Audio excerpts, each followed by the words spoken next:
crashing into me. Drown me in your lies, and there's no way to breathe. And my walls will keep you down. I am safe without the sound of you around. It's getting Shut up and take my money. and I'm the storm that's taking over.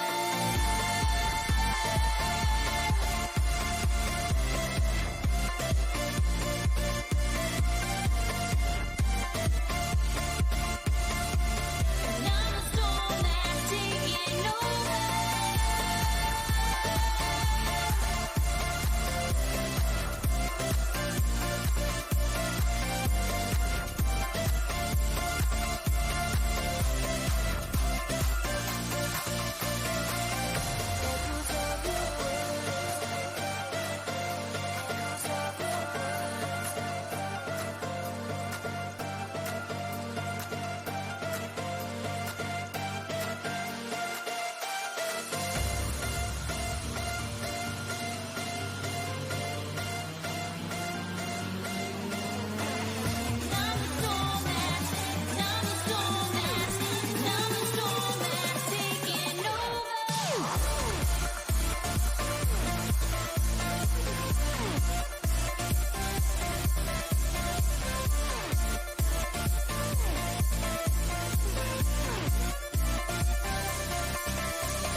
Silhouettes of you used to haunt my dreams.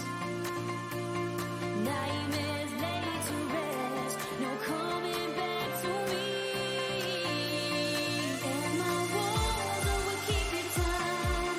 I am safe without the sound of you around. It's getting colder, and I'm the storm that's taking over. Hey, that's pretty good. I have reached 8 months. Zime Disco, Zime Disco.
All right. Hello and welcome, everyone. Also, for everyone that keeps asking, the way that like stock standard Rhino got the Corinth Prime is because that motherfucker bought the Prime Access, but he ain't know shit about shit, so he dead. Money.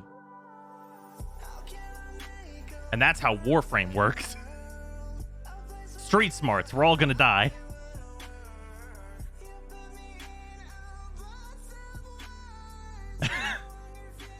Also, Kargi handled Oblivion Classy Bomb. Thank you all for the subs and resubs. Much appreciated. Hope Finn is okay. Yeah, so. Look. That's not Warframe. Hi. Hello, everyone. That wasn't a Warframe. Oopsies. I'm not pre-installing anything. Don't worry about that. That's not important. Don't think about that just yet. That's tomorrow. Shut up and take my money. Don't look at that one yet. That one's not yet importante.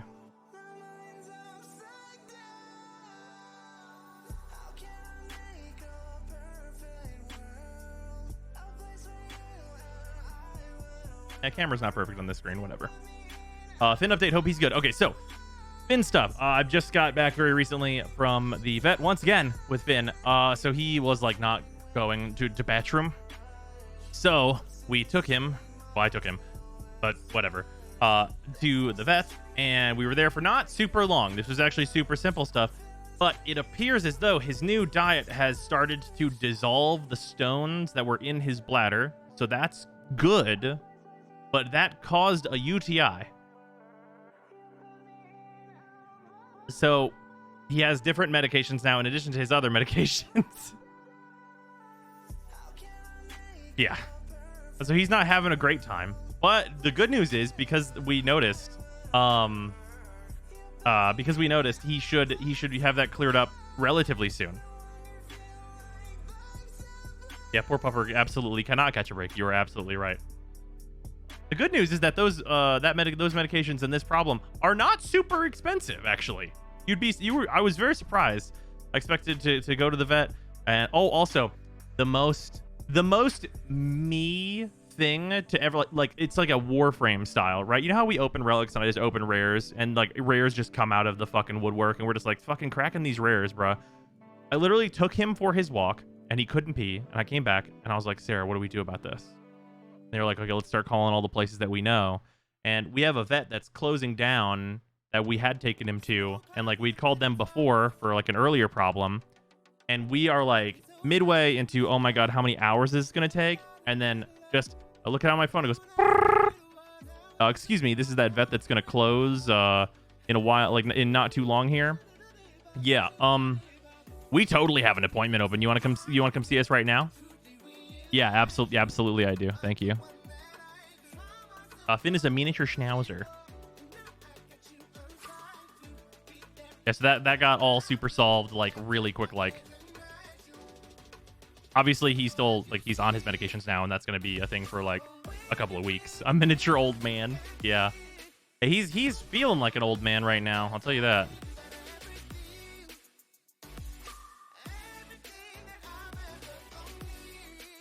I cracked you packs. Show me you packs. Oh yeah, we have those now. One sec. I actually have to go get that box. It's in the other room. BRB.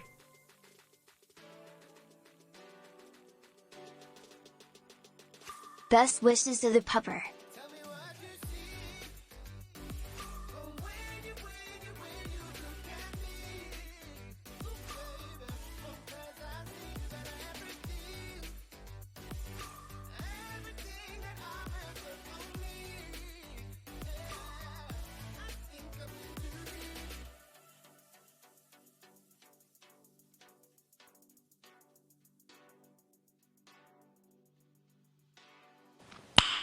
Nice.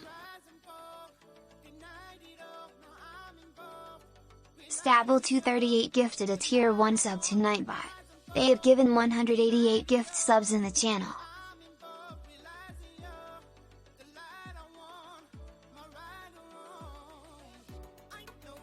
Hi. Oh. Also, sorry my hair is still a little wet. Oh. It's not sweat though. I just had to shower. That was an important thing to do. Usually the pattern of the day goes walk the dog because it's hot, shower. But today it was walk the dog. chaos, shower, and stream.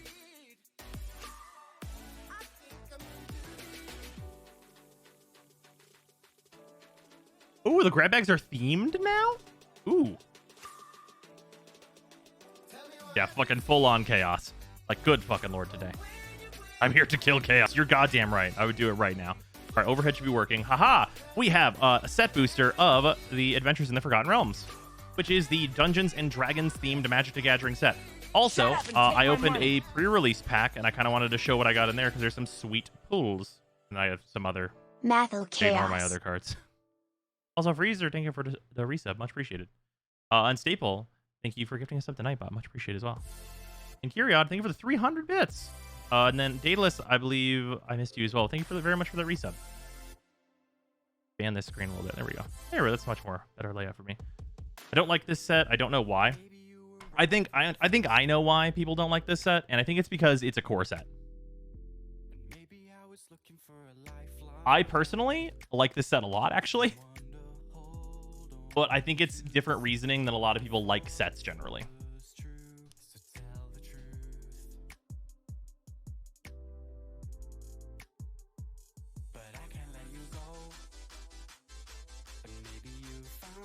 Damn, that actually hit my brain right. It kind of do be a core set. Yeah, well, it's in the slot that the core set would be in. Here, let me move some cards here.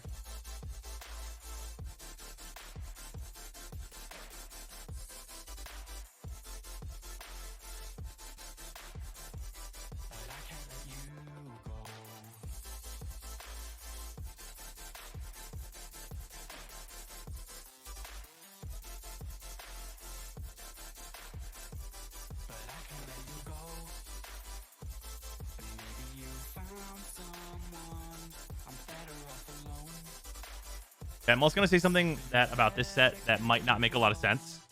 I think this set has a disproportionately high amount of really good commons and uncommons. Also, for anyone that's wondering, obviously this is a Warframe stream. We're starting out with some crack-a-packs, which is a thing that we do here whenever we have packs available, which we do now, where we open a pack of Magic the Gathering cards. But I also just want to show off some other stuff because we're just opening the box and some of the other stuff that I have opened. Here we will let's do a zoom.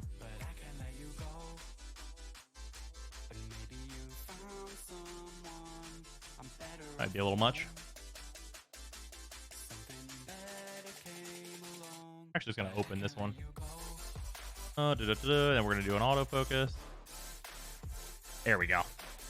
Okay, so crack this open. I gotta sleeve this boy anyway. So I'd opened a pre-release pack prior, so I just want to show what all I got in my pre-release because I'm very, very happy with it, honestly. So my pre-release face card is the card that I wanted most in the entire set, which is Acererak, the Arc Lich. This is a legendary creature. It is a zombie wizard. It is 3 mana, which is brutally important.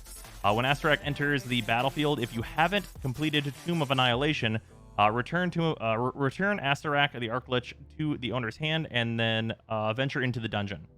So he bounces himself if you play him and you haven't completed that specific dungeon.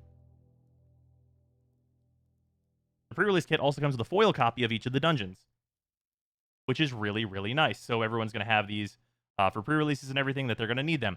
So you cannot complete Tomb of Annihilation, and he will continue to bounce himself. Tomb of Annihilation makes 4/4s and makes people lose life and sacrifice things and discard cards and all kinds of bad stuff like that, which is actually probably really good competitively. I bet that there's going to be a deck around this after things rotate.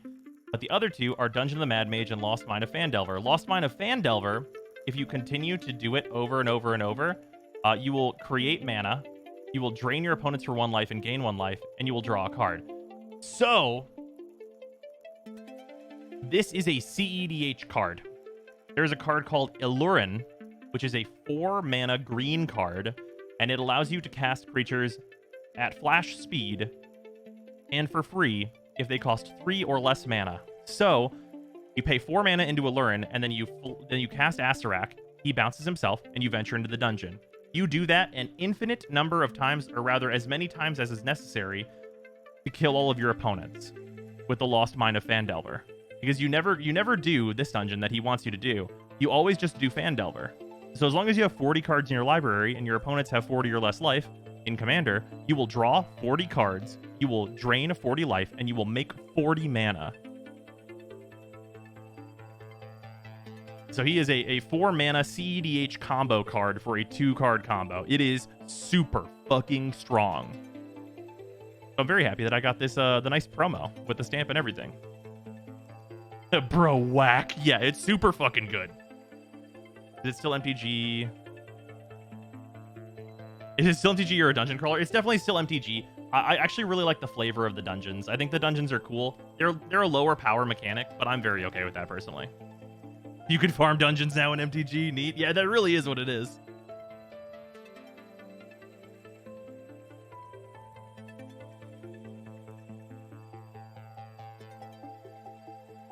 Yeah, I really do think that Golgari lists are going to be able to take big advantage of this. And it's probably going to be a pretty popular combo. Golgari has a lot of 2-card combos now. There's a lot in there. Because we just got some of the previous combos that are in there. But yeah, Alurin, very powerful card. It's also a reserve list card, which is notable, but yeah. Yeah, that's what's going on with Asterak. So I was very happy to get the single card that I wanted most out of this set as the first card in my pre-release. That was great. And then other cards that we got the Demi Lich, which to my knowledge is the most expensive card in the set. It costs 4 blue, but it costs 1 less blue to cast for each instant and sorcery spell you cast this turn, and it's a 4/3. Whenever it attacks, you exile up to 1 target instant or sorcery card from your graveyard, copy it, and you can cast the copy. You do have to pay for that copy, but basically, you try and cast the Demi Lich for like usually, well, hopefully 0, but usually 1 or 2 mana. And then you have a 2 mana 4/3 that allows you to keep casting cards that you already cast to make it cheaper out of your graveyard. And you may cast Demi Lich from your graveyard by exiling 4 instant and or sorcery cards from your graveyard in addition to paying its other costs.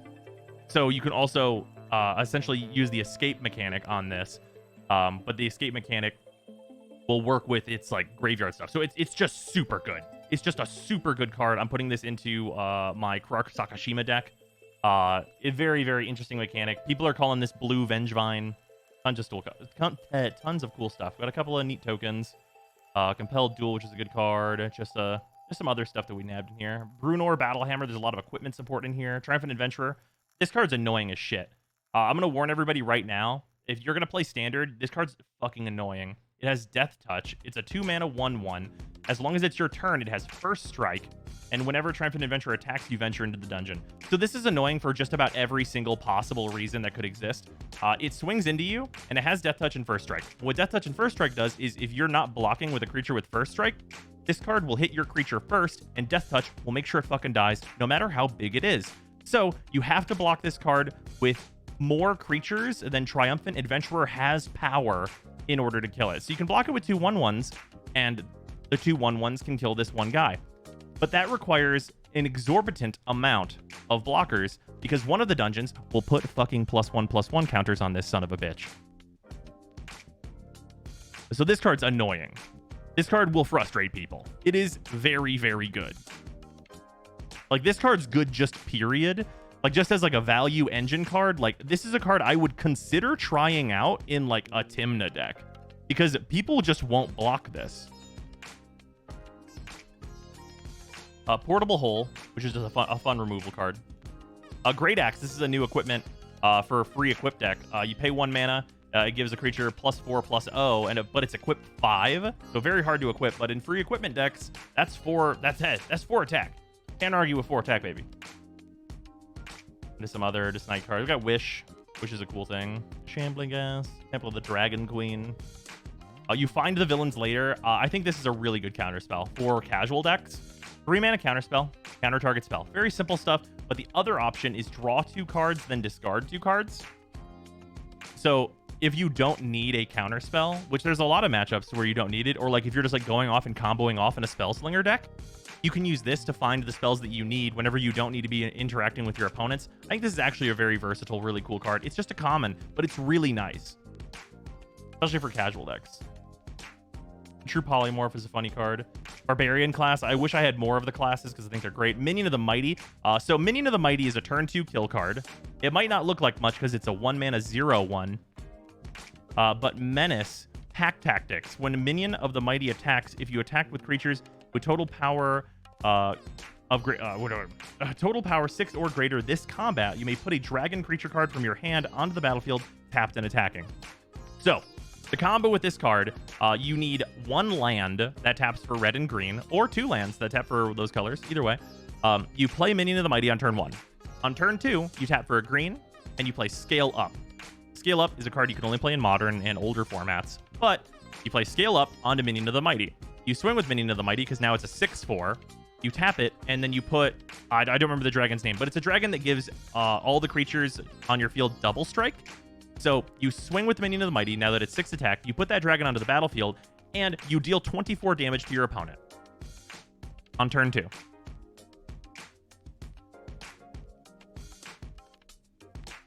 All you need is Minion of the Mighty, that dragon, and Minion of the Mighty needs 6 attack. Which there's a number of ways to do that. There's a lot of ways to do that. So yeah, this card's radical. Also, this is in the style of this set. This is kind of like the old school D&D. Yeah, Terror of Mount something something. Yeah, that's the one. Shut Matthias. up and take my money. Also, warning, alert, warning, fucking weather warning. The dragon that combos with this card is in standard. So this is on site. If you're gonna play standard, it's on site. Kill this motherfucker. If you see him hit the field, kill him. There are buff cards in standard. Fucking literally warning. That whole combo can be played in standard without Scale Up. We got the Paladin class, which is a good white card. That's a weird one, right? Shut up and take my money. This is a dungeon doubler. Kind of a cool thing. And then they printed Wayfarer's Bauble as a lady. So that's weird. It's weird that they would do that. If for anyone, this is a 1 green mana 1/1 Wayfarer's Bauble. Like, it literally is that. But like, it's not a terrible card. If you're on reanimation. But this is the lady para. It's just a nice lady. It's a good common. This is a great common to put into a deck. Yeah, nice. It's a good card. Yeah, that was my pre-release. I was very happy with it overall. I mean, it can't get much better. I got like the 2 mythics that I'm really looking for, so I'm just happy to open more of the set. The thing I did not get out of my pre-release is the common that I'm looking for, which is You Hear a Guard Approach. Well, let's try and get it. Yeah, You Hear a Guard Approach, I think is like big power creep that no one's paying attention to. Here we go. There's also art cards in this set, and some of them are like D&D, like themed art cards. Look at this Overman. Here we go. Yeah. So, okay, I want to collect all of these. This is an Etten. It has a D&D stat block. And as someone who's never played D&D, I fucking love this because it means that this is a card where it's like, this is the enemy you're fighting. I love these. These are so cool. This is like the best possible way they could have put like D&D game pieces into the set. These are awesome. Yeah, these are just cool as fuck. I love these a lot. These are great. I actually hope for these things specifically, I want them to just keep doing this. Like, just like make your art cards also like D&D game pieces for like the cards that are creatures. That's radical if they do that. Okay, moving on. We have a foil swamp. And the swamps have like, here, I'll just read it out. They're like set pieces for building a D&D world. As a plague ravages the world above, you've made your way into the Underdark in search of a fungal panacea. I don't know how to say that last word, but like, it's like an opening, like a here's the area that you're entering, like D&D style. The flavor is super in there. Like, the flavor is on point with this set. As someone who's only watched D&D content and not played it myself. An owlbear enters the battlefield, draw a card. I mean, it's just like, you know, a screen boy. Panacea. First Cult Elemental. There's dice rolling in this set. Just both of these cards do that. Hoarding Ogre. Spoils of the Hunt. They finally re-released Waste. Waste's got a reprint. Yeah. They're still pretty expensive, though. Grim Wanderer.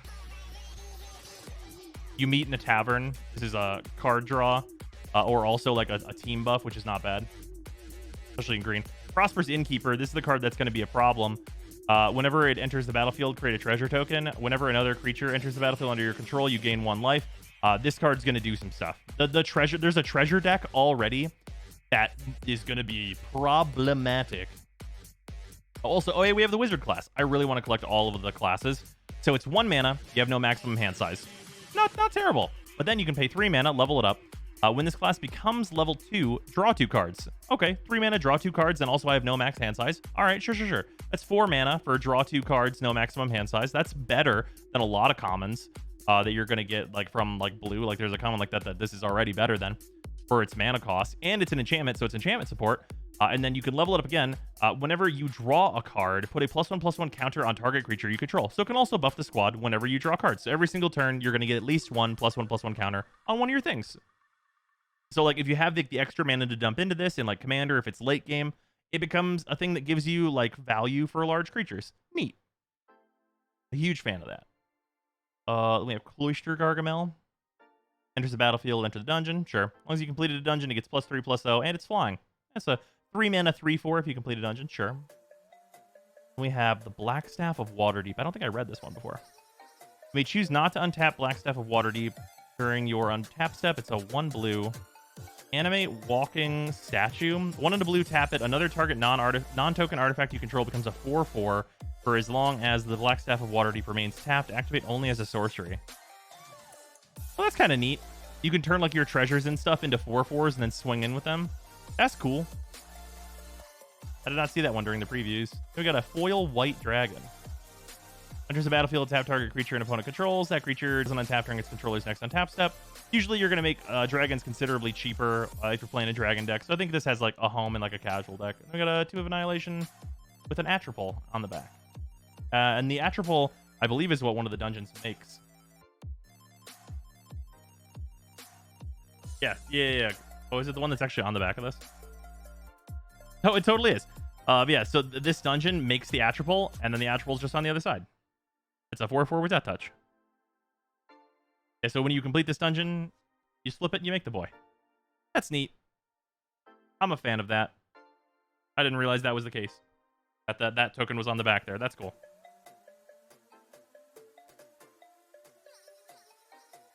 Yeah, I'm personally just a huge fan of this set. Like, I don't think it's like the most powerful set to ever grace the world. I don't think it's gonna break a format.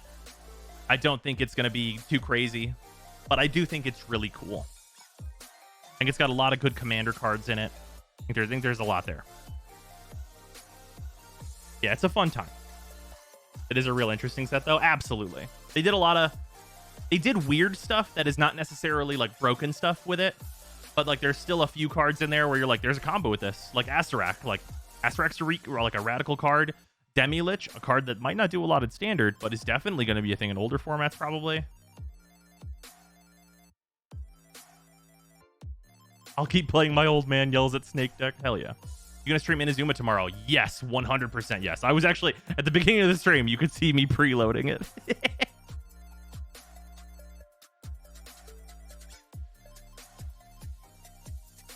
Yeah, Inazuma is going to be fucking awesome, and I cannot wait.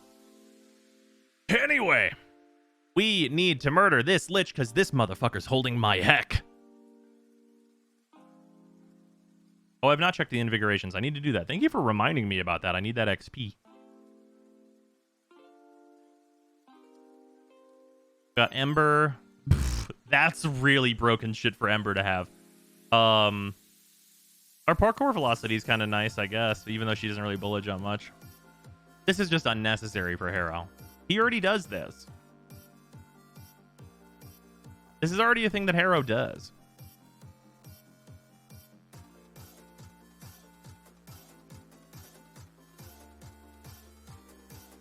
Yes, but more. I mean, I guess.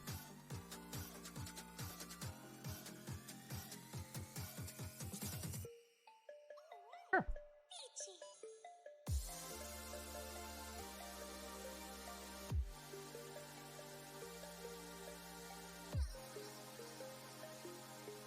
Whale Popper. I've been requested to hold him for a moment, which we can definitely accomplish. One pupper coming right up. Parkour includes rolling, so good with Prowl. Oh, that's true. You're right for that. Yeah. How's Finn doing? He's doing all right. He's on another medicine now. For anyone that missed it, we went over it at the beginning of the stream, but I had to take him to the vet again today. The stones in his bladder appear to be dissolving, and that gave him a UTI. So he is on another medication now for that. He's having a whole time of it. For our dog, we had to change to special food. Yeah, we did as well. We've changed his whole diet. Oh boy, he likes his new food though. Don't you like your new food? Yes, you do.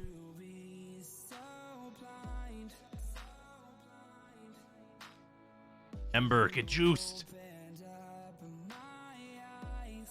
Give me the XP. All right, let's beat Chopper because I don't want to forget to do this. Very important.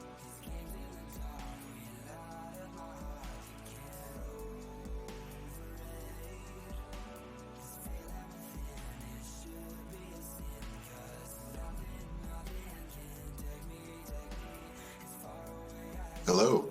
Hey, what's up, Freezer? Nothing much. Do you have a Koopa Lich right now? I just farmed one while you were talking about cards. Oh, radical. Perfect. Can the regular breakfast still carry you through the entire star chart? Yes, it Grineer one with the Grappler. Hell yeah. Well, unfortunately, it's the Grappler, but yeah. I don't know why they nerfed the Grappler. That was the weirdest pull. Like, I don't really care, but like, it's weird that they did it. You know what I mean? I was just going for the first new one. Oh yeah, that's fair. Time to go get a Kuvazar. Yeah, the Kuvazar is fucking bruh. The Kuvazar unironically has big dick energy.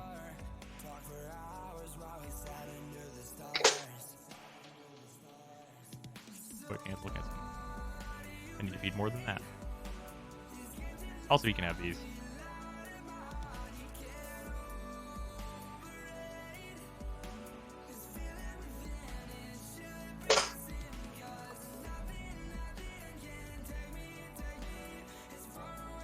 Looking forward to Ember gaining a meta-defining build just so that Bros has to regret juicing her. I mean, my theory on it at this point is, like, just do it unless I know I've got a video coming up. And then, like, a worst-case scenario, I did it as soon as possible, so therefore it'll be over as soon as possible. You know what I mean?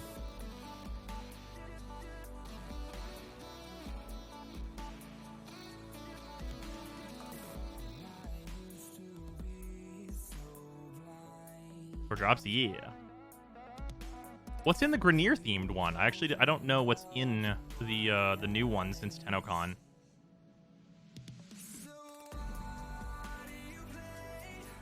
Oh, Finn, is it breakfast time? Every meal for Finn is breakfast, because that's the word that he knows. Because he's adorable and we love him.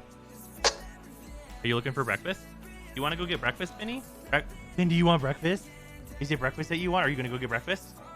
You wanna go see Mom for breakfast? Okay. He runs so fast. He's so sweet. He's such a good dog. He's such a good dog that's having such a bad time.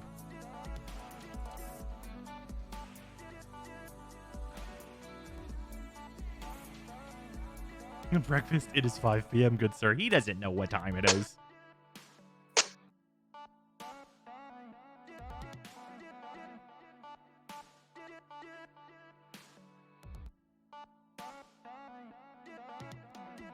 When you're a good boy, it's all breakfast. Yeah. Okay. I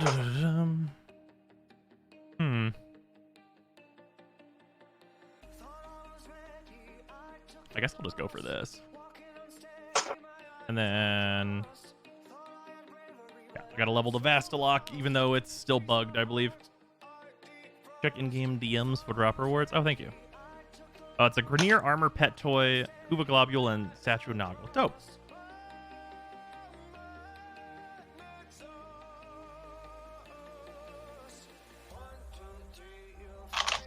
Apparently Finn was pogoing back and forth from his front to back feet. Wait. Oh, he was doing like hops on all 4 feet while waiting for food. Goddamn. I literally only learned recently it's supposed to be Protea. We're pronouncing it like professional tea. Oh, pro tea? That's fair. I understand. I understand how you got there, and I respect it. Shut up and take my money. Citizen Cryo, thank you very much for the Prime sub. Calm Walks as well, and Fate, thank you for the resub. Much appreciated all. It's just Protean Hulk. Why is that? Why not?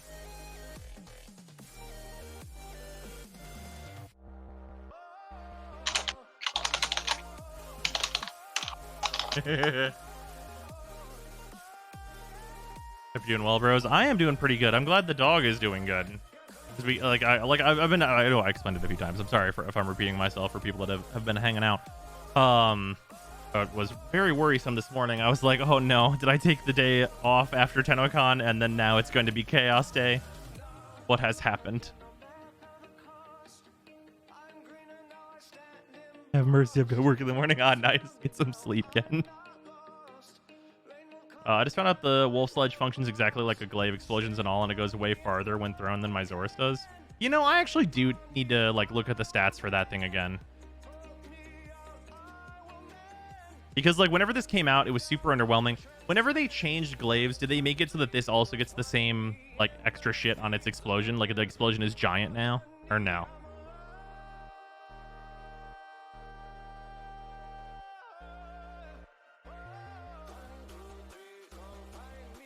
So good is what the dog doing? Yes. How's the Vassalok? Heard it's buggier than Ant-Man with the clap. Yep, that's the correct. Yep.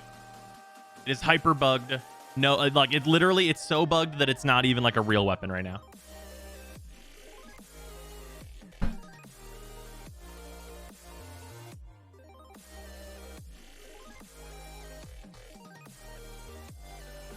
That being said, I'm going to level it first. We'll worry about the Wolf Sledge afterward. Oh yeah, you don't get volatile mods. Yeah, that's a big downside. Shut up and take my money. How is it bugged? It's using like the old combo system. So it's like mega broken. Also, if anyone would like to join in for some Kuba Lichening, please feel free to join in.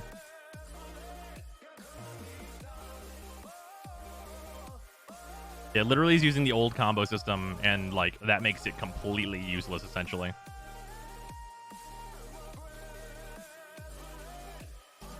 So is everybody just ignoring the Comarex? I'm gonna get around to it at some point, but I've just got other stuff that's in front of it essentially.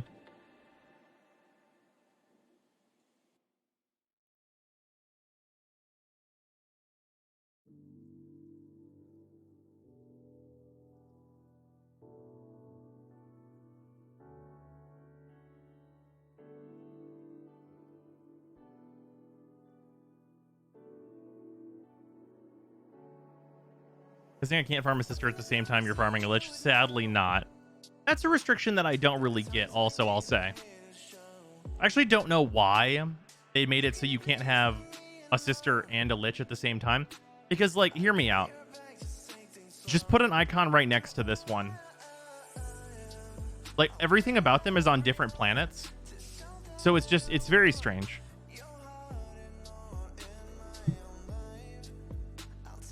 It's just very strange.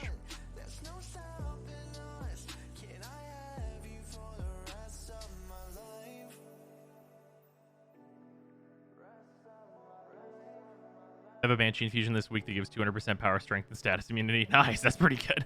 Guess so they can't potentially have the same planets taxed. Well, they can't because they made it so. Let me see if I can even remember. They made it so that Liches go,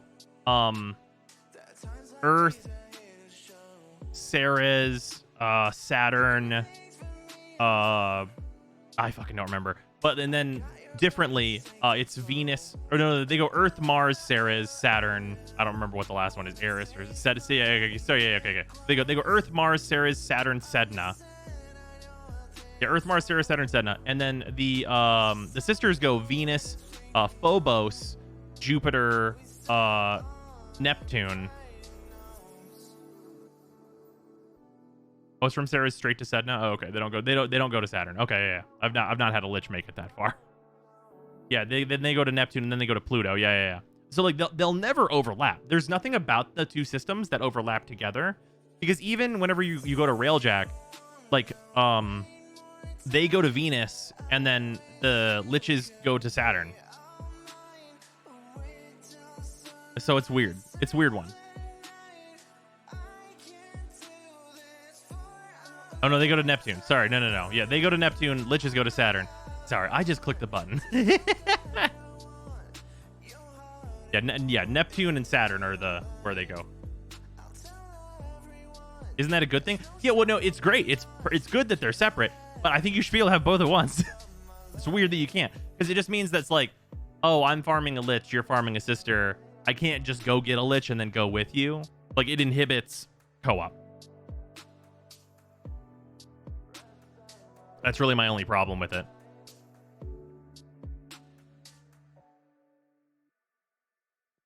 Yeah, Corpus goes to Corpus, Grineer goes to Grineer. Exactly. How do you mod your Parazon then? What do you mean? What does that mean? Are your new videos going over some of the new gun builds? Yes, absolutely. 100% that is happening. Notice that it shouldn't even limit you to fighting the boss only when you have a Lich/Sister. No, I agree with that too. You should be able to help people, for sure.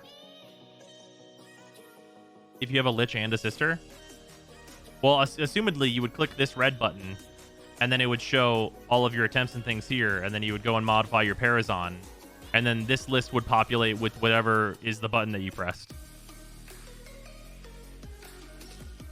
And then this one would populate, it would default to the last one that you tried something on. Otherwise, because that just makes sense. Just do it in the way that it makes sense. Because like you already have this menu is already populated this way with all of your attempts and everything that you need to know. So even if you like did the sister and then you came down here, like if you were halfway through a sister, you came down here and you went to upgrade the Parazon, it would show all the sister stuff. You'd be like, oh, I need to know my other Lich thing because I'm gonna go help a friend. Go in here, you click this, and you're like, oh, there's my Lich thing. Oh, would you look at that? Like, it's not. This is all very simple.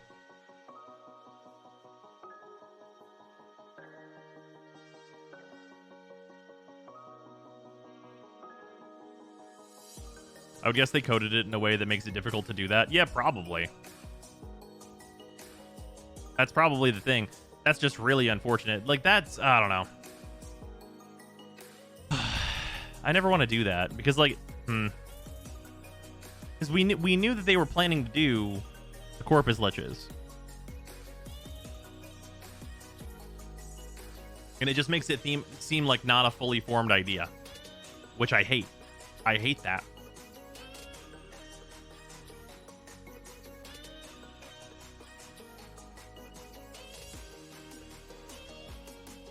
Tried the new Hideous Resistance. Oh, is that the new Robo Dogs ability? I have not messed with the Robo Dogs.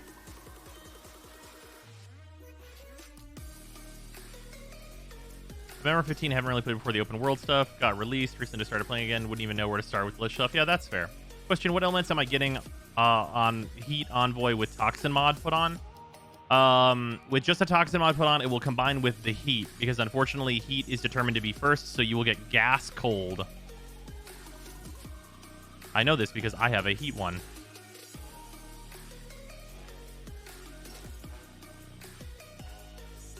Yeah, unfortunately, it doesn't combine in the order you'd think it would. If the Envoy was the way that you'd think it would work, you'd be able to get a Heat Envoy, put a Toxin mod on it, and then because the first elemental should be cold, because that's the inherent elemental, that should give you viral heat. That's what should happen. In a way, if anything made sense, that's what would happen. Okay? But it doesn't make sense. It is instead the way that does not make any fucking sense.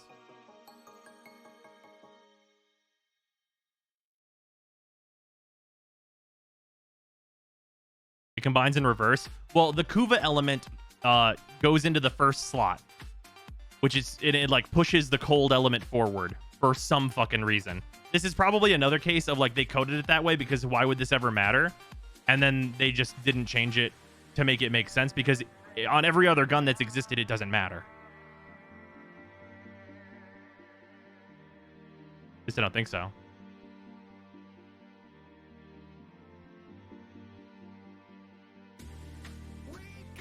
Really wish the Tsar automatically started its reload like rockets would in TF2.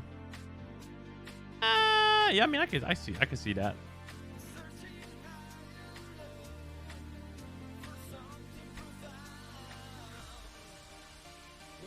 It's not hard to hit R though. I can understand why you'd want it to work that way though.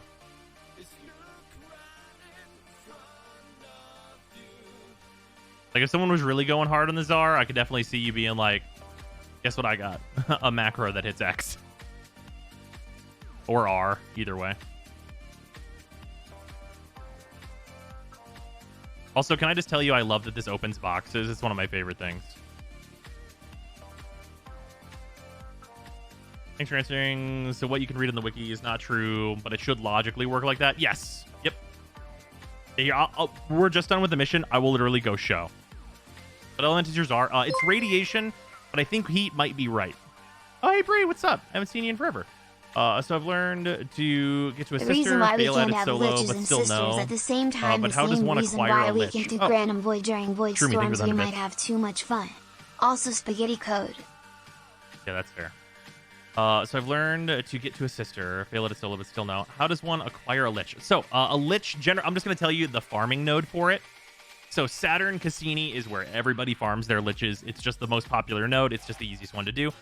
The setup is you capture the target, do that as quickly as you can, and then all you need to do is the lights will flash, and when the lights flash, that's your cue to fucking murder people. And if you kill a bunch of people, the lich shows up. You just capture the target super quick, the lights flash, murder, lich shows up, get your lich or don't, and then complete the mission. Not a problem, Bree. Your larvaling will show up. I guess it is technically a larvaling, not a lich at that stage. Yeah, it's like 10 to 20 dudes that you need to kill. What do liches do? So liches are these guys. They are nemesis type enemies, basically. They're supposed to be. I wouldn't consider them to be nemesis. I would consider them to be like side content. But basically, they will have a weapon. And when you get your larvaling, before you do a finisher on them to turn them into a lich, above their head, it will tell you what weapon they will give you. There are 19 of them, so you can look through and see which one you want. Mine has the Kuva Heck. This is the only weapon I'm missing, so that's what I'm getting. You can down a lich, see what weapon it has, and then complete the mission if it has a weapon that you don't want. Very important part of this. Then your lich will have a generated weapon, and its element will be based on what Warframe you were using when you made it. So, for example, Ember and Protea make the weapon Heat. So, this is a Heat Kuva Heck. If I were to, say, take Mesa, it would be a Magnetic Kuva Heck. So you can kind of choose an extra elemental to go on them. There's a whole chart in the Discord, exclamation Discord. It's in the Warframe resources channel. It's the most recent thing. If you need to know, the elements are the same between the sisters and the liches. So if you want to make a particular weapon, you can go in there and see what's up with that. If larvaling or a sister candidate won't show a weapon. Oh, yeah. If you get the bug where the larvaling doesn't show a thing above its head, just run away like 2 rooms and then come back and it usually fixes itself. Shut up and take my money. Also, Mayrain, thank you for the Prime sub. Much appreciated. You can check out the Sinoid Simulor. It seems to be doing a lot of work even against Steel Path at some point. Also, M11, thank you for the resub. Much appreciated. Fucking 42 months, dude. What element would you recommend for lich weapons? Pretty universally, I recommend heat for lich weapons. Solo party? Hell yeah.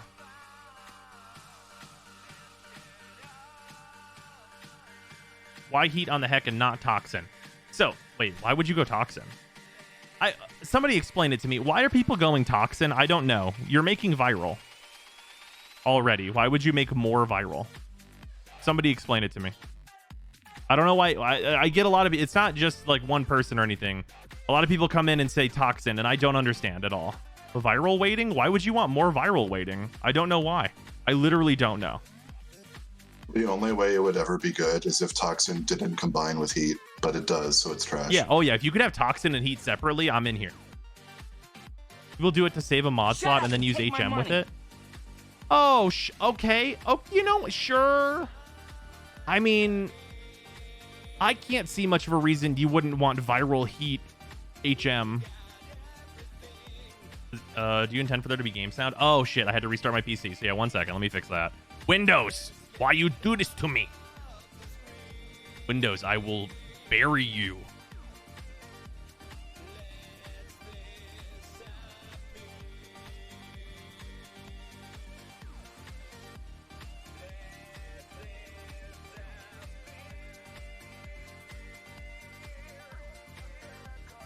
Okay. Should be good now. Oh, wait. Whoop.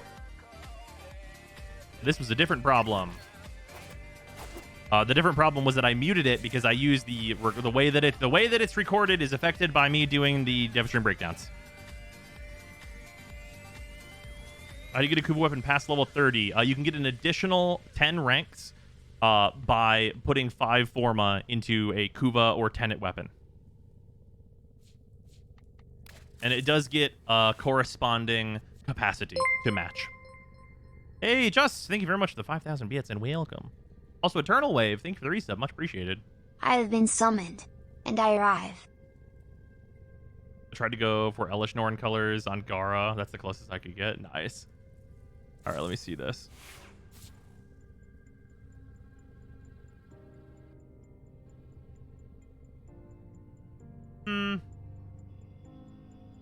Oh, you know what I think it is? I bet if you...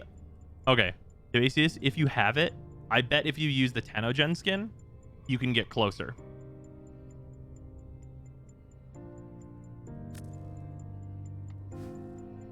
Because I think the Tenogen skin will give you a spread on Gara's color scheme to get closer to Elish Norn.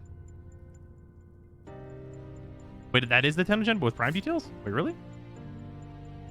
Let me go look. Maybe it's just because I have it on my Gara.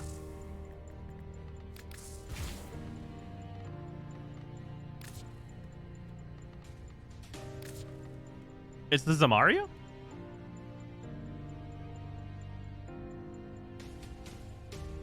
How do you get primary and secondary arcanes? They come from acolytes on the steel path.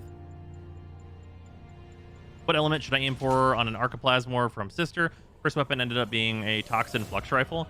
I would probably tell you to go... I mean, magnetic, radiation, and heat are all the ones that I think you kind of can't go wrong with, personally.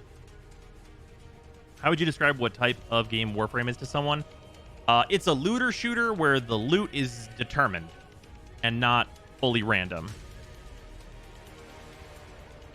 But also, it's also like a story game. And also, there's just like other like random huge pieces of a game in here. Like you have Tony Hawk's Pro Skater. That's just in here. It's just hanging out in there.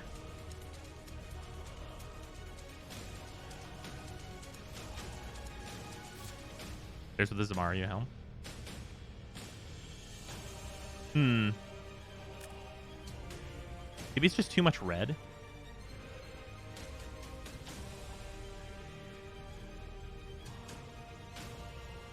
I'm gonna apply this to my Gar on config B.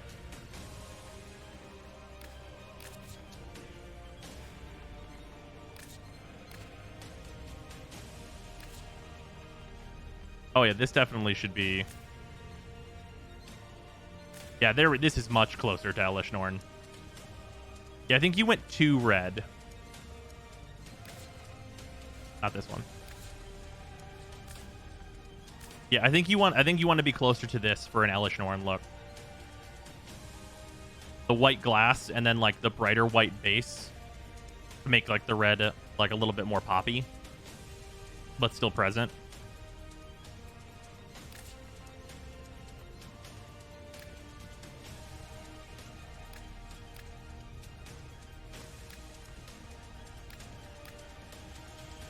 This makes the glass match with which I like, but I understand why you're on Zamaria. Can I see the colors on your Gara Fesh in the first one? Sure.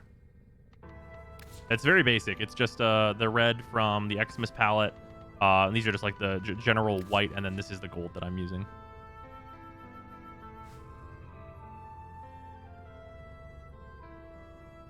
Yeah, this is my Boros Angel Gara. Which elemental progenitor would you recommend for Tenet Envoy then? I would go Heat. Like, I understand that, like, if you go for just viral, like, if that's your plan on that weapon, then, like, I guess I get it. And then you could go Toxin, because then it's viral by default, I guess. But I think you want to use an elemental anyway, just because of the way that elemental bonuses are calculated. So it seems that's pretty weird to me. Like, I guess, like, the only way I can see it on the Envoy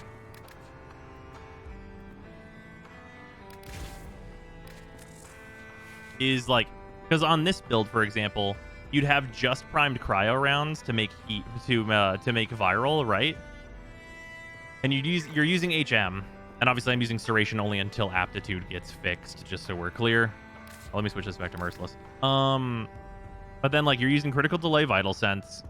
So, like, what are your other slots? Like, what's so important? Like, I mean, you're gonna like, you can use primed Firestorm, I guess, but you can already use primed Firestorm instead of thermite rounds. Like, I can already do this if I'm not planning on going heat, and I end up with the exact same effect, and I still get my elemental. Like, is the benefit just that you can use the Banes? Because I think for the 99% of the players in the player base, like, the primed Banes are not accessible. Aptitude gets fixed, it's broken. Yeah, this doesn't work with projectile-based weapons like rocket launchers. If I use Galvanized Aptitude on a slow-firing grenade launcher, how do you apply status? There's a million ways to apply status. Also, this applies status. Though this weapon itself applies status. Like, it has 100 munitions. That's, like, the goal. At high levels, that is, like, actually the point. It's still broken? Yeah, as of the last hotfix, it's still broken, to my knowledge. Granted, that I will say that is secondhand information, because some other people tested it and said, yeah, it's still broken, and also it's not in the hotfix notes that they fixed it. So, should I get the primed Banes? They are technically best in slot. You're looking to spam instead of getting a one-shot? Both. Porque no los dos. If I have Galvanized Aptitude in, I get 80% status, right? Like, let's just look at the numbers. So I'm at 57.6% status, right? So I'm usually going to hit a status, and one of two things is going to happen. If the enemy doesn't die, I'm very, very likely to get viral. So viral hits them, Hunter Munitions hits them. So I get slash viral. That will deal a fucking hilarious amount of damage. Like, getting the viral proc and getting the HM slot, or HM proc at the same time just makes HM way more dangerous to armored enemies, which are the enemies that are likely to survive.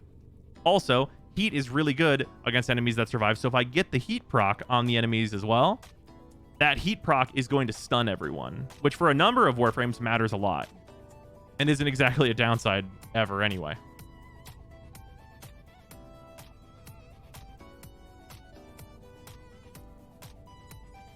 Does that extra 10 ranking also apply to Father's weapons like Trumna and Necromech weapons? It applies to the Necromech itself, but not the weapons or the Trumna. It's only for Tenet. The only items that have this effect are Tenet weapons, Kuva weapons, and the Necromech itself.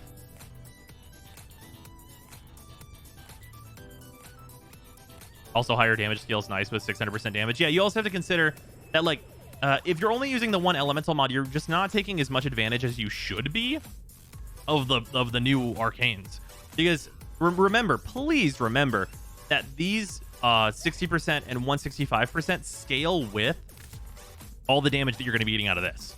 Like, it is a huge amount. So, like, the more elementals you have, like, the more balanced your build is going to be for getting that much higher damage.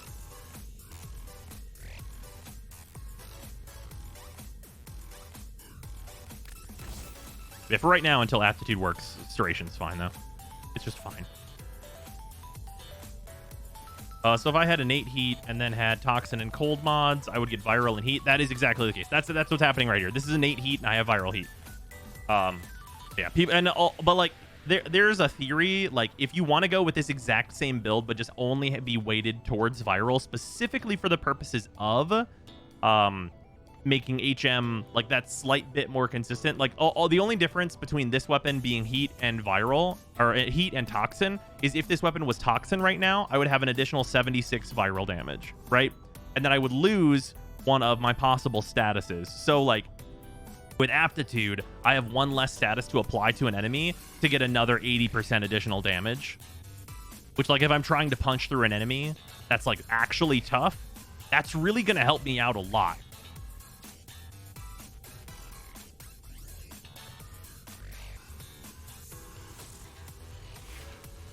What do the Bane mods replace? Generally on the Bane mods, you're gonna like so the Bane mods are the case where you like going Toxin on this can make a lot of sense. Because the Bane mods interact fucky with Slash. Because the Bane mods double dip on Slash procs. So if you are motherfucker, and you have leveled all 4 of these Bane mods for the 160,000 endo that they cost, you can go Toxin, remove Malignant Force, and put Bane in here. But that means that you're going to be changing these out all the fucking time, and that's so goddamn annoying, and you don't need to do it for literally any content. Like, it's so unnecessary and just annoying. Like, if you want to build this weapon in a way that is annoying because you need the highest possible number that's not necessary, you can do it that way, but it's so not worth the investment.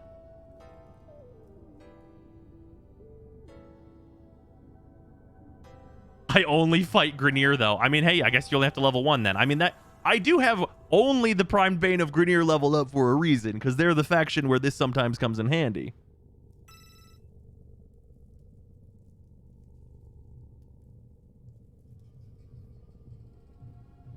Oh, so AoE Slash took the gas crown. It's not quite that fucked up, but yes.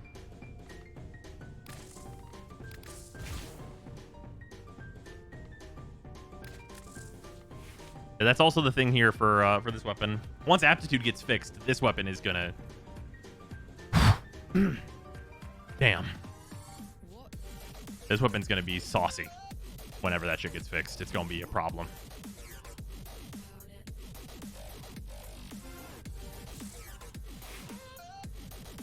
Does Galvanized Savvy work with the Sea-Doo? It works with the primary fire. It does not work with the glaive. How do they double dip? You get that plus 55% twice. I don't know why. It's literally just the way that like stealth gas worked, and they kept it in the game for the Bane modifier. They probably don't even remember they did that. I know that they did it on purpose though, because Glenn posted about it staying in on purpose. I think it was like a way to get maybe people to invest in the Banes. Is that a Czar? You're goddamn right it is. The Czar is so fucked up.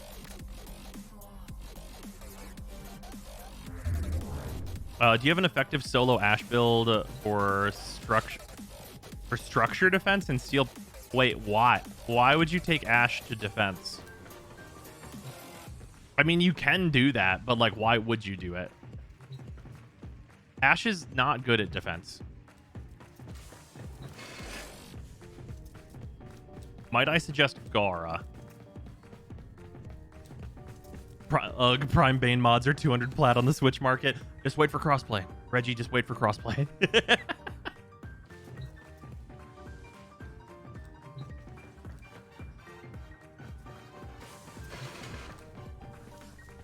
Yeah, it applies to the weapon and it applies to the tick. Yep. Is there confirmation? Went fast. Is there confirmation that the condition overload mods work with more than 3 distinct status types? Yes, they do. Thought I would continue my support. D. They do. There are more frames besides Rhino and Neja. It's really true. Also, Rhino and Neja are both like fine at defense, so like, it's kind of a weird apples oranges. Turns out making it so that the literal hand cannon doesn't kill you the instant you pull the trigger is good. Who'd have thunk it? It's true. Also, hilariously, on the Czar, I am unironically using Cautious Shot. Also, they need to fix Cautious Shot. Or rather, they should buff Cautious Shot, I guess, because it does technically do what it says. But the fact that this is a thing that is not just the sure-footed effect is really dumb, because it's literally not even all of the sure-footed effect, but you still get like the block stance, and that's dumb. I just let Prime sure-footed on every Exila slot. I mean, yes. I just don't want to like to just put 2 extra Forma on every frame.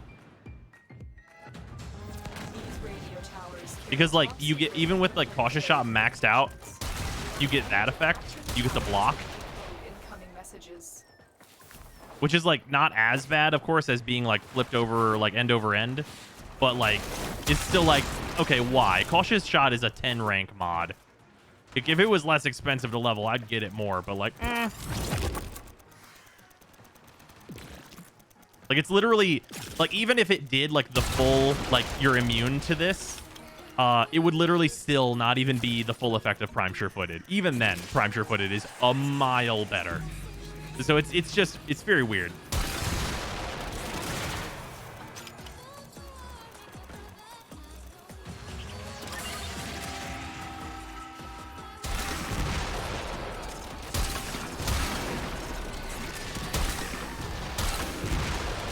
Fuck everyone in that closet.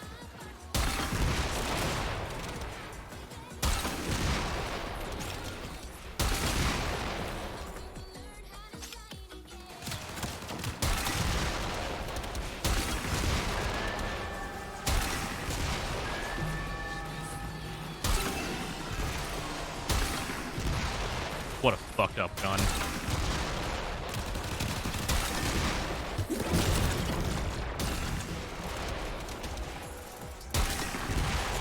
Shit's fucked up.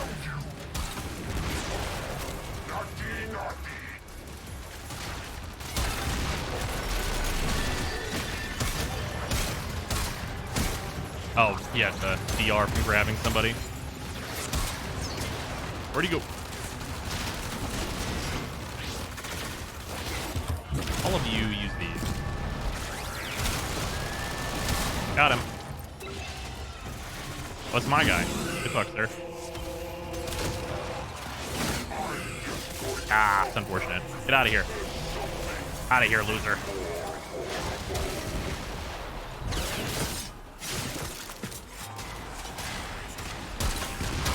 Prime Sure-Footed, priority for login mods. Absolutely. It is the best thing out of the entire login system, unironically. Like, I am completely serious. If you can get it out of logins, you always should.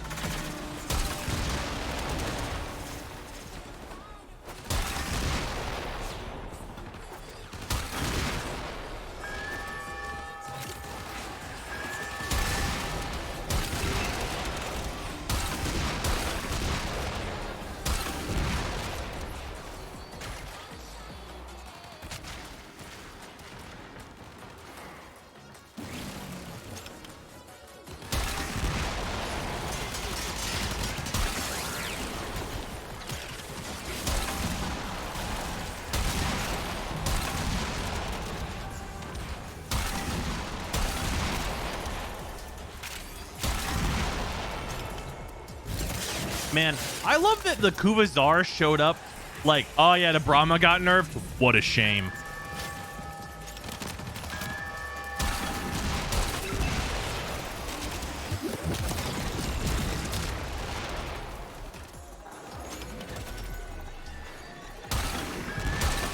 Weapon literally showed up like, what if you could fire the Brahma like, but super fast? Just dumbass shit for no reason.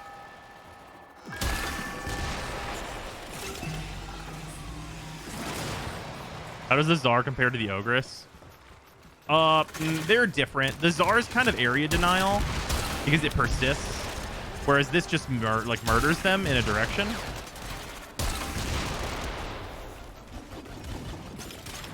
You're also you can interrupt the reload on this, which is actually a huge benefit. Like, I really don't want to undersell it. Like, being able to fire like a couple times, then like still be able to shoot while you're reloading with this is actually super nice.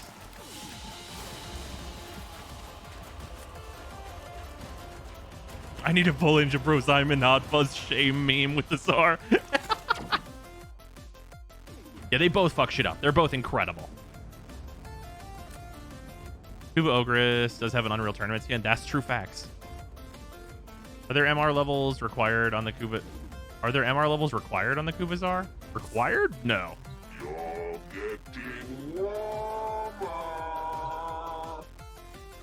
Karma also just happened to die after it got wrecked in its own weapon type. Cernos number 5 is basically better in every way. You're not wrong.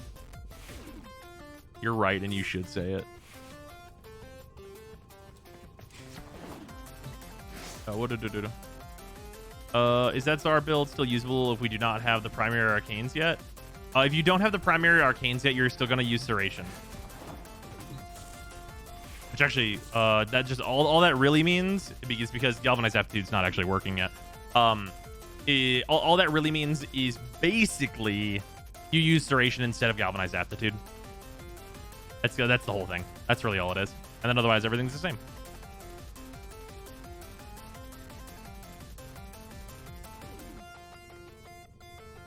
Also, what is Cautious Shot? Cautious Shot is a dash. I put a dash into here. I have 13 extra points right now, which is that's 8 from this, but I keep 2 of them, so it's 6 additional points right now. So if I put a dash into this, I'm gonna lose only 6 points. So if I only lose 6, everything still fits if I put a Forma in. So fuck it, I might as well get some MR out of it.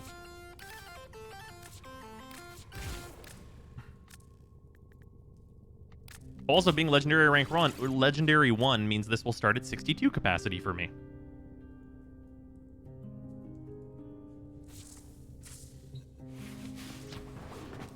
Is Prime Firestorm super necessary over regular Firestorm? It's considerably better. How do I put this? Let me put them both on screen. So regular Firestorm is 24%. Prime Firestorm is 66%.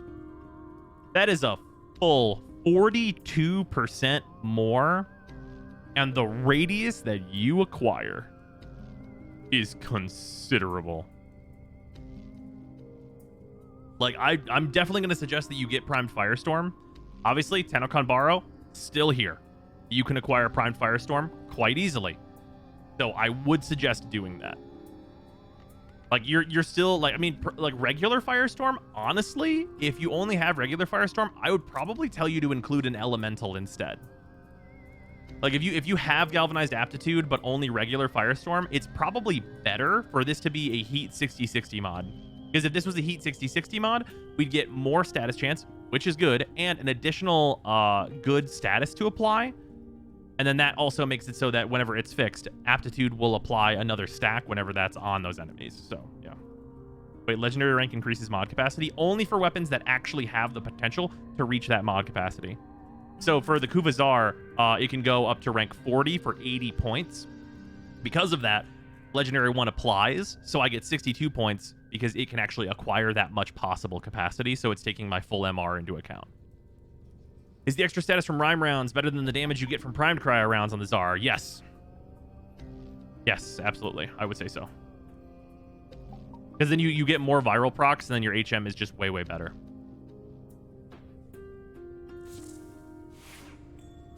What element is your Tsar? It's radiation. It might be right to be heat. It's definitely like a consideration. So for the longest time, I was going to make it viral heat, and then it would also have radiation for the purposes of aptitude. But then I decided that like HM Firestorm is probably good. And like it's still debatable whether or not this weapon even needs Primed Firestorm, like more testing needed on whether or not I should add heat back to it. So that'll be a thing that I'll come to later. But yeah, also Freezer, is your Lich off of Earth yet? Mine is not showing up. Okay, so then do I have to start one? Yep, you got to start one then. Firestorm on Ignis Wraith. Firestorm does not apply to the Ignis Wraith. What is your question, Beef? My first Tsar is 51% heat. Bruh. I mean, if you got 51% at all, that's still just good. Even if you have to switch the element later, that's totally fine. Although I guess if you're not done farming the ephemeras, it's pretty nice. Doesn't it apply to the sphere at the very end of the beam? I don't think so. Does Firestorm... Oh, does Firestorm have an Ignis on the mod card? I just super don't remember. Maybe? I actually couldn't tell. The art on the mods, 100%, I pretty much couldn't tell you. I tune that part of the mods out. I'm going to keep it real honest. Like, very rarely will I know what a mod art is. Remember, Crimson Dervish has Nyx on it. All right. This is a mobile defense mission. Weirdly, you don't know what's a fucked up thing?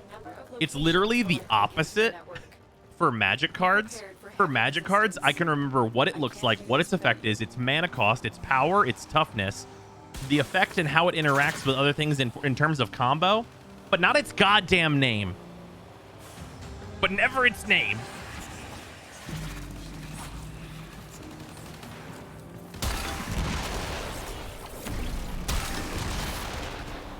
Be like, what's that card? Describe everything about it, including the set it came out in, what year it was.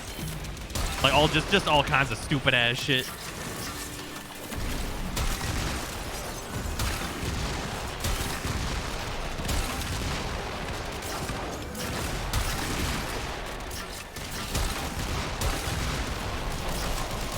How good the standard was at the time, just saying shit.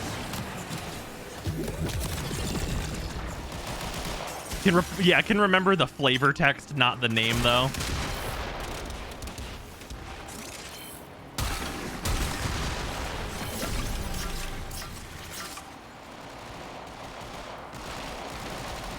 Kubazar seems fun with energized munitions. What is energized? Oh, for the ammo? That's gross.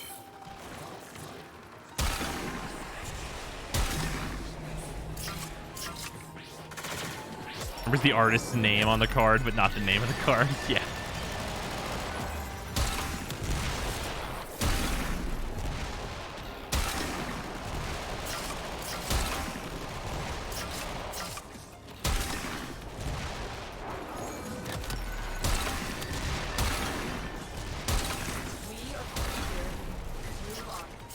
That's like with the the JP print cards. I'm like, oh, these are the cards that got their art mixed up. What are they called again? Like, I know the art is on the wrong card, but I don't remember the cards' names. Except for I actually do. It's Memory Lapse, and you know what? Maybe I don't. Hold on, wait. It's gone. It left my brain. It's Memory Lapse and Ephemerate. Memory Lapse and Ephemerate in the JP printing of Strixhaven's special art cards. Their arts are flipped. And you can really easily tell because the arts are so very clearly flipped, just thematically.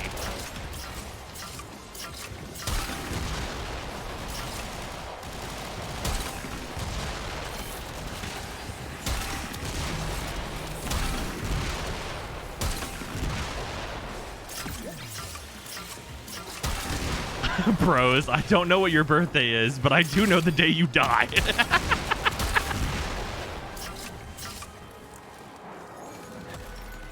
You remember Memory Lapse, but you cannot remember the name of other cards. Ironic.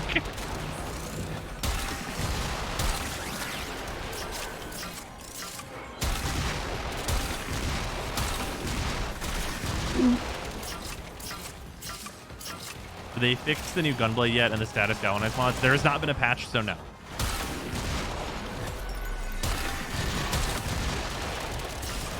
Kubazar fucks, jeez, yeah, it's pretty fucking good.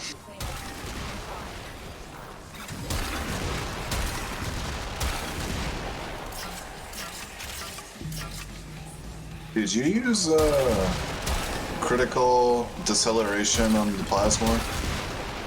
Yes, absolutely, yep. Because this shit feels so slow. You might have had a wisp like the entire time you were using it. I don't think so. I mean, it was pretty slow, but like the upside was that it killed everything I shot it at.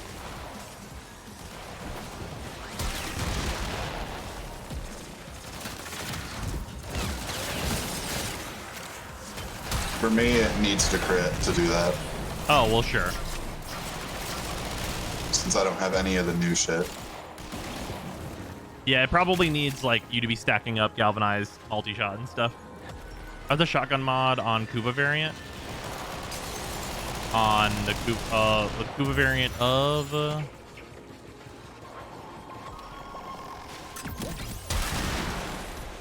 critical deceleration feels fine when testing, but bad in mission when you're moving fast. On the heck, I'm farming the heck right now, so I do not know. Also, you cannot use the Scatter Justice is not going to be put onto the heck for reasons that are not understandable by Warframe players. That did involve a napkin. Yeah, it did involve a napkin. And the dumbest part about that is so much that it would not even be that good. Mission complete. Literally single target weapon. What are we doing? I'm just fucking enemies up for no reason. Not even necessary. Napkin nap. Yeah, napkin math.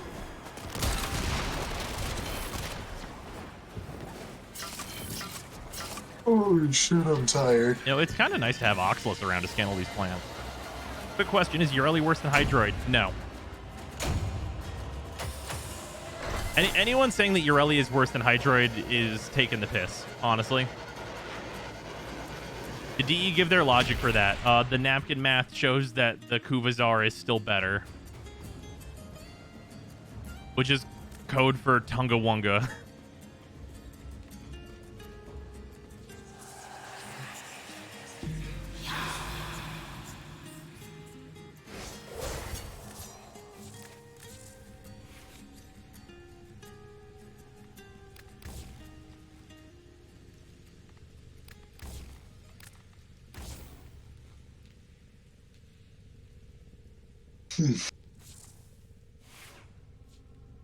There was a hotfix today. Was there a hotfix today? Did I miss it? Must have missed it. Let me look.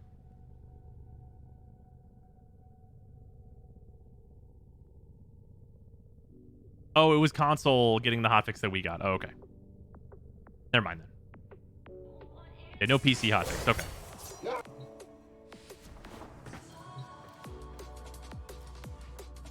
Well, this MR14 weapon is better than this MR4 weapon, so clearly we don't need to let this MR14 weapon do its thing. In fairness, they were comparing it to the Vacor Heck, I think.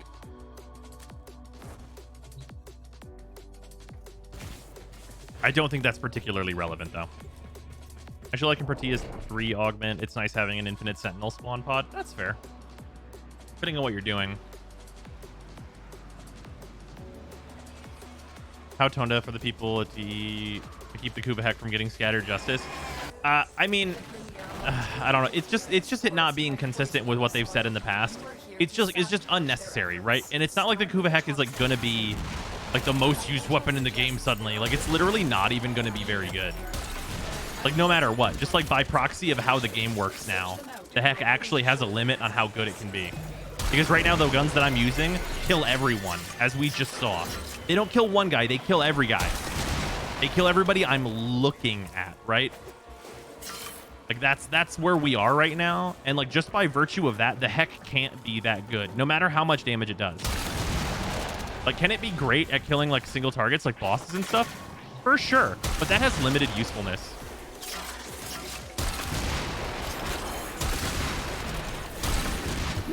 You telling me we're not farming Lephantis right now? Yeah, exactly. Yeah, to whom it may concern meta. Which, by the way, the to whom it may concern meta is going to be really beneficial to Warframe when they release on mobile. To render the toxin harmless. Take care when destroying the biocatalyst cartridge. It is highly explosive. Poison injector now.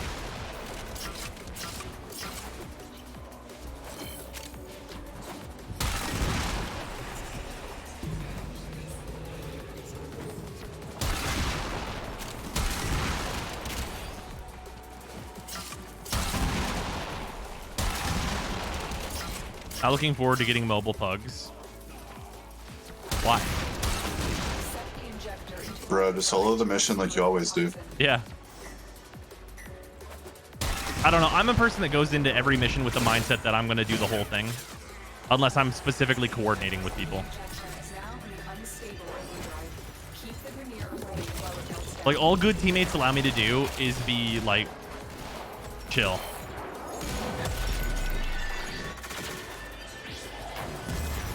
Because, like guess what I do if, like, I don't have the good team that obviously I have right now, where, like, we're defending this with Gara and doing all kinds of other and unnecessary shit, right? I just do this.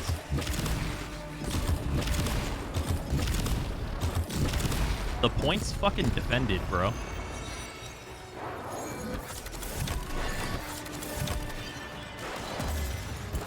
Like, I can literally just set up an actual fucking, like, working base as Protea. Like, Protea can set shop up.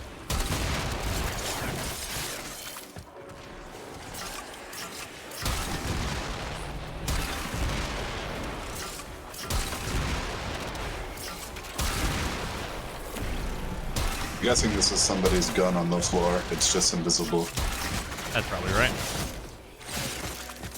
I complete the mission. What if your teammates are bad? I complete the mission. But what if they're on mobile? I complete the mission. Yeah, exactly. Like, I think the real thing is it's going to be treated the exact same way I think that most people will treat Genshin. And I think Genshin is like a good example of why this works. If you're on mobile, you can do a capture mission. Like, you can go and do like a capture mission. You can go into like the open world and like use Zaku to farm boxes. Like, you can do so much. There's so many things that are just so easy. And you just chill and be like, yeah, I do it, whatever. I have Larva on Protea. Like, there's so many things you can just go and do because they're simple. Like, if you're powerful enough, you just like walk in. You're like, oh yeah, I'll get. We can do Steel Path Exterminate for sure. I can do Steel Path Exterminate on my phone. Like 100%, I can do that because it's simple, it's easy. I have all the tools necessary to do it, and not really give a fuck. But like, if we got into like, hey, I want to run Eidolons, it's like, okay, well, I need something that can load a little bit faster. I gotta do some stuff. And maybe the performance in Eidolon missions isn't going to be great on mobile, so I can get in there and do that, right? Like I'll have to get on my PC or my console or whatever to go and do more involved content. But for general daily running stuff, like, you can just do it. And the same thing is true of Genshin, where it's like all the dailies and everything in Genshin are like pretty simple, just like doing like basic stuff, like, oh, I gotta go kill this camp of enemies or do these things. And if you've got decent characters, you can just go do that. And the thing that you wouldn't do on mobile, I think at least for most people, is the Abyss in Genshin. And it's like, oh, I hop on my PC or my console or whatever and go do my Abyss runs. And it's like, yeah, oh yeah, for sure. Oh, who'd we miss? What happened to Hawk? Hawk. I press the melee button, enemy die. Yeah, sure. I don't even want to think about how much battery Warframe is going to drain. Oh yeah, I mean, it's going to be battery intensive no matter what. Could not deliver invitation to Hawk. That's weird. What's a good element to aim first on the Kuvazar, barring needing certain ephemera? Radiation, magnetic, heat. They're all going to be great. Any of those that you go for, I think you're going to have a good time.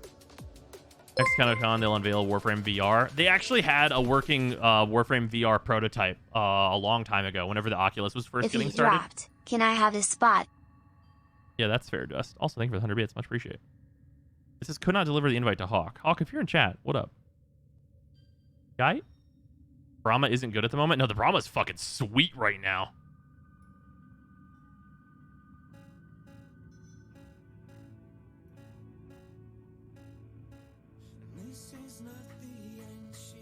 VR Warframe sounds nauseating. Yeah, that's why they didn't move forward with it. It was just like a dev thing that they did. It was cool.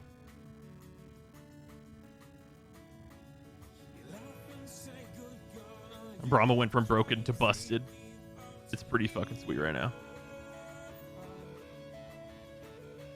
I guess Hawk's gone. Yeah, just DM me.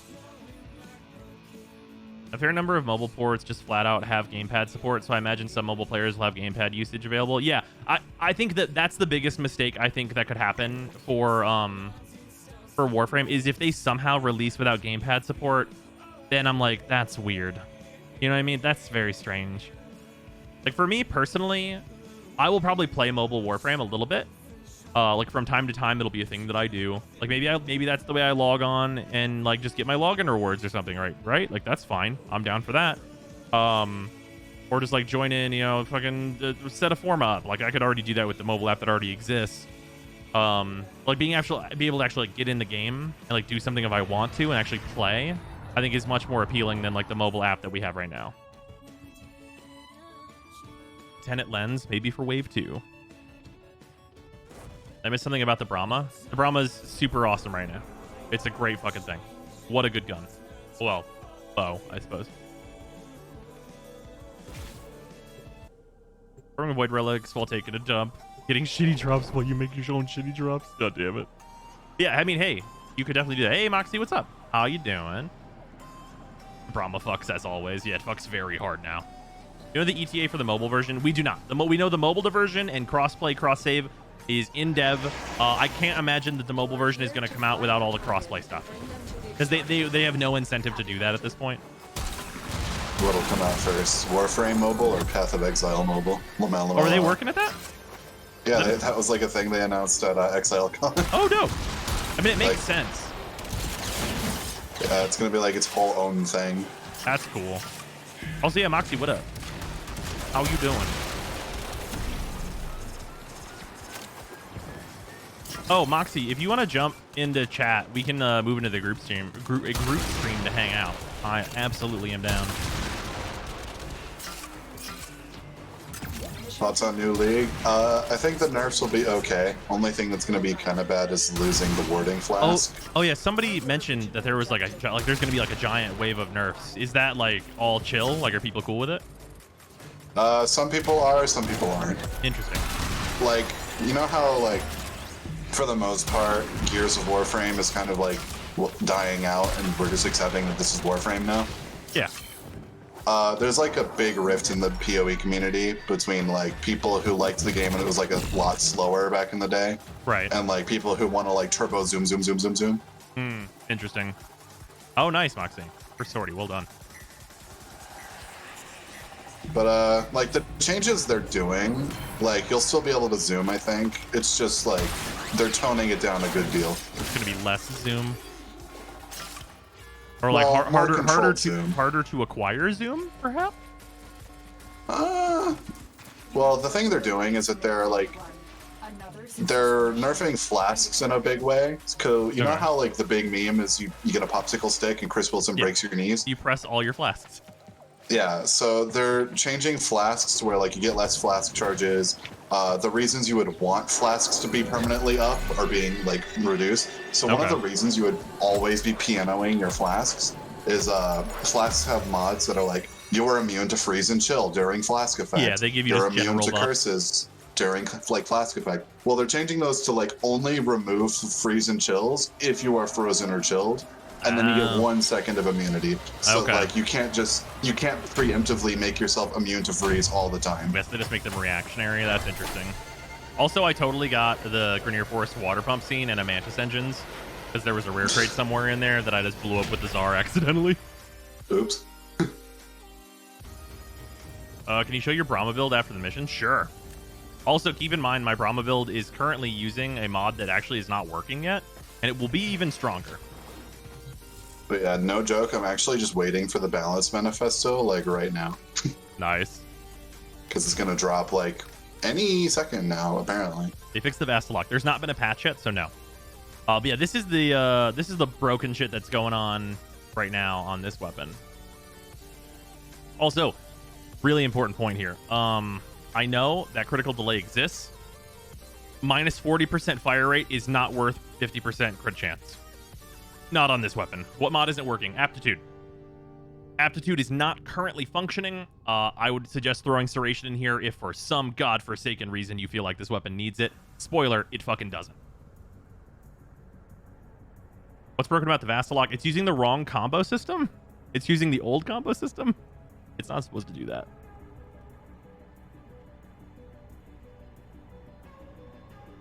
But yeah, if you take this into a mission, this fucks.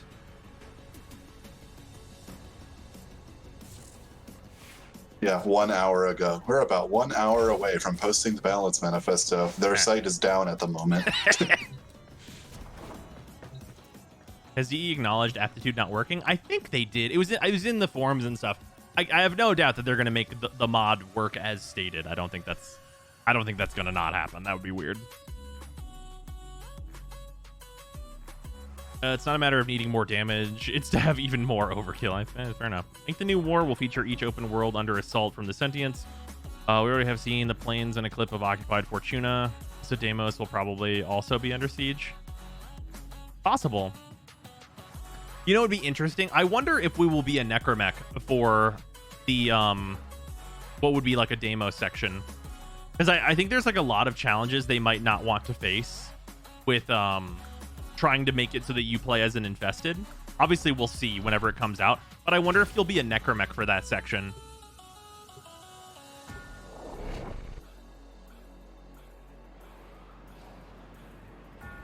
Yeah, it would make a lot of sense. Oh, what if you were an infested necromech? A necromech that the infested have like started to take over. So like the hive is talking to you and you're working with the hive. Okay, I just said a thing that's not going to happen probably, and I'm fucking sorry. set piece where you play as either the moon worm or the sun worm, and you shoot sentient ships or whatever.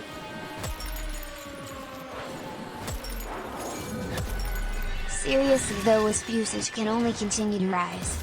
The monkey will be overthrown over long. The BRRRT rises. Sign partner. We're gonna end up with a Necromech turned Warframe at some point. I mean, the Necromechs like kind of slap overall. Like they're actually like I do legitimately still want Necromechs in all missions because they're like actually pretty useful. Why would the Infestation Hive would even care about the Sentients? The Sentients are a threat to the Infested. Why would the Hive not care about the Sentient Fleet?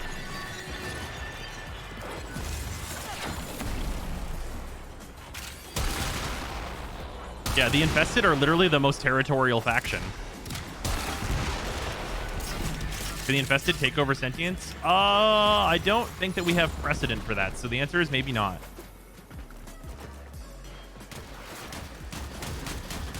Would be kind of a big deal if they ran into things to infest. Yeah, they would not be fans.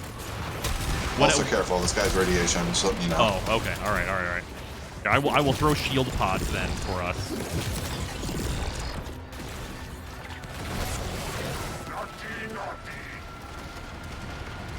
He ran away. This man just get down and teleport 800 meters. He's slowed and everything. He's just down Oh, here. you're by him. Yeah, hell. Hello. Hello. Ow, let me go.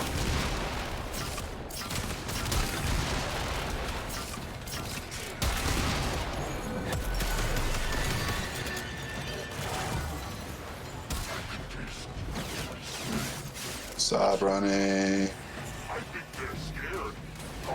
Nope. Did you get two right away? First one was Ghoul, second one was wrong. Oh, okay. Thoughts on the Exceltra, farming for it right now. Oh, the Exceltra is sweet. I will say you're going to want an ammo mutation mod on the Exceltra because it tends to run out of ammo pretty quick. Or you can build Carrier. Yeah, Moxie, there's a Sentinel named Carrier. It has inherent ammo mutation. So you can also go that route with it. Carrier is an old school choice that is still quite good, but used a bit less.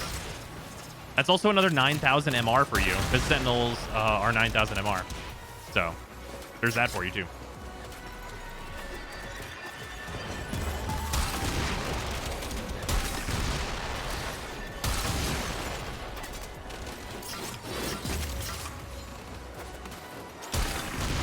Or use ammo pads. Yeah, ammo pads not as great for new players, though. It's pretty resource intensive to build a lot of them. Carrier's Ancient. Isn't Carrier the first Sentinel? No, I believe Worm is the first Sentinel. I believe it was Worm. It's been so long.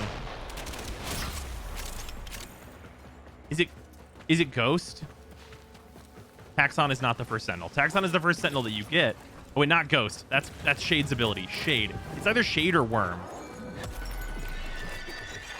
But the first Sentinel you get is Taxon. But the first Sentinel created is Worm or Shade. Do they come together? Did we get two at once? Is that what it is? What elemental is your Czar? This one's Radiation.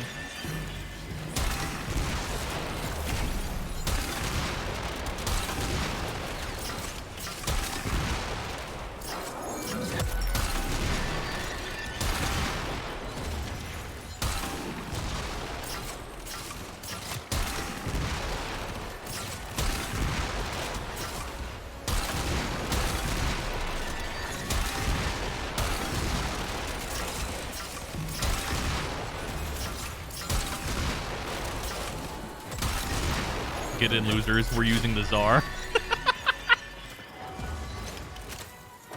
Aren't we in a weak kill everything so efficiently meta that it's impossible to run out of ammo even with BS like a Twin Gurkata? No, you definitely can run out of ammo still. It's going to be more so at higher levels though. If you've got full builds, lower level content is going to drop a lot of ammo for you. Check the wiki. They were added at the same time. Oh, okay, cool. Yeah, so it's Worm and Shade technically. It was Worm, Shade, Death Cube, Carrier? Or was it Carrier, then Death Cube? I feel like Carrier was after Death Cube, right? I think that's right. Yeah, the Comb definitely still runs out of ammo super easy. Even with ammo mutation, you can run into that on the Comb. Death Cube, Carrier, Diriga. Taxon was after Diriga. No, Helios was after. Helios. Okay, so Carrier was before Death Cube. It was Carrier, Carrier, Worm, and Shade update 7, Death Cube update 8. Okay. I forgot about the Jin. Are you liking the Czar? This weapon's fucking awesome. This weapon's fantastic. Carrier was just so popular due to vacuum. Yeah. And now we live in a better world where all companions have vacuum.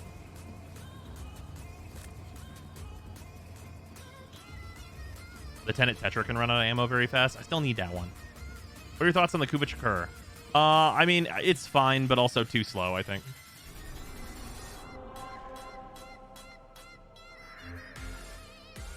All right, if anybody in the squad still has an Earth Lich, start an Earth mission. Otherwise, we can move on. Do Kavats have vacuum? Yes, but it's called Fetch. And it actually has more range. I don't know why they did that. Isn't that a weird thing? They gave Fetch very slightly more range than vacuum. I think it was to try and compel people to use those companions more, but it was super unnecessary. Like if we look, like Fetch has 13.5. And vacuum has 11.5. It's because they move around more, maybe. It's still centered on you, though.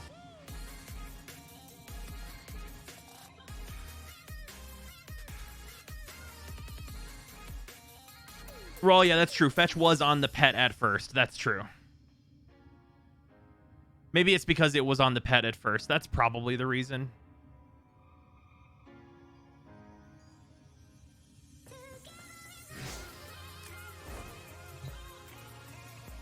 Yeah, and now, like, actual pets are, like, the meta. Like, I'm using Oxalis right now, but let's not pretend the Panzer is not, like, the meta. Well, I mean, it's the Panzer or the Smita, depending on what you're doing.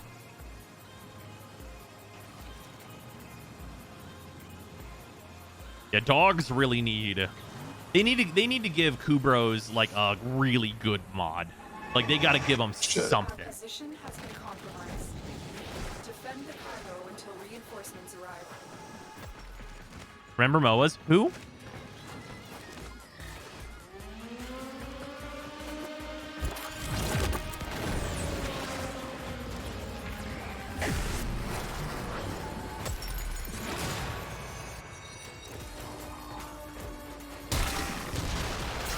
Yeah, because the really messed up thing is, like, if they were to nerf the Volpa and make it so they don't auto-revive, which is, like, literally the reason they get used right now. Like, they have some other nice things that they do, sure. But the reason they get used right now is because they don't die. If they were to nerf that and make it so that they do die, 100% everyone would just use a Smita. Literally everybody. And if they made it so that the Smita no longer gave you loot, everyone would use an Adarza. And then if they nerfed the Adarza to no longer be useful, everyone would use a Sahasa Kubro. Like, the tiers of companion right now are such that, like, I could actually just tell you what the meta would be in a straight fucking line.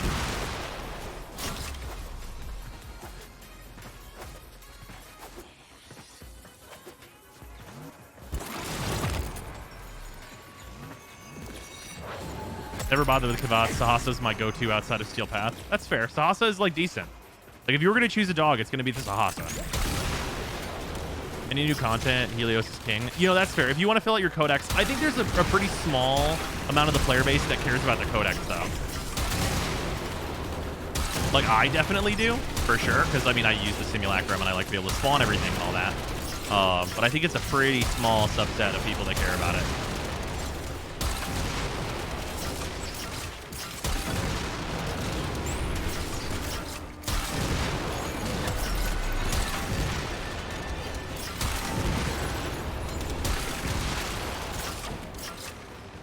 A lot of players literally don't know the codex exists. Yeah, that's true. Doesn't the codex give mastery? No. No.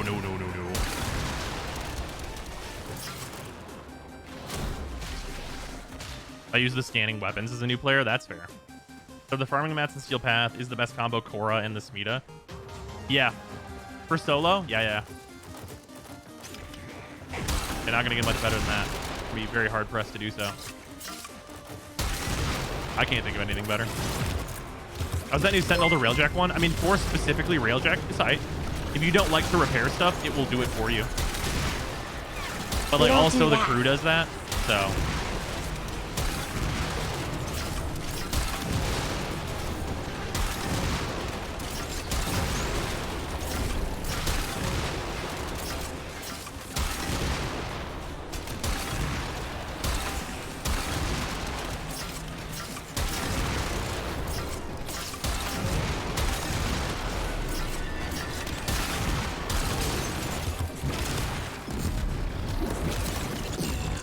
So we really said Spiva, huh?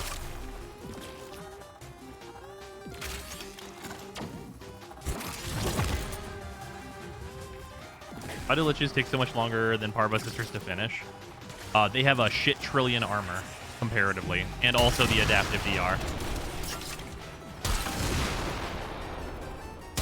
And those two things stack.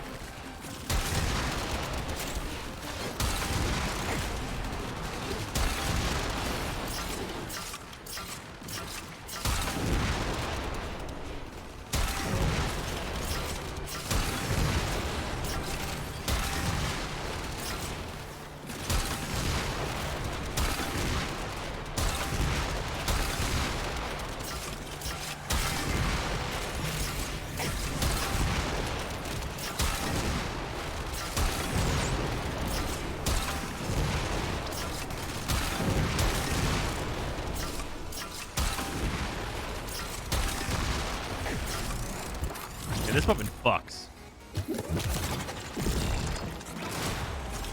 This weapon fucking rules.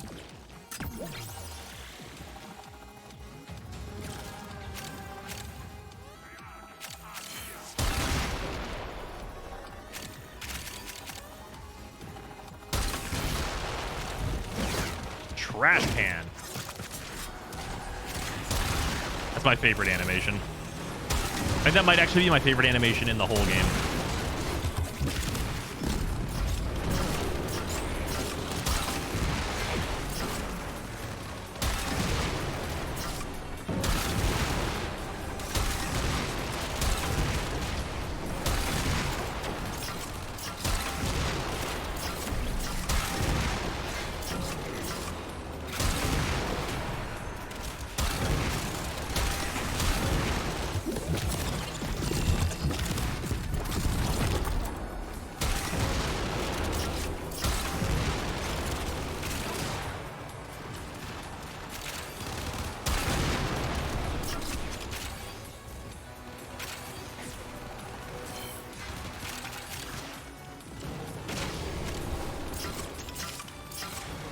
Fuck, the load and fire noise is sexy for the Gubazar. It's real nice.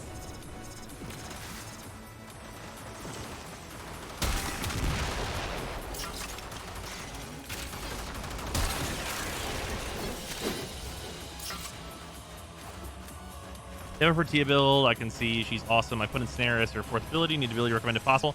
Click the big gold button over there and it'll pop everything up.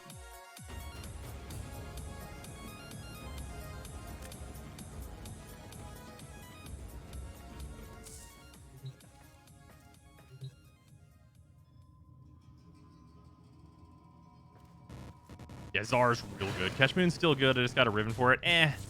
I wouldn't bother with the Catch Moon at this point. The range nerf on it really, really hurt it a lot.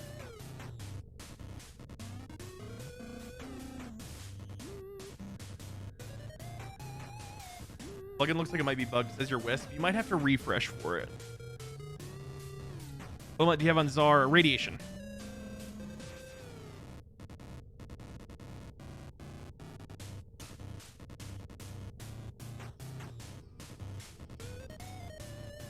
I haven't played since release on Fortuna. Anything notable I have missed except Railjack?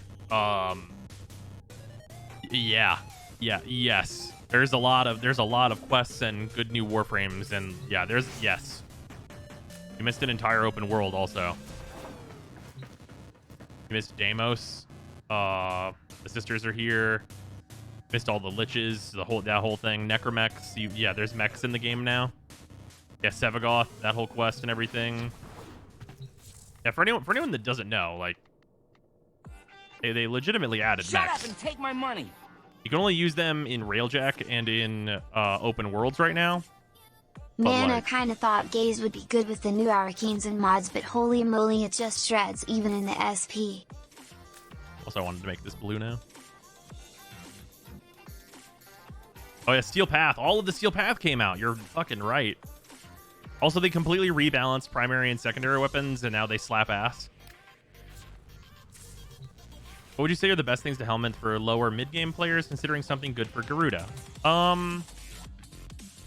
Okay, what are we considering to be a mid-game player? Can a mid-game player do Ropalilist? Or no? Oh yeah, helmet. That's fucking true.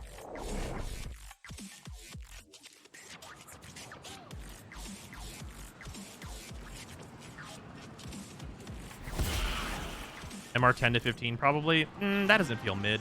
10 to 15? Does 10 to 15 feel mid? I guess that's where the majority of players are, so I guess that's mid. You've done Star Chart?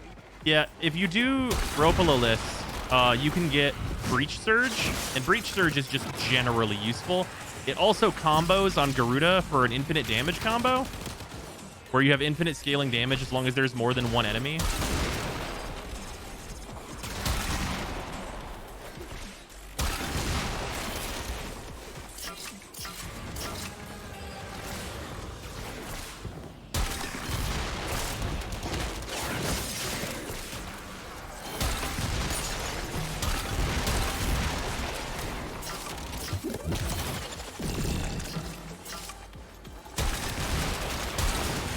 I have a video on that. People also really like Gloom, but I don't know that that's a mid-game thing because that you need Railjack and stuff for that. But like having Gloom available is really good for a number of Warframes that are more squishy. Like if you just need like a general survivability tool, The that's gonna Void be a Rig's good one. fucking rocking the game modes you can use them in. The Void Rig is also the third best thing to use on the sisters/liches. That's fair. Broken down Area on the run. Another successful mission. Find extraction. Yeah, whenever we kill this Lich, I'll probably have to drop in my Necromech because I haven't actually tried it on them yet. But I bet it fucks. I still haven't unlocked Helmet. It's nice. How do you kill the Flydalon and get Helmet unlocked? To kill the Flydalon, you're going to need your Operator to probably at least have the Moat Amp, which is not hard. Gloom. Gloom is the ability Sevagoth, whenever he's subsumed, can give other Warframes. Banshee Silence good for mid-game and leveling frames. Oh, sure. Yeah, that's fair. How much range does Gloom really need to work well? As long as you're above 100%, I think you're going to be good.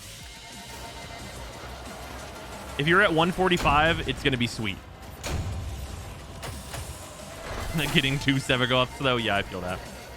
How was your Spore Lacer Mushroom? I named it that. You get to name your kit gun. So you're currently running for Protea, the type of build you would run for something like Steel Path. Yeah, this is what I run in the Steel Path.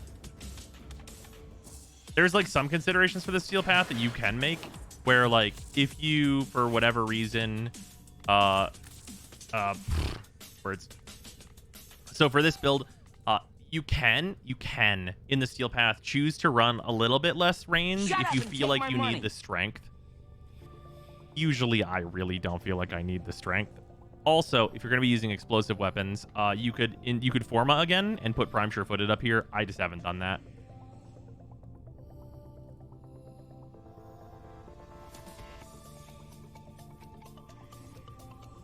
Yeah, also, another thing that is worth noting is that Primed Flow is mostly because Primed Flow is really good for Railjack. So this doesn't have to be Primed Flow. You can use an efficiency mod here. Not a big deal.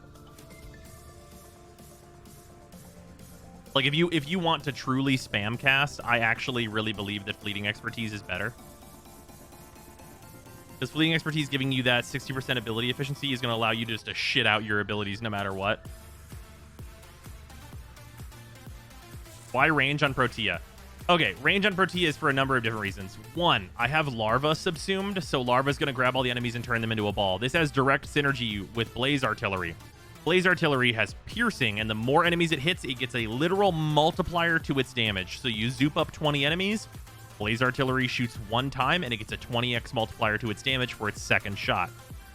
When you do that, that means that Blaze Artillery is proccing heat and scaling tremendously to fucking kill everybody. Also, with this much range, Blaze Artillery has 79 meters of range, meaning if I hit this button in an open world, it is going to kill everything in front of me for like for a very large distance. Like in open world content, if it's like protect this area, I will go up on a fucking hill and I will put Blaze Artilleries up and they will defend this area. Like they are sniper artilleries. Also, grenade fan. This is, no one does this. Don't spread this around. Don't tell anyone. Don't tell anyone. Shrapnel Vortex is super fucking good. It constantly procs slash and it stumbles enemies constantly. At low level farming, all you do is throw Shrapnel Vortexes into the spawns. And they just die. And they just die.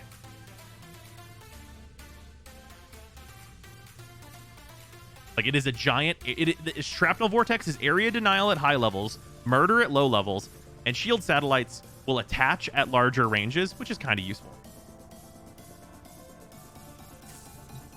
Yeah, Protea is fucking good. Fucking good. Like, Protea's 1 does more than Ureli's literal entire kit.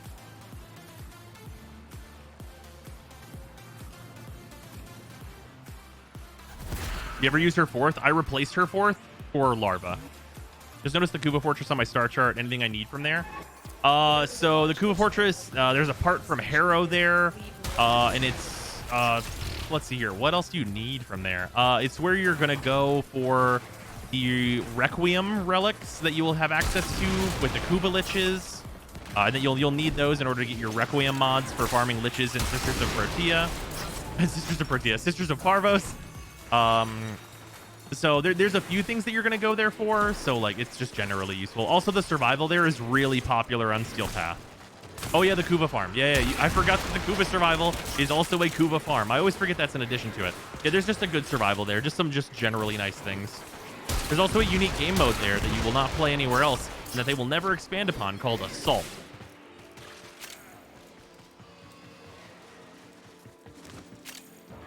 So how do you get a Kuva Lich? If you have the ability to get a Lich, well, you just need to progress far enough in the story. You can go to Cassini on Saturn. That is the very popular mission for it. You get the capture target, and then the lights will flash. You kill a bunch of enemies, and then a Larvaling will show up. It'll show you what weapon that Larvaling is going to have, and then you can choose to use a finisher on it to activate your Lich. That can technically happen on any missions of a certain any Grineer mission of a certain level, but Cassini is the popular place to generate them because it's very fast.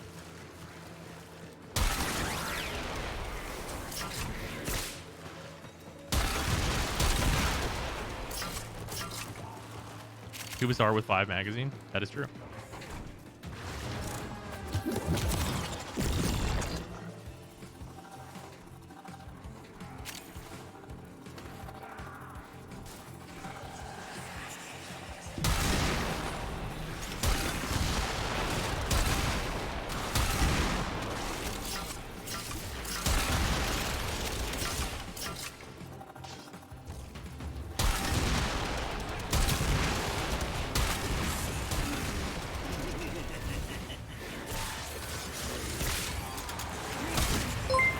Sit down.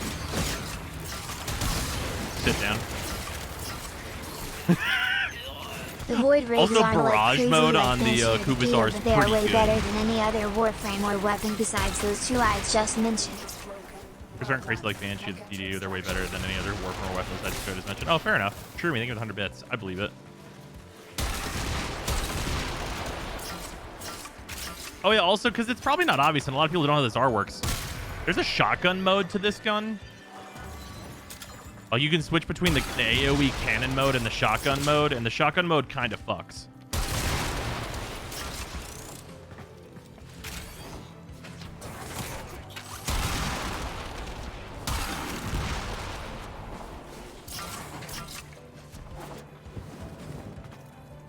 Not kinda. It does.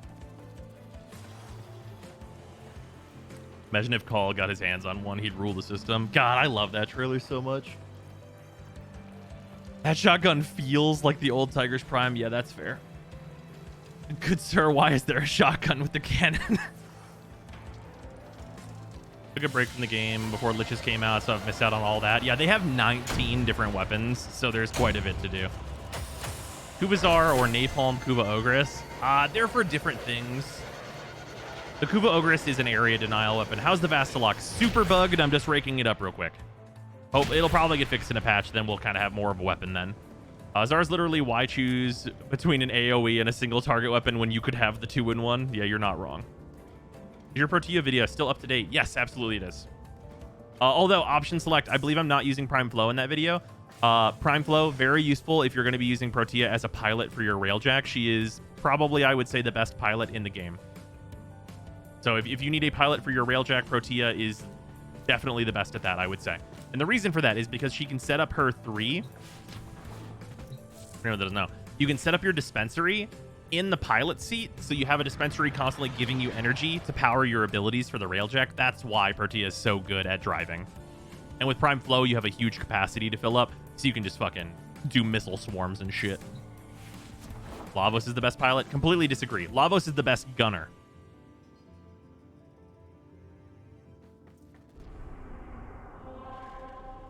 Oh, we lost Just. Just what happened?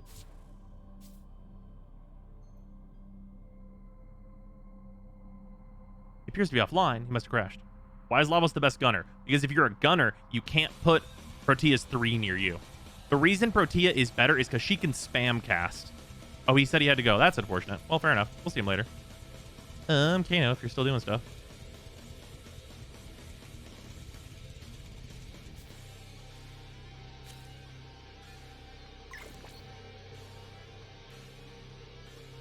Yeah, Protea, I can just spam my abilities. I can just use it. I don't need to wait for a cooldown. I have all the energy I need. I see the build one more time. Big gold button. Available at all times. Larva greater than Ensnare for Protea. I very much agree. Like, they're both good options, but Larva is definitely better. Oh, good. Kano's Lich is already level 2. We're all on Mars, right, Freezer? Check. I think we should be. I'm on Mars. Rad. I believe we're all good then. I think Devasi's got his. Yep, Devasi's is there as well. Good, good, good. Protea, best frame in the game. She's certainly my favorite. I'll admit the only thing I don't like about having this many Liches is how long it takes to get the weapon you're looking for. Yeah, that's fair. There's definitely like a density maximum, and I think we're there. Like, it might be 20 and not 19, but I think we're at the density maximum that the Liches can have. What about Roar on her? I mean, well, she doesn't really build strength, so I don't think I would go for that.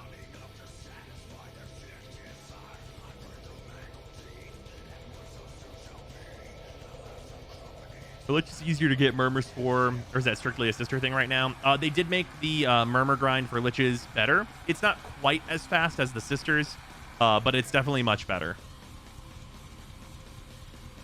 Oh yeah, and the deluxe coming for Protea? Bruh. Please be the first on the list. I need it. I need it. Wisp with dispensary just solves pretty much every problem. Yeah, Wisp is nutty. Wisp is absolutely insane. Nice thing for me was when Protea was released, everyone was so hyped about her too, and I was there spamming her 1. Oh yeah, no, yeah, her 1 is great. Also, like, I mean, whenever she came out, I thought her 2 was trash. They had to rework it to fix it.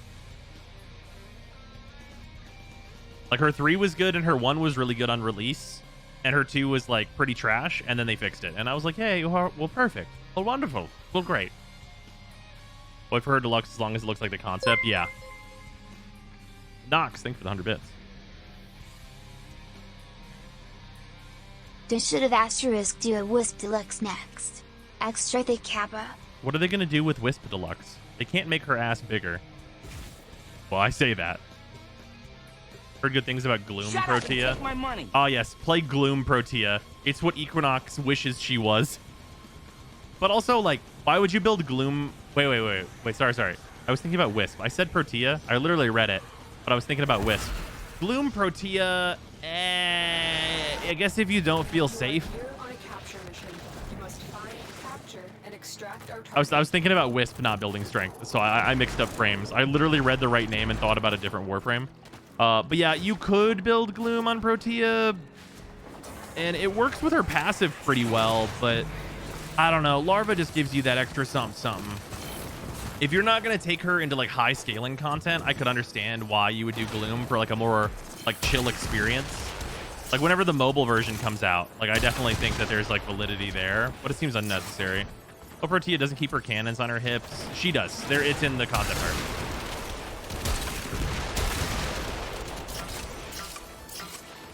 How do you change Protea's Spore to make it actually decision to infuse in that slot? I would probably make it so that it's always recording. Mission complete. The captain has been And then, summoned to the extraction. so basically it would be an ability where it's always recording, but you have to pay for it after it records, like after you use it to come back. So you need to have the energy available in the past in order to go back. Because then you basically you could not die as long as you had the available energy however long ago it goes back. That sounds fuckier than it already is. Well, you'd be able to manually activate it to go back. So it would just always be recording. And then also, if you were to die, you would instead not die. And you would rewind instead.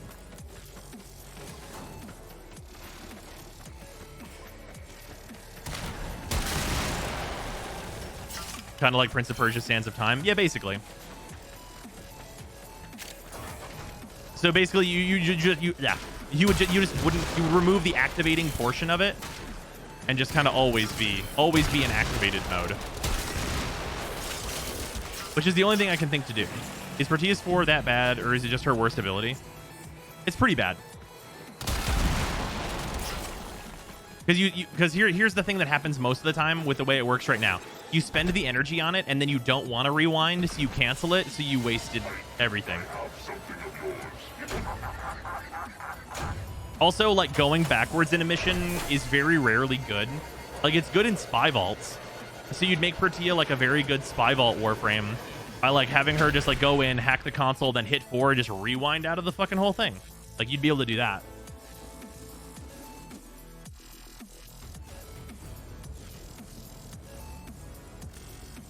Let's got the game. My Warframe does about an eighth of the damage yours does. That sounds about right. You're only seeing the damage from like one pellet of the explosives that I'm shooting too. So who'd we lose?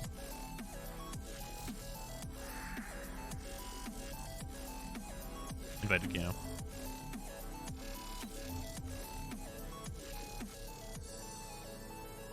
Good number of vaults also does have a door that loops back to the start. That's true.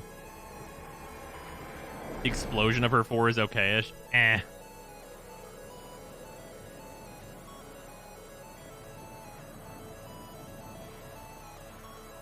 Oh, no. She wouldn't be better than Wukong or Ivara for Spy. I'm definitely not saying that, but she'd be like a fun choice for it. I need you to sabotage this ship's reactor. The reactor is a complex system. Start by removing ship cells. My intel suggests there are rich enemy supply caches in the area, but I am unable to pinpoint the exact location. Search them out if you are willing to shoulder the added risk.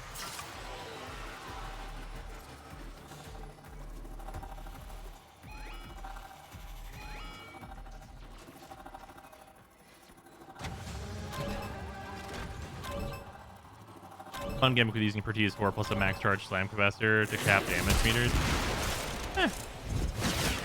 Trash can.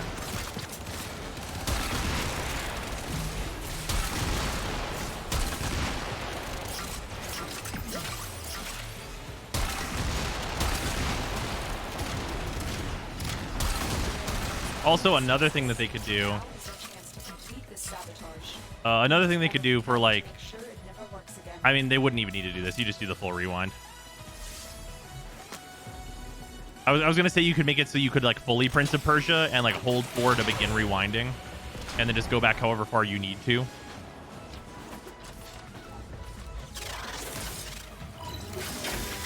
I think it's the worst enemy in Steel Path regarding factions. The worst? I mean, it's definitely the Corpus because they have nullification. The reactor is non-critical. Get your strategy.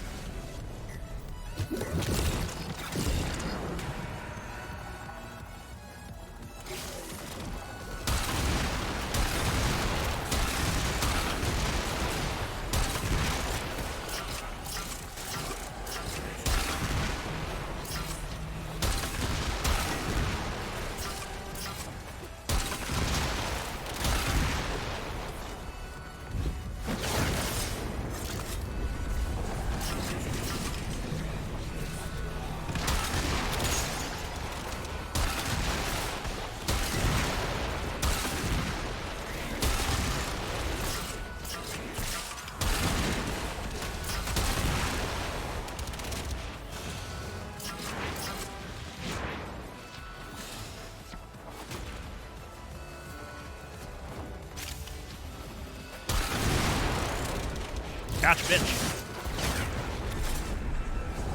Can the Vitrica freeze liches? I actually do not know the answer to that question. After this mission, could you show your Czar build? Big gold button opposite side of me on the screen. That should show you all of my builds that I am currently equipping.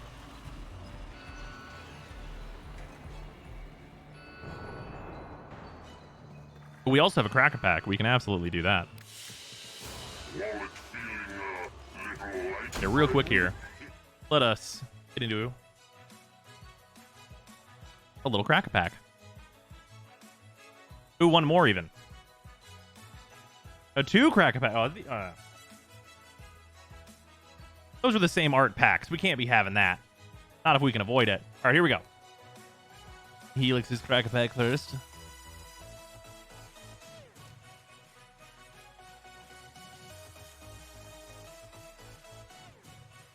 Nope. No stat block on this one. Only some of them have it. Still rad, though. All right. The plains. Venturing beneath the desert sands, you've discovered an alien power pulsing with inconceivable energy. I do love the D&D set flavoring. Is very nice. Speaking of which. It's I hate to peace out midway through a farm, but you gotta do fam stuff, so I gotta go. Oh, fair enough. Later, Freezer. See ya. Finn hears the crinkle of rappers and is very interested. Ah, yes, I see. Also, Jeroner, if you would like to join, I am inviting you now. You play D&D at all? I would like to, but I have never played, unfortunately. I have watched D&D content and things, though.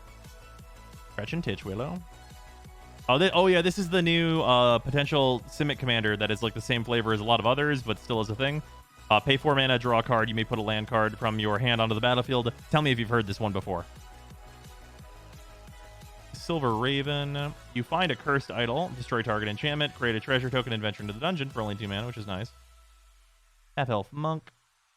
Burning Hands deals 2 damage to target creature or planeswalker. If that permanent is green, it deals 6 damage instead. Also known as kill a primeval titan or kill a Stoneforge mystic. This is a modern card, ladies and gentlemen. Loathsome Troll. Targnar, the Demon Fang Knoll.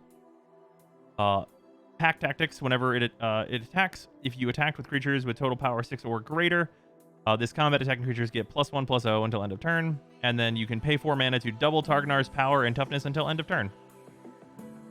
So yeah, 2 mana, 2/2, with quite a good effect, actually. Neat, like, swarmy Gruul commander. Dueling Rapier. Enters the battlefield attached to target creature. Equipped creature gets +2. Wait. Yeah, +2/+0. Oh, yeah, it's a flash-in buff for 1 mana. That's not bad. Pretty good. Equip kind of heavy costed, but not bad.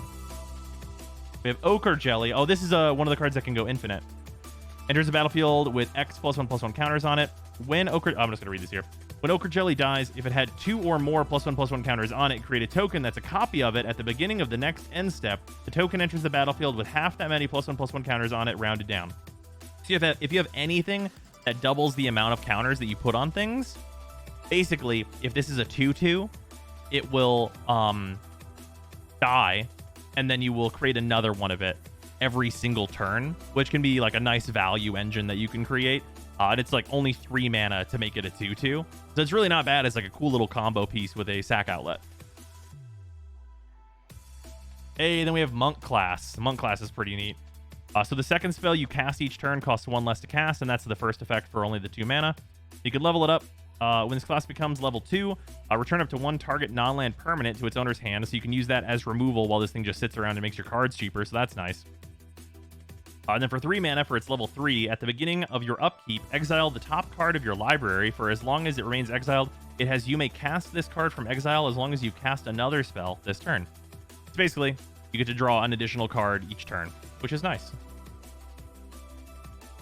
And also, it's like for as long as it remains exiled, so it just allows you to like basically it really is draw an additional card every turn, but you just have to cast something else first in order to cast all those other cards and get access to them, which is really nice for like the value on the cards. So it's not bad. Very good class. We have a foil Neverwinter Dryad. This is the one that's Wayfarer's Bauble Lady. Oh, wait, what? Is this on the list? Motherfucker. I just built this commander. This is the Showcase Border Orvar the All Form, which is apparently on the list. This is from Kaldheim. This is from Kaldheim, which is a recent standard set. But Orvar is badass. I literally just built this commander, so I mean, I'm happy to have the special art of him. Can't turn that down. Yeah, so Orvar is really weird. Basically, whenever you use your instants and sorceries to target your stuff, you create additional copies of whatever you targeted. Why a card that new on the list? No idea. What's the list? The list is whenever they print set boosters, there's a big list of cards from older sets that go on the list, and then you have about a 25% chance for any set booster pack to have a list card in it. And there's some cards, like this one, that are very, very good on the list. So, look, it's sweet. Bonus. We did it. We did it. Success. Great success, even. This pack was nice. That's a good one. Hopefully this next one is just as good.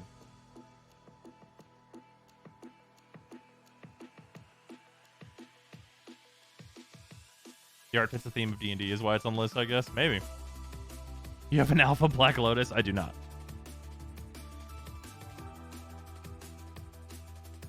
Oh, this is a dope art card. This one's got to have a stat block, right? What? Look at that meat, man. The Oiland. I'm going to make this larger for myself so I can just read it from, like, showing you guys. I'll only read the basics one time as we see them. As your ship clears the edge of Waterdeep Harbor, you notice pirate sails on the horizon. What has made them so bold? I think I'm out of focus slightly. One sec, let me fix that. Do you own a card that costs a house? No, I do not. There we go. Now we're fully in focus. What do we got? We got a bullet. Look at this boy. Look at the boy. Veteran Dungeoneer. 4 mana, venture into the dungeon. A secret door. Venture into the dungeon. So this is an infinite mana outlet for 1 mana. 4 and a blue. Venture into the dungeon. Activate only as a sorcery. So it is a 1 mana 0/4 defender that can keep you alive. And if you make infinite mana, you win the game. Because venturing into the dungeon infinite times will win you the game. So yeah, secret door. This is an infinite mana outlet. That's a thing you can do. Counter target creature or planeswalker spell. Venture into the dungeon. This one's like a decent card. Like if you're already doing dungeon things, this is pretty reasonable. Just like a little bonus on countering a spell. A power word kill. Destroy target non-angel, non-demon, non-devil, non-dragon creature. Decent removal. Weirdly, like a little narrow for some decks though. Skeletons, vampires, and zombies you control get 1/1. At the beginning of your end step, if your creature died this turn, you may pay 1. If you do, make a 1/1 black skeleton creature token. Oh, this is like decent for an uncommon. That's pretty good. Dungeon Crawler. Whenever you complete a dungeon, you may return Dungeon Crawler from your graveyard to your hand. It's like kind of whatever. Shambling Ghast. So Shambling Ghast. This card's super broken. It's 1 black mana. When it dies, you choose one. You may create a treasure token, or target creature an opponent controls get -1/-1 until end of turn. So because this is only 1 mana, and when it dies, you make a treasure token, the thing that you can do is if you have... It's Liliana. It's one of the Lilianas. It's a 4 mana Liliana, and her minus says you may cast zombies from your graveyard. So you pay 1 black mana, or you pay 4 black mana, and you minus her. Then you pay 1 black mana, so 5 mana total, to play Shambling Ghast. You use any given sack outlet, and you sacrifice Shambling Ghast and make a treasure token. You use the treasure token that Shambling Ghast makes to cast Shambling Ghast again. And then anything that you can do that requires you to sacrifice a creature, you can now do an infinite number of times, as long as that sacrifice does not cost you mana, which there are tons of things that don't cost you mana, and there are a lot of things that do make you mana. So infinite mana, infinite, just going, just fucking shit up. Just absolutely we're out here doing it. Lots of ways to utilize, Goblin Bombardment, kill all your opponents. Everyone dies, just go infinite that way. Lots of good stuff there. You can use Viscera Seer, reorganize your entire deck into whatever order you'd like. That one's pretty nice. Or it's not quite whatever ordered you'd like, but you draw whatever you want every single turn, so it's basically like hard tutoring for any card in your deck. That's pretty good. Blasting Station, just kill everyone. You could just do whatever you'd like. Just fuck them up. Yeah, so this is a common. It's just a common that's hanging out in this set, just like ridiculously powerful in combo with some other cards. You know, just doing stuff. Arcane Investigate. Draw a card, and then this is a roll a d20 card, which is not bad. You can just do... This is an infinite outlet, technically, but not a great one. And then we have Froghemoth, which I don't think I've actually read this card. 5 mana, Trample Haste. Whenever Froghemoth deals combat damage to a player, exile up to that many cards from their graveyard. Put a 1/1 counter on Froghemoth for each creature card exiled this way. Gain 1 life for each non-creature card exiled this way. Oh, this is kind of like an option select on like a questing beast, like a lower power, but like also kind of a slime. Yeah, sure. Yeah. That's not bad. That's a pretty decent card. More of a standard card than anything else. Oh yeah, Feign Death. Common. Until end of turn, target creature gains. When this creature dies, return it to the battlefield tapped under its owner's control with a 1/1 counter on it. So this is actually particularly good in Marchesa the Black Rose, and I will be putting it into that deck. It's not in my Marchesa deck right now because it's brand new. But this is a nice foil for me to get because this goes directly into that deck. Because if you do this to Marchesa, she will die from whatever is removing her. You respond to it with this, and then she comes back with a 1/1 counter on it. So then the next time she would die, if she has a 1/1 counter on her, she will just make herself come back to life. So this makes her really, really resilient, and kind of anything you want on your board, really resilient. Froghemoth won me a pre-release. Yeah, I believe it. Yeah, Froghemoth is pretty nice. Especially, in draft especially, he's going to be very, very brutal. All right. Moving on. Jumping back in.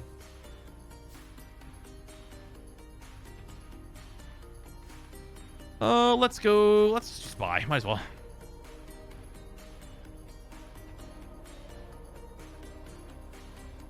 Speaking of going infinite, one of the new Runeterra champs has dev intended infinites. Wait, really? That's very strange. Is it just really complex? Wait, they don't intend the infinite that I saw Swim doing, do they? Oh, 1 second. Be right back.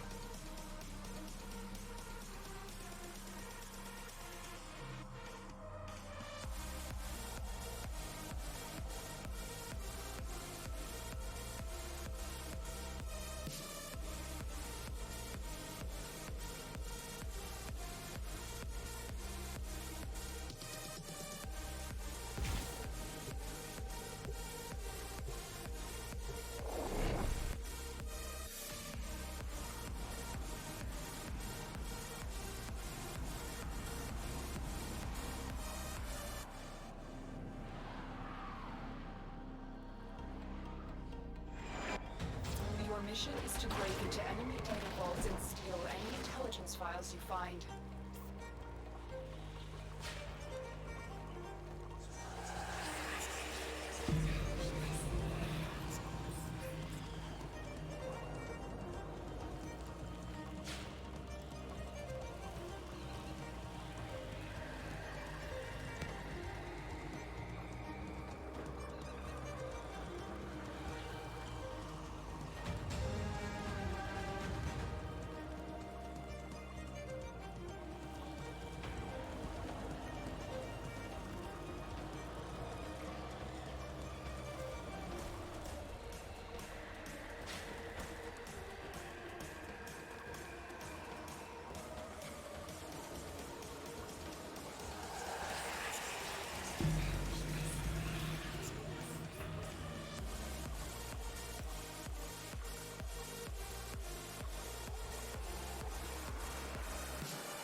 the regrets we made. Now it's time to walk away. Oh, you don't know my scars, but ooh, it's not who we are. Oh, you don't know my scars, but ooh, it's not who we are, who we are.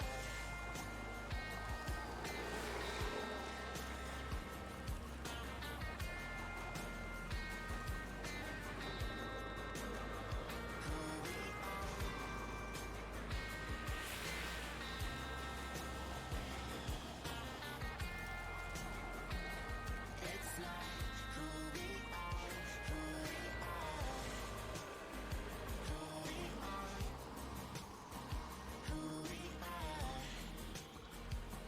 It's not who we are. Why don't we start again? Take this back to times we went far away from everything. It's all I need. Yeah. So tell me lies, fantasize. We don't need to justify what you need. Ain't hard to find, but you won't find it there. Oh, you don't know my scars, but ooh, it's not who we are. Oh, you don't know my scars, but ooh, it's not who we are, who we are.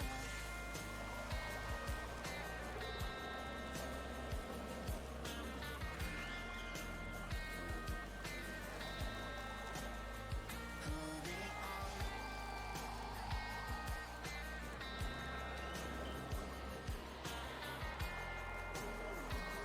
It's not who we are, who we are, who we are.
Okay, sorry. Everything happened. Everything happened. Dog needed to go out. Small grocery order got here. We're just out here doing the most. Still taking my shoes off. Here we go. How the fuck did you kill 19 Eximus? That's a great question. Yeah, how did I kill 18 Eximus, huh?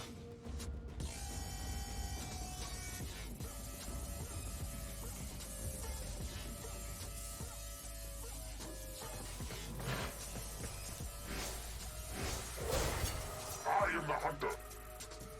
Wukong clone, non-Protea. Fine. Said there's a dump, but it's my dump.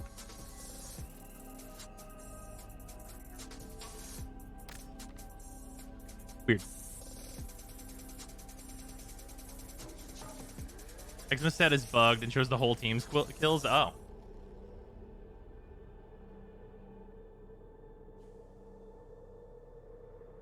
Oh, resource caches are not on the list of things that Golden Instinct checks for. Be nice if it was on the list. Turns out 4400/proc Rex people. That's true. Yeah, I'll have Golden Instinct pretty soon here. Because I think I'm, like, basically level 14. My last Requiem is Zada. Wait. What did it unlock? And I just didn't realize? That's my bad. Whoopsies.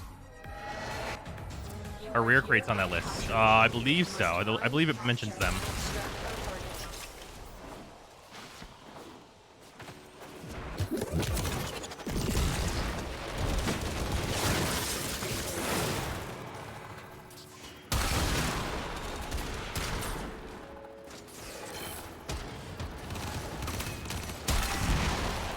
Excellent work. You interrogate the captive like a beast. Your time is done.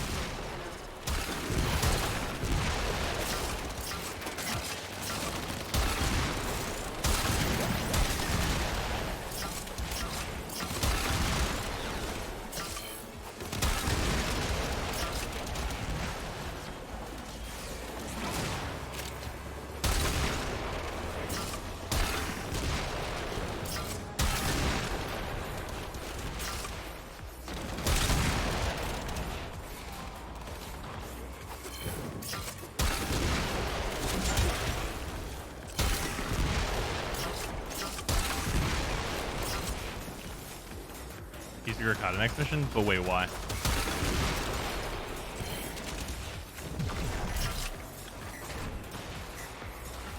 What progenitor do you recommend for the Kuba Czar and Comb? For the Comb, definitely Heat. For the Czar, I'm on Radiation right now, and it's working out pretty well. But Heat, I think, is also good.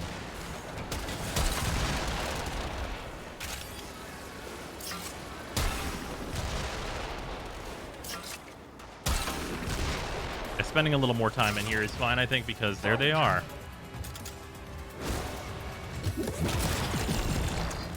How rude.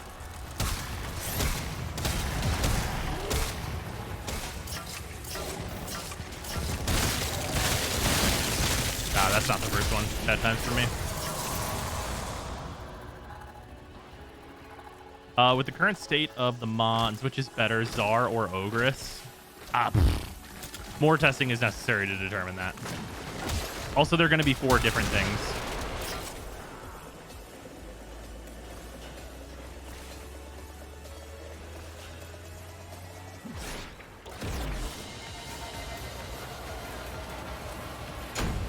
We won't be stuck with the Plankton playing as Veso and the new word. I mean, if we are, I don't think that's a big deal. Those missions are going to be more for like the storytelling and unique mechanics of the gameplay, I think, more so than anything else, which I'm super here for. Sounds awesome. Like being able to see things from like the perspective of other characters in the Warframe universe, I think is like really valuable. Like legitimately a thing that I hope we get that we very likely won't get, but man, it'd be cool to see,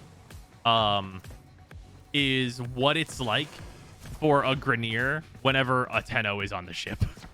Because, like, it's gotta be, like, just chaos. Like, just, like, the worst thing. Yeah, objective, survive, but there's, yeah, literally it's just the final level of Halo Reach. There's one guy, and he kills you. It's the final level of Halo Reach, but there's one guy, and he kills you.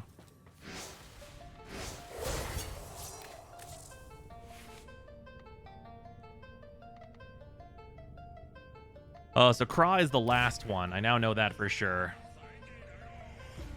Is this my last Zada? How many more Zadas do I have? I have 2 more? Okay, we're good. Okay, so we're going to try Zada as the first one. So I have a 50-50 for this to be done. I'm 50-50 on this being correct. So a 53-second long mission? Yeah. Well, what are those? Oh, these are the Requiem mods. You farm these from Requiem relics, and they're needed to kill Liches and Sisters of Parvos. They have 3 charges on them, and then they run out and become defiled. But you can recycle defileds into more of the regular ones. A sentience may be strong, but not as strong as family. Comms for the Grenier or Corpus when a Tenno is on the ship has to sound like shit is on fire. Or silence.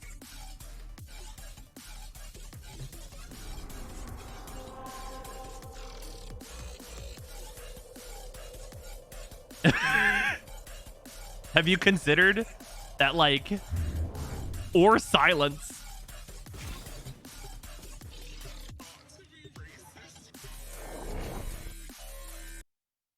I'll take your Mesa and you can't prove otherwise. Call's level 175. I kill level 175 Grenier all the time. I think silence is worse. I think you're right. Because think about like the first enemy in this mission, right? The first enemy here, that guy didn't even know. Like, these guys don't even know.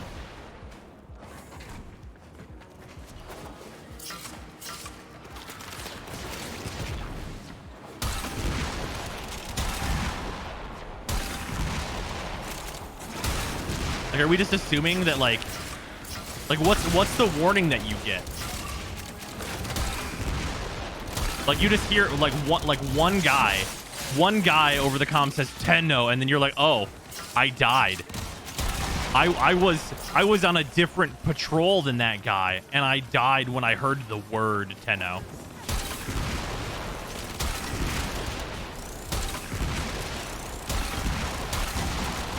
Like, what is the experience of that? Like, that experience that we just saw? Like, what do you... Like, you just look down the hallway, and the hallway exploded.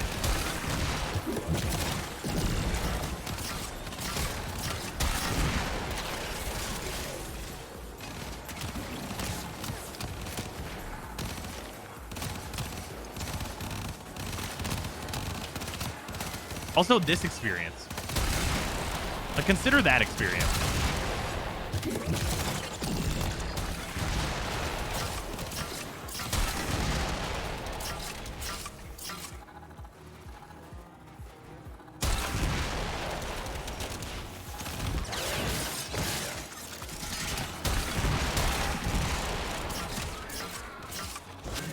Like, and then they just leave.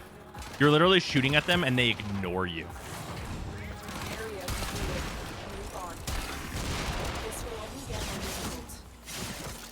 Terminal and prepare for enemy resistance.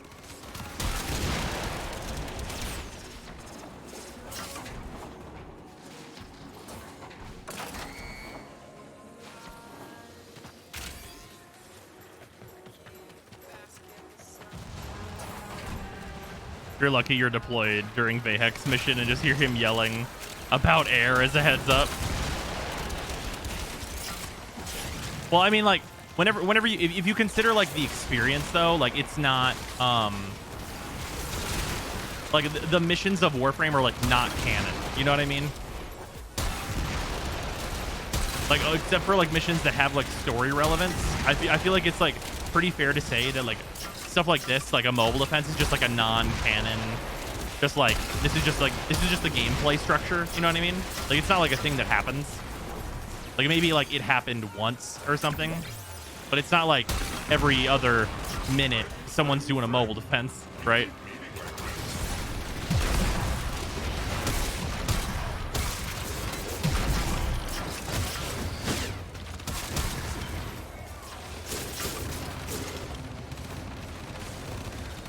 Are you showing the NVIDIA overlay? Oh yeah, I accidentally hit Alt R. It's because I hit, so this is Alt R. I use Alt to crouch, and then I use R to reload. So sometimes that happens. My bad.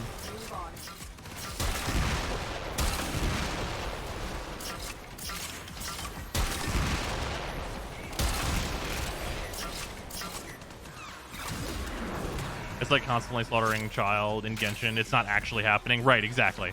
Like, we have one showdown with Dvalin. Like, we have multiple showdowns with Andreas. That's definitely a thing, I think. And then, like, you know, like, some of it is just... Like, yeah, there's one fight with child, but it's a weekly farm. Stuff like that. Warframe Nora has the 3 assassination missions. It's just Wukong going, hi, Sergeant, bye, Sergeant. You're not wrong.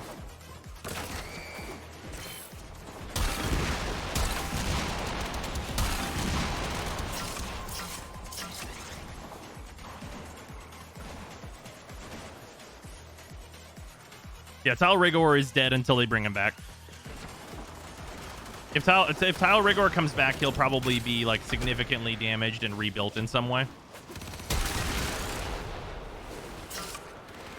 Wait, if you alt to crouch, do you jump with an extra mouse button? I do. I use alt to crouch, which is a hold to crouch, so I can do this, which is useful in certain situations. You want to be able to hit crouch a lot. But basically, I use alt to crouch. Space is roll for me, so I roll with space, and then my mouse button is jump.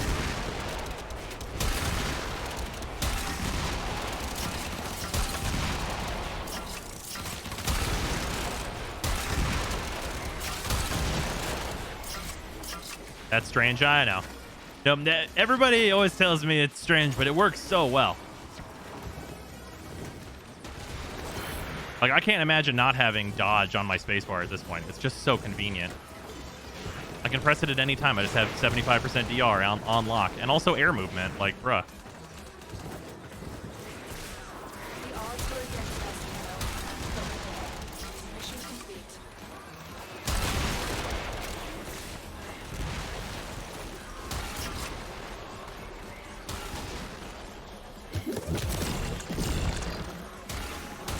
See your buffer rhino build, and have you tried parasitic armor rhino yet? I have not messed with parasitic armor rhino. People keep recommending it though, so I might give it a shot. Spacebar is my melee. Nice. Jupiter now takes place after Ares. Oh yeah, the Alavi thing is pretty muddly right now. Also canon that there are like multiple Tenno, but they are not the main Tenno, like the player character we play as. Yeah, I really want I really want us to have interaction with like another Tenno in like the main story. That'd be really cool.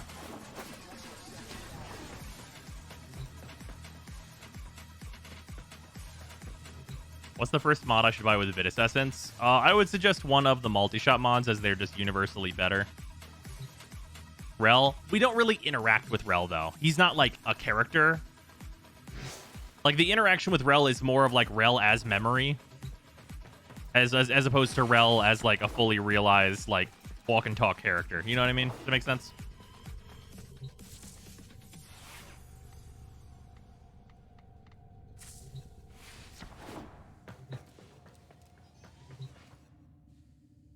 But the reason they haven't done it is they can't think of a name style for another faction.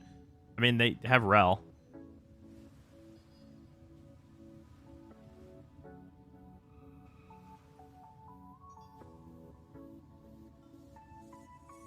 Maybe there's only one left. Well, it's canonically there are multiple, and you can tell that, of course, from like the new war trailer too, because there's a dead rhino.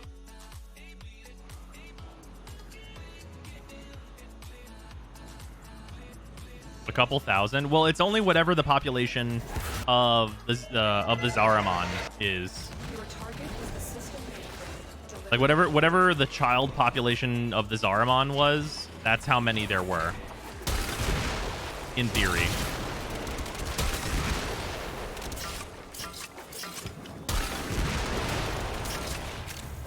I find you, I take you, like plucking fruit from a tree. Your target is the reactor.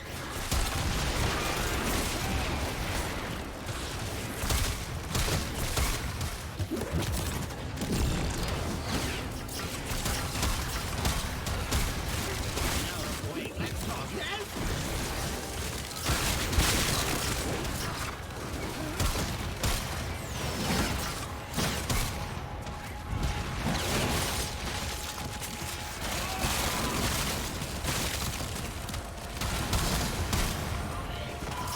down, please.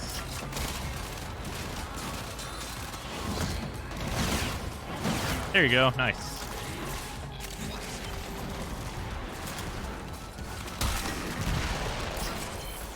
Do you update the Spore Lacer? What about it?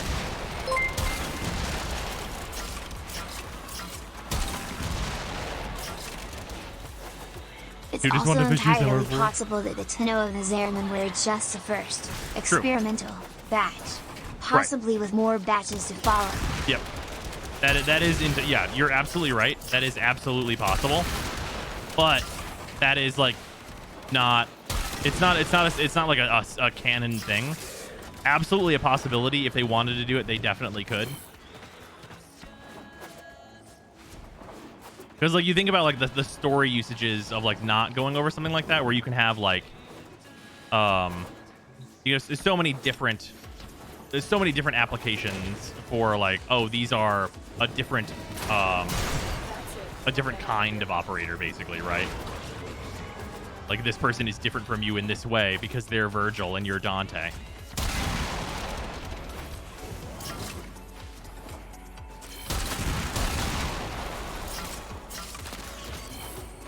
As an example.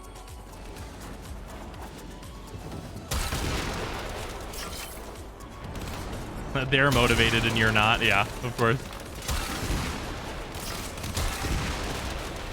Do we wish for Ayaka for Ning? I'll probably do a little bit because I also want Yanfei.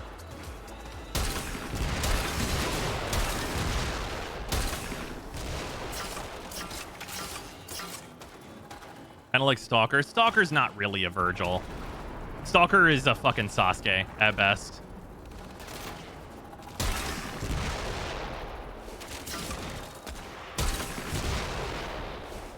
How are your buffs green? Oh, you can edit them.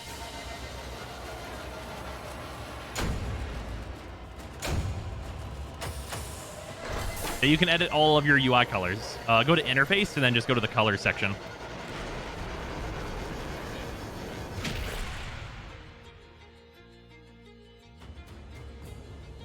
Rude but true. I don't know what to tell you.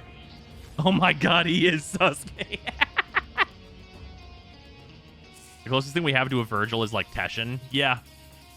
Yeah, pretty much. Who is Dante then? I mean, depending on how fucking stylish you are, it's probably your character. Ideally, you're Dante.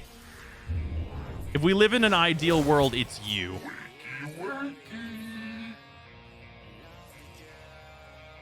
Oh, no, right, I'm still trying this one.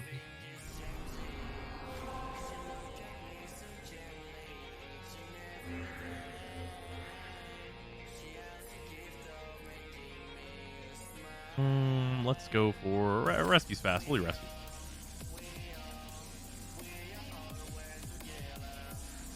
Who has the strongest talk no jutsu? Ballas. For sure, Ballas has the strongest talk no jutsu. 100%. The amount of shit that Ballas has gotten away with. Like, he's just in front of people that can murder him. And then, like, he does murder, but then he's like, okay, but more words.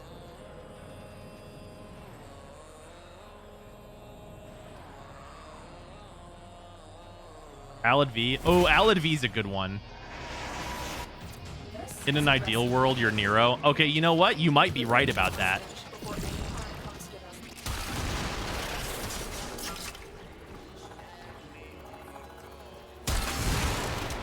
That's some big I like your funny words, Magic Man energy.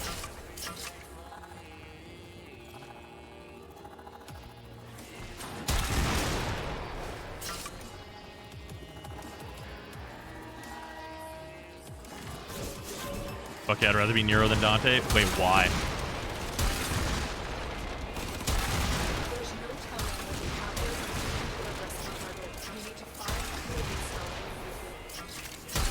Can I like say a thing that's like a potentially like cool thing DE could do, but that it might never happen, so people might be sad about it? It's a possible sad.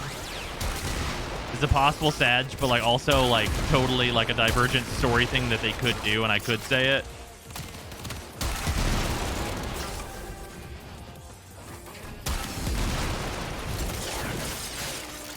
You're on a what if moratorium.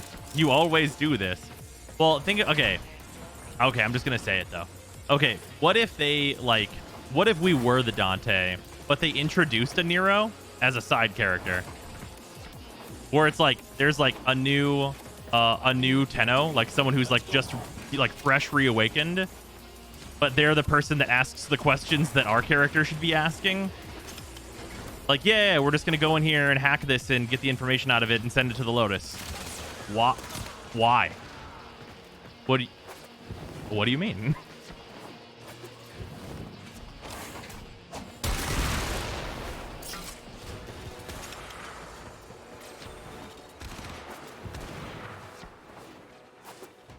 Yeah, why are we doing this? Right, exactly. Why? You know, I never really thought about it.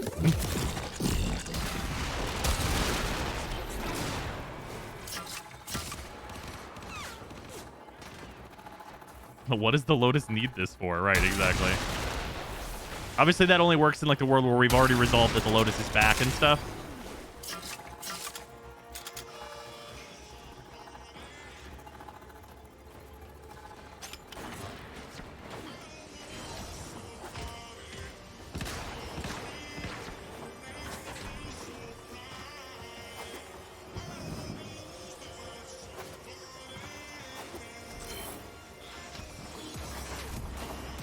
Yeah, having a character that's like the character that asks the important questions, that'd be interesting for them to go down there.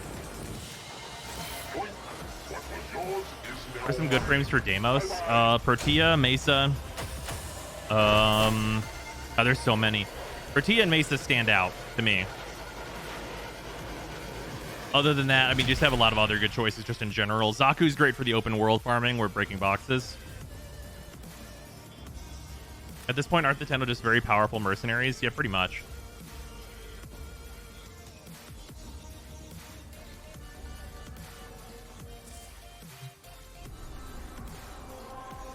Your little Lich is coming up in the world, Tenno.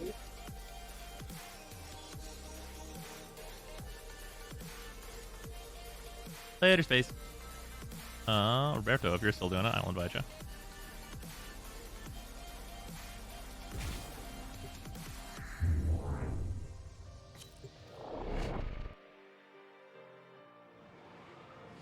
Sisters of Garden. Bree's looking for a squad for that if anyone's doing the Sisters farm. Really forgot Zaku existed. Oof. Jeez, haven't tried my loot buster Zaku on Deimos. Are you ready to get items? Because you are about to have items.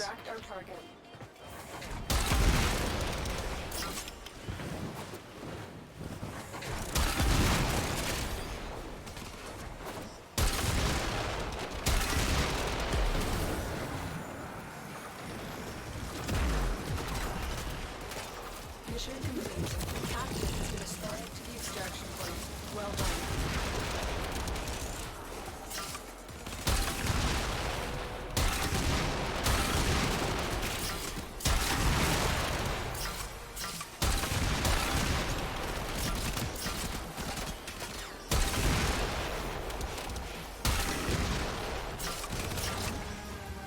This fucking dude's up for no reason.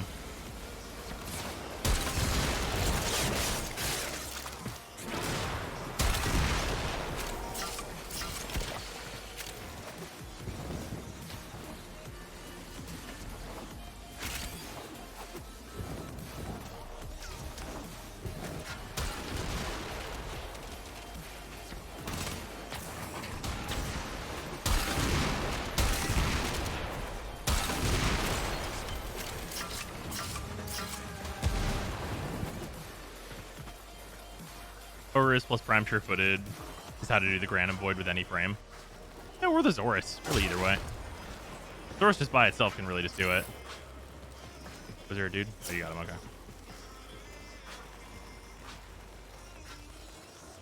Here's what I really want: a playable flashback segment of the Tenno fighting the Orokin. I mean, you could. Well, we have the it's not playable, but we have the flashback scene of some of the sentient fighting. From Protea Systems for 3 days. One day after helping a friend to get Protea 2 hours. Nice. I don't know if there are any companions that help build combo. I don't believe that there are. Yeah, I don't think so.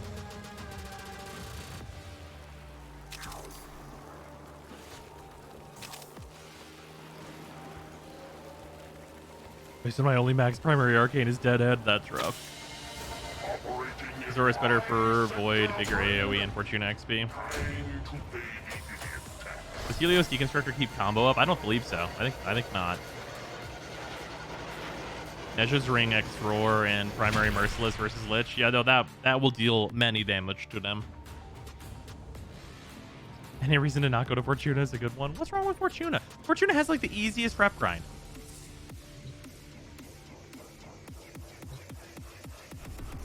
What's the plan for Genshin tomorrow? Genshin. Oh, the plan is Genshin. Like we are just, it's going to be Genshin time.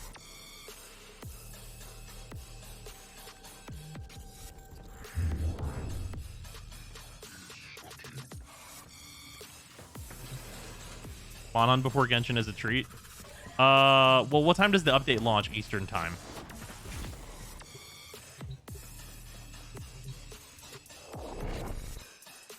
Yeah, that piece of information is very important. Is update tomorrow or Wednesday? Should be tomorrow, but it might be really late tomorrow. So like basically the next day.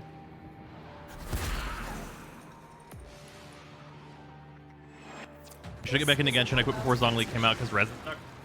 Yeah, there's a lot to do. There's a lot more story quests and stuff. So like, you have all that business to do, and that's all really good. The events have been super solid. Inazuma is about to launch, so if you wanted like open world, like run around, there's gonna be a lot more of that on the way. And like it's just a fucking good time. And Resin is a little bit relieved once you get into the housing system, because the housing system has like consistent long-term rewards after you're invested into it, which is going to give you extra resin every week. Also, some of the weekly boss resin costs have been reduced. Basically, you get like a discount on the first few bosses you do each week, so there's that.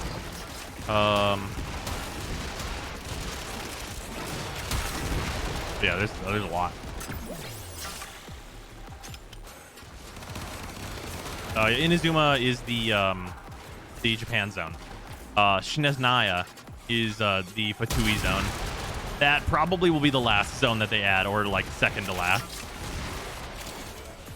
of like what we know exists right now anyway.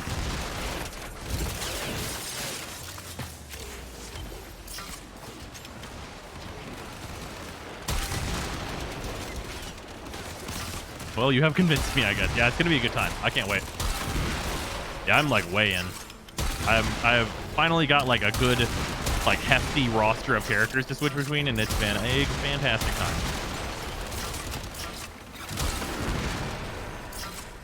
Assuming we don't go to another plane of existence, yeah, which is fully within the realm of possibility. Finished here. Move on. We have got to find a terminal. Proceed and prepare.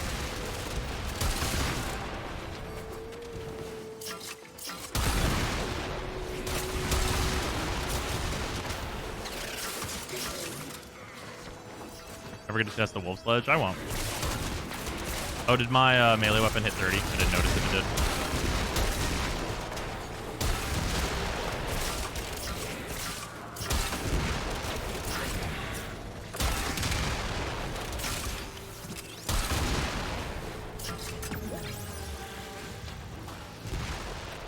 It starts at 6 p.m. EST for 5 hours. Oh, shit. I guess we're not doing Genshin tomorrow, then.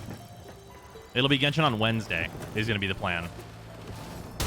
If it's coming out at like midnight, then yeah, that's not gonna work with the current stream times.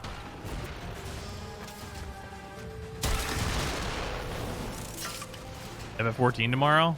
Oh, with so much Warframe and Genshin stuff that we're about to have to do, probably sadly not. I really am trying very hard to like get there, but games keep doing like, hey, let's just do a mega release. How are you?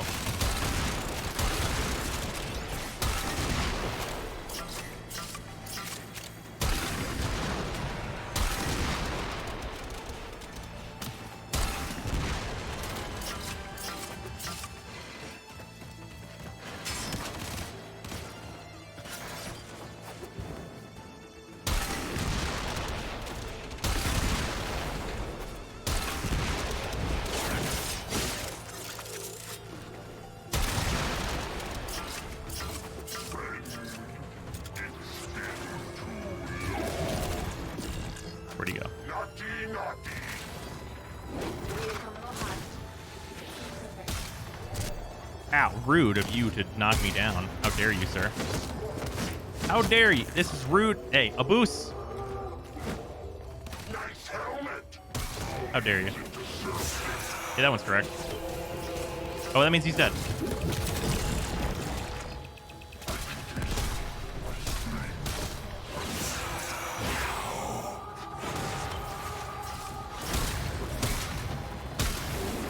God, your DR is really kicking, huh?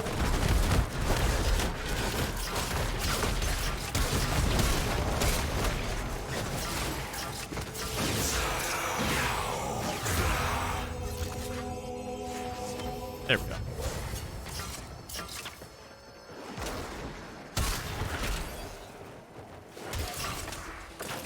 Sir, this is not the time for La Lucha. God damn it.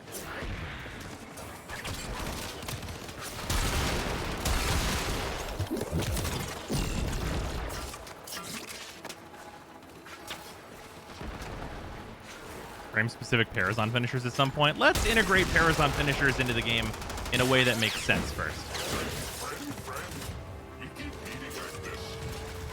Wait, isn't that my guy?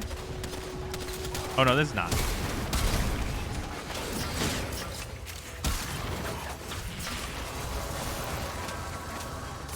What happens if you get a Lich and don't have a Railjack these days? Hopefully one of your friends has a Railjack and you can tag along. They would really like it very much if you got a Railjack. Luckily, the Railjack requirements for like doing the Liches is really low.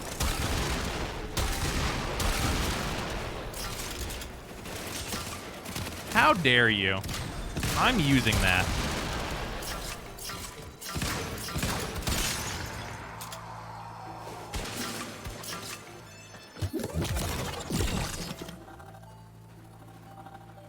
Man, the enemies that take your gun became way more relevant whenever my guns became relevant, huh? What a bunch of jackasses.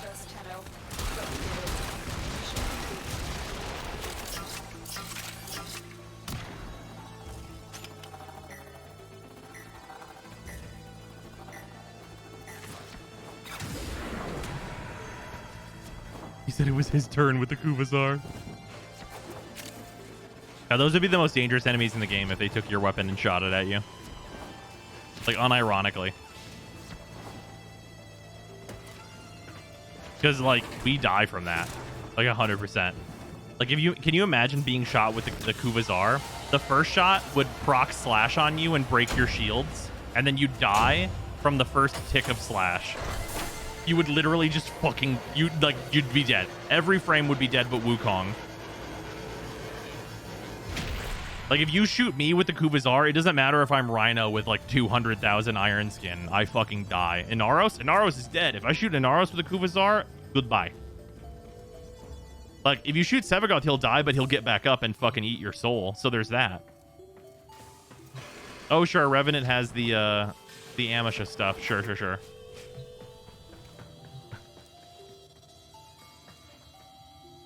Valkyr? I mean, if you're in your 4... But if you're in your 4, they don't have a weapon that they can take from you. So that's not a situation you'd ever run into. Titus with stacks. That'd really blow, though. You'd lose so many stacks. Because you'd probably die multiple times.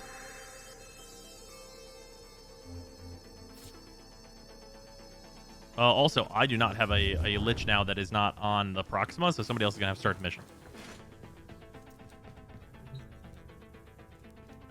You mean the Sister Spectralists who one-shot me with my own Stropha? I do mean them. I was Wisp.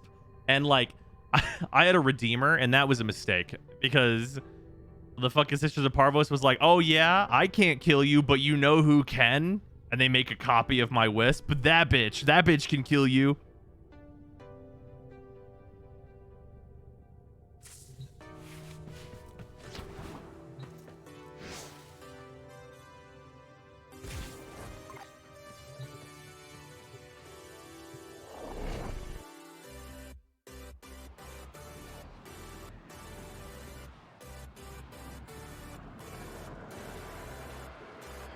Have you recruited any sisters yet, or are you killing them all? Absolute murder. Slaughter completely.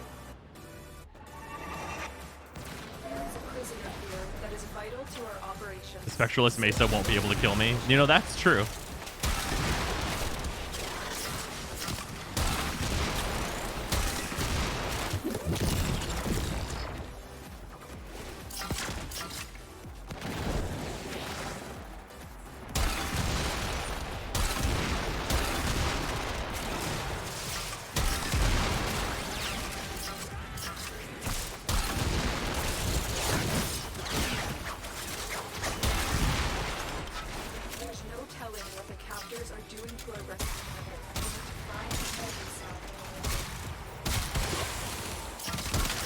I'm just fucking people up with the cannon for no good reason.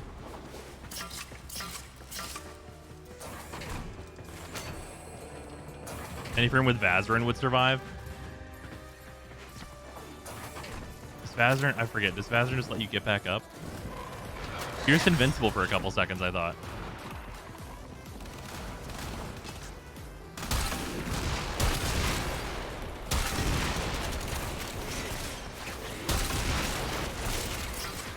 Yeah, 5-second invincibility.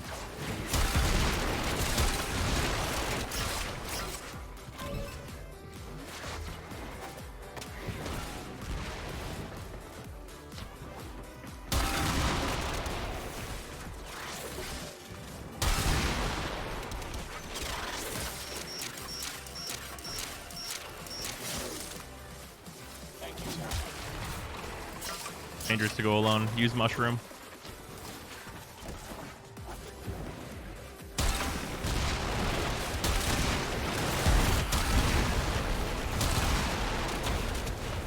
Oh, I'm sorry.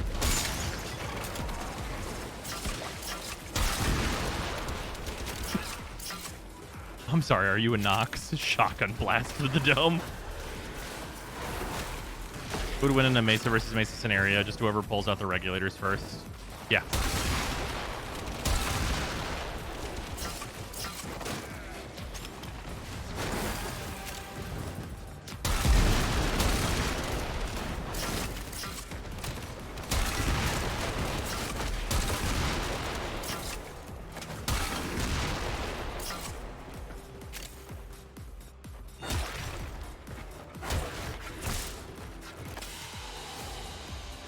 Does your Czar have a volume setting? No. It does scream fuck you when I fire it though.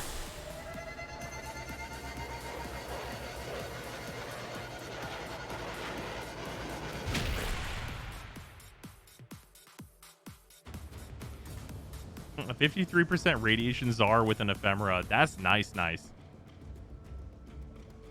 Orders has been getting tired of waiting. We say Anaris would be fine, but status immunity is broken against sisters.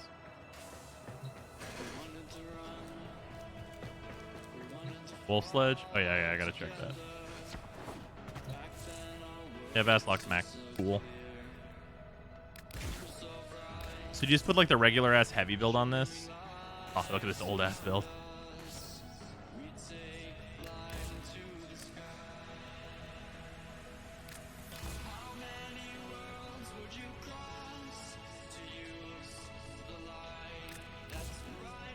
Although, wait.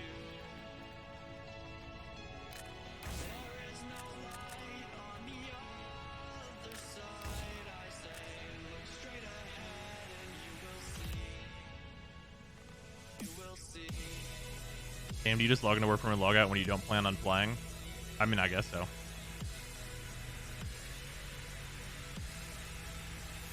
have to wait until a certain date to get the drops in the game itself. No, you just have to claim them. They're in your inventory. Click your profile picture thing in the top right on Twitch, and there should be a drop section if you have any waiting for you. You also have to link your account. If you don't link your account, you can go get shit.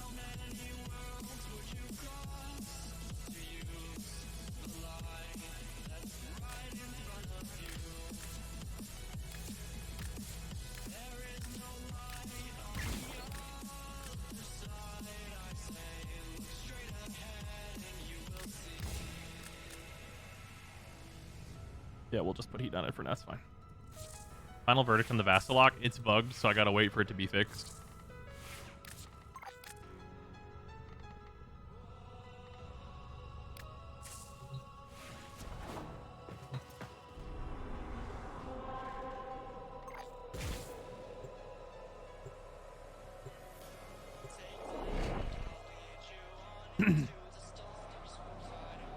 No corrupt charge. Ah, that'd be important. You're right. I should have put that on there. I was not thinking about it.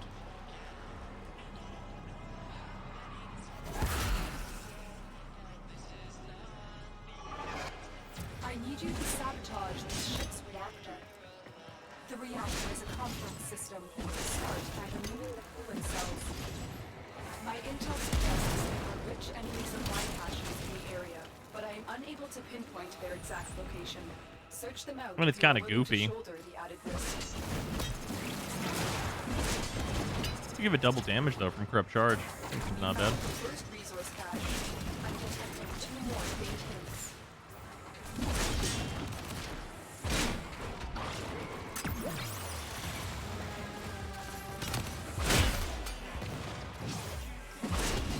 You're pretty much always just gonna throw it, I guess.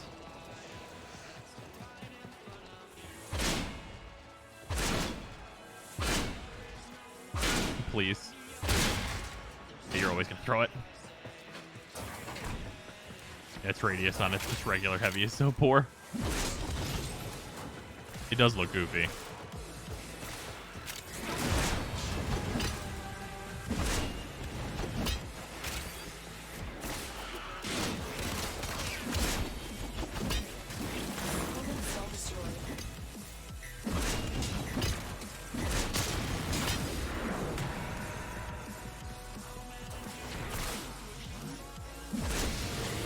I mean, this is a goofy thing to do. It's so hard to farm, though, that, like, why would anyone ever try and build into this? Use whatever you can to make sure it never works again.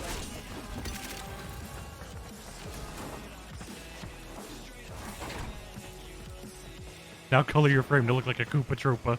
Okay, I respect that. You could do that. That's pretty good. Oh, you can't throw it in the air, though. That's balls. Even the Hammer Brothers can throw their hammers while they're jumping.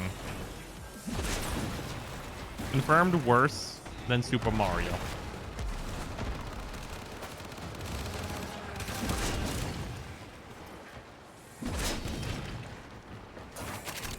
We're gonna fix Galvanized Aptitude. There literally like hasn't. Well, I guess there's been one patch where they could have done it, but it's probably a more complicated fix, I would imagine.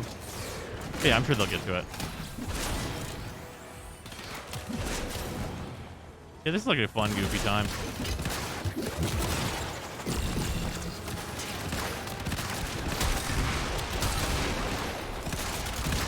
Stop that.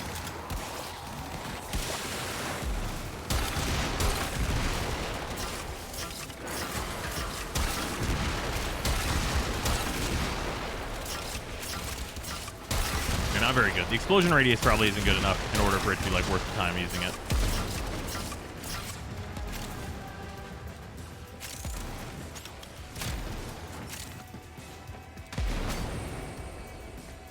Can you fly your ship around?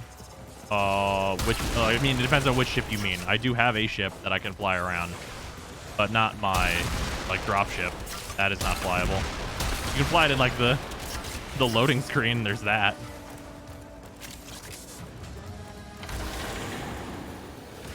Like, up in space. Yeah, there's the railjack. Is the Redeemer Prime video up to date with the heavy tech build for disruption and other things? I believe so. If it's not, I'll need to update that. Oh, you know what? It might not be, because it might still be using Berserker. Which you definitely should not use Berserker anymore.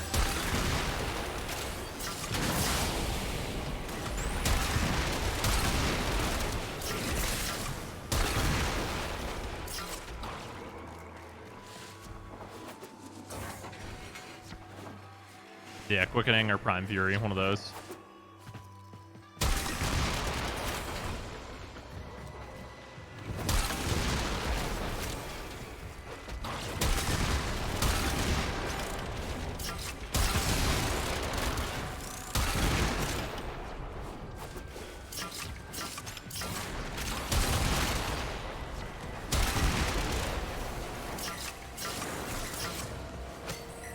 I think Berserker is okay, especially in Steel Path. Why especially in Steel Path? I mean, if you run out during an Acolyte, that feels so shitty, though. Berserker for heavy attack builds. I mean, you can get away with it for sure.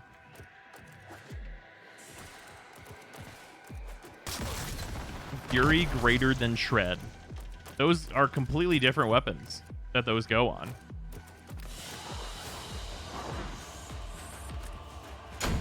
Gladiator Vice? Yeah, Gladiator Vice, that's absolutely valid one.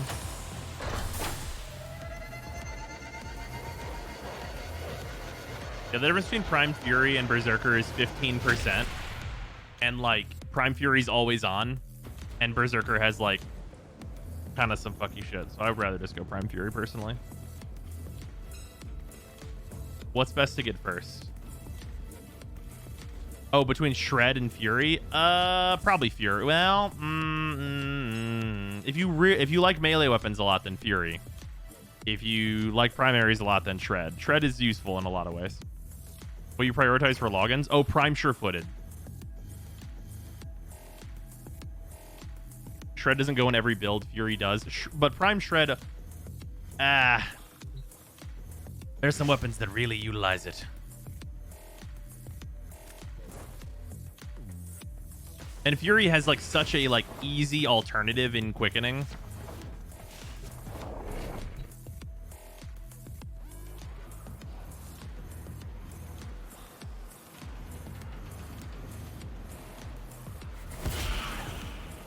Sure-Footed, Fury, Shred, Vigor for me.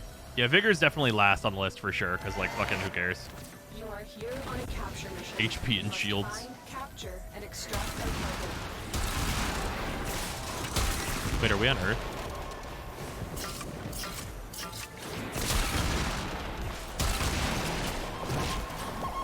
Wait, do we all have our Lich in space except for one person?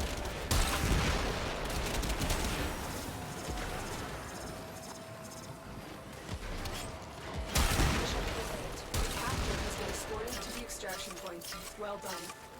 And Arcanes, don't forget about Arcanes. Yeah, I mean, like, the Arcane Strike, like, stonks go up on Arcane Strike, right?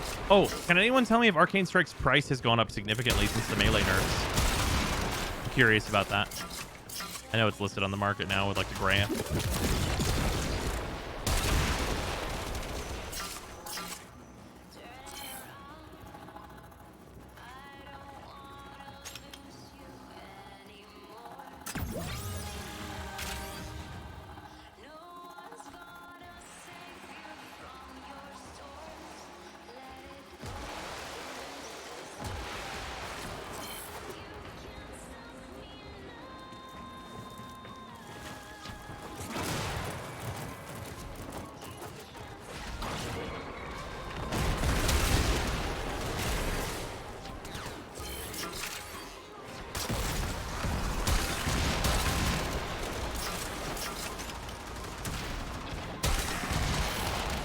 But unlucky and he never showed. Ah.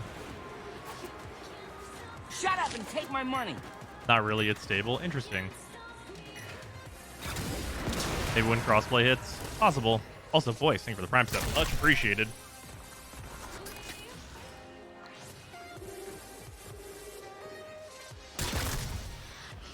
Going up 30 plat in 90 days, but a steady climb. 30 plat in 90 days is pretty...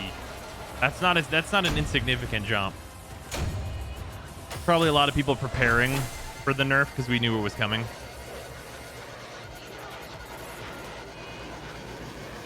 How much is it per piece? If it's gone up 1 to 2 plat a piece? What Arcane Strike. Are they going to allow cross-platform trades? I have no idea.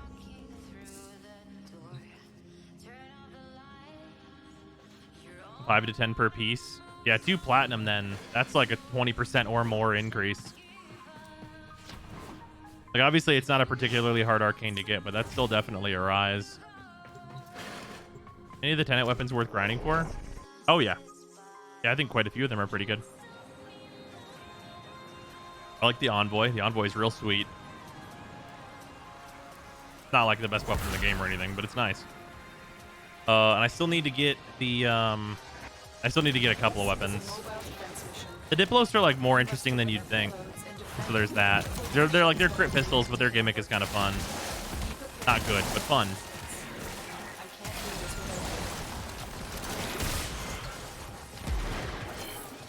Okay, the Arcaplasmor, if you liked the release Plasmor and you want to get back into the groove of having a good Plasmor, then there's that. Got that going on.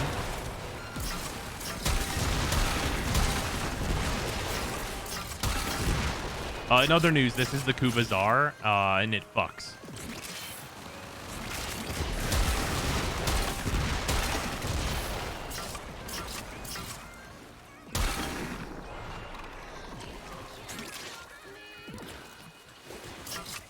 Also less supply because the Orphix event is over, probably. True.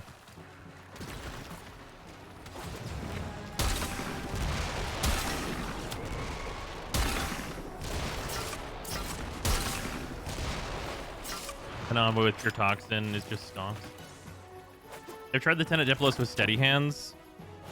No? Would that matter?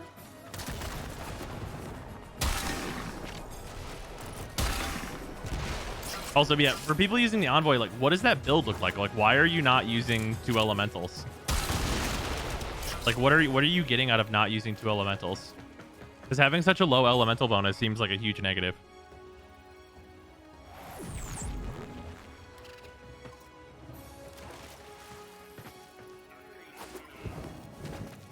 Pump, crit, and HM, it works. I mean, obviously HM's already in the build, even with 2 elementals.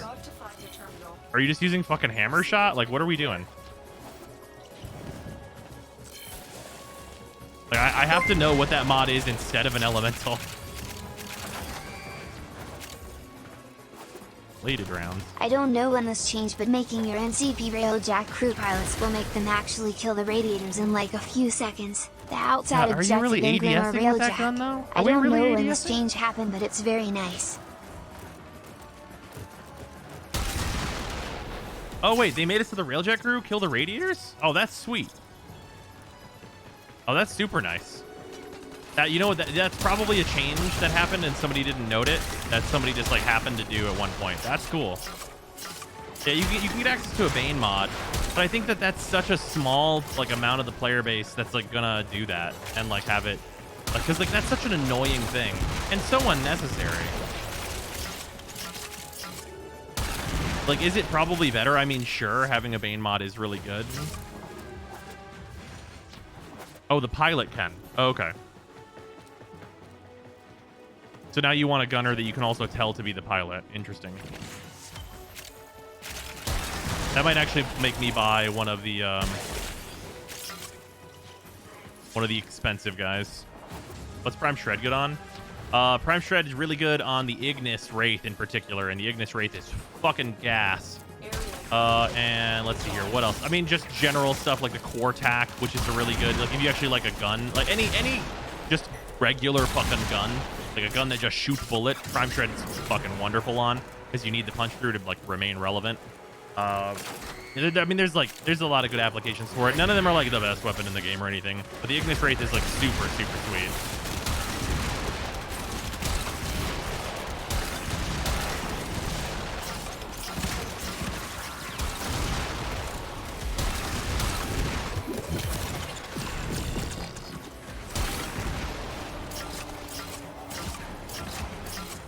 Bought a 5 pilot that also had 4 gunnery. Yeah, there you go.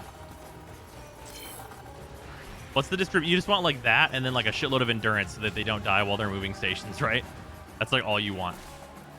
That's a dream.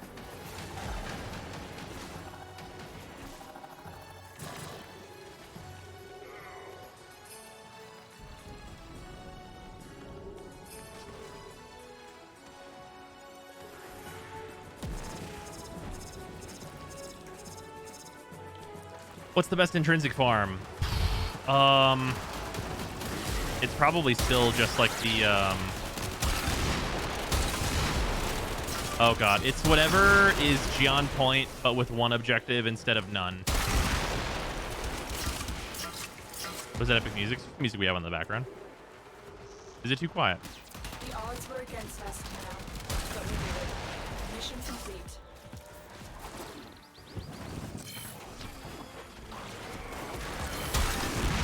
Lexa might be. He changes so all maps have 2 objectives. I thought there was one that had 1. Also, yeah, you might as well do Void Storms because you have like multiple farms going on there. You might get Sevagoth, shit like that.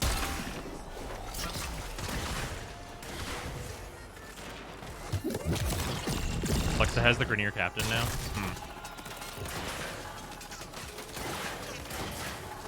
Why do you run Prime Shred on the Ignis Wraith when it has infinite punch through on bodies? You know, people ask this all the time. It has infinite punch through on bodies, but what about shooting through doors and everything else and killing everyone? Also, 55% fire rate on a weapon with like the best ammo efficiency in the whole game. That's not the Phage.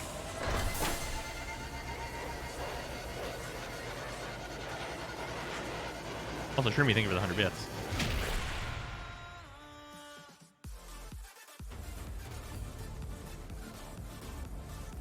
Like, I love shooting down a hallway that's got like 5 doors in it and just killing everyone.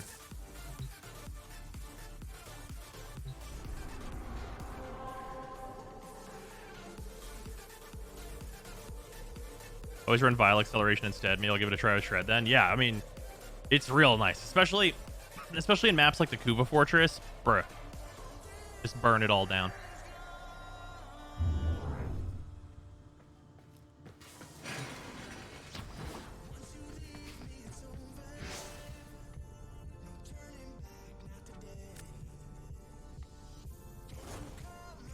How do I claim drops? Click your top right profile, and there should be a drop some menu. You can go in there and claim them.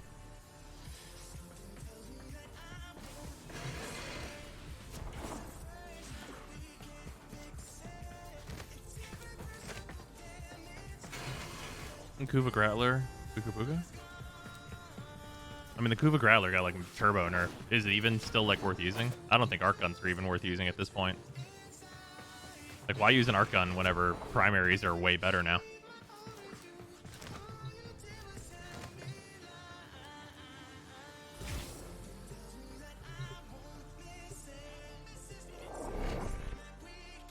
I see your Corinth build. I think my Corinth build includes a Riven, but yeah. Are the kick guns from Deimos any good? So yes, Spore Lacer. Well, wait, Spore Lacer would just require you to. No, it comes from there. Yeah, Spore Lacer, really good. Spore Lacer secondary, super solid. Mushroom New War is gun, very absolutely powerful. poggers. Might have to get back into Warframe soon. Yeah, New War seems like it's gonna be fucking good. Also, Swiftness, thank you for the resub, much appreciated for the 8 months. Our gun's got the short end of the buff stick. Yeah, I think they're gonna have to give them a similar style, or just allow them to use the primary arcanes. Because right now, like, you drop in an arc gun and it's like, who? What? Why am I using this? For what purpose? Shut up and take my money. Protea can still use the Mausolon, right? But why would Protea use the Mausolon is the question we ask ourselves. Like, I know the Mausolon used to be like, oh, you use this instead because it fucks, but like, look at this gun. This gun's pretty fucking good, huh?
Go to helmet skill on Sevagoth. What would it be? I wouldn't. How do you claim drops on Xbox? It should just work the exact same way that it does on all the other platforms. Possibly will take longer to get your stuff.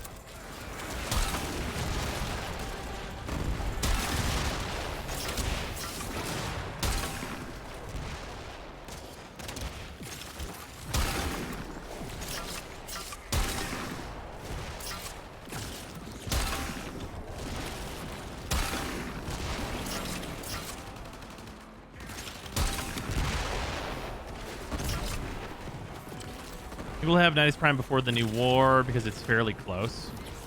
Probably. You know, I could see Nidus Prime. Wait, does the timeline line up?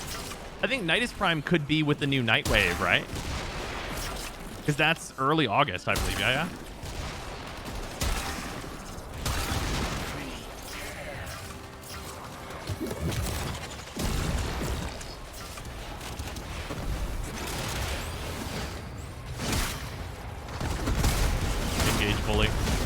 Win the 50-50. Do it.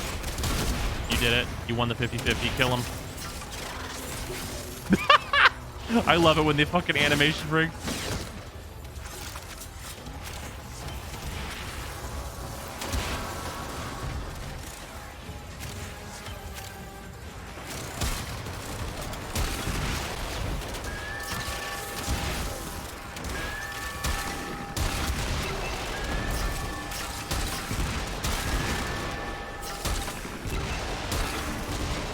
Protect a point by just shooting the Tsar at it.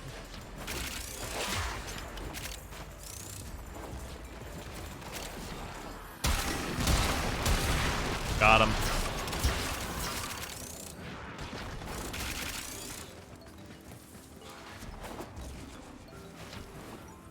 Save the city by destroying the city.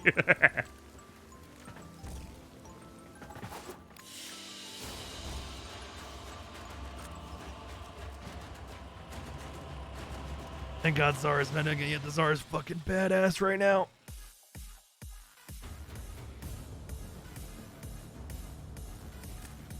Would you replace Cautious Shot on when playing Knockdown immune frames? Oh, I would just use Ammo Mutation.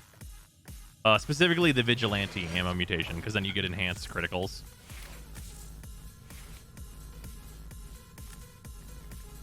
You get to use Vigilante supplies for that 5% chance to enhance your crits.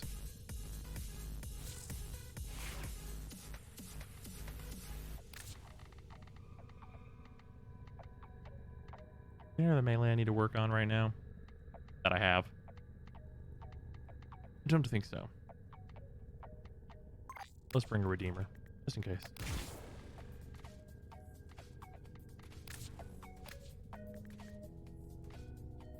Oh yeah, the Tenet Detron, I need to work on this. Bring that.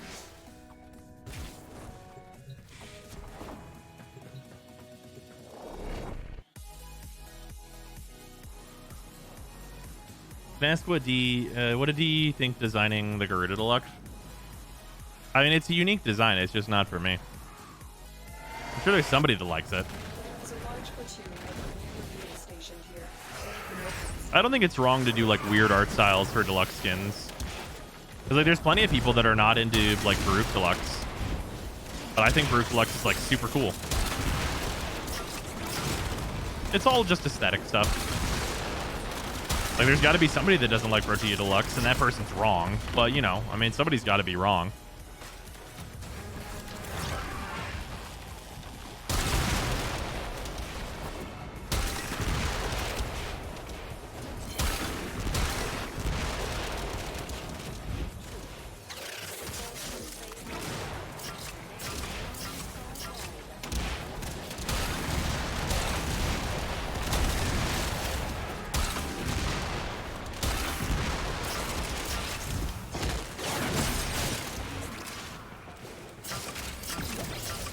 Give us Gauss Deluxe. I can see it. I don't know how popular of a frame Gauss is, though.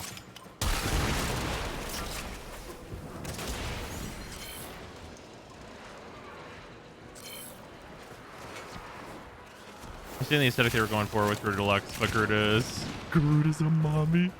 She needs a thick deluxe skin hella Protea. That's fair.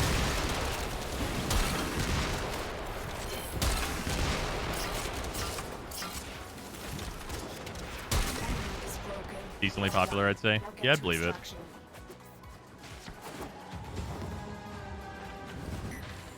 Boss has the sad problem of running into walls. Yeah, they made the running into walls thing, they tried to make it a positive.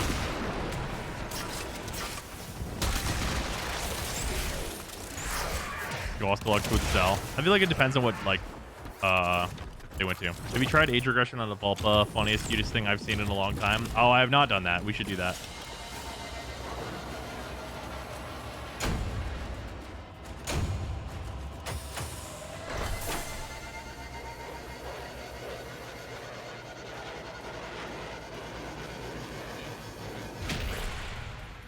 Gauss Deluxe is just a transformer turned into a car. I think it would be kind of like the Zephyr Deluxe. They'd probably go in that direction. Make him very angular. This will unequip companion. Okay.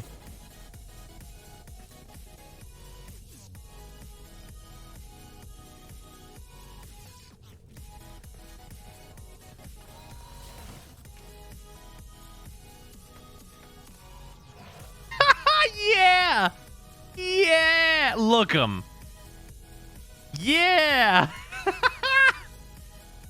It just turns them into their little sentinel form. That's adorable. Yeah. That's adorable. That is absolutely fantastic. I'm so happy with that. It's a Goomba. Look at this tiny boy.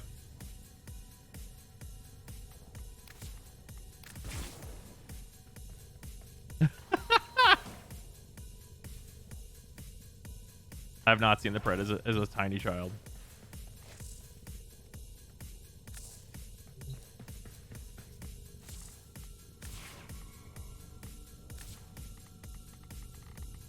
Do.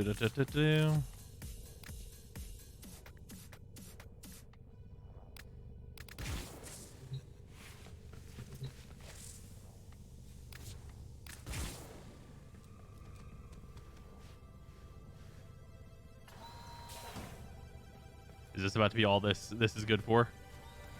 Hell yeah, look him.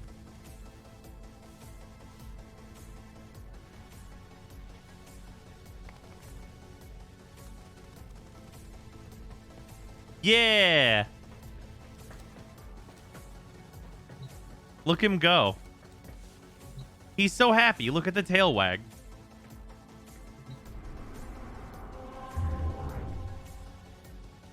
This is a happy pupper. This right there, that's a happy pupper.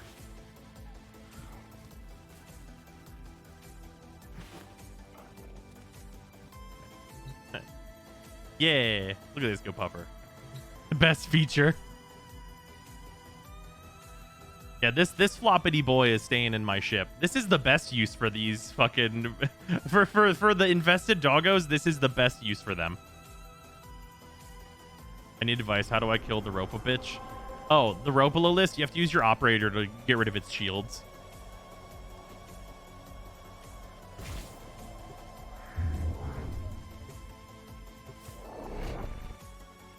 What's the best deluxe at the moment for you? Nidus. Yeah, I think it's Nidus.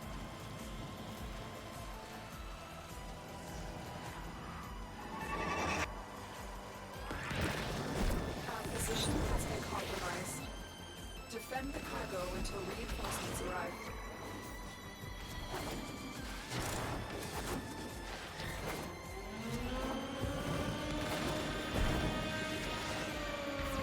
Care to comment on Nidus Prime looks? I personally hate the default look of it. Oh, I think it looks rad. Going for like, going for more of like a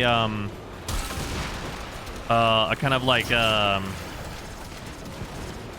Resident Evil 7 type of infestation kind of look, like the moss type, like growth, as opposed to like the traditional infested stuff. I think is really neat. I just hope the abilities reflect that. Also, I wish it kept covered the rest of his legs. But otherwise, I think it looks really cool.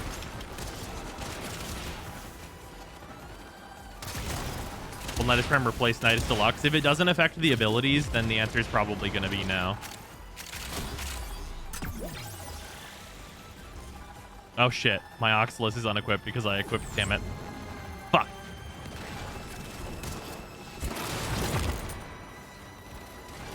As I go on content creators said the same thing about RE7. About RE7, then I remembered it was your YouTube video where I heard that. Nice, Hercule. Yeah, they showed the custom maggots. The custom maggots are little fucking Excalibur Prime heads, which are hilarious. That's super funny. But like, I think that like the like his one needs to be different and stuff to reflect it too.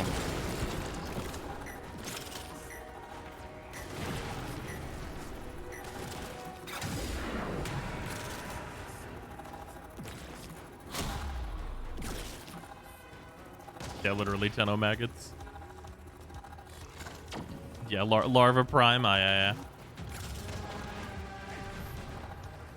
Then the Prime frames you subsume Larva onto will have that version.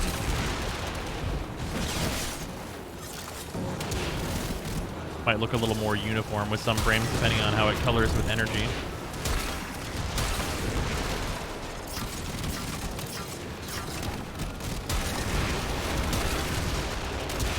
I mean, there's a big fuck off laser in this fight. Thanks, chat. Nice. Alan tells you to use it, doesn't he? I thought he does. Maybe they'll make it to where you can use Nidus Prime's mutation form even on a Tenogen skin.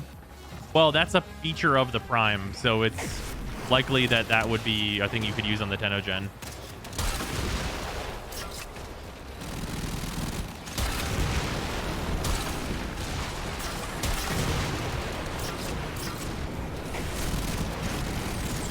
We have a grinder-based Warframe. I mean, Grendel eats dudes.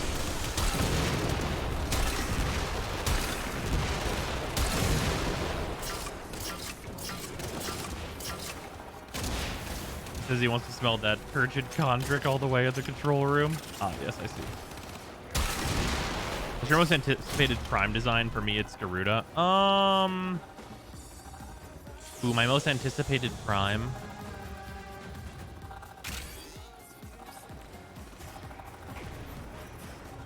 It might be... I think Zaku is potentially very cool. It's probably Sevagoth. Yeah. Sevagoth's aesthetic is already so cool that I think the Prime for him is going to be fucking badass.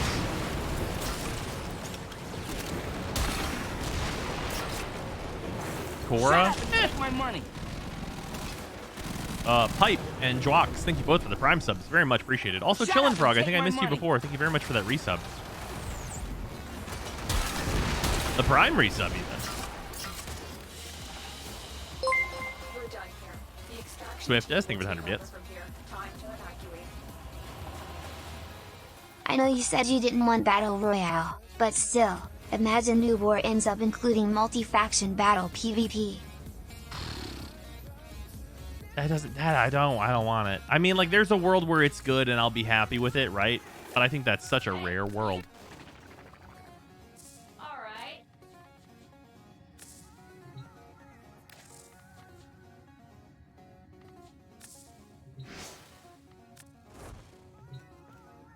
Who's your least favorite frame? I've always hated Loki.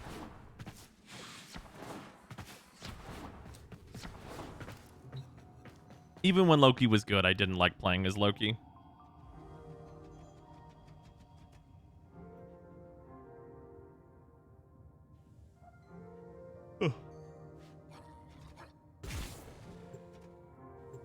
Well, I didn't equip my pet.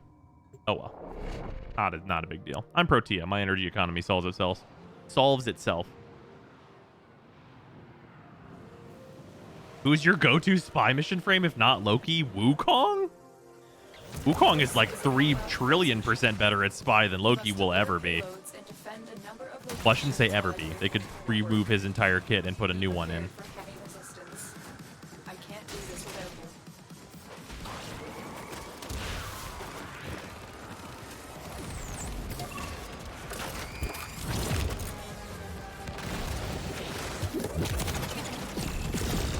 you. Farah is pretty idiot-proof. That's true.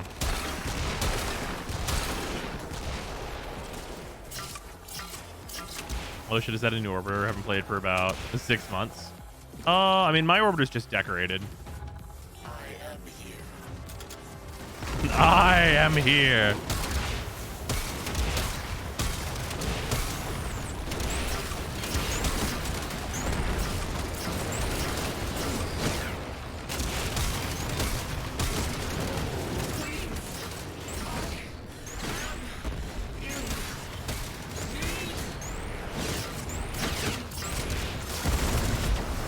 There we go.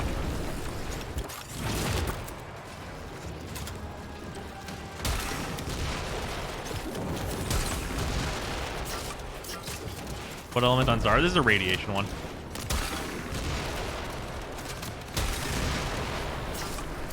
Doing Steel Path with Augment Navara max range. It's really fun using the Kuba guys as pylons to get permanent headshots. Nice.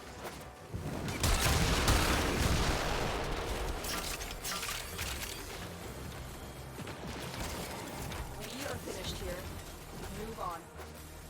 We have got to find a terminal. Proceed there.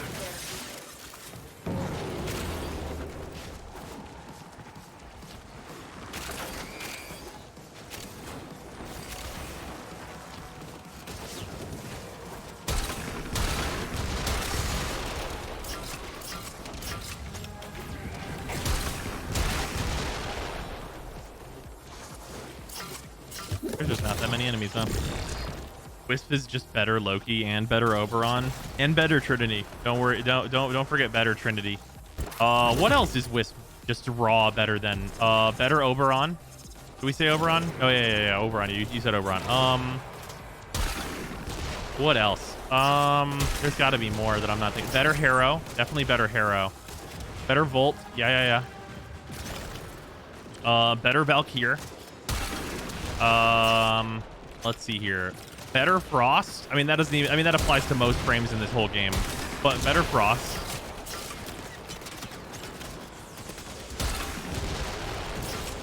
I wouldn't say better Vauban. Vauban does some unique things that Wisp cannot do.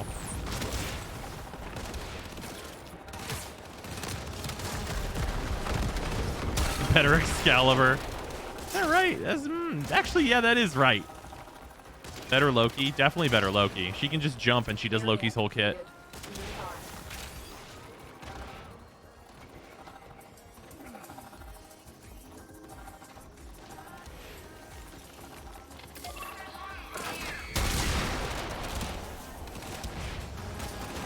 Damn, imagine having Loki's kit as a passive.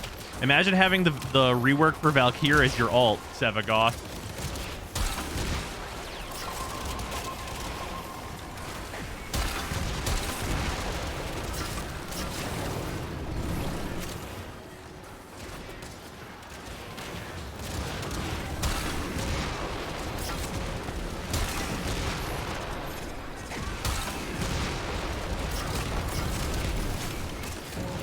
Wisp 1 basically makes every other frames 1 disappointing.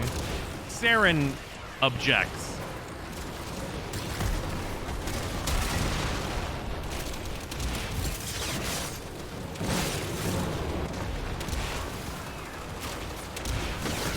Trash can.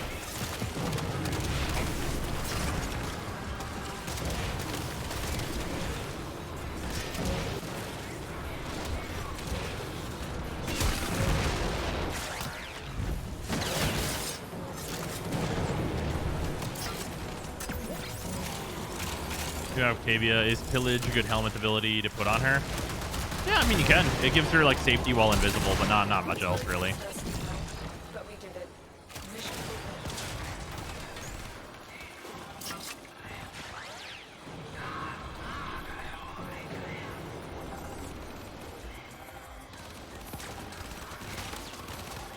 Which frame should be reworked as soon as possible? Frost.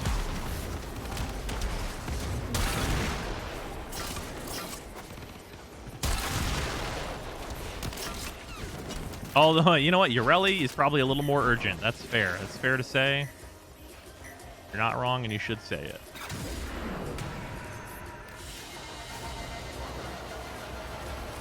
Larva? What about Larva? Oh, sorry. There's another thing above it. Replace Wisps 4. I use Roar. Yeah, Roar. It's a mega overkill, but yeah, you can go for Roar.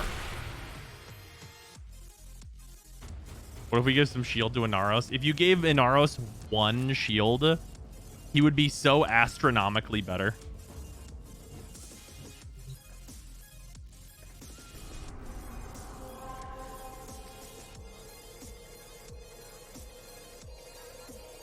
Actually, 1 shield is like kind of objectively better than like 4,000 shields.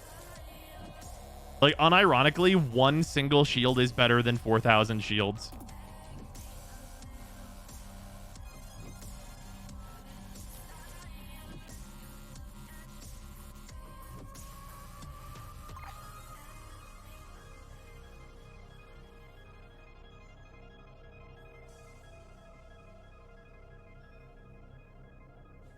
What would you recommend for a loadout for farming Protea? Mesa.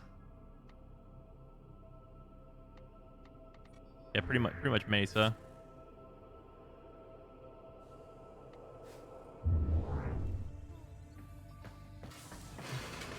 Shirley's helmet abilities are Blade Whirl. Yeah, too bad it blows.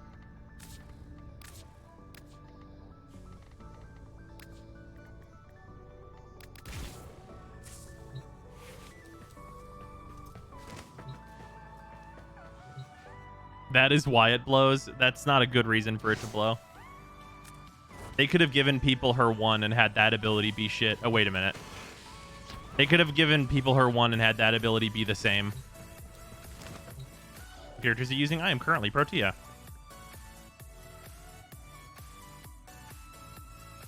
Have you gotten all the tenant melees yet? I have 0 of the tenant melees, actually. I'm hoping they make that farm better in a patch, because I don't fucking want to do it. Sevagoth gives gloom. You know, that's a great point that you've made.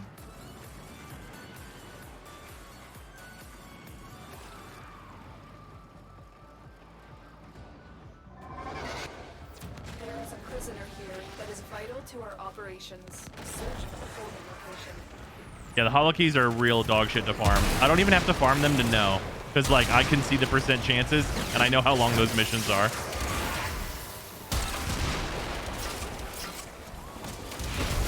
Having to hit a 33% drop chance 7 times, or I think it's 37, regardless, is real bad. On missions that take 5 minutes, like, yeah, just do the quick maths real quick, and then like do the quick maths on getting even slightly unlucky.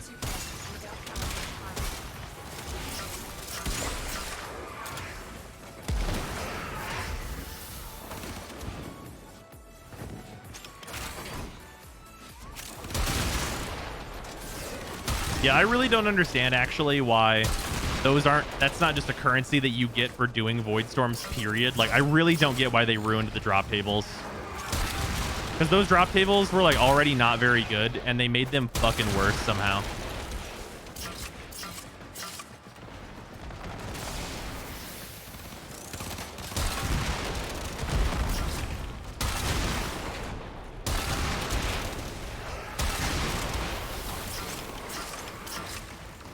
Damn, the sound of your weapon is intense. What is that? This is the Kuva Czar. It is brand new.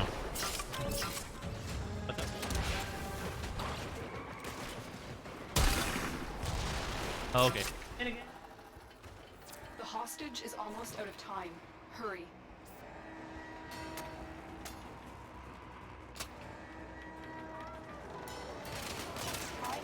Finnegan wants to say good night. Thank you.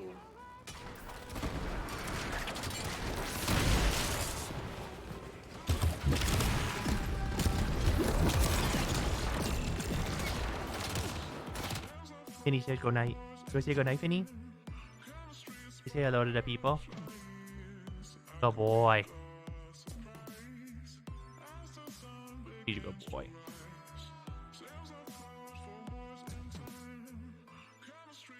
I'm glad he seems like he's already feeling a little better. Because whenever I took him out, he went pretty good. Yeah, he's been doing pretty good. Good boy. Yeah, whenever we took him to the vet said that his bladder looked like a snow globe, and that's not supposed to be that way.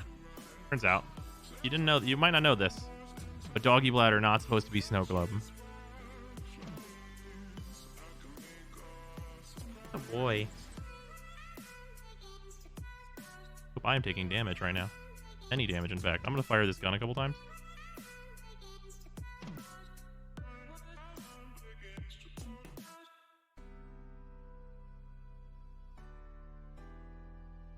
Jared to ask this, what was the snow? A UTI for him?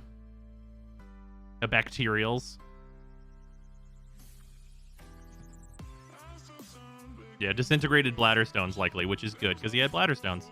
But they didn't see any whenever they had to give him a scan earlier today. Also, thank you to you guys for running the end of the mission. I have an adorable dog and could not.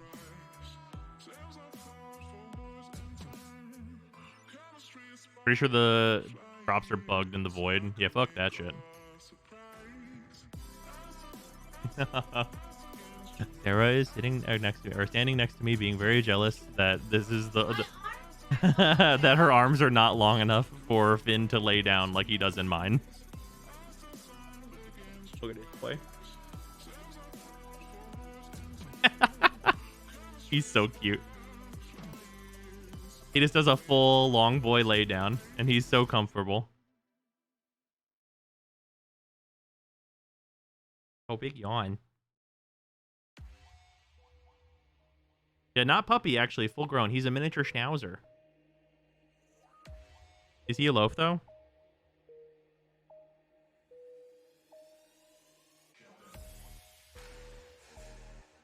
Loafy? I think he's a loaf. He has loaf butt, that's for sure. Dog loaf. He pretty loaf. He pretty loaf. Loaf enough, yeah. Remember when you were watching the Microsoft E3, you said you don't like Sea of Thieves and was wondering if you'd consider playing it with the new update? Maybe. Sarah says yes. You want to play that? Wait, you've played Sea of Thieves? I did not know that you've played. Alright, fair enough. Alright, Sarah has played a lot of Sea of Thieves, so apparently I need to play it at some point. Ability silence keep Octavius 4 from doing anything? It shouldn't.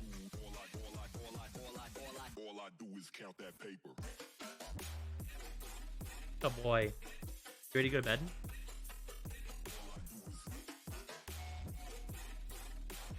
Boy. Did you know silence cancels all enemy abilities? Acolytes like violence, heavy gunners, and slam. So silence Octavia is just acolyte death? Interesting. Okay. Alright, we're gonna hold on to Puppy. Sarah has got to put him to bed. Oh, good boy. I mean, I can put him to bed. But he's also comfy, so we're just gonna put him down. Oh, good lay. Good boy. I just set him down in my lap, and he's like, this is good. I like this. We're good for this.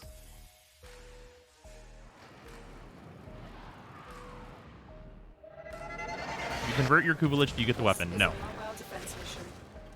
You must deliver payloads and defend a number of locations while I complete the network. Prepare for any resistance.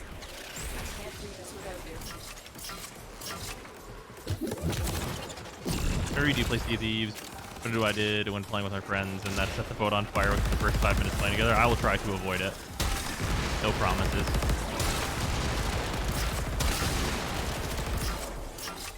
But here he's feeling better. Yeah. Well, he's not quite feeling better, but he has had a lot of energy from his new diet and stuff, so he's been enjoying that. But his new diet also seems to have, theoretically, I am not a pet doctor, but it seems to have dissolved the bladder stones that were in his bladder and given him a UTI. So that's, you know, not great. But now he has another medication for that. So that is great, question mark. It means he won't have to have, if the stones dissolve, it means he won't have to have surgery to get rid of them. So that's like a really big positive there.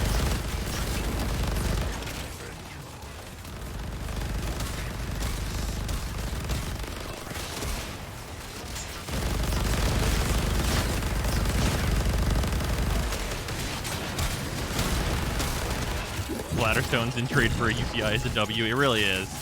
Doesn't sound like it, but it really is.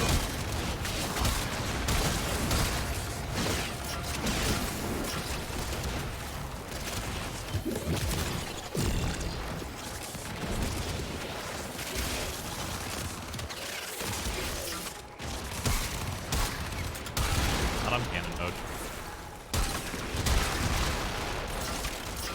Yeah, it's fine. Had it twice. Yeah, well, so yes, dog doesn't understand what happened though. Dog just attempts to pee for hours. Get to a terminal and prepare for enemy resistance. That poor Lich. Yeah, fuck him. Is that the flux rifle I'm hearing? Someone else might be using the flux.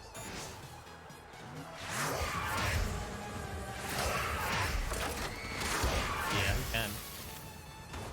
Okay. So he's gonna hang out there. Okay. Sarah said that Finn can stay, even though it's his bedtime. As long as he's still. It is barely his bedtime as well.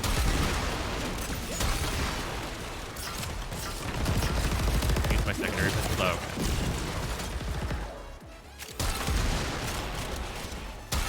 Oh, if you think that Lich got blasted now, we're about to go do all 4 of our Liches, and I'm going to be fucking banshee. These Liches are about to evaporate. What's the best stance mod for the Zorus or Glaives in general? I mean, I like Astral Twilight personally. I lean towards that usually.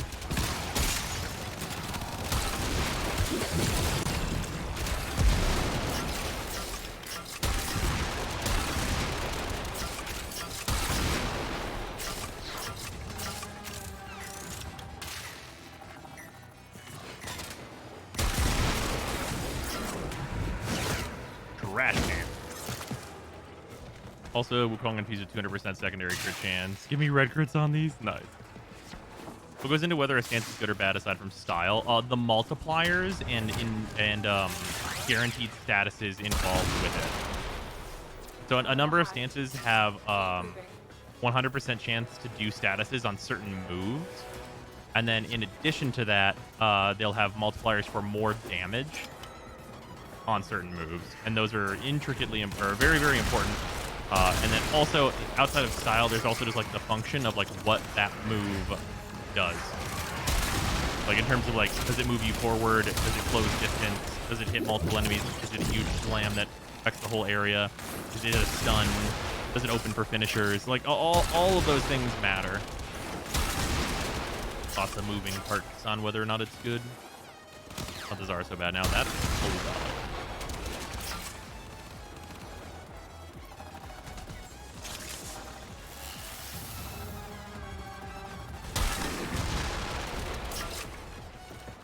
These sentients are trying to promote a religion. That's why they're kidnapping Grineer and why the new enemy in frame look like that.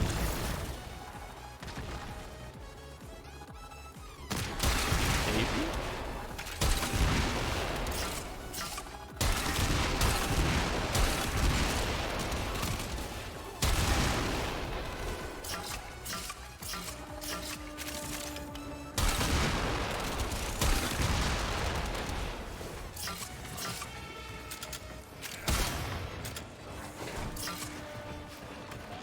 The 10 Flux Rifle any good? Got a 60% magnetic one. I still need to level that. I've been fucking around with the Kubazar though, because this shit's badass. Odds were against us, Kyle. But we did it. Mission complete.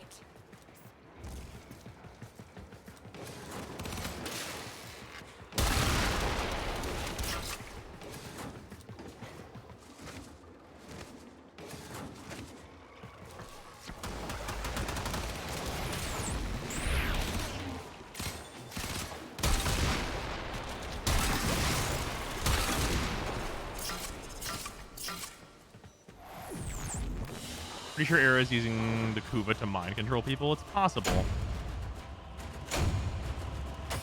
What's up? Haven't played in forever. Just did a sortie and got 6k Kuva. Nice. I have a dog in my lap. And we are farming a Lich for the Kuva hack, which I will then be focusing on leveling and such.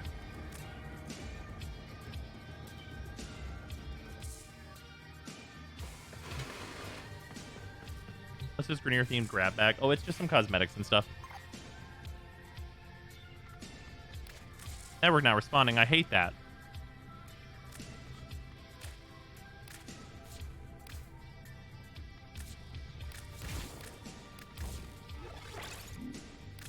Didn't even finish putting everything in here. Oh, I remember what happened now. I was putting all this stuff in here, and then the mission started while I was doing it. Okay,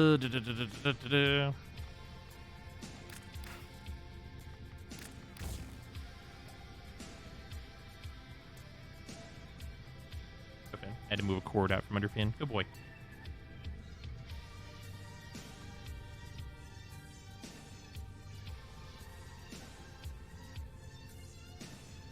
Oh. Good boy. He's like curling into my lap like this is my bed.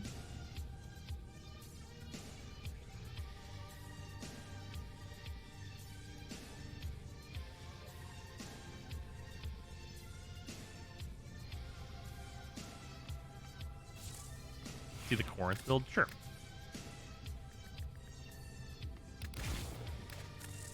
It looked like this. This can just be a cold mod. Oh. It does a lot of things. Hey, Freezer's back. Welcome. Man, I've been making food and just been reacting to PoE streamers reacting to the Balance Manifesto. Is it hilarious? Yeah, there's a lot of nerfs, and it's pretty funny to a lot of I didn't expect the leopards would eat my face in the chat right now. Ah, yes. Ah, yes, of course. There's some salt. Can you show the core attack? I can after we do this mission. Although I guess I can just bring the Cortex to this mission. The Cortex is fine for this.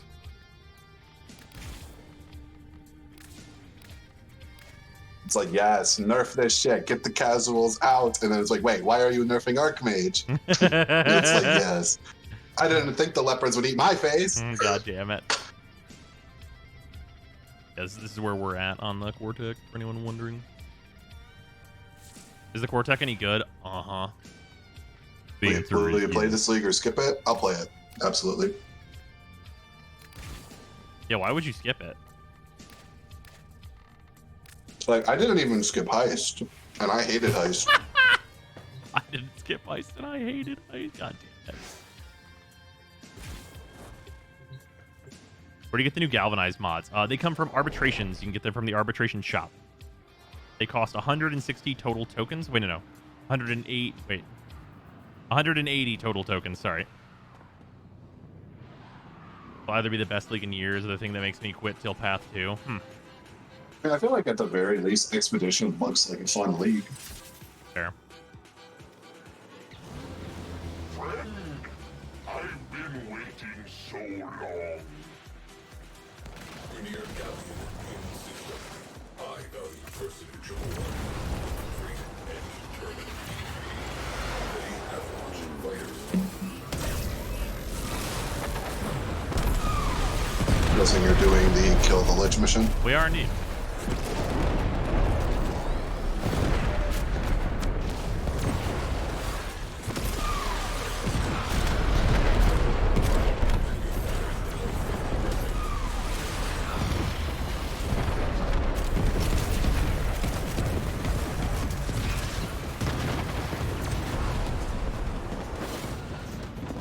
Where's the arbitration shop? If you go to your syndicate menu, you can click on the Arbiters of Hexus and click visit them, and it'll take you right to them. Yep.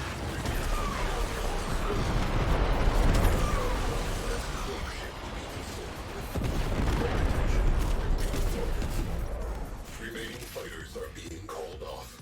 Excellent.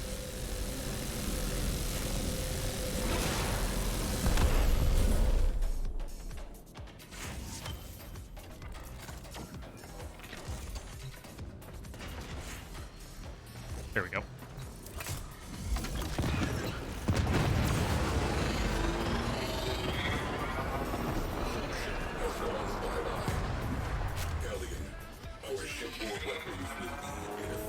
There we go. That's the thing. What is the thing exactly? Soon they're talking about the visit a person on the relay, like the quick thing. Oh, yeah. God bless no Warframe Battle Royale.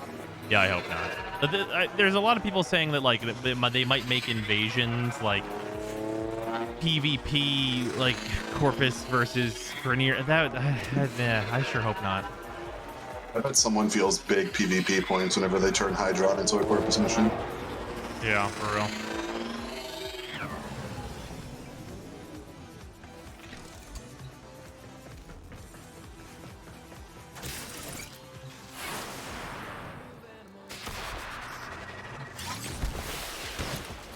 What's in the grab bag? It's some Grenier-related cosmetics.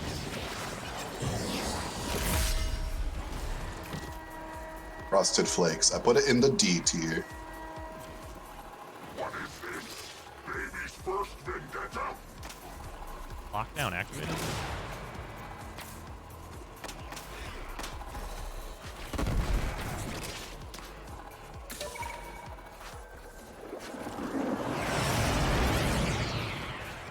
Cinnamon Toast Crunch. I put that in the S tier.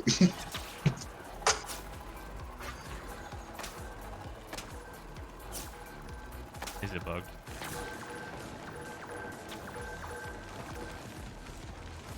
I don't think there's a panel here.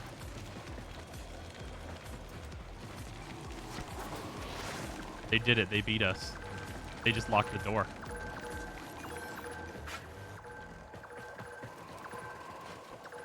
Damn. It's a good Okay. thing Tenno literally do not know how to break a door. That's true. It's some really good metal.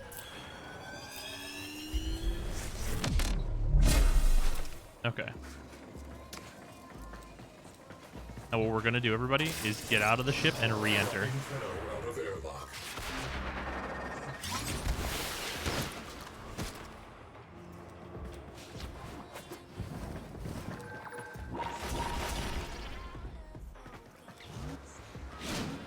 Okay. Let's do this the dumb way. Okay, so here's what needs to happen. One of you that has the 10 intrinsic, teleport to me. Oh, are you trying to like clip into the tile so that you can hack the thing?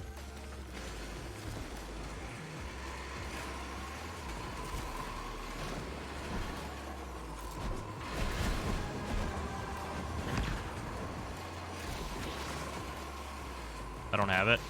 Somebody else slide into this corner.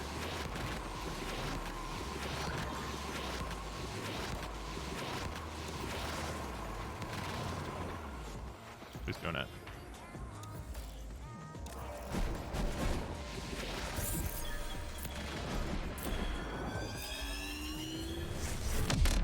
Ah, that puts me to your left. If it puts me to your left, slide this way. Just slide, yeah, directly into the like side of the wall. So if I spawn to your left, then I just this should work. Oh, all right, nope. DE made it so we can't use the bug to destroy the bug. All right, let's restart.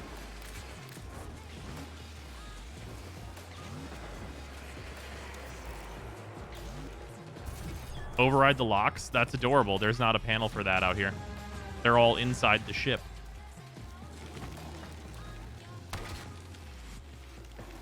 Ooh, Necromex.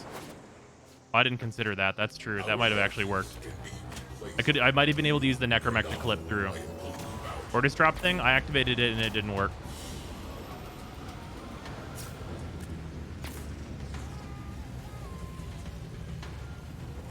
Nintendo's one weakness, literally a locked door.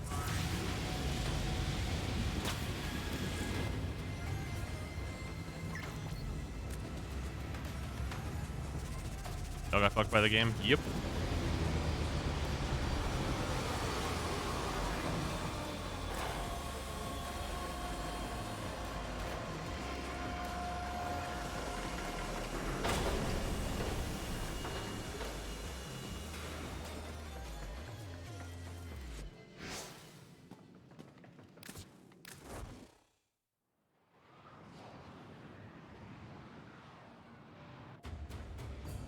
Call the strategist. What if just lock door?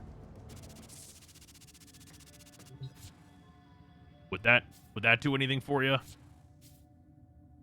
Him twisting the key to the door for the queens. Yeah, for real. Also, I did watch that. All that stuff seems really good. Yeah, right? Doesn't that look fucking awesome? Yeah, I'm super excited for that. Like, I think it's DE's way of having like an enthralling story quest while accepting the fact that we are broken as hell. Yeah.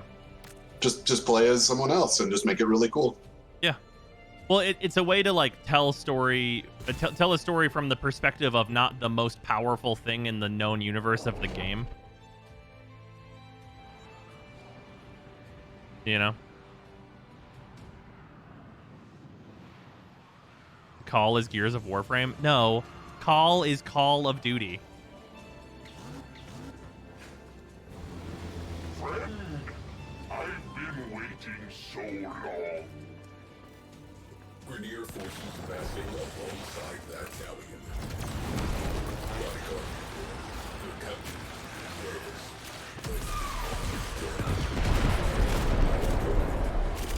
fighter launch.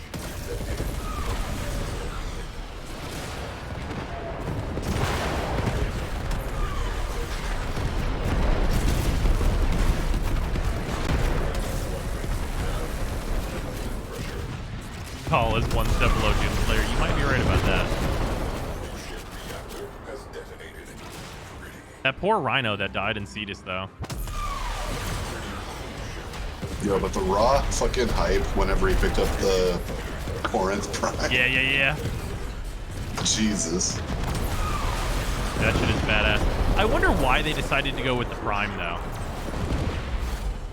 Like, well, it's like Tenno using Prime weapon. It like makes sense. Yeah. Like, even the regular Corinth is a 10-0 weapon. Like, I feel like it being a prime weapon, like, makes it stick out even more. That, like, true. a Grineer shouldn't normally be using this. Yeah, that's really true. Absolutely not. Your systems are fried, sir. Was it a Rhino Prime? It was a regular Rhino. Yeah, regular Rhino.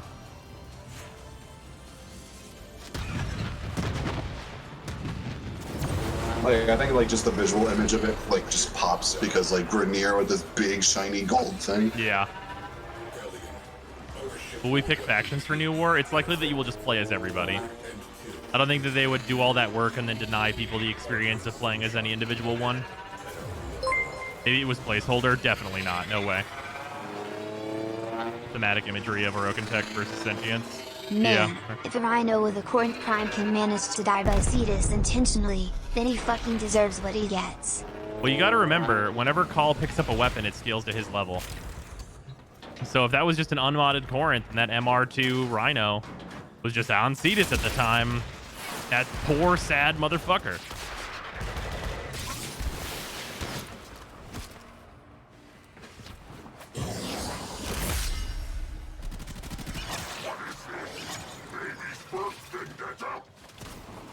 Also, I'm not gonna lie, my first impressions of Era was always that they looked kind of dumb.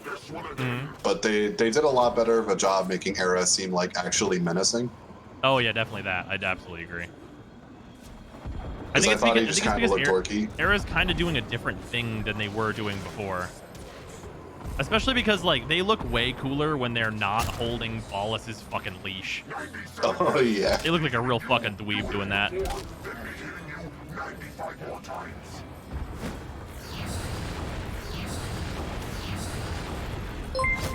Enjoy. Is this fucking Lich's name Amagerd? That Rhino should have used Undying Will. That's so close to just being Amagerd.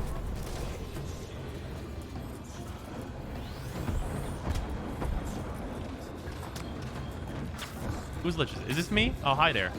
I hadn't even realized you were my Lich. Sorry. You mean nothing to me. Perish.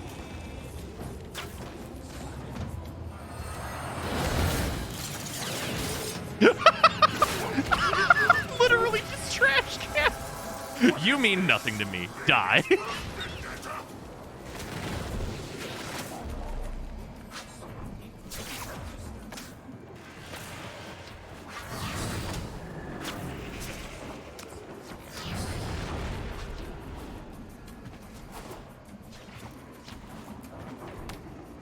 Yeah, perish, mortal. But I think definitely the highlight of like the whole cutscene was probably just like the third act of Call. Like that was probably just the highlight of it all. Oh yeah, that shit's cool. One moment that I'm just gonna make a prediction on. I feel like Teshin is either going to, he's not gonna die, but I think he's gonna sustain like a big injury at some point. And give us his swords. Either that, because like just the line that kind of set off the red flags when Ballas kind of like calls him out as being like a relic of the past as well. And I'm like, this is setting up some fucking Kakashi sensei looking at his pupils. Hey, if it's setting up Kakashi fucking anything, there's no way he dies. Like this is setting up him like seeing his pupils overtake him, some type shit.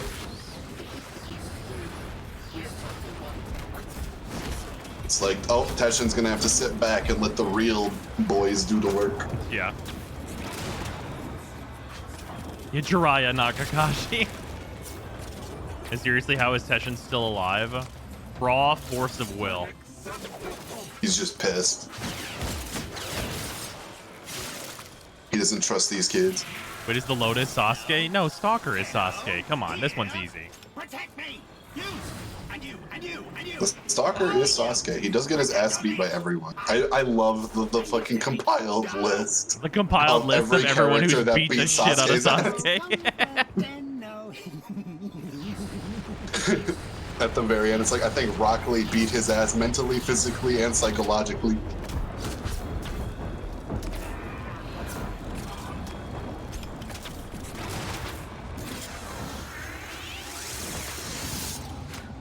Get him.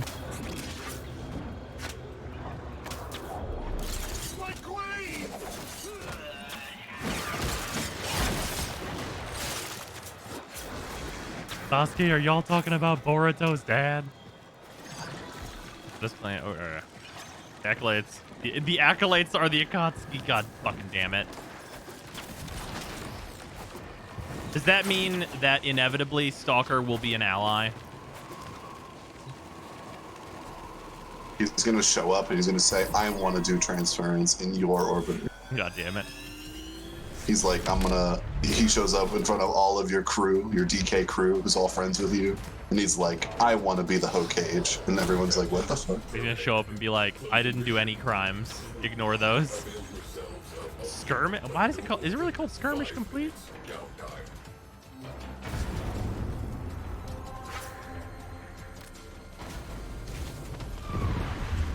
It's my turn on the transfers. Today was obvious in the second dream when he didn't want to kill the Potato Kid. I mean, I guess.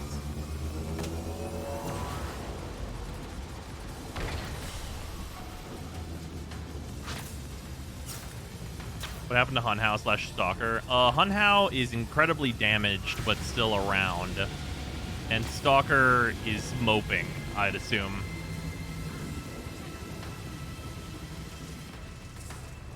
What if Stalker's Tenno comes out? He better be the edgiest motherfucker I've ever seen, or I'll be disappointed. Just think of it, 100 bits. Actually, since it's transliterated from Japanese, and you therefore should remove the interconsonant vowel dips, the names would be Narden Board, or Nalton Bolt, if you prefer. Just think of the 100 bits. Also, when the fuck IS&T Stalker sulking? You know, that's true.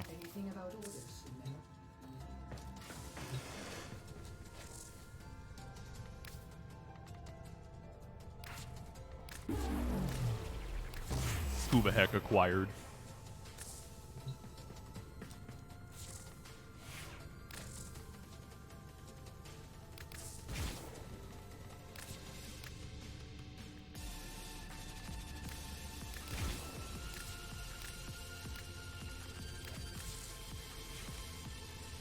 Did everyone get a Loki Prime?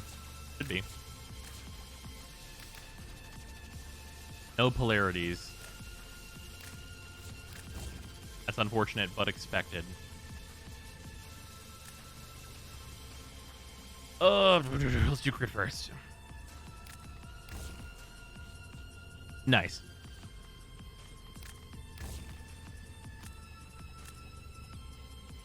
Oh, that's so much crit for this weapon to have.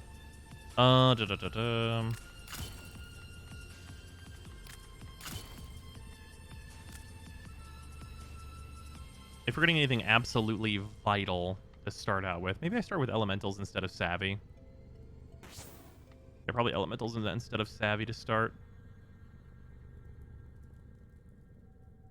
Nice, Bree.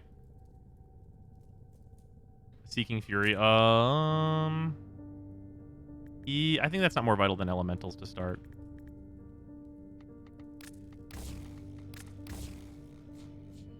Got 29% status is so high for this. On the heat mod for just more. Yeah. You're not running savvy. Should you run point blank? I have merciless. Chilling reload is super nice. Ooh, that's fair. That's fair. I believe that.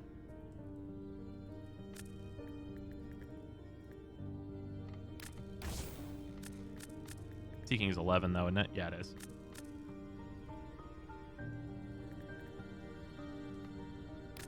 I could run Blaze for now until I have the other one in. Because I mean, if you wanted to, you could just downgrade to like regular Ravage and then use Seeking for just while you're leveling it. I'm sure it'll be fine like this. I'm sure it'll fuck. 1.1 reload for all fire. Yeah, that's pretty good. What frames are good for soloing the Steel Path? Oh, that's a fairly long list. I'm just gonna open this. Farouk, Wukong, Korra, Mesa. You can do it as Nova. Slova, obviously. Rhino. Saren's not good at some missions. Sevagoth. Protea. Zephyr. Ember's going to be good in the vast majority of missions. Wisp, yeah, Wisp is incredible. Grendel can do pretty much all of it, honestly. Gara is always great. There's some good Warframes. Yeah, Neja's a good one. Zaku, definitely. Zaku's kind of a lot of investment, though. Yeah, Octavia, definitely Octavia. Inaros, you can use Inaros. I wouldn't super suggest Inaros, because he's not going to help you kill stuff faster in a lot of cases. Hildren's a thing. Mag's not bad for it, which is hilarious to say, actually. You can do most things as Valwan pretty easily. The Titania is great at speed running a lot of missions.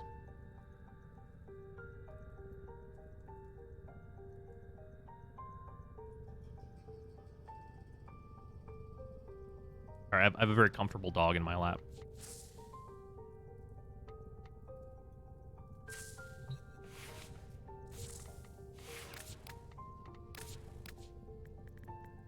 What am I missing from the Tenet primaries? Is it just the Tetra? Is that the only one? I did say Nova. How about Loki? I mean, you can. He's invisible. You'd be better off with Octavia.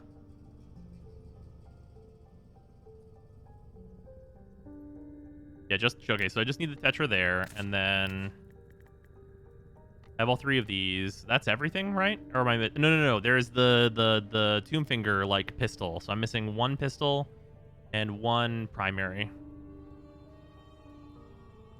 Yeah, I need the Spirex, and I need the Tetra. Okay. And then, Freezer, how close are you on your Lich, anyhow? I'm really close to unlocking the third node thing. Okay, that's good.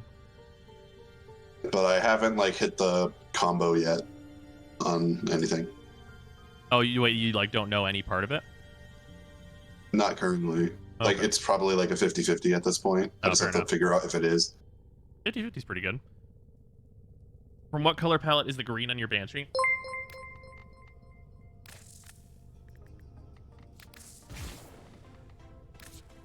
Quick note on Grenier. Neja. Besides that, you should use Roar as his ult. In the Sisters update, they apparently decoupled his hoop start from his animation, so no matter what animation state you're in, the self hoop triggers immediately on button press for even more safety. Yep.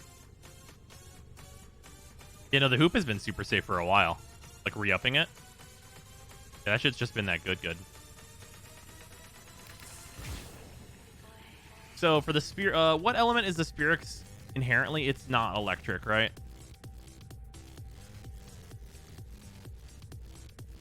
It is heat inherently? Okay. That's pretty good. I guess we want a radiation one of those then. Or magnetic. Really either or. More likely that we want radiation, though.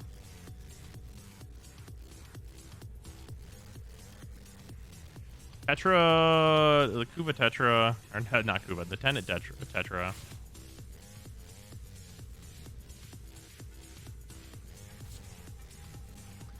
Is just IPS. Okay, so if it's just IPS, let's see here. What are we gonna mod this as? It's probably gonna be this exact same as the Quartak, right?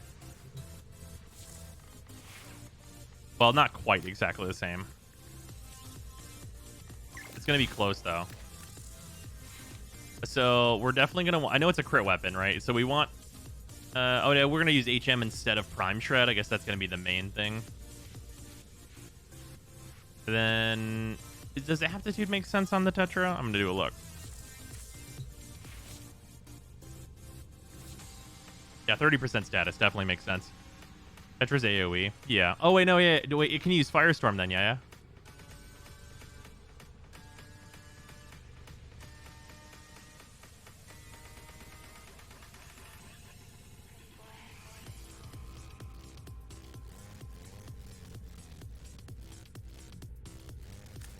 Okay, if it can use Firestorm. So it can use Firestorm, it won't use Prime Shred. So no Shred, no Aptitude, probably. Because we just want it to one-shot kill everything in the AoE, right? So if we're doing no Shred, no Aptitude, that means we are instead doing Firestorm and HM. So that means we want to do the same otherwise, I think, right? You need ammo mutation? I mean, that goes in this slot. That won't be a big deal.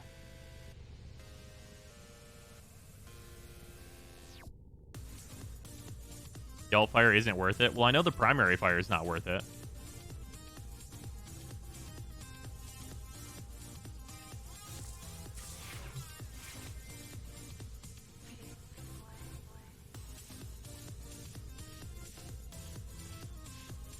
Alt fire had fall off added. You know. Neither is. It's garbage. Ah, yes, I see. Is Crack a Pack back? Yes, it is. Yes, we have the Adventures in the Forgotten Realms set. However, I will, because there is a dog in my lap, you will have to wait on a Crack a Pack until this pupper is put to sleep. Which he might be about to be. You want to go into your bed? You want to go to bed for tonight? Oh, you were so sweet. You want to say good night to the people?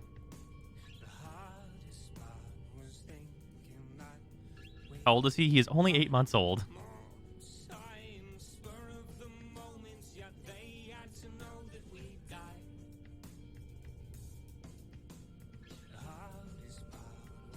He's so tired. Look at him slump. This is as big as he's going to get, though. Unless he gets fat.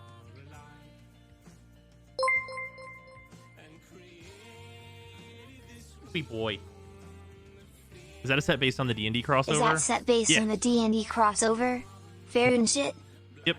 It is the D&D crossover. But only 8 months and he already has bladder problems. Yeah, so he was born with a liver shunt, which we also are going to have to fix, ideally, depending on how many shunts he has. So that it creates bladder problems if he's not on the exact right diet, and we didn't know until his neuter that he had the liver problems. Luckily, he also is a pupper that has insurance.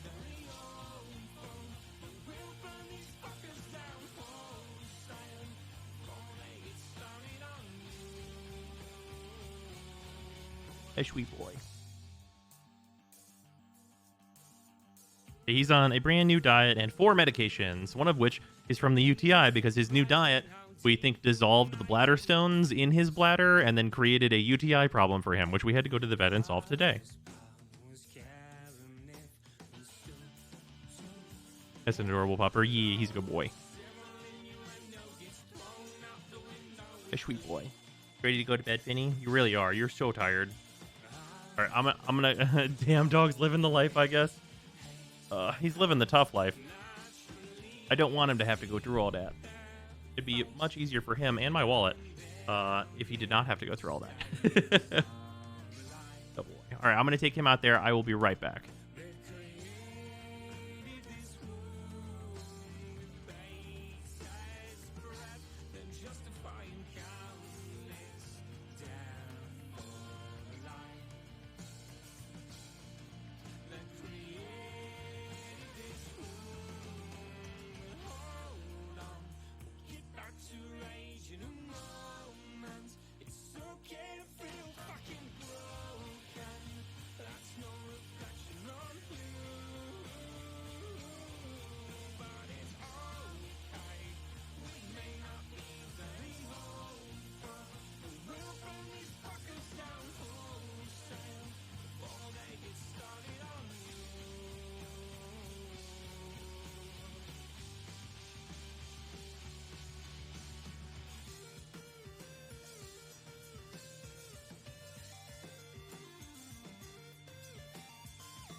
Hey, that's pretty good.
I have acquired a Rice Krispies.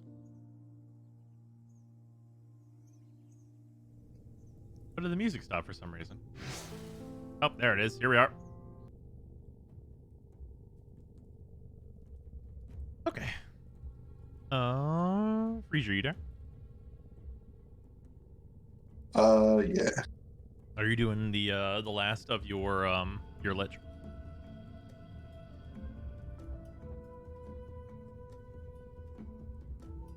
Music just chilling, yeah. Oh, we have a cracker pack. Let us do that. Peace cracker pack, indeed.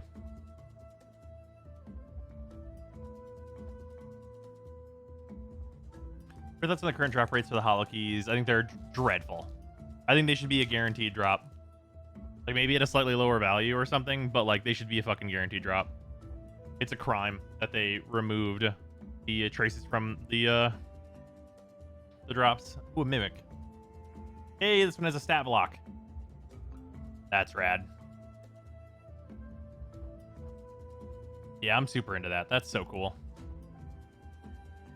I love Honestly, those. I have to get up at like 4 a.m. tomorrow, so I think I'm just gonna hang back and chill. Oh, fair enough. I think I'm liched out. Yeah, that's fair. So whenever you gain life, put a 1/1 counter on Moon Dancer and Scry 1. Oh yeah, this card. Fuck, I've seen this card do some gross stuff. Ranger's Longbow, Plummet, Teleport Merchant. Oh, Kalain, the Reclusive Painter. This is the card that everybody said looked like Rebecca. Whenever she enters, you create a treasure token. Other creatures you control enter the battlefield with an additional 1/1 counter on them for each mana from a treasure spent to cast them. Displacer Beast. Oh, Shambling Guest for the Infinite once again.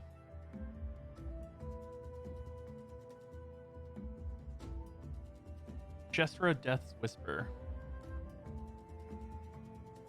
Target creature blocks this turn if able. Oh, that's kind of nice. At 4 mana though, it's kind of high. Beginning of your end step, if a creature died this turn, you may pay 2 life if you do draw a card.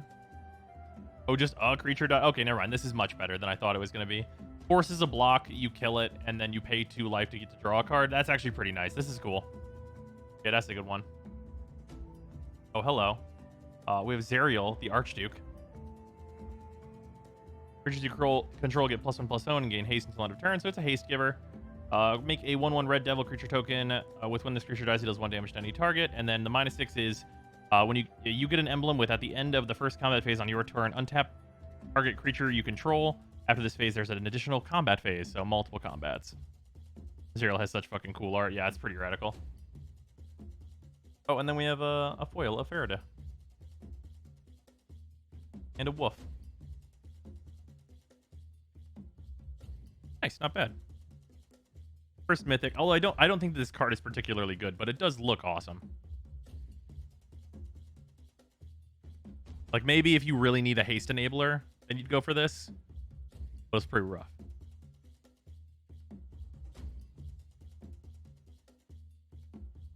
Well, a couple of potentially interesting pauper commanders though.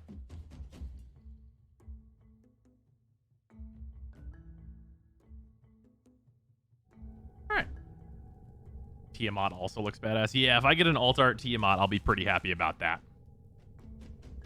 The art is so cool in those cards. Yeah. 4 mana walkers that make tokens are historically pretty good. Yeah. It's just the rest of him doesn't do very much.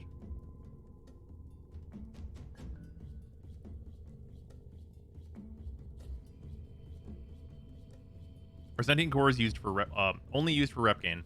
I think they're a crafting ingredient for some like niche items, but mostly yeah, just for rep gain.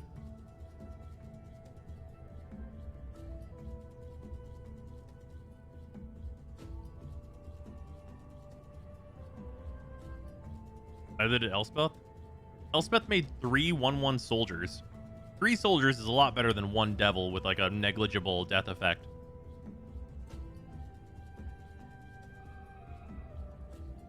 Max Galvanized Savvy or Galvanized Hell first? Definitely Hell. Oh, OG Elspeth?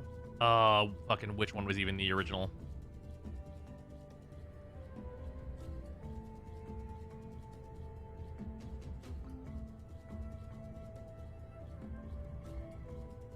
Is that just Elspeth at Tyrell?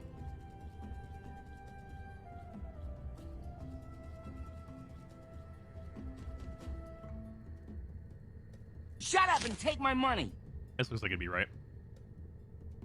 Yeah, she made 3.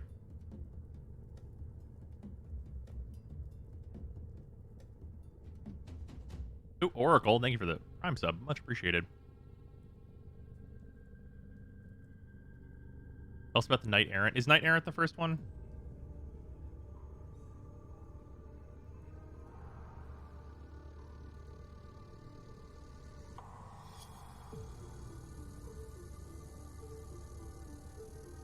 Yeah, but she pluses to make a soldier token. And has another plus that's hyper relevant. Like, giving something the plussing and giving something +3/+3 and flying. And then making everything you control indestructible as its ult. That's so much better. That's so much better than this card. This card has a plus that basically just grants haste. A 0 that makes a 1/1, so you're not getting progress towards like an impactful ult. And then a -6, so you'd have to plus twice, which is the non-impactful one, to get an additional combat where only one creature untaps. Like, that's so much worse than Knight Errant.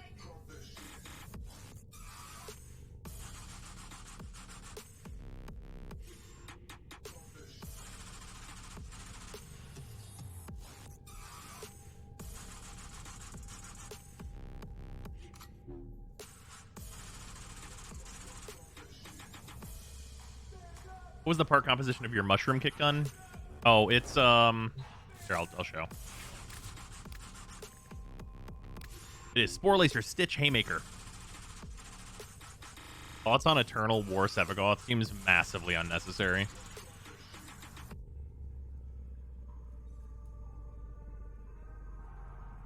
It is, but also Knight Errant's most relevant ability is the Make a Soldier one, and Knight Errant is generally considered the top 10 walkers of all time. In what context? In Standard?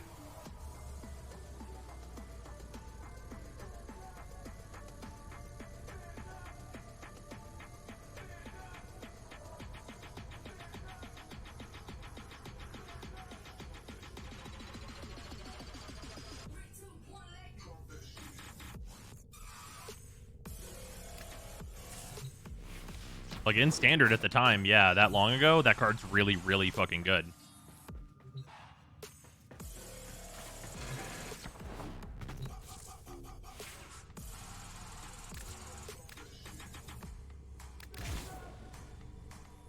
Let's switch to the... Well, I guess I'm gonna switch off this frame.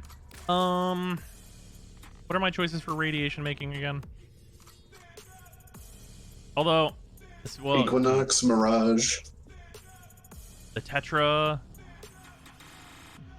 I want heat on. What do you think? Pillage or Gloom for Monkey Man? You could go either way and you probably won't be wrong.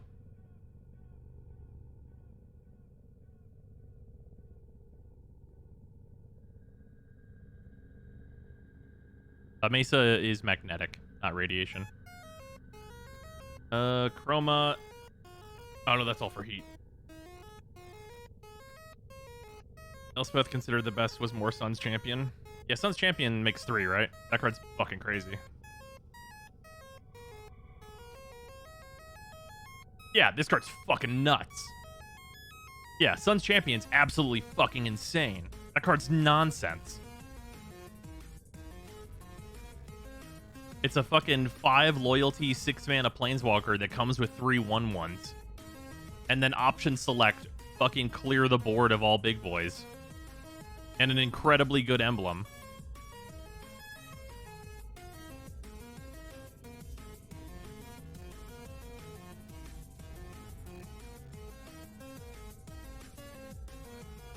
Yeah, that thing in Standard was poison.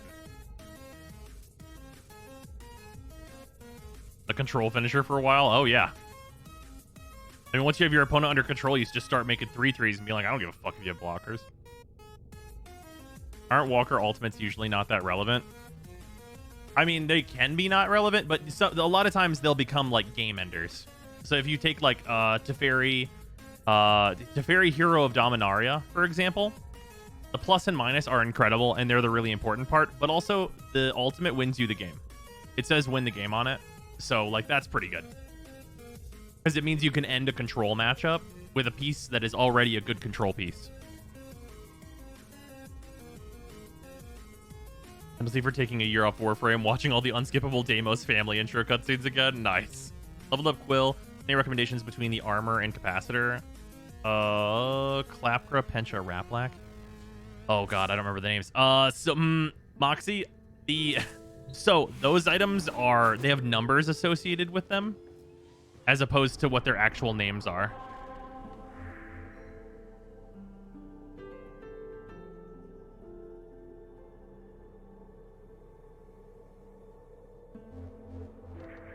Here, I'll drop in to see this.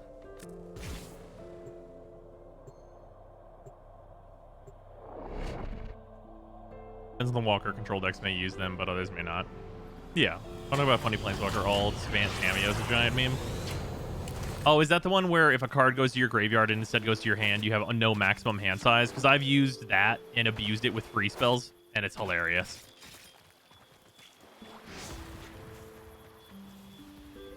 Oh yeah, I can just use the Semlar. That's fair. Fully valid.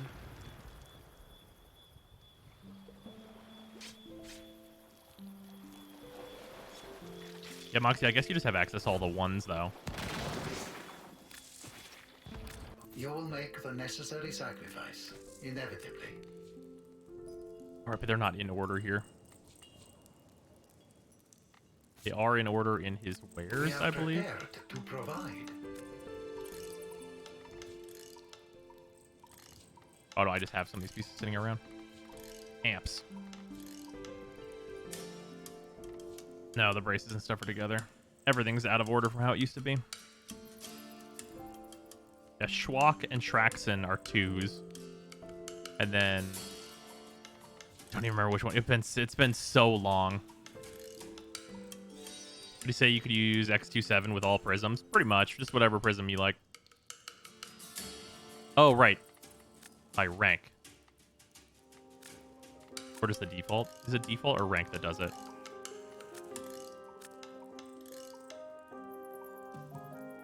You get Moat, Clapcra, Pencha, and then... is it Price the one? Price is the one I want? It's been so fucking long. It's been so long since I cared about this. I've just had the amp for so long. Okay, and it's reverse order. So, yeah, Moat, Raplek, Pencha, Clapcra, Shraxon. Yeah, and then this thing. Yeah, so you have the first 3 here. Yeah, because Jutney goes with these. Okay, so it's these 3, these 3, these 3, and then these 3 together. Right, okay. It'd be nice to have a sort of sorting for them. 3-3-2 for the win. I mean, you definitely use a 7 on the end when you have it. But yeah, Moxie, general advice for an amp is that the Moat amp sucks. So, like, even if you build a 1-1-1, which is a Raplak, Pencha, Clapcra, you're going to be way better off. And if you want to farm the best amp, you need someone parts who's just from taken Fortuna. some peeps through this grind, the Schwak, Pincha, Lauren is the best for early amps. Schwak, Pencha, Lauren is the best for early amps. Schwak,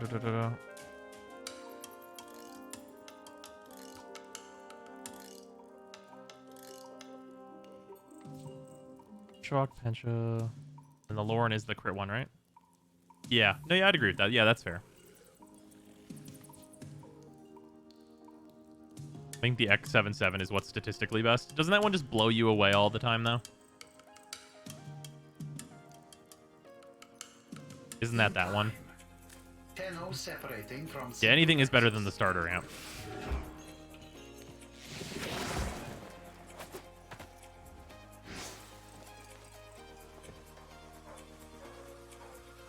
X77 isn't fun to use. The real shit is that none of them are fun to use. I don't know why any of them have blowback on them.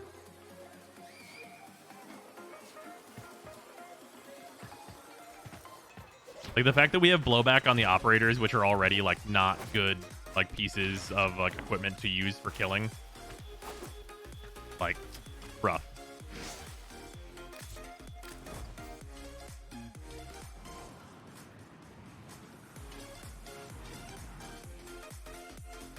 Yeah, they just need to add mods so that that thing can actually be used. Just let Zaku fix Eidolons. Oh god, I'd love that.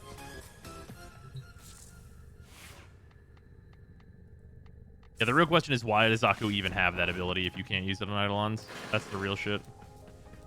Was the grenade launcher amp? That's the 3. Never said it was fun. I'm just saying it's statistically best. Oh, that's fair enough. Alright, what frame was I taking? Yo, look at the list.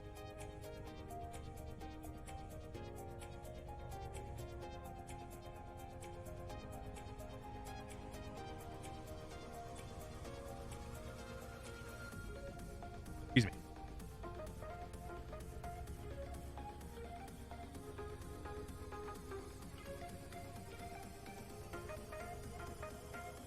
I guess I could just go Octavia. That's probably the simplest solution.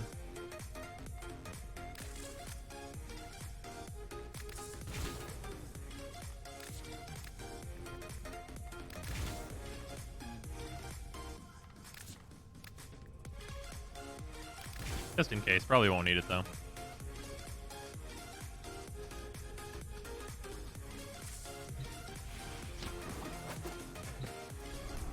Zaku one still good on Mesa, wreck the sentience. I mean, I guess that's fair.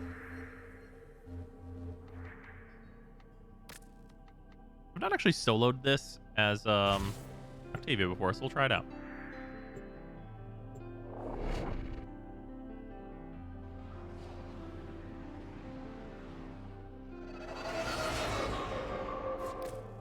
We received intel that somebody vital to enemy operations is here.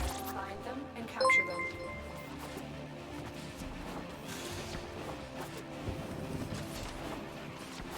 Okay, there's a bug right now in Copa's ship title set. You can get invisible and vulnerable enemies that can still damage you and multiple can spawn. I've shown a screenshot in the Discord. Huh. That seems bad.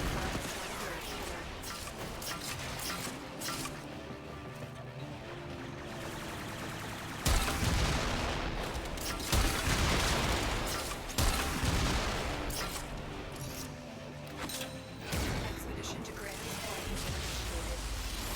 Remain until gateway collapse. Hurry. Free stranded surveyors with the Saurus and destroy Parvos' specters. We don't have long.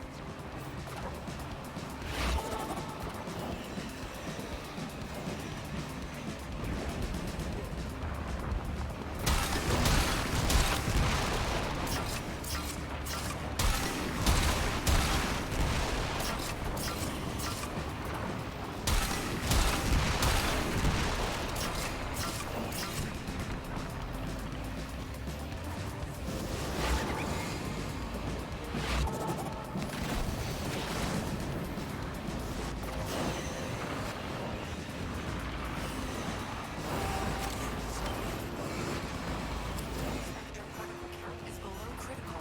Good work. There we go.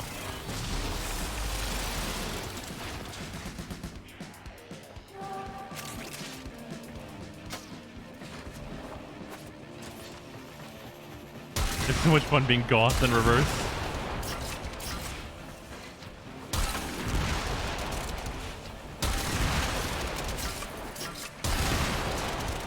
Candidate, you would be wise to remember your tenets. Brother Parvos is watching. First try.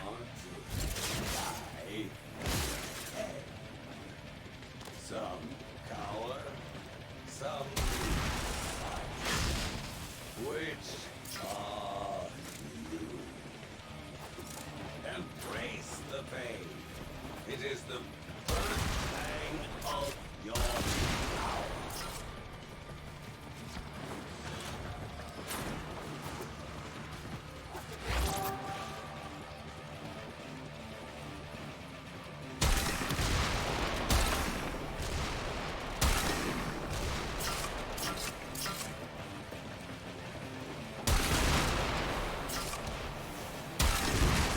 I don't really need a coin carrier.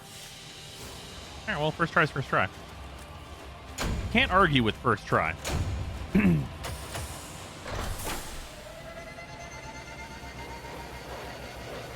top 5 10 weapons you've tried so far?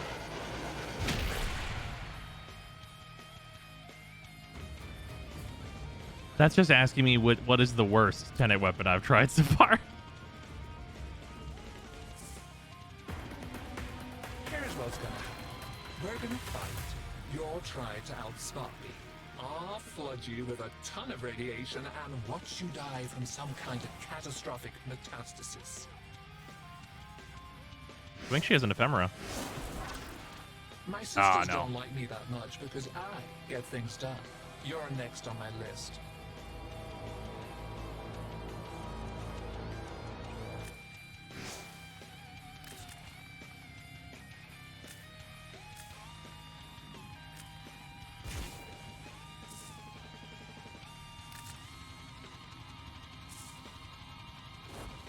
What's the worst 10 weapon you've tried so far? Here, I'll talk about the 10 weapons that I've done.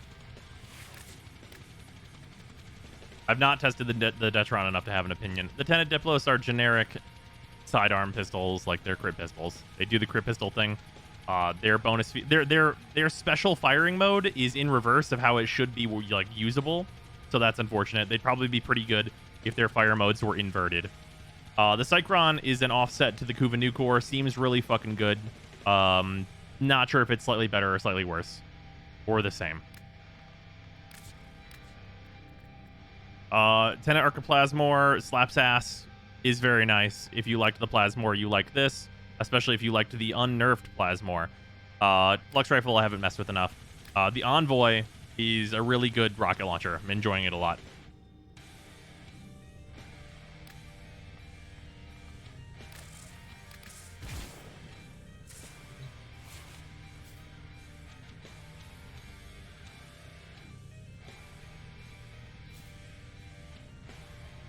If anyone wants to go and farm sisters, feel free to DM me. Or not DM. Well, I guess it is DM. Whisper? It's called whispering. Message me in game. Flux Rifle's probably my favorite. Interesting. Flux Rifle fucks. I've heard no in between the Flux Rifle fucks and the Flux Rifle is terrible. It either fucks or sucks, and I'm not sure.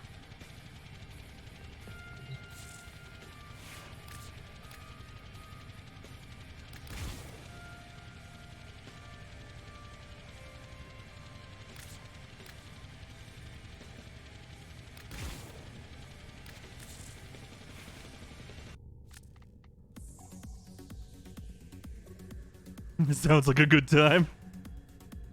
It's mad because it's not AoE. Flux Rifle fucks because it's bugged to get 400% status from the Flux Rifle augment instead of 150 to 250. Oh, interesting. Is the Redeemer OP? I definitely would not call it OP. It's very good, though.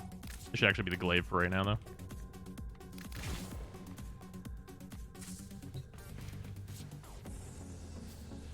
You're right. Yes, it's bugged, which is why it slaps fat tits. God damn it.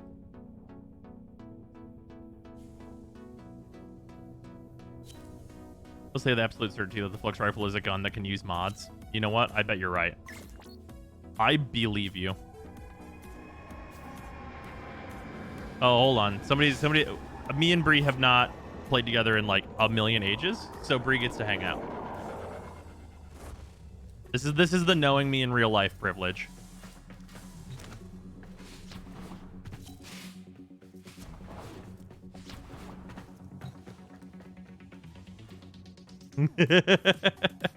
A boost. I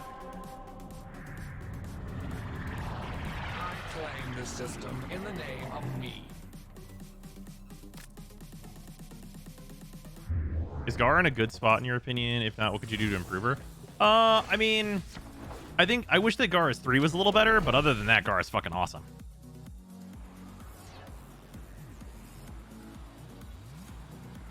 Like, Gar is just like a really good survivable Warframe with a unique play style, able to defend objectives very well. Nepotism. You are here on a capture mission. You must find, capture, and extract our target.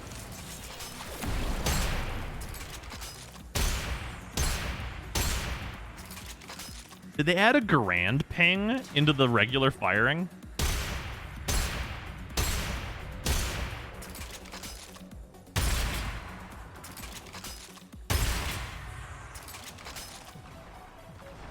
All right.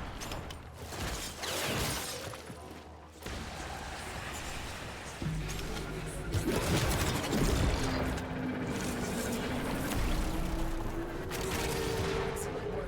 You'll interrogate the captive back at base. Your part is done here.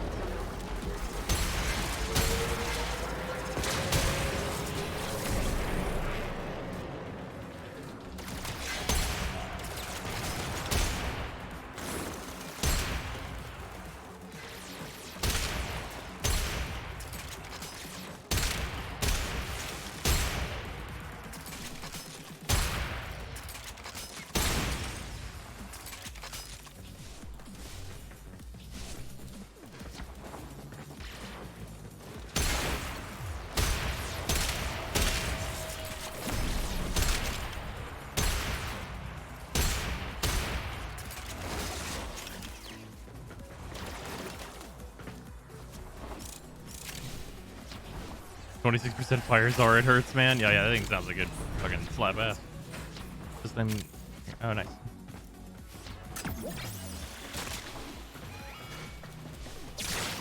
Tortilla's just a stone cold Terminator right now. Rose never gets bored or burned out from Warframe. Strong mindset, doing the same things from the same enemies over and over. It's not true. I just do other things. The best way to avoid getting burned out is to also do other stuff.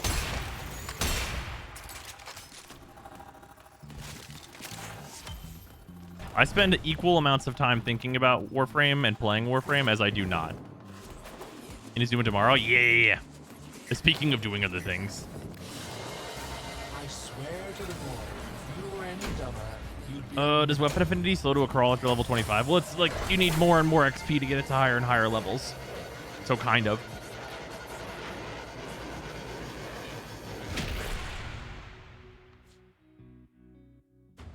On console, is that forward flip you're doing PC only? I've never seen it. Oh, that is a Protea only thing. Protea is the one that does that.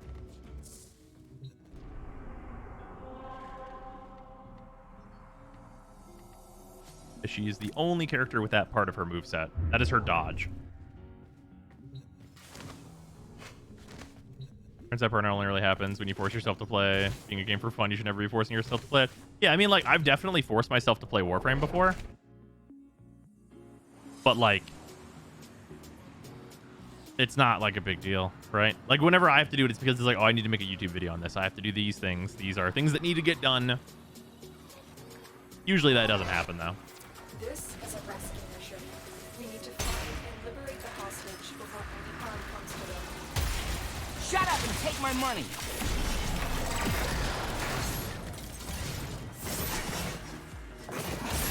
You took my gun.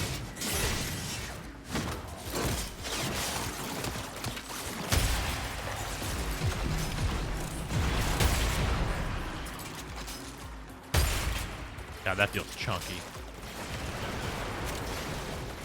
Oh man, this thing with the fucking void buff for infinite ammo. That sounds potentially really gross.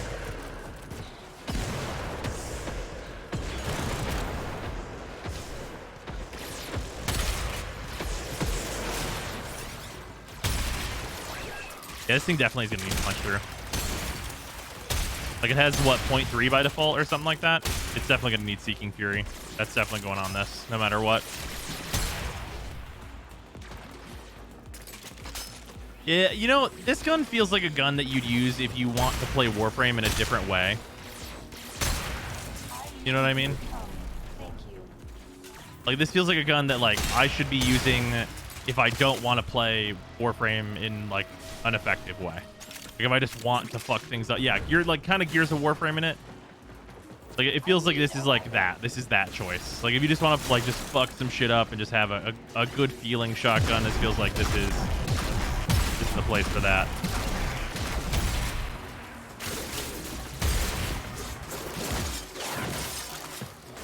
Isn't that 99% of non-AoE weapons, though? I mean, kinda. Not stuff like the Kubicom and things, though, which is the part. Whose is this? Whose lady is this? Oh, not using Ool in your first slot, I say, as I did not switch that to mine. Toxin! You have a Toxin Lich? Who would do such a thing? Who would do that? Who would have a Toxin Lich?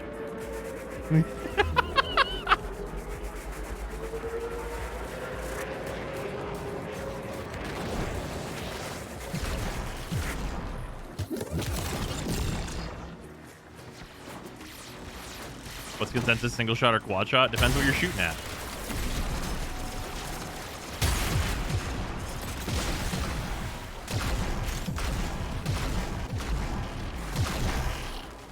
For the Toxin Ephemera? Ah, yes, of course. I'm taking your stuff.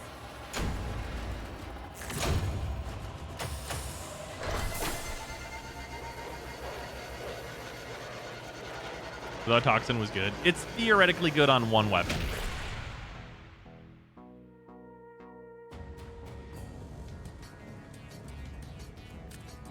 My sister's nuking Pluto. Oh, yeah, we'll get there. Are you liking the Cycron? I mean, it's an offset to the new core. I should probably be shooting it a little more because this thing's under-modded anyhow. Not that under-modded, though. What do I have for options for fire rate? Anything? Anything that can make it crazy? Yeah, nothing nutty. You know, if puncture... You know what? This mod would actually be really good if the IPS stats worked how you'd think that they would. There are two other systems in pub. Pub squad, mine shut up. We almost wiped. Nice.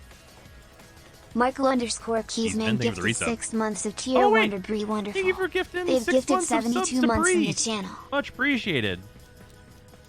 Hell yeah. What's the meta Lich sister element these days? I've hunted forever. It really depends weapon to weapon. Generally speaking, I'm gonna say you can't go wrong with heat. If you get a heat one, it's not gonna be incorrect. If you're looking for a Redeemer Prime replacement in the primary slot, the Kuba Heck does a decent impression. That's fair. I think the thing about that though is I think the thing about the Heck is that I'm gonna use it and be like, but what if this was the Tsar? Then I'd have the shotgun, but also.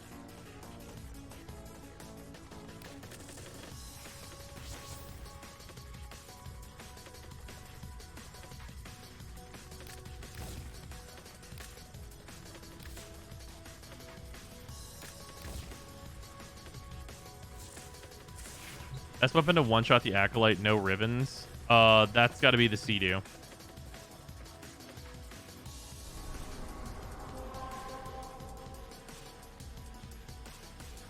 Yeah, definitely the Sea-Doo.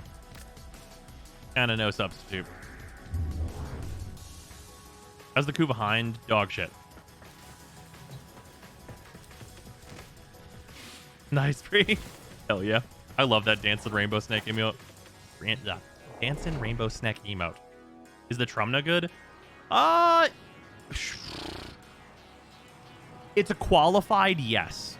It's super, super powerful with its alt fire. And it can kill, like, junk enemies with its main fire now, even in, like, Steel Path Kuba Fortress. So it's like it's pretty solid. It's like a fairly, you're gonna have a pretty good time, I think, in most content. But sometimes you're gonna really need that alt fire and not have enemies to, like, bump it up with, and that's gonna be pretty rough.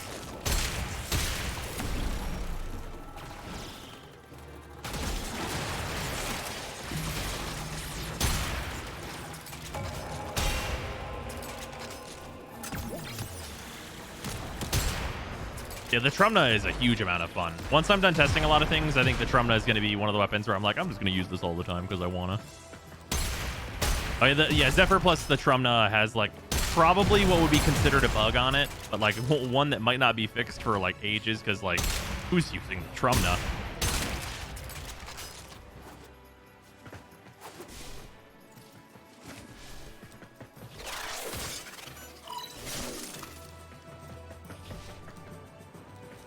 Damage is doing from 1 bullet. From 4 bullets is the damage 1 bullet should do. Well, it's killing them before all the pellets hit them. Without being in the simulacrum, this is like not really a realistic, accurate representation of how much damage this weapon does. Because the enemy will die, and it won't consider the damage of all pellets whenever it kills them. Using the unpopular weapon because it never gets nerfed meta. I mean, hey, it really do be that way, though. Is the Zenith good? It's good for speedrunning Profit Taker and literally nothing else. Although, you know what? I can't super confidently say that. I have not used it since the rework.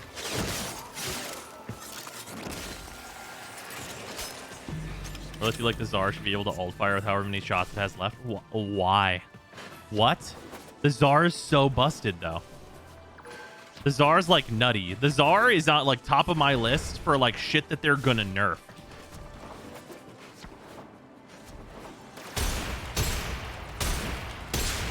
Like, the Tsar's, like, literally crazy. Not the Tsar, heck, brain dead. Oh, okay. Zenith isn't bad for a regular type gun. Fair. Is it like being a normal type Pokemon?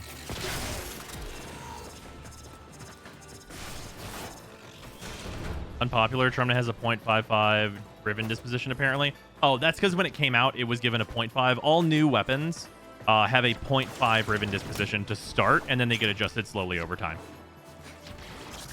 So its true usage rate isn't really going to be known to us. Like, obviously, it only went up, like, you know, 0.05 on, like, the Riven dispo.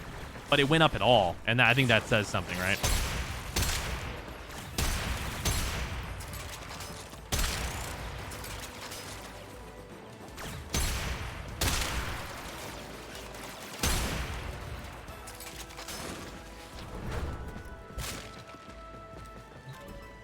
That came out with it. Was it not 0.55 or was I thought it was 0.5 to start? Didn't it get adjusted up slightly? Why did you put that one mod on your Parazon first? Oh, Uul. Uul is always correct, and whenever the you hit the sisters, you get an extra dog to spawn whenever you get one correct. So because you'll get one correct every single time, it'll spawn an extra dog, which gives you more murmur progress. I'm taking your stuff.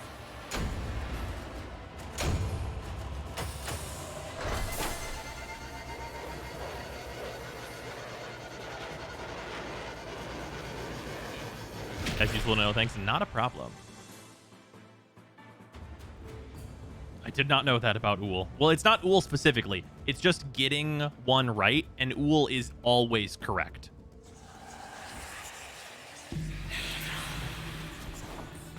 Here, because I have one known Requiem, this is actually a really good time to do this, and we can just do this on stream because it's super simple to, like, talk about. Okay. Let's go. So, I'm going to talk about what order you should be doing the Requiems on your Liches and Sisters of Parvos to get the most use out of Uul and get the most progress towards your Requiems so you can get done with your Lich the fastest. So, Uul is the new wildcard Requiem, which means it's correct in any slot that you put it in. It has 3 charges, just like all of the other Requiems, and you get these at a 25% drop rate from a Lich when you kill them. So, that's how you get these. Also, everyone should have one of these if you had killed a Lich ever previously before the new update. So Uul is a wild card, and that means a few things. That means whenever you get your Lich, this should go in the first slot, and that is because the Sisters of Parvos, when you get one right, will spawn another one of their dogs, and killing them will give you more murmur progress, and considerably so. And for the Liches, the same is true. You're going to get another Thrall whenever you get one right. So if you have Uul in your first slot, you are going to more quickly figure out all the rest of your known Requiems. But beyond that, there is an optimal way to do the rest of your looking. So Uul in the first slot, before you know any of your Requiems, is just always right, and then you just guess in the second slot, because you're still going to get to check it. Now, whenever you know one Requiem, See, I know Netra. You put Netra in the middle slot. The reason for that is because you're still going to get it right on the first slot, and you're going to check Netra for the second slot. When you do that, you now have actual more information, and you can, if it's wrong, move it to the first slot and move Ull to the second slot. And the reason you do this is because now you are finding out if the Netra is your first slot. If it's not either slot, that means it must be the third slot, and therefore you can then have a 50-50 whenever you know 2. So the moment you know 2 Requiems, Ull is always correct. So if you know Netra goes in the last slot and you have Kra, or you know it's Foss, or so on and so forth, you can put Ull in the first slot and then guess a 50-50 on if Kra is the second or first slot. And generally speaking, it's usually right to guess that it's the second slot because you're still going to get that additional progress towards your third Requiem if you put Ull in slot 1. Once you know all of the Requiems, if you get that far, then you can take Ull out and put the other one in and just do the 50-50 that way.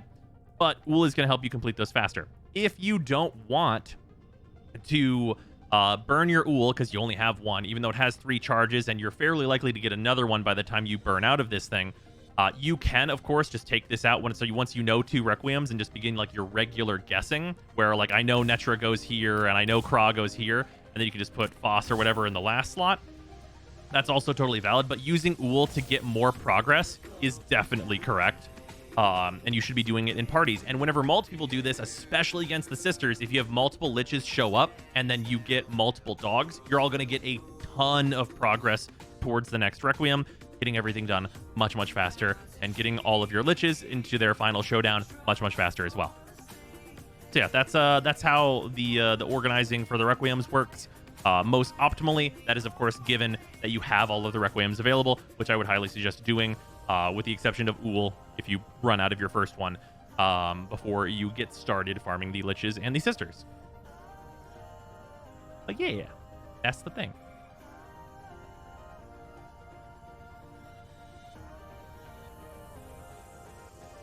All right, now I need to write down the time in the stream when I did this, so I don't have to go fucking scanning for it later.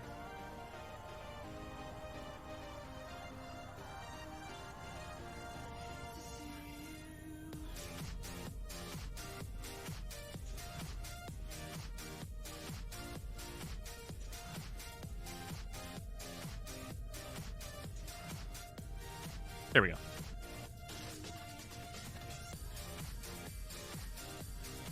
Saw my shippy to Warframe for the first time. I feel bad now. Nice.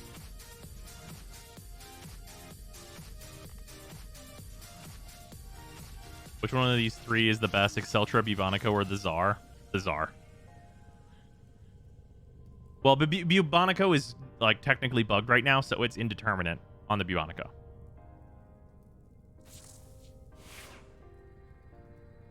What's the bug with Zephyr and Trumna, by the way? Because both passive and 3 seem to apply normally, while NATO's work should be intended same way as the rest of the AoE and bounce work.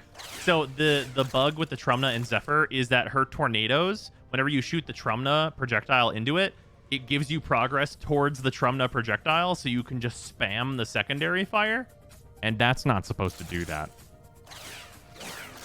Oh, did they fix that already? Oh, that's already fixed. Well, okay, well, if it was a fucking bug, it's already fixed, though. Okay, never mind. It's working as intended now. Never mind, they fixed that shit. It was super busted. It turns out, especially with like the primary buffs, if you could just use the Trumna's alt fire and it would refresh itself, that's mega broken.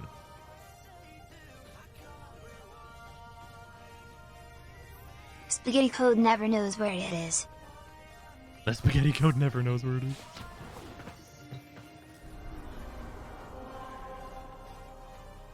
Fix the fun, leave the bugs. No, that's like actually like legitimately really fucked up if that stayed.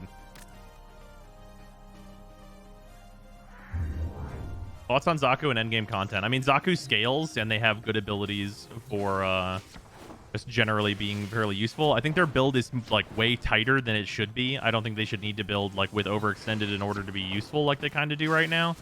But otherwise, they're very, very good as long as you subsume a survival ability onto them. Sadly, they can't run good enough efficiency for you to use Gloom, and you should probably just use Harrow's one instead of course, their one.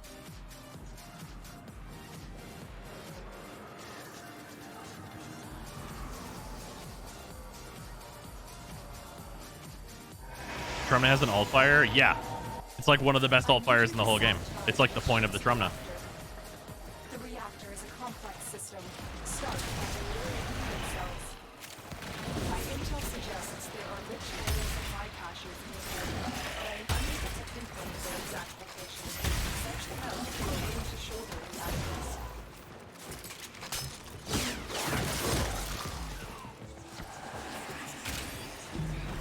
Use Ensnare. Ensnare's fine. Yeah, you can go for that. Ensnare's a fine defensive choice. I feel like Ensnare's kind of a weird one though, because like it might depend on the map.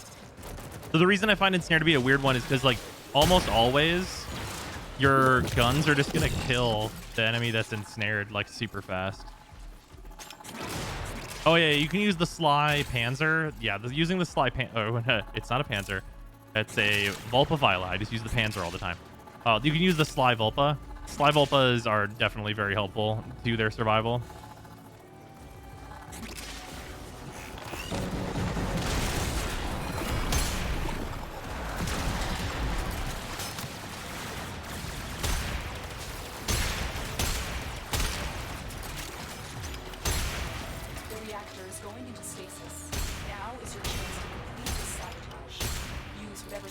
I'm literally gonna turn my fucking mouse sensitivity down. Because I actually have to like shoot enemies in the head for once. Mouse sensitivity go up when using a AoE. There we go, this is much better.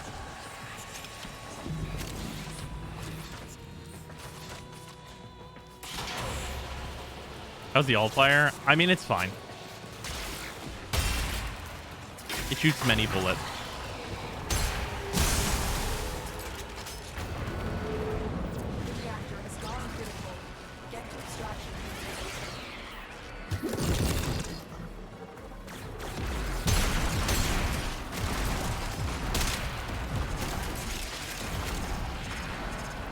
Doesn't have a unique firing sound, missed opportunity. I mean, it has somewhat of a unique firing sound.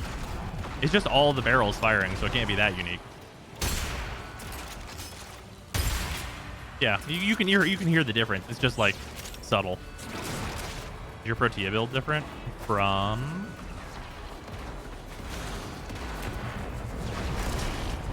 Just tested the Zeph Trumna combo and it still works. Oh, apparently that shit still works.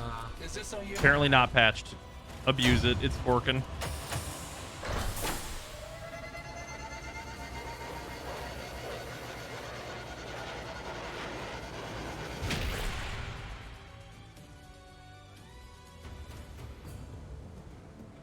How do we use the menu to change the colors of buffs and whatnot? It's in the interface. What combo? Trumna plus Zephyr. Yeah, that is interface and then customize colors. It's just this menu. Change all kinds of things. I might change my reticle color to green too. How much green am I really looking at all the time? I might change this back to default, but I'm going to try green reticle.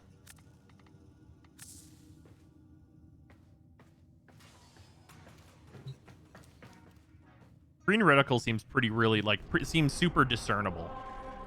All forces, claim this sector in the name of Parvos Granum, and the rest of the corpus, of course. Fuck is the Trumna? I haven't played Warframe since Fortuna, really. Oh, it's a weapon from Deimos, which is the open world afterward. Whoop, who'd we lose?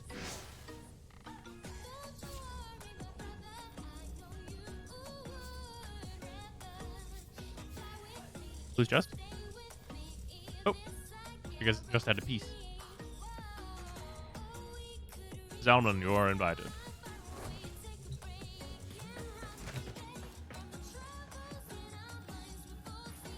What happens when you combine two Kuva weapons? You get to choose the elemental that you want to keep, and then the number goes up.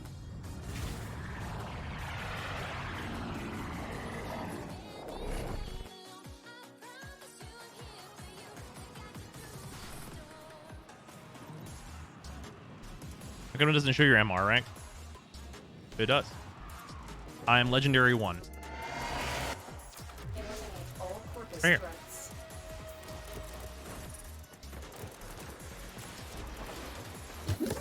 You change the elemental even after it hits 60%. Yep. That number will obviously cease going up. Gonna make a video on the Kubazar? Yes. Fucking yes, absolutely I am. Well, this might not be a bright enough green.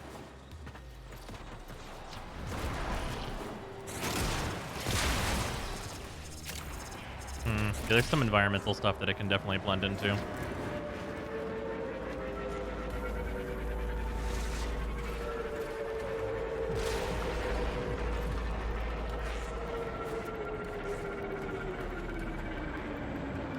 Changes to orange when I'm aiming at an enemy, though. Does that invert? Is it a different color normally? I've actually never, like, really paid that much attention to my reticle outside of the dot in the middle before. It changes to blue when I aim at allies. Does it normally change to orange? Too bizarre, you have my attention. Yeah, it is absolutely devastating. What landing craft skin is that? That is the Zephyr Deluxe landing craft. It goes to red normally. Okay, so I wonder if it's the invert. What's the invert of pink?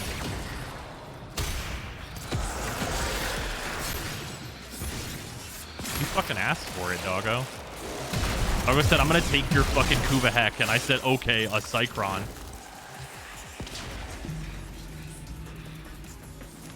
Your enemy markers are orange. Oh, is it because of the enemy color that I've chosen? Oh, that's kind of nice. I didn't know that it would sync up that way. Huh.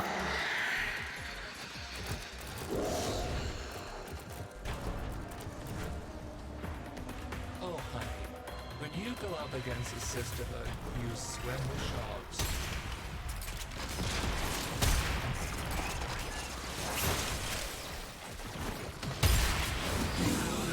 Detonate yourself. It will be a mercy. Nope, that was not the second one. This is humiliating. I hereby promote you in rank and power. Use it. You know, they're never going to have a good explanation for why she promotes people for losing.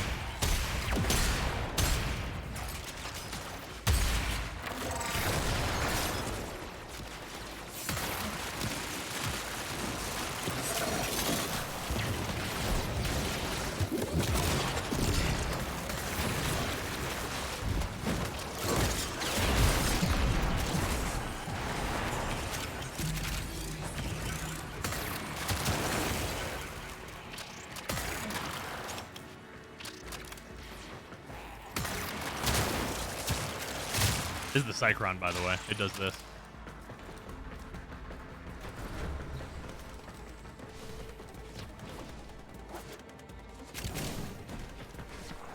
I guess they technically beat you because you can't kill them. I guess so.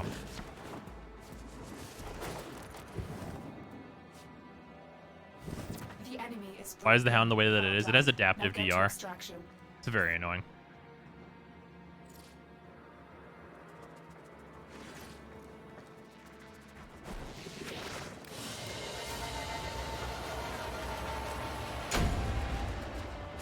In canon, they still kill you when you get the Requiem wrong. Just thank you for 100 bits. Frozen? Come on. Stop asking DEY. Fair. What base element would you suggest for a Kuva Heck? Mine is, Colder. radiation. Wait, what fucking elemental did I put on this? Is it heat? Fucking what are you? Yeah, it's heat. Yeah, heat's good. I think radiation and magnetic both also You know are the option answer. select. It's fuck you. That's why. You're right. That's true. You make an excellent point.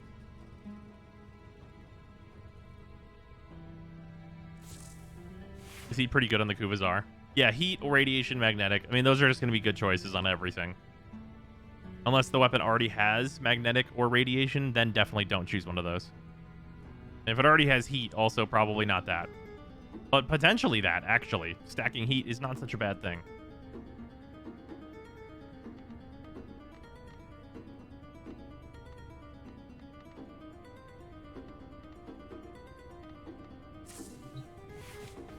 Any news of a new Eidolon-like content coming soon? None. Ooh, we have a crack-a-pack. Alright, I need to switch to this.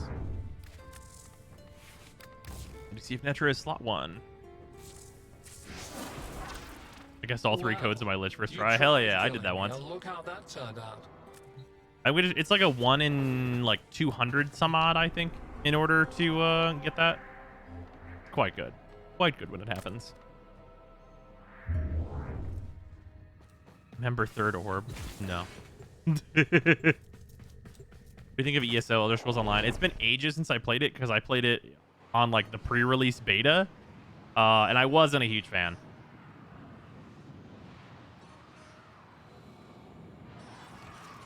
Only 1 Twitch drop. There is a limit, but I don't know how high it is. I think it's like 5. Interested in Lost Ark. I don't remember what that is. I know New World is a thing people appear to be trying out and getting into. Not sure exactly what the deal with that is either. I'm more worried about FF14 at this point.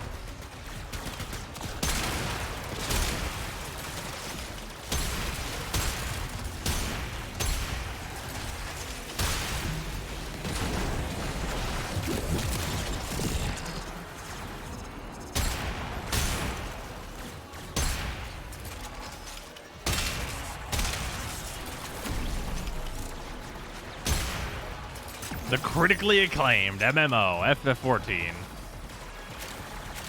Mission complete. The captain has been escorted to the extraction point. Well done. Change of plans. And I can't tell you how much of a bummer it is to be using a single target gun.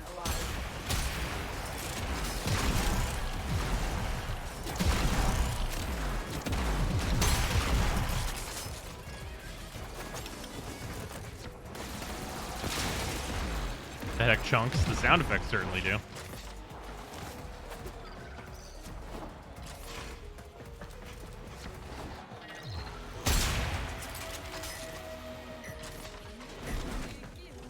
Level it later. I mean, I can just put it on my back and whip out the Cycron. FF14 servers are getting hacked by a wave of new players. Yeah, I've heard that it has been nightmarish.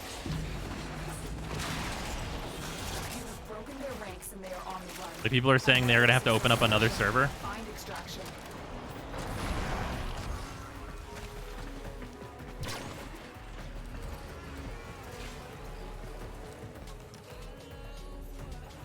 They're adding data center transfers. Oh, yeah. Wait. Are they adding data center transfers now?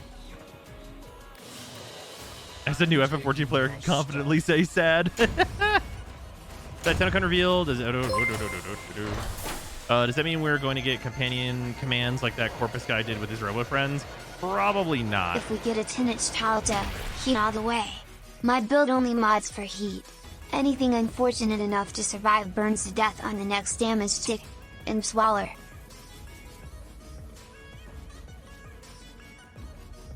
Interesting.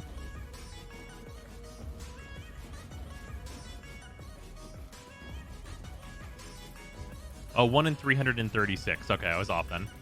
I thought it was 200 some.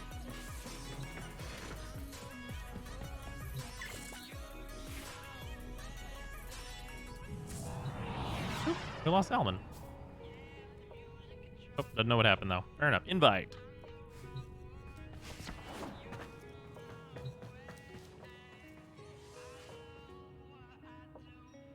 Oh, the Sepulchrum alt fire requires you to not be ADS to turn it on. I know that's a fucking really weird thing, but it is a thing.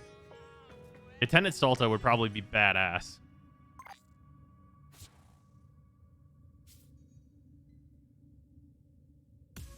Oh, it was all said he's dipping? Oh, okay. Oh, I'm gonna dip. Oh, my bad. I only read this chat in here. If anyone else wants to hunt some Sisters of Parvos, feel free FF14 to PM me. patch today. They added a 30 minutes AFK timer and there is no data center travel yet.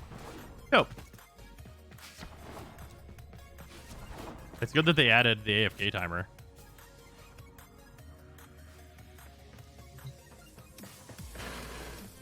With the wool mod, it should decrease from 1 out of 336 to 1 in 56. That's not actually that bad, all things considered.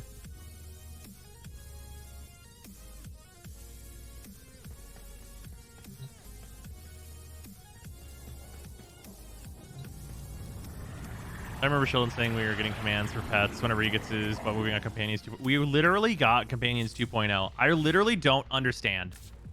Guys, companions 2.0 was removing all the annoying shit from the Kavats and Kubros. That was the pets 2.0. How confident are you that they will change the tenant melee farm? How confident am I that they will change it? I would put it at... I'd put it at God, it's probably a fucking 50-50. I don't think people are mad enough about it for them to give too much of a shit about it.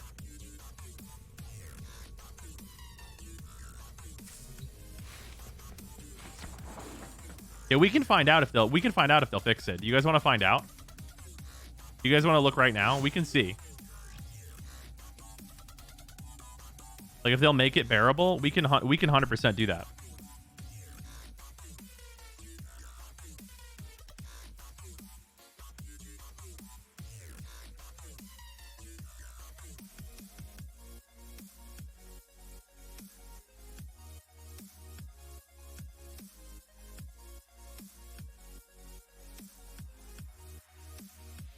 This is probably too broad.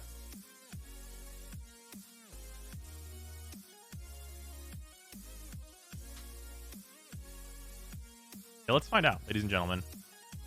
Okay. So if we're gonna say it's a 50-50, we're gonna find out if the farm for the tenant melee weapons is gonna get fixed or not. Evens, it gets fixed. Odds, we're fucked.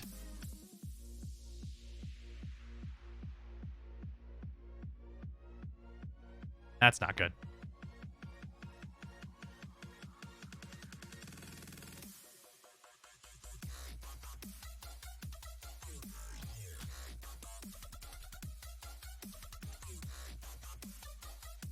Here, you know what? Actually. Okay. We're gonna take this more seriously. We'll use a proper D20. I'm gonna zoom in.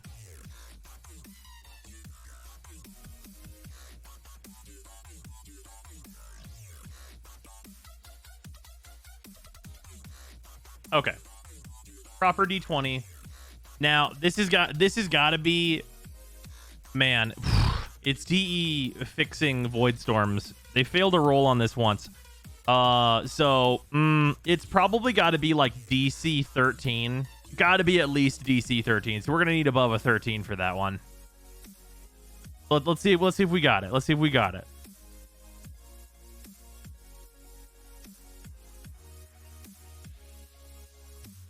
Oh, that's a 20.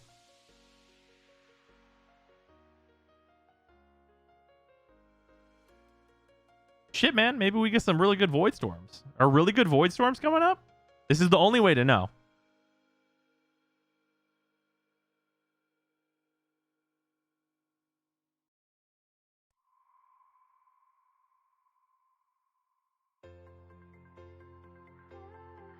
Also, when I tell you they don't make these dice anymore, and I want so badly these exact same dice, but with matte black numbers. Because these are my favorite dice, but they don't show up super well in the light. Well, the stream lighting, anyway. I want these exact same dice so bad with matte black numbers.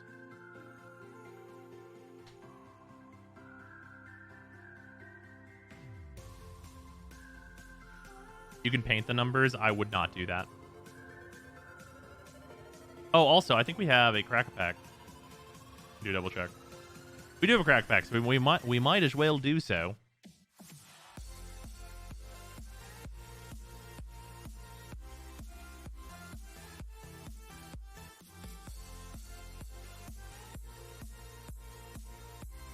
I have silver metal dice with matte black numbers. Yeah, that's nice. That's that good.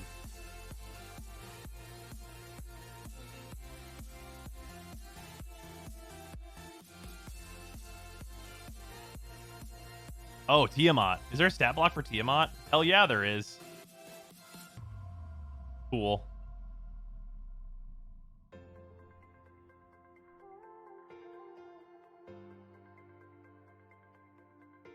Dope as hell. That a Pikachu? Kinda? Go ahead and give you a kinda.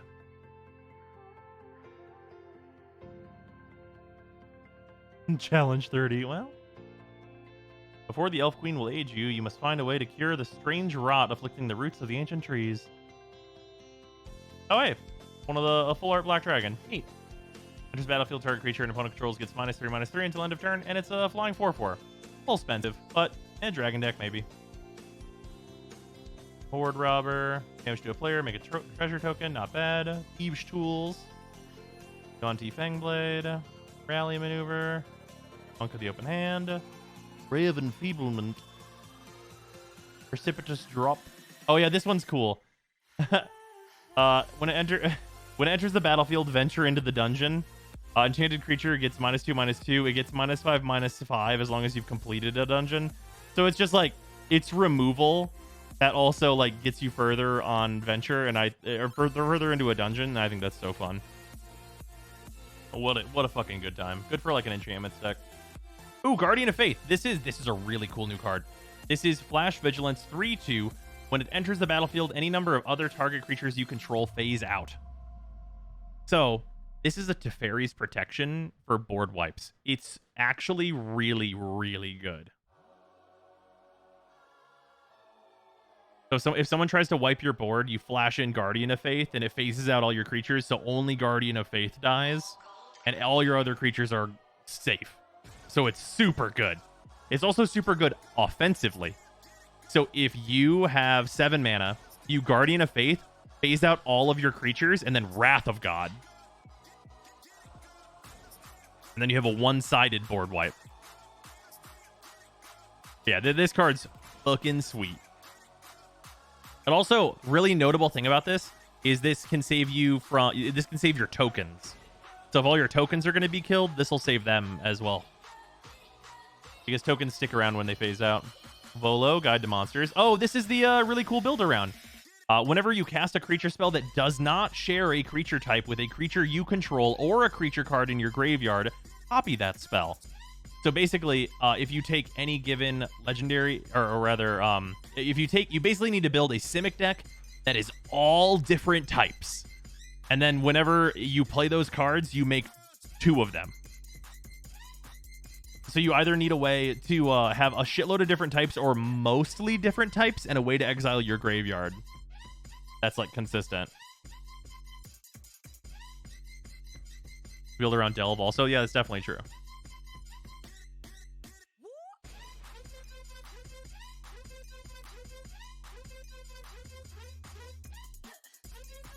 Sorry, Sarah's going to bed. A Singleton champ. Oh yeah. Yeah, this is a really, really fun build around commander. I might legitimately actually build this. Especially since I have like the cool special art. Oh yeah, Freezer is here. We were talking about the nerfs earlier. We think it'll be fine. I want to get magic cards now. Hey, this is a cool set to get in with. Especially if you're going to play commander, I think.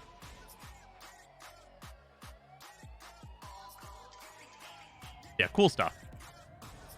Also, hey, for anyone that like is just looking at magic cards and like you have no fucking idea what magic is, every Thursday we play Commander, which is the casual format. It is a 4-player free-for-all format, 100-card singleton, very, very accessible and easy to get into. So if you are like looking to get into Magic the Gathering, we play that on Thursdays, and questions are always very, very welcome.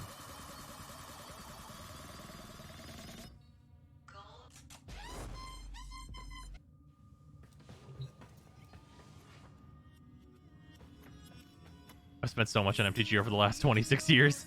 Fair. Commander, best format. I tend to agree.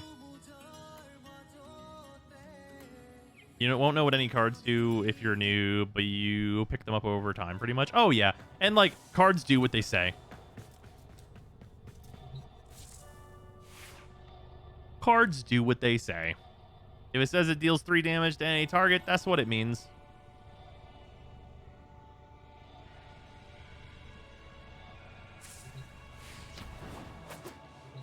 Yeah, MTG is like a very straightforward game. It's not like Yu-Gi-Oh! Where you need like to understand fucking like the upper levels of like, what does it mean when these words are in this order?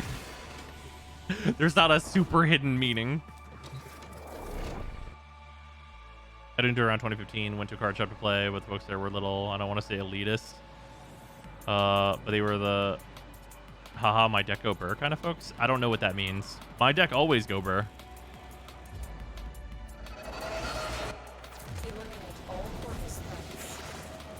As an FPS player who knows literally nothing about card games, is MTG addicting?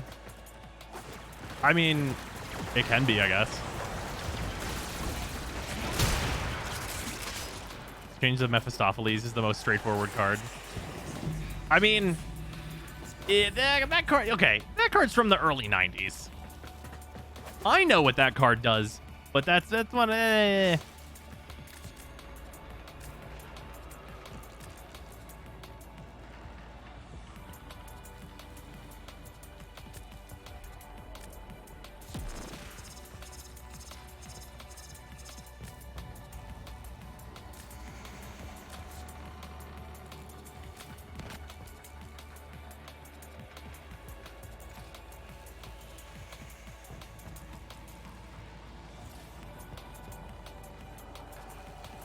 Part of me means I don't think I want orange. I think instead of like the red that it usually is, I just want like a cherry red. Like a real bright.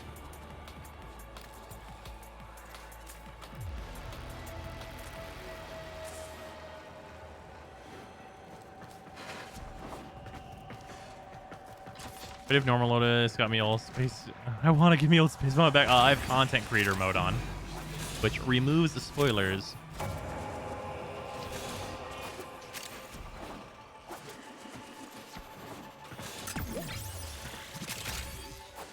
I'm gone. I'm in the bowels of the ship. Whoopsies. Looking at chat. That's what I get.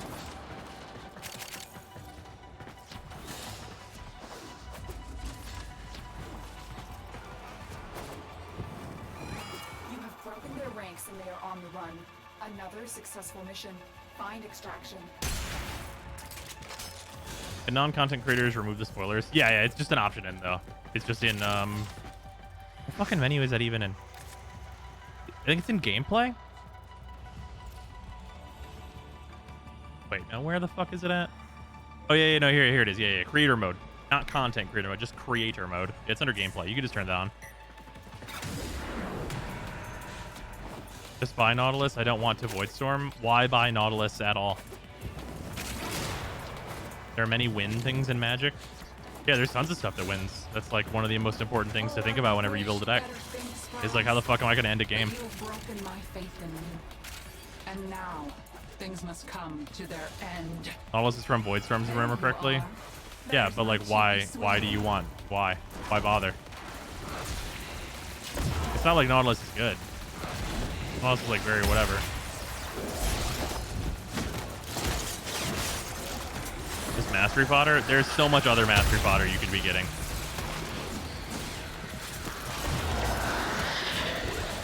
Well, this sucks rocks through 3 miles of bent pipe.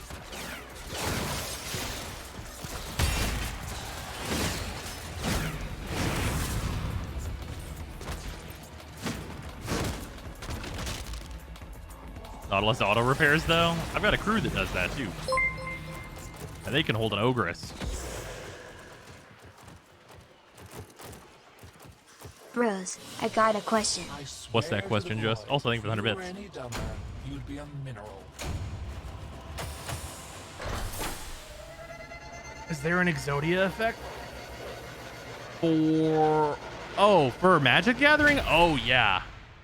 I mean, it's not an exact Exodia effect. It's not like 5 cards that are specific in hand and those win you the game. That doesn't exist. But like alternative win conditions, yeah, those absolutely exist.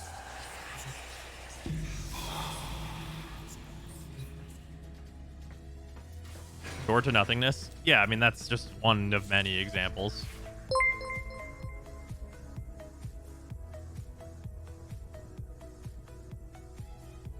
Have you ever noticed that the Xera's 4 flask had peony eye on the front of it? Or penises? Penisy. Just think of the 100 bits. Does what?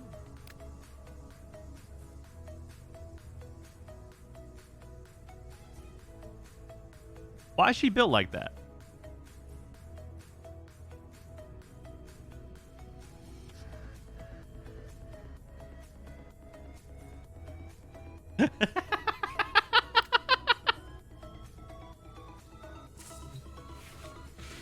Yeah, Approach of the Second Sun. That's a good one.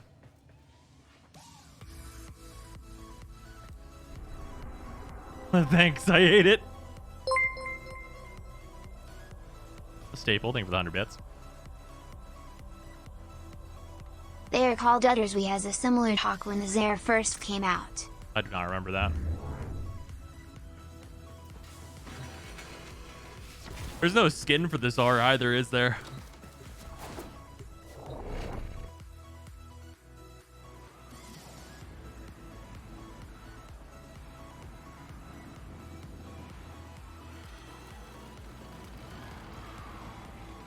You know, that's kind of a no-win situation for DE. If you make them flesh-colored, and everyone starts doing that, and everyone makes them flesh-colored, and everybody's got penises on their gun, they're a really good gun that is, like, a super fucking powerful weapon. If everybody just, like, goes around and does that, like, 100%, like, they could fix it, but, like, the obvious way to fix it, which is to not have physics, just makes them hard penises. And that's, like...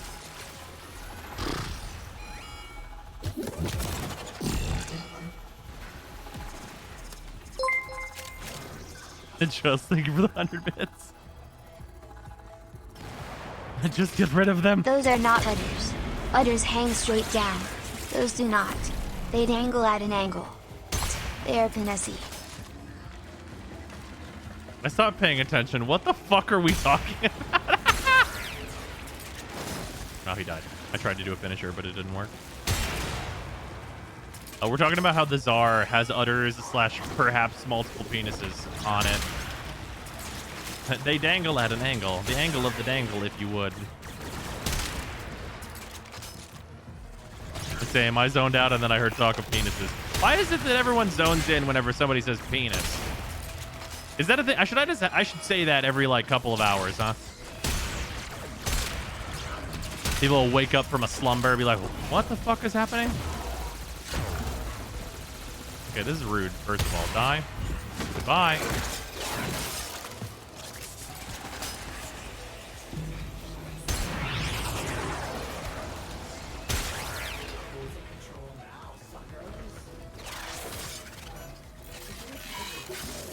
Did someone say Pepsi? Pepis?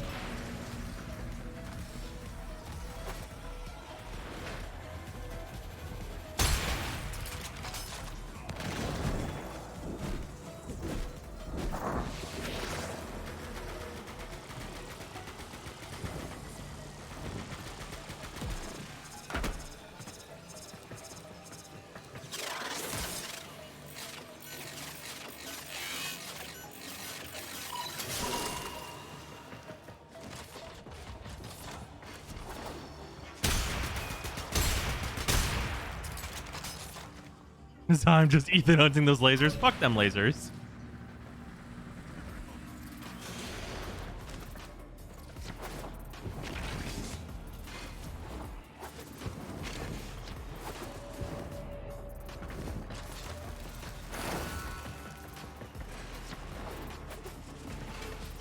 Wait, you have a VTuber model? I do have a VTuber model. I need to update it. I made it. It's not super great. Also, it looks more effeminate because than I wanted it to, because it there's only really tutorials for making VTubers for like female models. So like, whoopsies.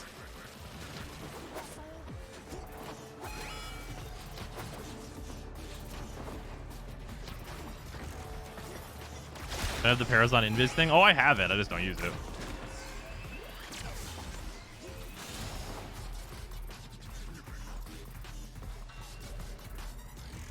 Rest in peace, tired boy model. It's not RIP. Eventually I'll get back to it and redo it. Or at least update it. It's not all bad. I swear to the void, if you were any dumber, you'd be a mineral. Oh yeah, I do need to probably hydrate.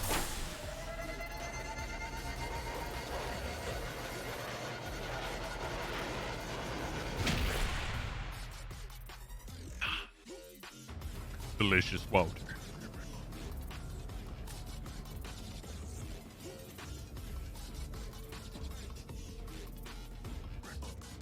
Hello, monster. And like one actual mass looking 3D model. Nice. That makes sense. Let's see the new craftable stats. They're out on the Hoyo forums. Oh shit, no, I haven't. What's up? How good are they? Are they sweet?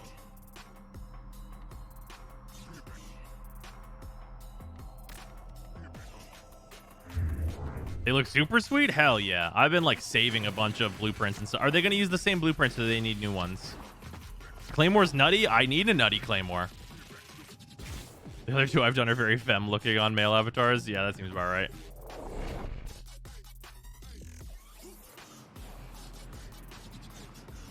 I have no billets. Fuck. Same ones, new ores. Hell yeah, sweet. I have like 5 greatsword blueprints. So we out here about to max that shit. You must deliver payloads and defend a number of locations while breaking the network. Be prepared for heavy resistance. I can't do this without you.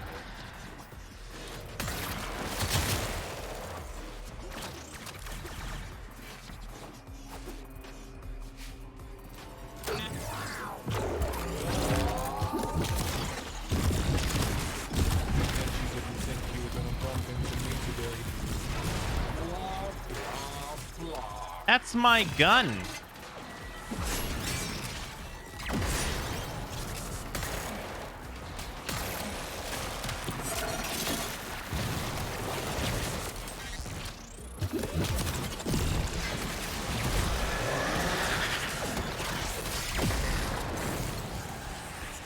Is my Lich here?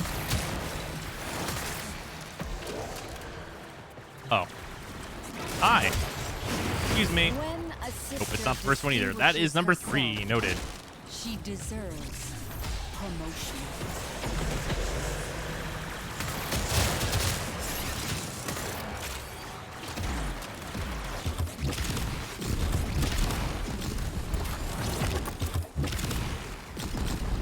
My gun back.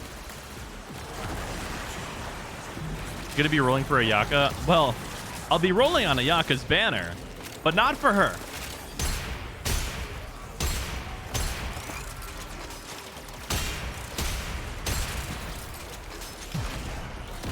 For Yanfei, for Ninghuang.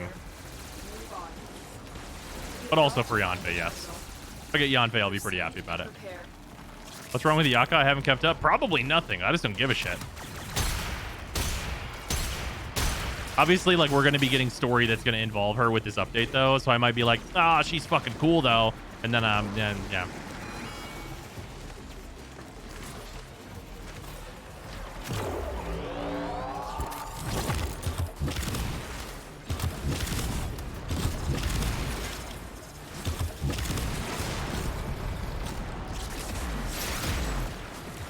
Can you link you the weapons after this mission ends? If you put them in the Genshin chat in the Discord, I can go look there.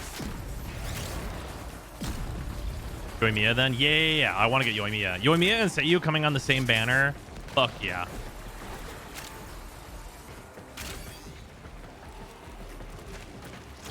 You have PC specs command? I think that's in the Q&A below stream still.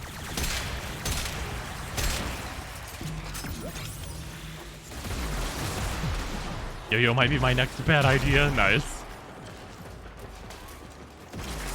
Yoimiya's fucking cute. That's all I need to know. Yeah, apparently there's a section of the community that I did not know existed because I have not watched this anime. But apparently she is the same voice actor as fucking what's her name? Rin? I don't know the other. It's Tusaka? Some shit like that. It's a Fate character that everybody likes. Apparently. So apparently that made everyone go, okay, now I care. Kosaka. Okay. Your crowns are safe in my grasp, Parvos. Protect me. Have you seen Scott's suggestion on slowing down the game? Oh, is that on Twitter?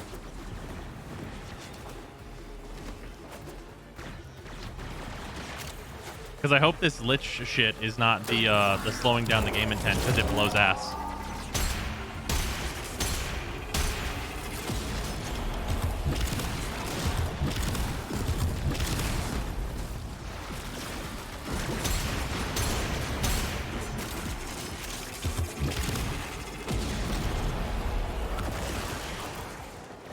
And consider top tier soon. Not my shit, but she's well loved. Okay.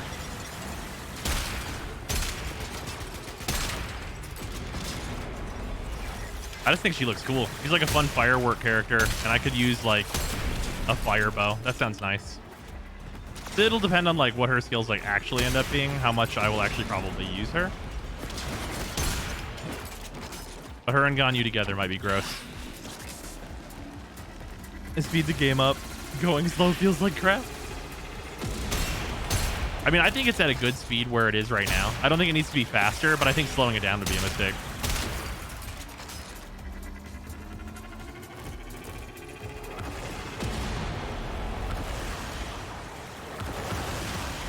This is for Genshin. Yoimiya? Yoimiya is for Genshin, yes.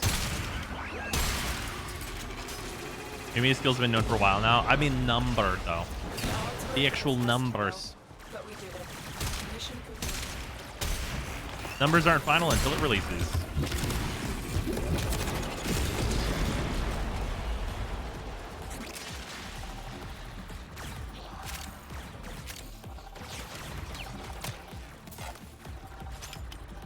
Amber who? Yeah. Exactly.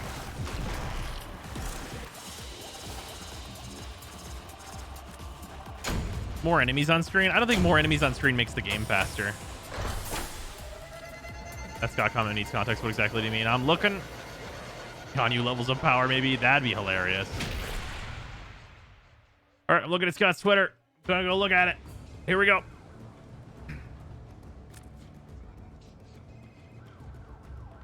What happened?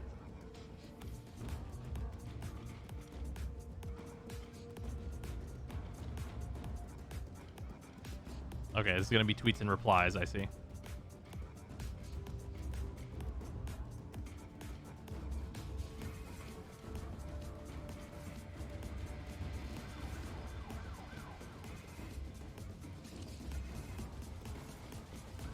Where did he say this?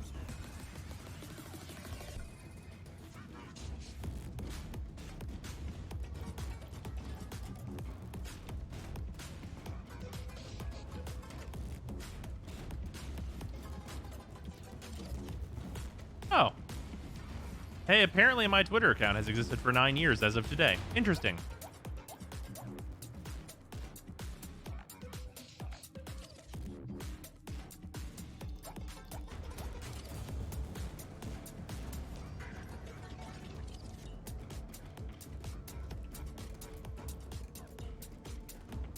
When did Twitter start? I'm sorry you had to experience Twitter for 9 years. That's fucking good.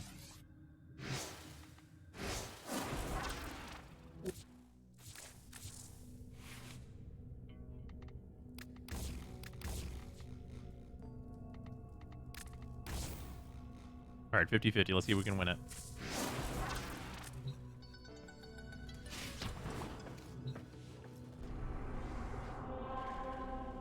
Crafting time blows donkey balls. I mean, I think it's totally fine, honestly. It's a free-to-play game.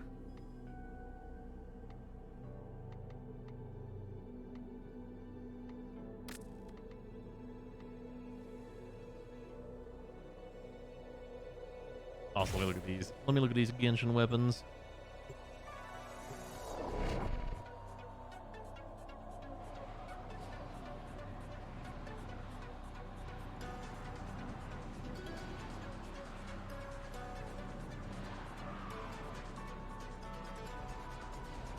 This is a 5-star, I don't care.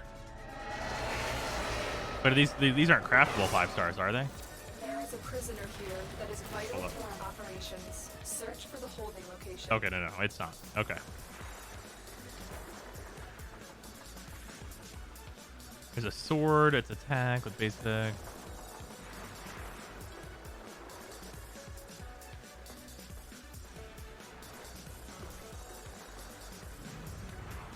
Bunch of energy regen.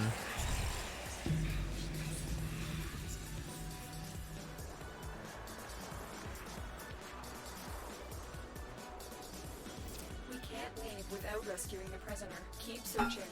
Oh, whoop.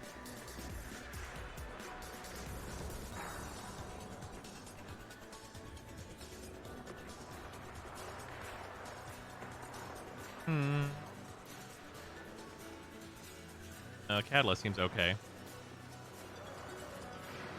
Amalgams, hybrid life forms. Oh shit. Familiar concept to you, is it not? This Hamayumi bow is pretty fucking spicy.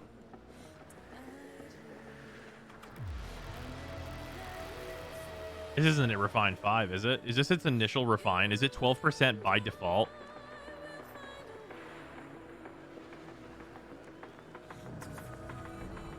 Claymore. It's ER Claymore.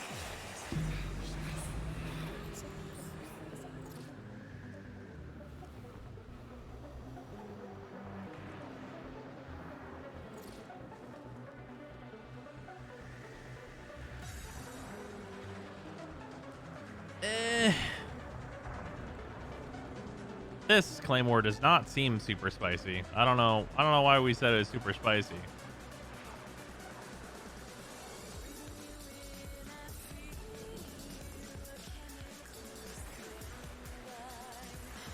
Double every bonus for rank 5 for a 48% charge attacks for Ganyu. Whenever her ult is up, that's nutty.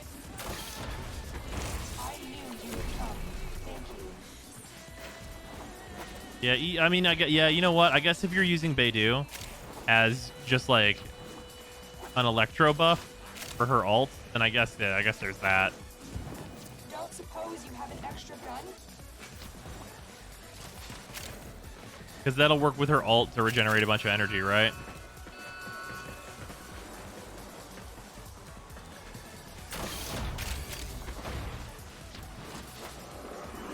New artifacts to go with it. Oh, right. There's a set that converts energy recharge into damage, isn't there?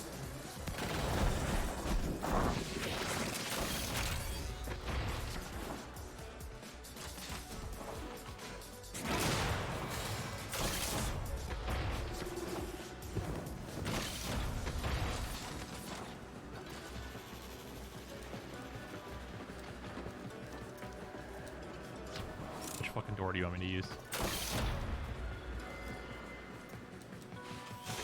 Okay, thanks. I love when the waypoints break. It's my favorite thing.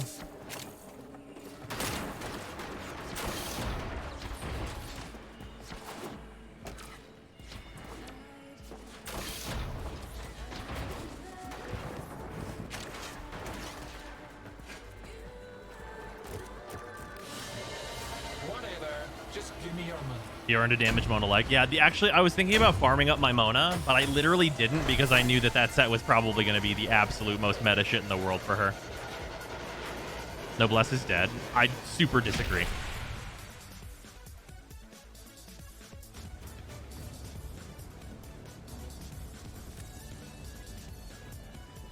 What did Scott allegedly say? Something about slowing the game down? I couldn't find anything on that, though, on his Twitter, so I don't know where he would have said it. Or are they buffing Mona's dash? That's nice. You always want one Noblesse user on your team? Yeah. Like, my Bennett with his Noblesse set probably is not going to be able to get much better.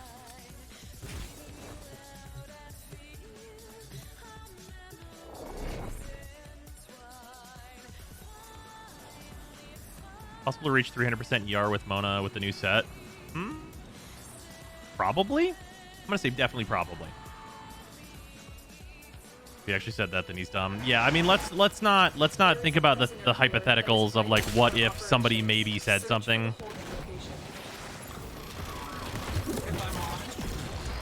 I've been following you since first we met. Does that sound strange?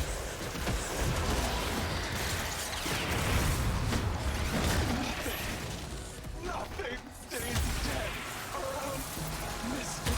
Parvos. Then he doesn't want to stay dead.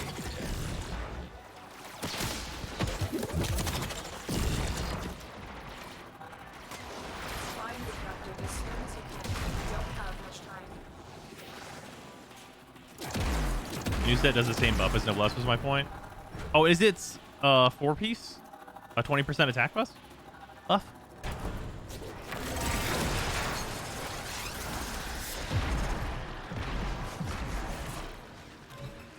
What does it do then?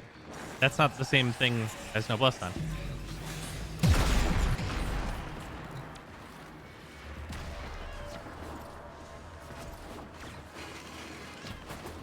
For piece, you get 25% of your ER as bonus ult damage.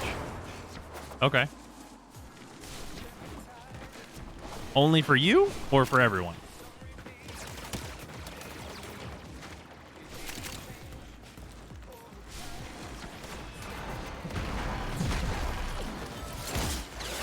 Only for the user. Okay. So... Wait, does that mean you want that for Mona or Bennett whenever you do that combo? I forget who does the actual reaction in that. It's Bennett that does the reaction, right? Mona might get my Noblesse set. Thank you, Tenno. Whoop. Bad hacking. Bennett primes. Oh, if Bennett primes, then he wants Noblesse, and then Mona would get the new set.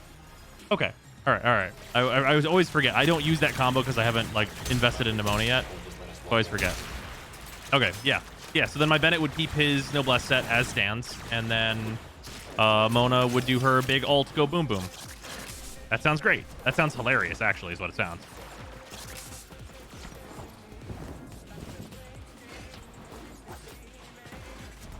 UER said is Mona's best slot for ult usage. Yeah. Yeah, we're gonna be doing that then. I'll actually be investing in Mona. I should probably start farming Oceanid. Fuck. I have another character to work on now. Fuck.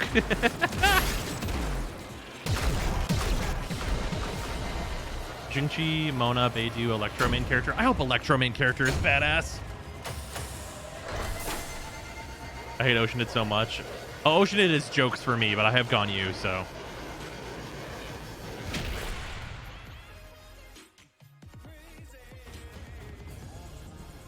Looks like an Electro version of Jingchi. That sounds broken. Genshin stream when? Well, it'll be the day after tomorrow, because tomorrow the update comes out, but at like midnight. Bet you didn't think you were gonna bump into me today.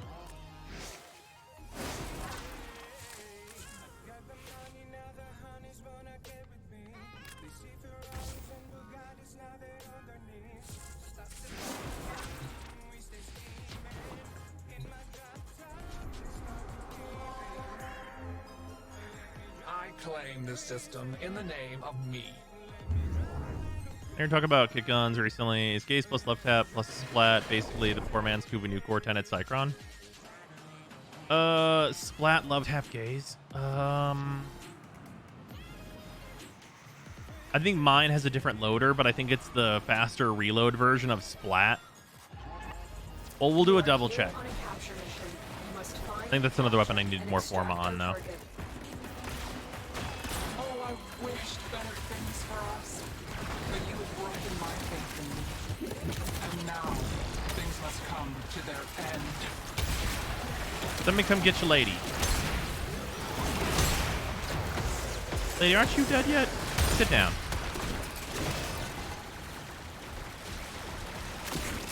Who lady is this? Hit her again.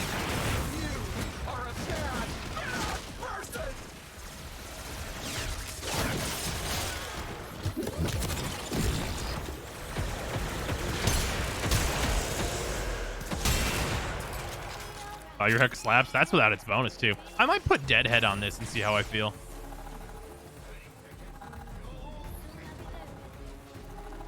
Because in those types of situations, shooting like 2 enemies to get like half the Deadhead buff is might be better than like going for Merciless. Because I'm just not firing it all the time because it's not AoE. Running Deadhead on my heck. Yeah. Also, the headshot damage bonus is like pretty good for a weapon like this because if I put it into the head of a boss, they might literally fucking implode. I lose out on the reload, but I'm planning on putting another reload mod on this anyway, and there's the diminishing returns on that. Deadhead will unironically work on the Corinth Prime. Oh, yeah, no, I mean, that just makes sense.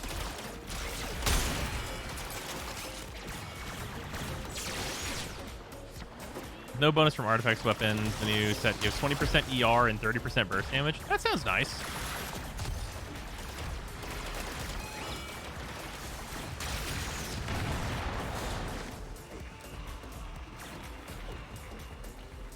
Man, that might be really fucking good on Zhonling. I have such a good set for Zhonling already, though.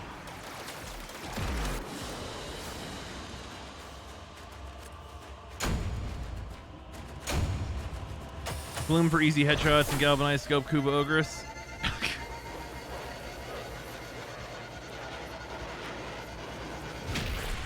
Deadhead just works on crit shotguns. That does make sense. I'm so far behind in Genshin FML. Yeah, I'm like pretty much caught up in Genshin, but I like miss days here and there. So like I mean I still have so much to farm. And it's your fault, chat. It's your fault. Let it be known. Chat, it is your fault. It's not everyone in chat's fault, but it is chat's fault. You're welcome. I appreciate you. You're the one not farming. I'm not the one not farming. I am farming.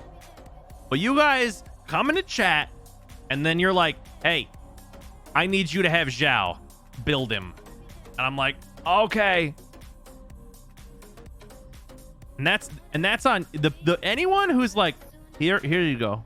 This is $100 worth of bits. Roll the thing. Do it. Get the characters. That's you. You did that to me. This is why. God damn it. KO, am I gonna have to fucking build a Yaka? You summon for Kazuha? Nope. Nobody made me summon him. Which I found to be pretty interesting. I don't know, you wanted Ning. I do want Ning. I'm gonna roll for that shit anyway. Some rolls on that banner are gonna be like, okay, I'm gonna roll a little bit here and try and get Ning Huang. Because I would really love the constellations for her, because I use her constantly.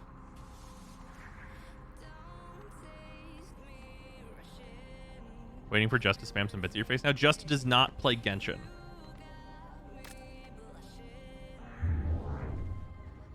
Just has self-control. And he says that he does not have self-control with gacha games. So he does not play them. And he's not here for those streams because of that.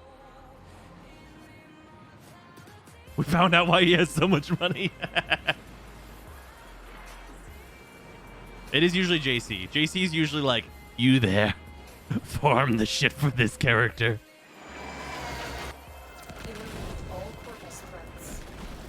Yeah, and one guy. Yeah, you and JC are like, fuck you.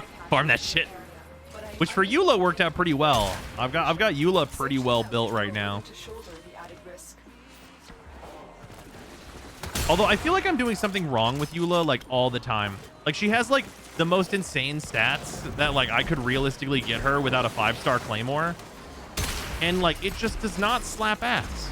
I do not feel the slap ass that I feel with my other characters. It does not make sense to me.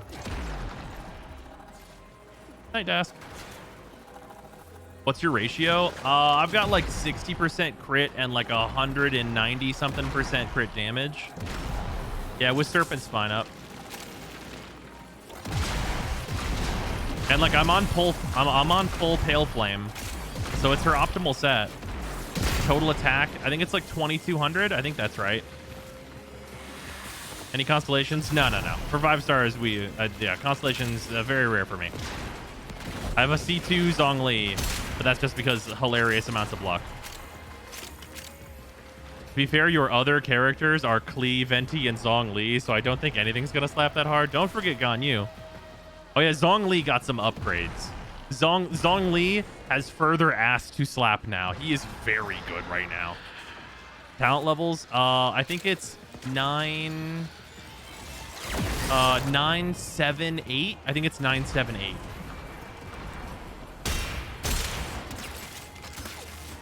I might be inverted on the primary attack and the ult though.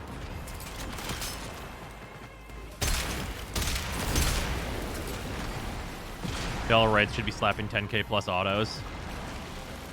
For some of her autos, I hit 10k. Zongli's so cracked, he really is. Zongli's nutty. Oh shit, Zhongli could use the new set. Well, I use Zhongli for the set that came from the Pale Flame dungeon. I use him with that one because then I have his pillars around because I can have 2 pillars.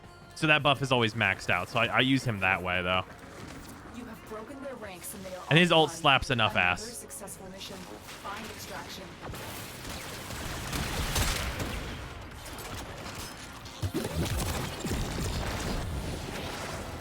Yeah, Millilith is real nice for Zhongli. It was literally built for him, basically. Do you think they should rework frames that need it after the new war comes out? I mean, yeah. I mean, I'm always going to think that. Does he do damage? Yes. It's not like the most outrageous Zhongli damage, but also his fucking talent level is like 6 for his ult. Do you know of her Q stacking mechanic and combo? I don't remember the exact combo right now, but I do know what to do. It's like EQ 1 2 3 E fucking I've done it before and it's like fine. It does like 120k or so whenever it crits. But it's just not that great. Yeah, EQ E 1 2 3 hold E. Yeah, there you go. Is it 1 2 3 4?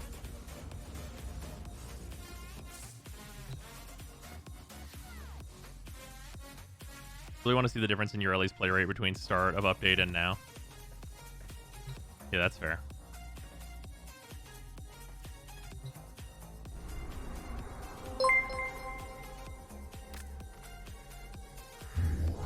Nox, thank you for 100 bits. The issue with reworks is it takes rework ideas for other frames and uses them on new ones instead. Kappa. Which is not wrong. I feel like that's not inherently wrong, right? But it's like, you could have rework ideas for frames that don't need a rework and turn those into Warframes.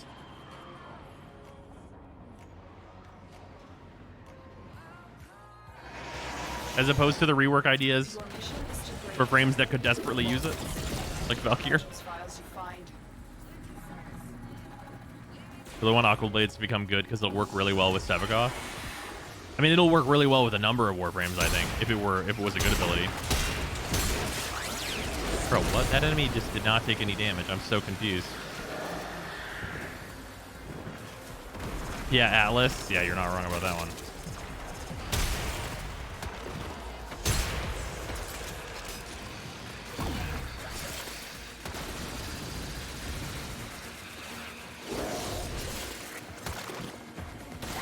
Kinda sucks that you only get experience after you need it, huh? Prepare for an experience.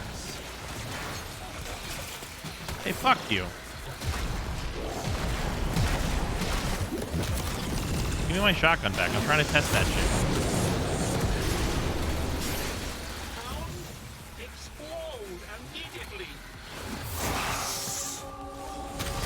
We won the 50-50. Me asking for mercy is totally hypocritical. And I hate hypocrites. But I am one, so not Here we go.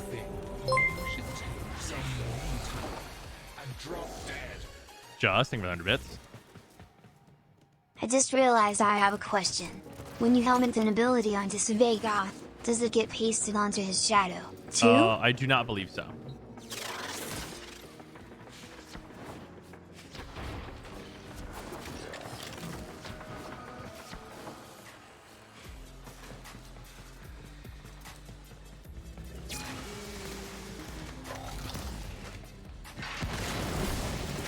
It does not have a power on us, too? Yeah, I didn't think it did.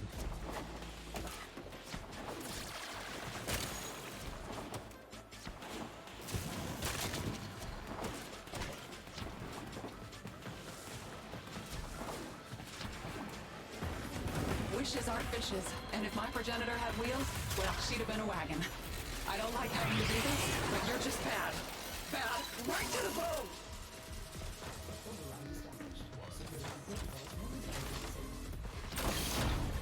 Don't you tell me you love me! I don't care how bad you want to live! This Lich is one of the crazy ones. Well, this sucks rocks through 3 miles of bent pipe. I love that hound. It isn't right that you made me blow her up like that. I hope it just hurt you the awfulest. The awfulest? I'd say you have about as much chance as a snake in a typing contest.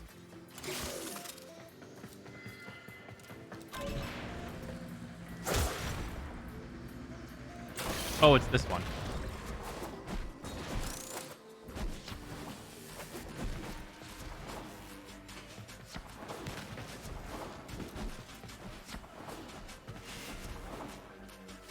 How dare you cheat by using the operator?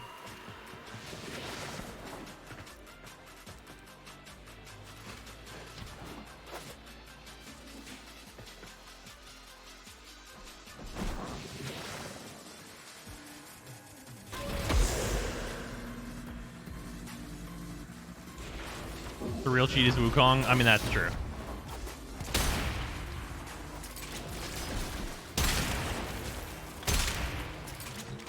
Man, some of the just like fucking snapshots of shooting enemies with this is like hilarious.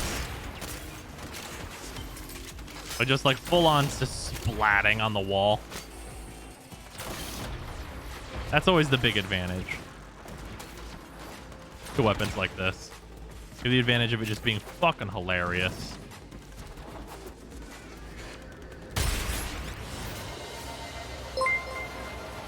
That printing 100 bits.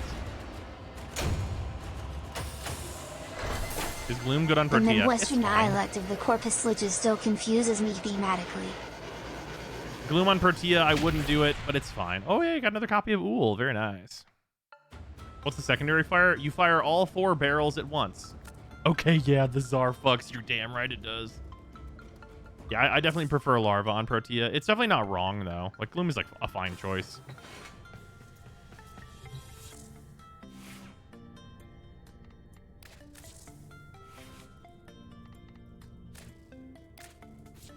Time to gain 10 points. Nice.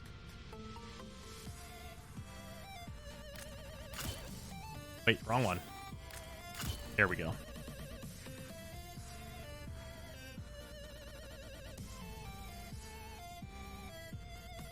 I dumb for not being able to decide what elements to get on my Kuba/Tenet weapons? I mean, generally you have the choice between radiation, magnetic, and heat.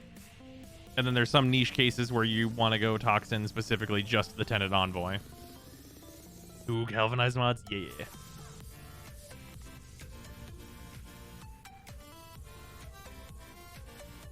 SEC though, yeah, the good crit. We got the good crit chance in here. We go for the good crit chance and no other crit chance.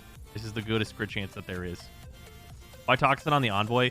Okay, so if you have the primed Banes leveled, you can go Toxin on the Envoy because it means that you immediately change all your cold damage into viral damage. Then you just use the primed cold mod. So you have a shitload of that elemental stat and you don't have room whenever you add the Bane for everything else. Theoretically. Is there a good guide for knowing when to use which? Not really. I should probably make a list of that though. And if you don't have a primed Bane, then I would suggest heat, because then you're just gonna make viral heat that way.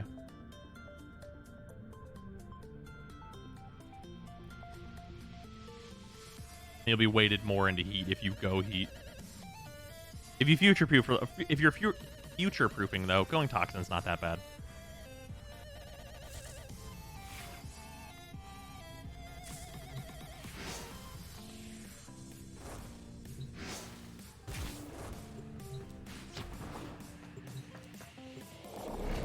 Are the new pets good? Based on what I've seen so far, no. But I also have not gone through and leveled the shit out of them yet.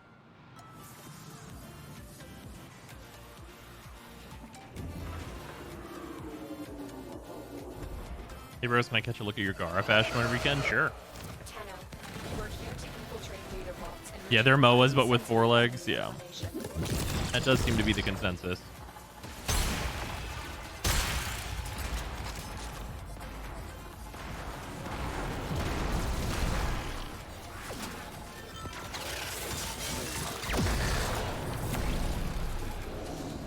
Oh no, I'm just knocked down. I saw the red of fucking this hound bleeding out, and I was like, that killed me? What? I'm full health, though. It's just a big old knockdown. Use the Panzerwalpa. It spreads viral and doesn't die. It's the goodest boy. Yeah, the Panzerwalpa is insanely good. Unless you're Zaku, and then you use Sly. It's helpful that the Panzers are like the cheapest thing in the entire game to use, though, in terms of companions. They take literally 0 forma, and they do like their max shit.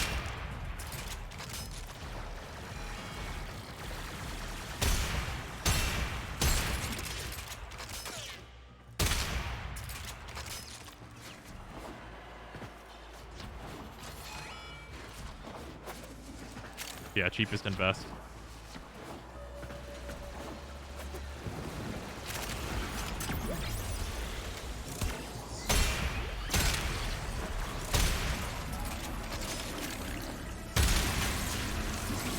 Fuck that enemy in particular.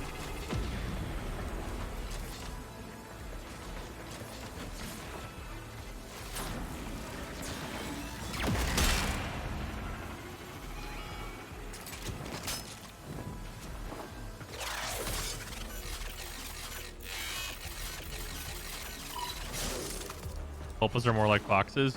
Vulpas are like explicitly foxes.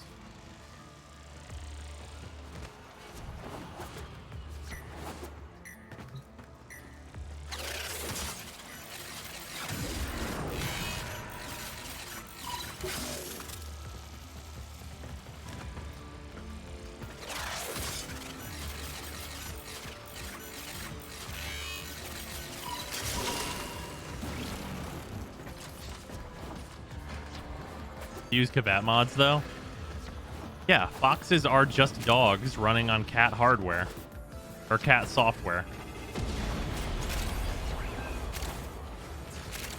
Yeah, that tracks explicitly. Yeah, they're dogs running on cat software. Yep.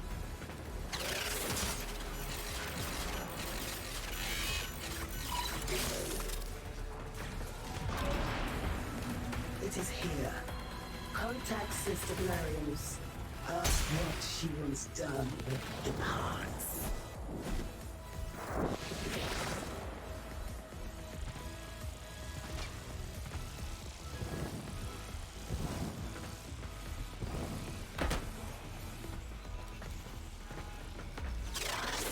This will be over disappointingly fast. Parvos, Granon, your sacred tokens shall remain secure. Forest camp breeds are cat hardware running on dog software. Hound, die for me.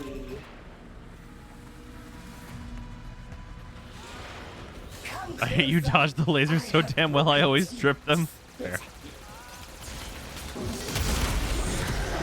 Whose mams is this?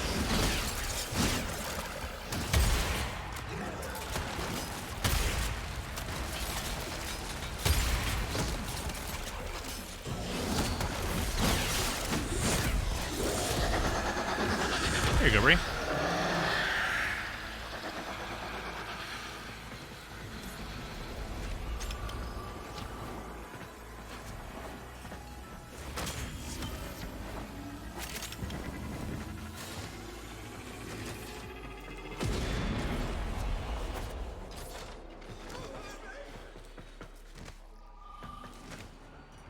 Can the Hoover Hack use Scattered Justice? No, and they are not going to change it to do so, unfortunately.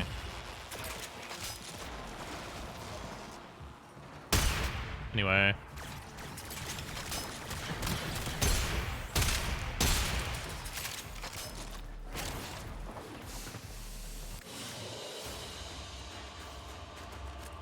Did they confirm that it wasn't a bug? Yep.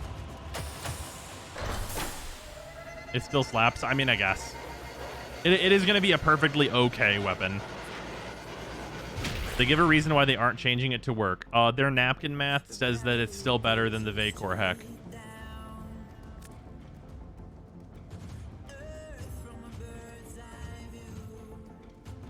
Do you have to have a full clip to fire the rest of the barrels? Yes. Yes, you do.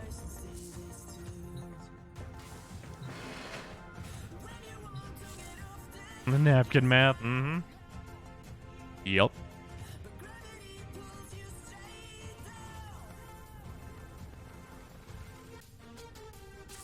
Also, like, the fact that napkin math, like, in slang means, like, rough estimation is, like,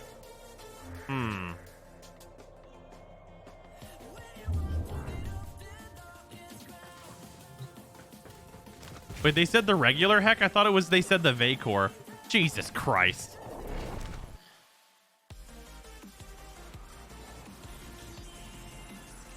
That's so fucking stupid. That's next level dumbass shit. You know why that's next level dumbass shit? Because they put this weapon 10 MR higher. Like, no fucking shit, it should be better. Really? You think so? AoE primaries dominate the game. It definitely dominates the primary space. I mean, AoE is king regardless.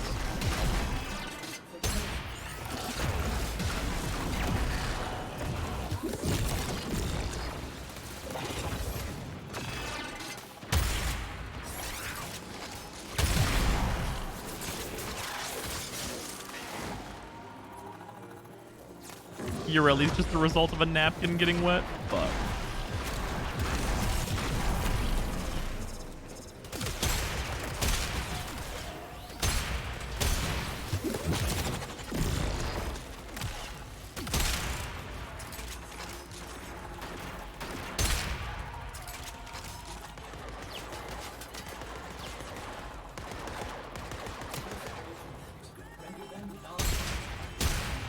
Fuck you, Nullifier. I didn't even need to kill that guy. I just wanted to fuck that guy's up.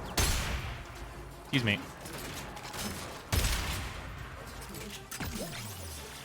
It is funny looking. Satisfying to use, but it's not good. It's like perfectly okay.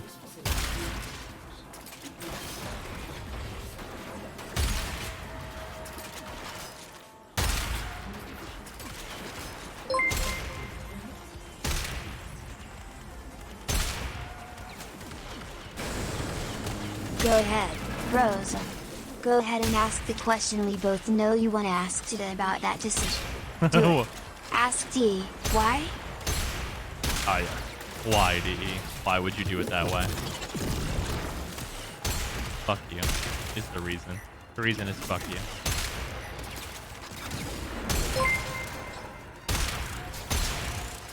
Leopard, thank you for the 100 bits. Also, just thank you for the 200 bits.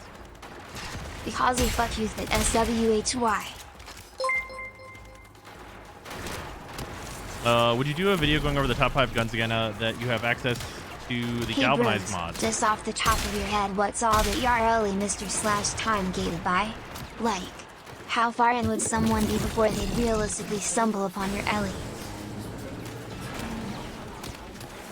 I mean, you just need to unlock the quest. What all? Am I forgetting anything that you need in particular to unlock that? Don't you just need to, like, do the intro to the Fortuna quest? I think you just need the intro to Fortuna, and that's it, right? You need a dojo room, though?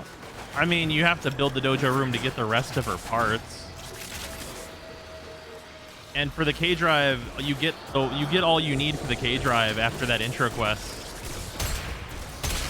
So, like,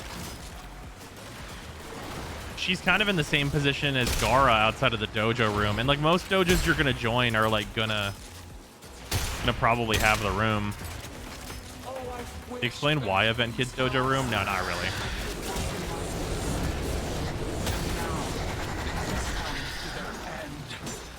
Get her. Well done. Get her again.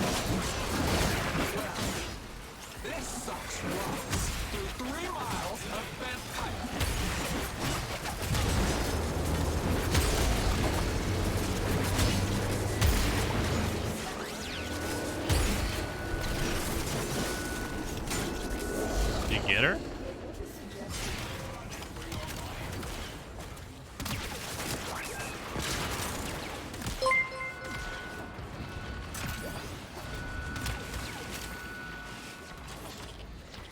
Mine doesn't. And I don't have build permissions. And no one who does has been on in 3 weeks. That's fucked up, Just. Also, thank you for the 100 bits. What size dojo are you in, Just? Like, clan-wise?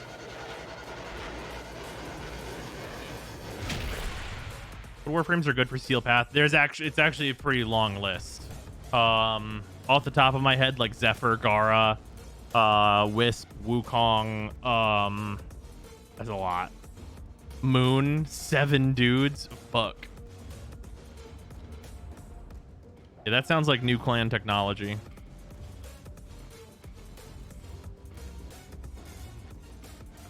Well, there you go. KO's clan's 9 people. I started my own clan to prevent that kind of thing from happening. Yeah, so this exact kind of thing, your alliance has space?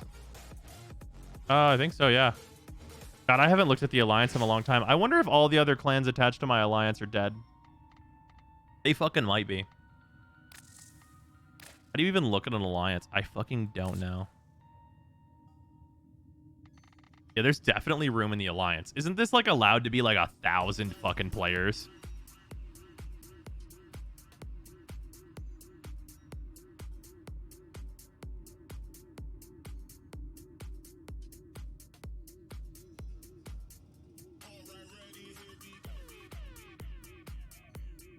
It's more than 1,000? Is it like 10,000? What's in the packs? It's cosmetics and stuff. 1,000 is the clan member limit? Oh, okay. Not the alliance member limit.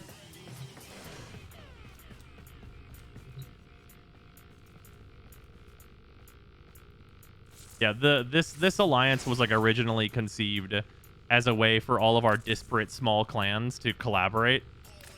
That is what this was originally conceived as. Or some of those had 0 people. Yeah, there's 0 people in that one.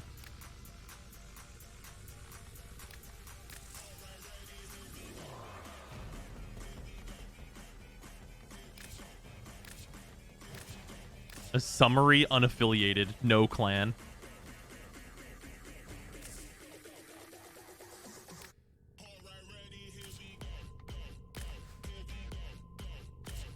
There's one less clan in here now. Wait, my clan is the biggest one in here? That's wild, then. I guess that makes sense, though. I mean, that's kind of the inception of it. That was kind of the point. Yeah, I guess I can invite clans to this.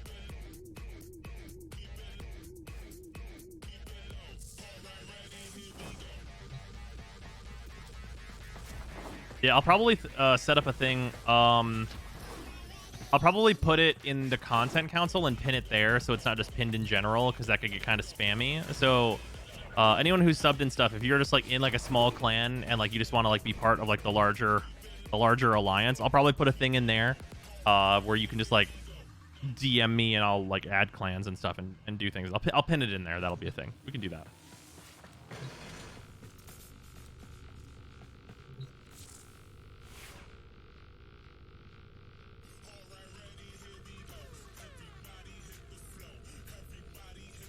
Does your clan have room? My clan has a couple of spaces, but 2 of them are reserved.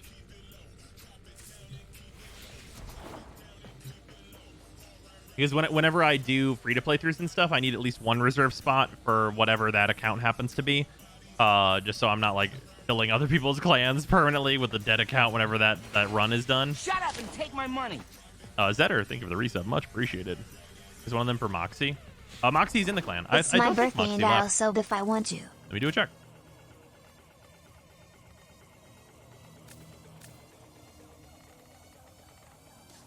Moxie might have ducked. Just sort by name. Easier that way. Oh yeah, Moxie must have jumped to another clan or made his own. Wait, he's in the online list. Oh, he's playing. That makes more sense. Oh, damn, he's at 8 already. Well done, Moxie. That's good progress. That's solid progress right there.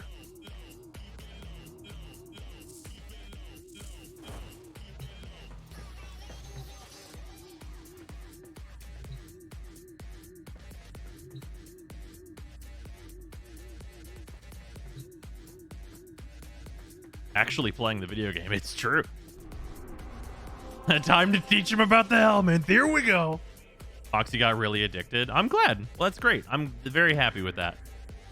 Oh, also, do we all have all of our liches at the final stage? I know I saw Bree do so. I think space ready, yes for me. Okay, cool. I think we're all ready for space time. I'm gonna go Banshee. If anybody has Wisp, My Banshee would really appreciate it. Banshee's a huge fan. Anyone keeping Banshee alive? Banshee's so much of a fan of it. Like, just really... God, she just really appreciates it so much, but don't feel pressured to do so.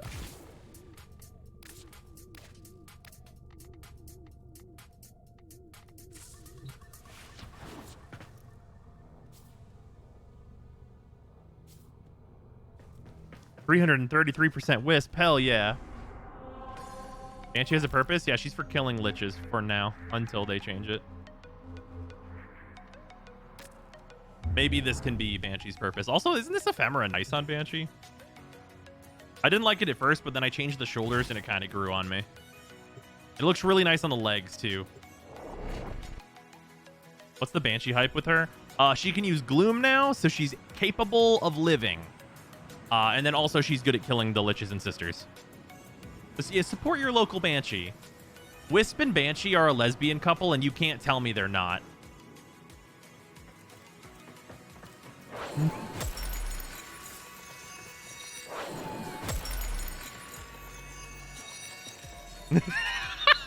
He's right.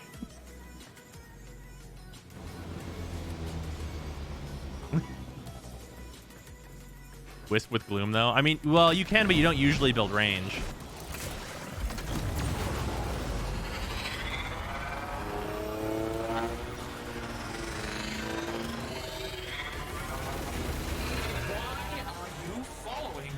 You have to put 4 form into her, or can you get away with less? You can get away with less, but you'll also end up getting away with less, if you know what I mean. No shields for you. Turn off.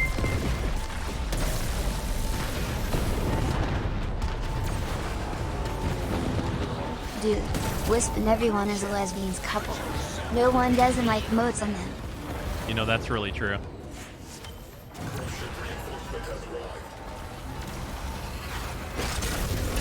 No. Shields are bad. Turn off.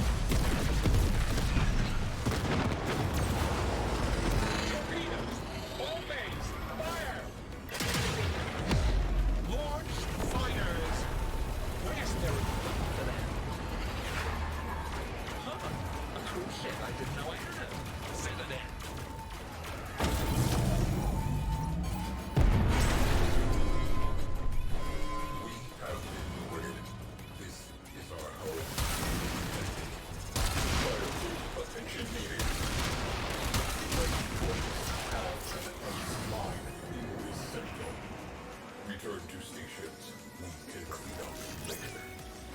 Do not get turned around in there. Fires extinguished. Scrubbing atmosphere.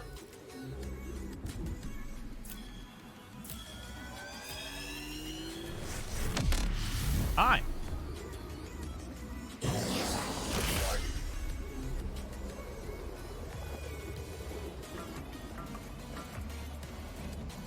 Lab Railjack is fun, just the space shooting bits though. Yeah, they made Railjack good, and then they made Corpus Railjack, which includes as little Railjack as possible. Any particular node that's good for farming Railjack to upgrade it? The Void. Pretty much just the fastest mission that you can do in the Void is the general suggestion. Torpedoes! Blow them up real pretty. Have faith, sister. When your time comes, your sister shall sing. But your time is not yet. I don't know about that. Nobody gets in here without an invite, ugly. Hey, hey, hey, hey! This all costs money, you peasant. Spectres, stand by my sister and Shut shield up her and from take my all money. harm. Oop, you died. Well, Hey there. Ooh. What was that, a mag? That's just unfortunate. mucking words. Spectres down. This must now be your You took my final gun. stand, Give me that. sister. Don't touch what you can't afford, you microcephalic trog. You gotta jump for it. Great. Stand on this. Oh wait, this is mine. Die. Whoopsies. Sorry about that. This one's mine. Whoopsie. Didn't recognize her. With all the blue. Yep, goodbye.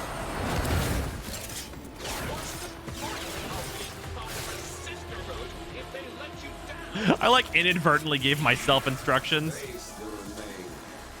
You gotta stand up on this. Oh shit, it's me.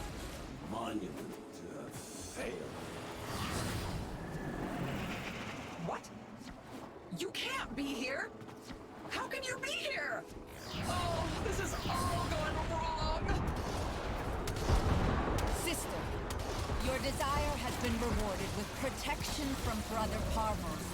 Deploying specters. May they be your shield. All right, day down.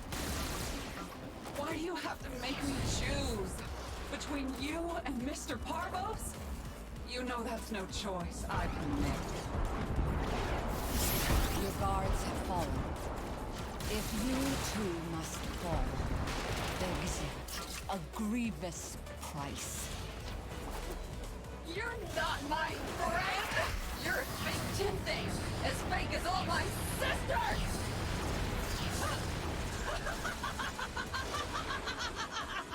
Sorry, Excalibur.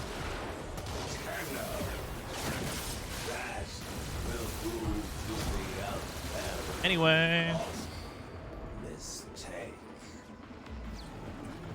Let's not make your death a boring one. Just fire this R over there for fucking 2 million damage. Fight well, sister.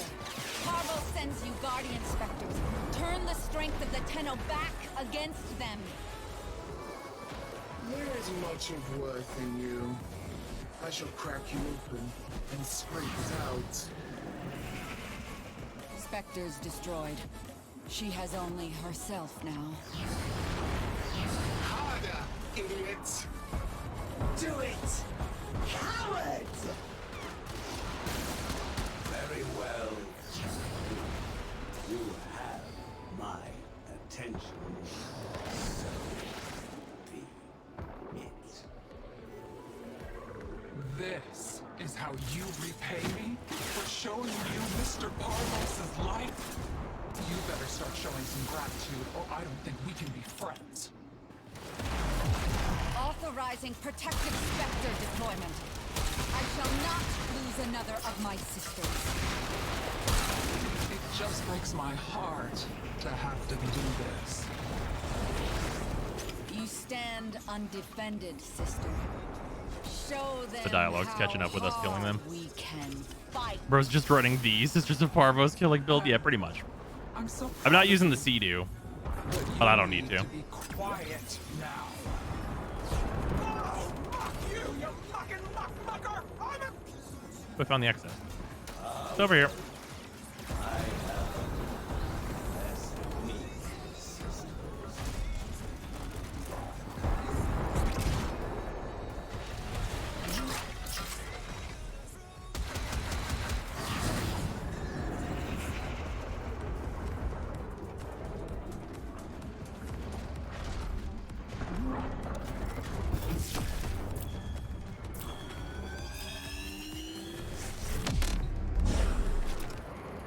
Hi.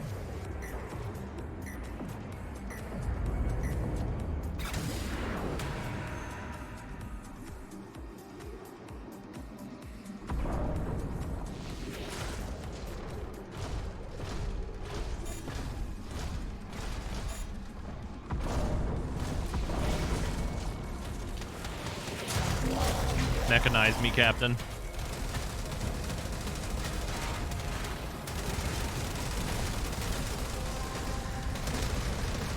Hmm.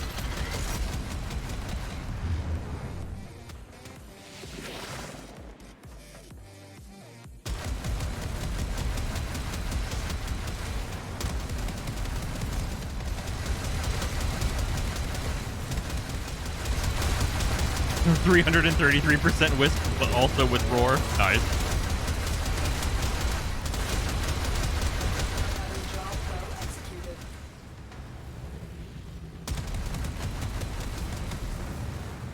We got a bunch of dog pieces.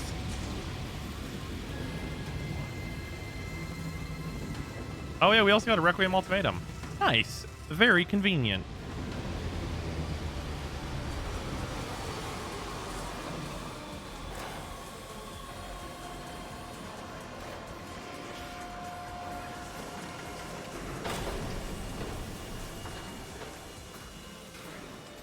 Chinese version of Warframe is gonna love this update.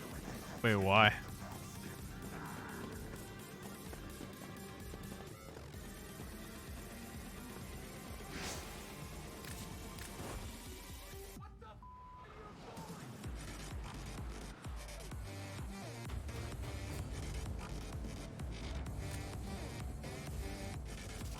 What does Wisp typically build? A shitload of duration and a shitload of strength.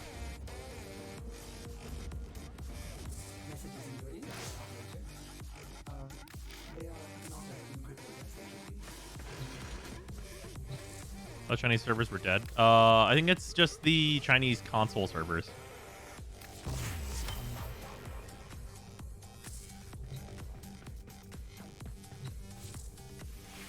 How much strength? Yes. True facts. Ooh. The pupper needs his midnight medicine. So, I'll be right back.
Grabbing water.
I got chips and salsa. What prerequisites you need for sisters? You really want an ephemera.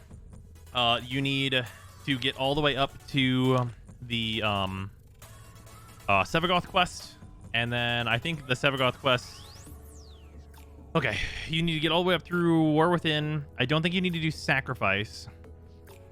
You might need sacrifice. Sacrifice might be required. I don't remember. And you need to do the Protea quest, which is the prerequisite for the Sevagoth quest. And then once you've done that, you're good.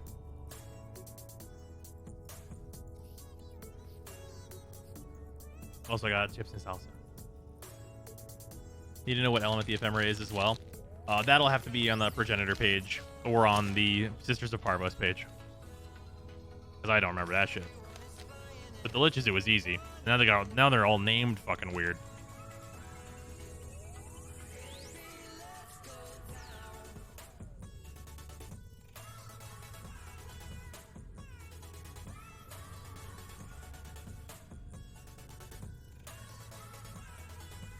Did you run Energize on every frame or no? You can.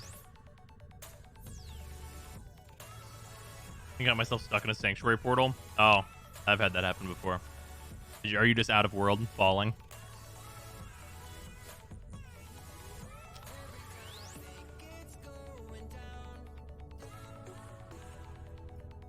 If so, the good news is that it will time out. My screen's all hexagony. Yeah, that happened to me. Don't worry, the mission will time out, and you'll get all your rewards and go back.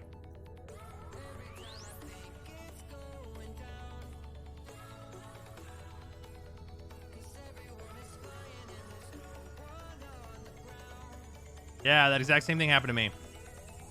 Yeah, the timer should tick down, and then it'll send you out of the mission, and you'll get all the rewards up to that point. I had that exact same thing happen. Were you playing as Ureli, and you went through a portal on Marilina?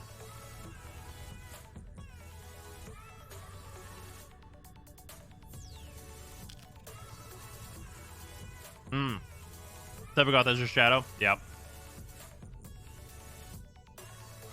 Yeah, a weird state-based stuff has been doing that with ESO so far.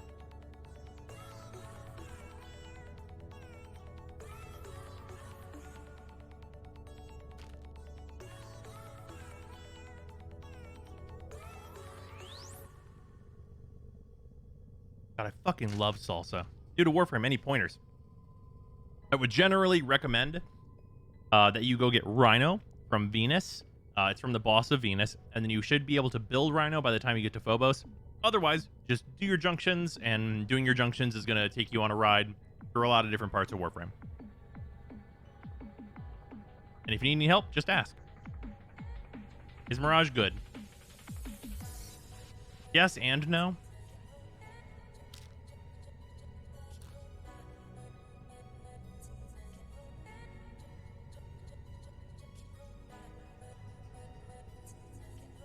It's also from a grocery store or restaurant to make your own.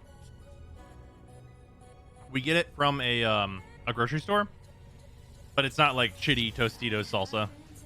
It's what is it called? The brand is Herdez, Herdez, I believe it is. It's good. Sponsor me, do it, cowards. Makers of good salsa, sponsor me. I dare you.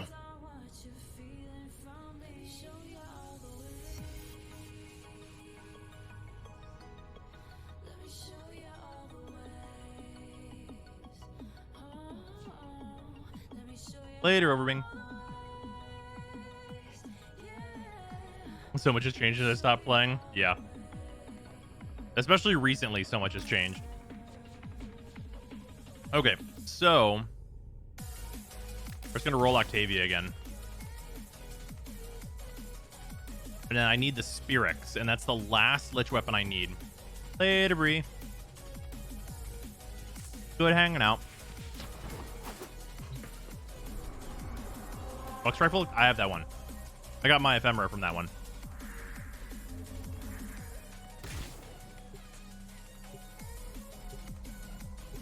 Imagine explaining the helmet to someone who hasn't played since 2015. Oh yeah. They'd just be like, what the fuck do you mean?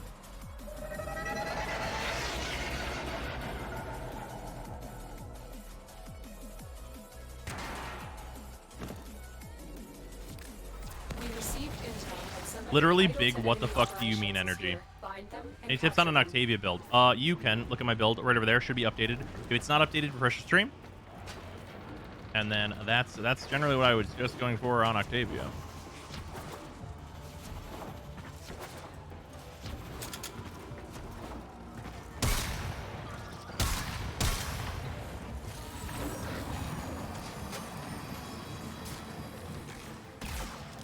Mission complete. The captain has been escorted to the extraction point. Well done.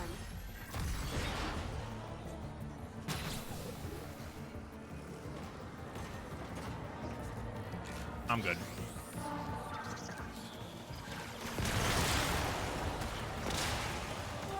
Visibility's a hell of a drug.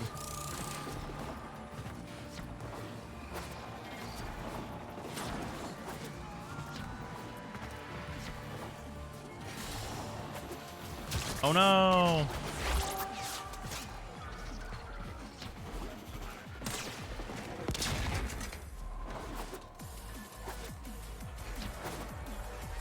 Imagine if the loadout plugin also showed fashion. It does.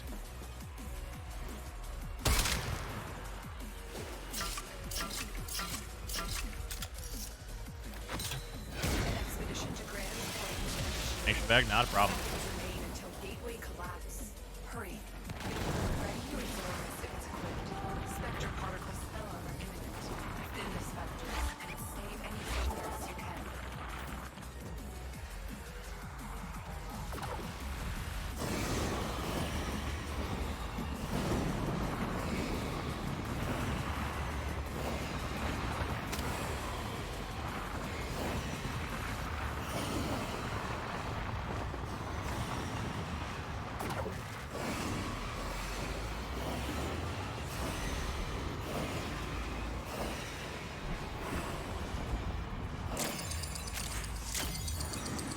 Why not use the Zorus for this? I mean, doesn't this seem better?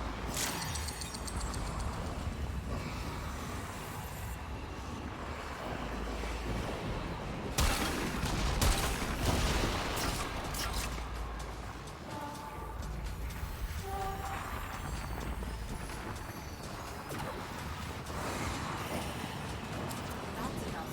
Particle count dropping sharply on my side.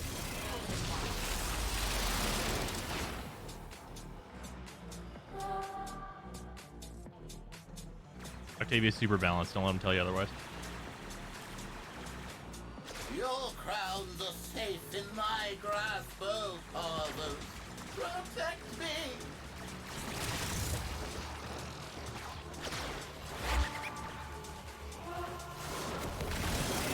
Candidate, your accomplishments are many.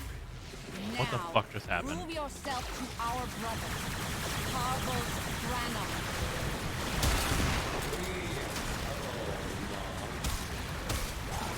Oh wait, I should use this for this.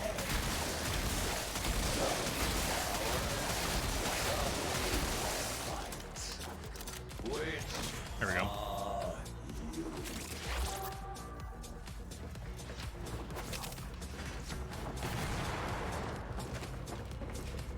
That was a very strange interaction. Can one have a Lich and a sister at the same time? Sadly not. What you got? Oh, fucking one and done, baby. Trash can. Death embraced you once. Now Just fucking 2 for 2 getting the last 2 that I need. Just 2 for 2.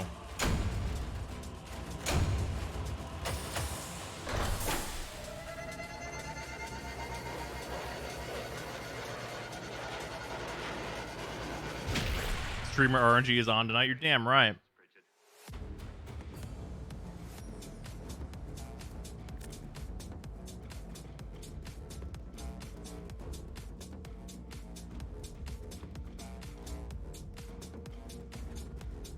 Everything all right? Oh, absolutely.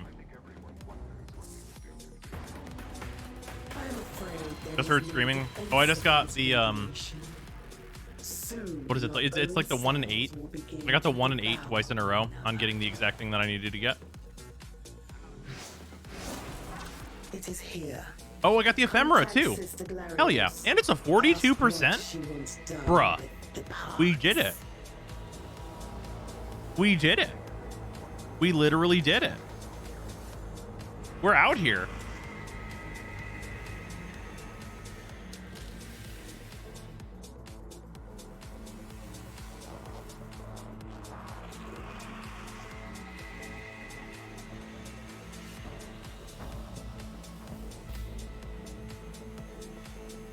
Can you kill for the weapon and the ephemera? Absolutely, I can.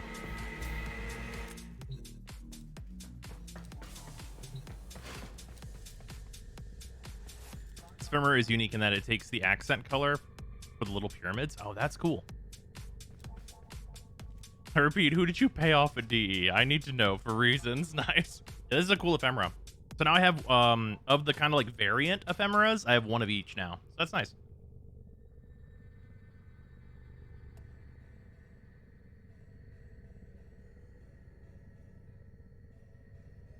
What's the best element on the Kubazar?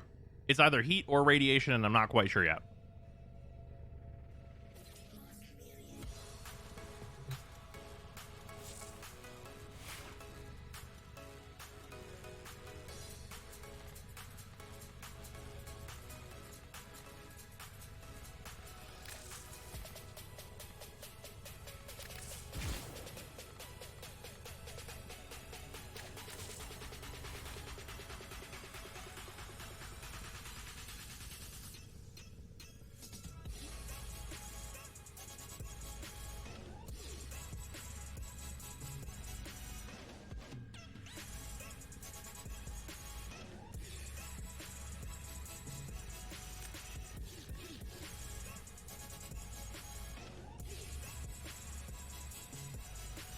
Oh, right.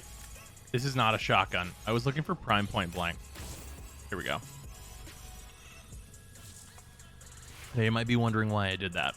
The reason is because Wukong's clone cannot get the benefits of primary merciless or the benefits of aptitude. So we use serration. Why augur secrets over intensify? On this Warframe, there's not augur secrets. Which frame? For Octavia, whenever I cast abilities, I gain shields and therefore invulnerability.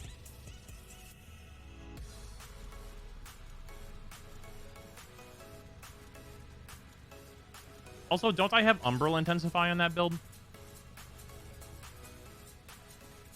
forget which build that is. Octavia, I need to care so little about your build. Which one are you even on? I don't even fucking know. Oh, yeah. You could. I mean, you could throw Umbral Intensify in here instead, but it's not going to fucking matter.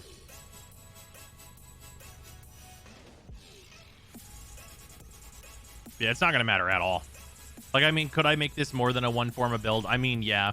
But Octavia is so fucking broken that, like, it literally does not matter. Like, this is one form of build, and it's busted. Does you gaining dexterity stacks affect the Wu clone? No, as far as I've heard. I have not tested that one personally.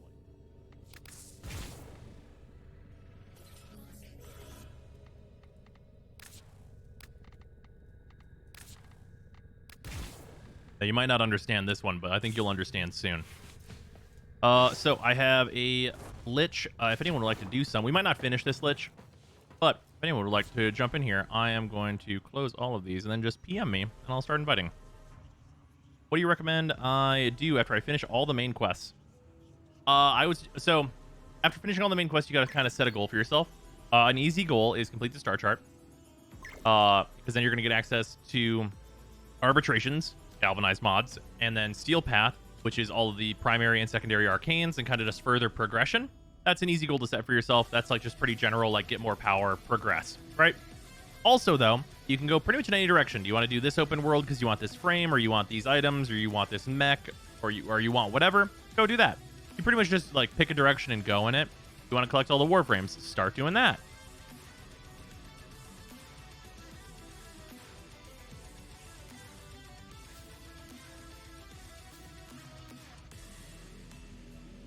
Also, yeah, it's a sister of Parvos, technically. Did they make the melee void rig any better? Yeah.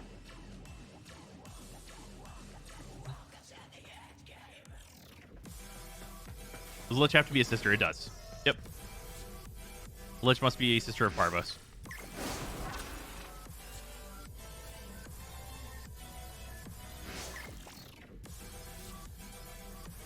Oh, that's okay, Gecko. I appreciate it.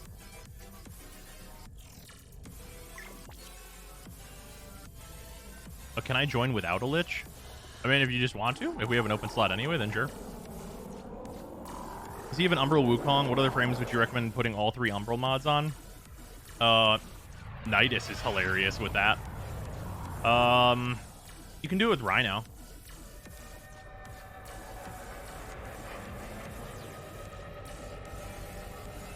You can do it with Chroma. And Aros, I wouldn't bother putting the strength on. Unless you're going to go for Gloom and Aros. If you're going to do Gloom and Aros, that's actually super good.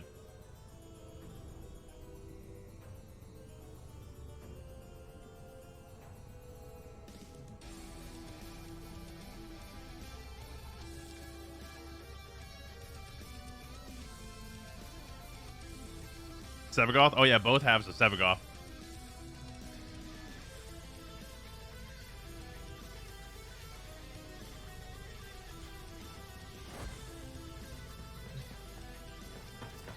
Lavos uses all 3. Yeah, Lavos is a candidate for that, for sure.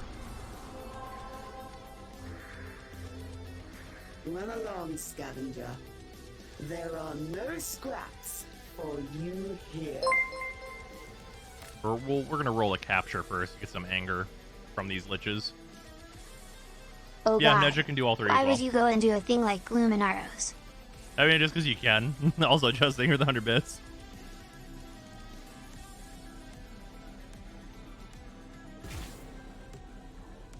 Gloom does not function on Lavos. Well, you can hit the ability, but it immediately turns off.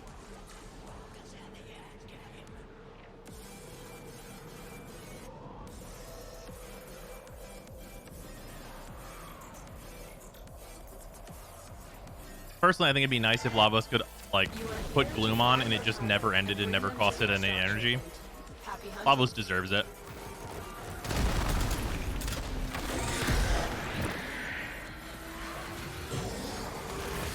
Now we both have Zars. For anyone that doesn't know that if you unequip your melee weapon, this happens.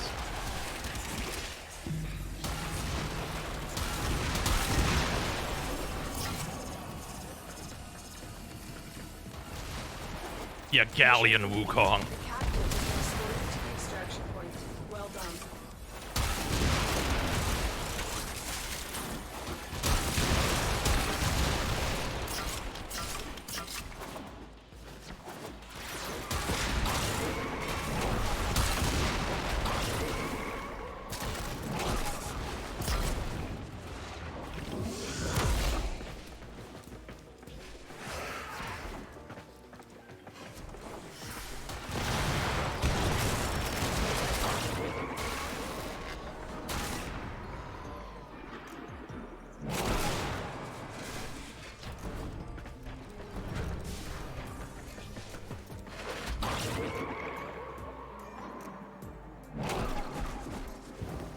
My Zarlich is 25%.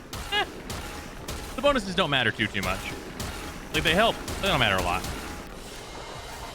As a Macroco fall from the shaken tree, so too falls fortune from the iron. Also, it was really funny. I was watching your channel live reaction, and I stopped near immediately because I thought, wait, I was there. I was talking in chat at this time that this happened. Nice.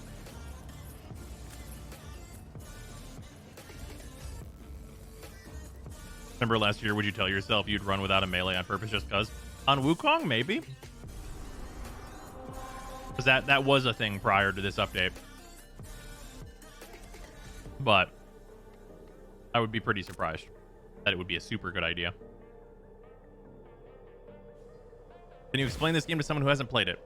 It is generally a 4-player co-op looter shooter that has a large variety of quests and objectives and a shitload of classes. There's what are we at, guys? Are we at 44 or are we at 45?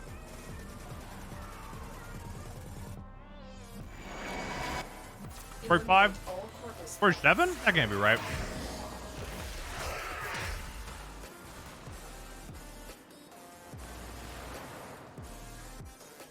Does your rally count? Yeah.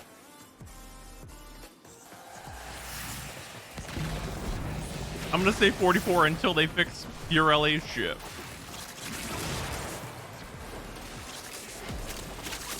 Is it 47? Damn. And number went up this year, huh? Any PvP? There is, but no one plays it, and it's bad. Just gonna keep it real.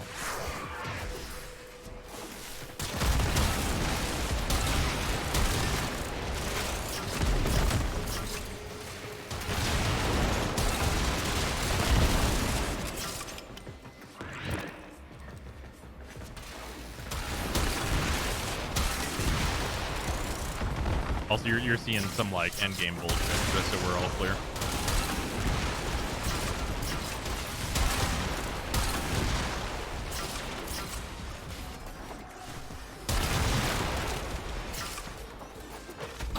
Shut up and take my money. Aaron Beck, thank you for the resub, much appreciated.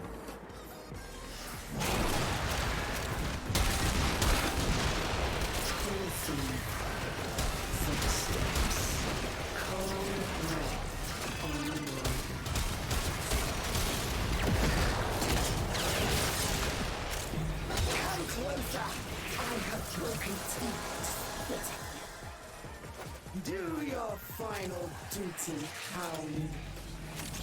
Finally, you show promise. The enemy is broken. Well done. Now get to extraction. There we go. Are there any plans for PvP improvements in the future? No. One day. And I also personally think they should give up on it. They've tried like 3 times.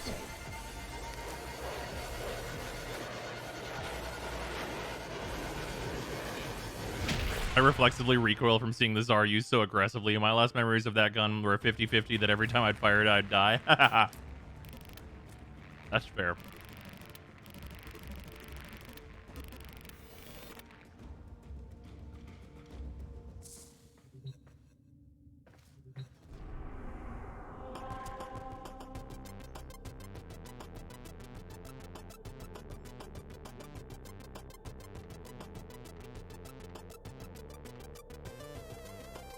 Let's roll the defense, right?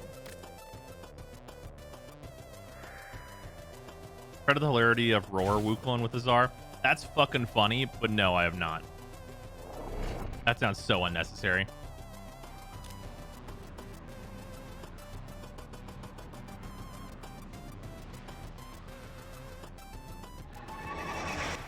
Our position has been compromised. Defend the cargo until reinforcements arrive. Any frame you think deserves a rework? Frost. By far, Frost. And I have a very simple rework video for him, and I wish it would happen. Or anything similar. God, Frost could use it so bad. Frost and Zephyr... No. Zephyr's fucking insane right now. She got her rework. Zephyr's just fine. She's doing A-okay. She's one of the best Steel Path frames that exists. She's doing very fine.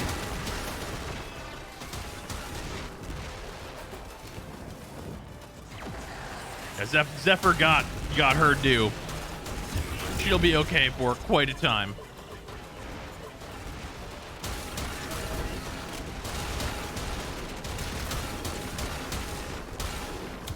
What does she do? Jetstream acceleration? No, they fixed her tornadoes. And her too.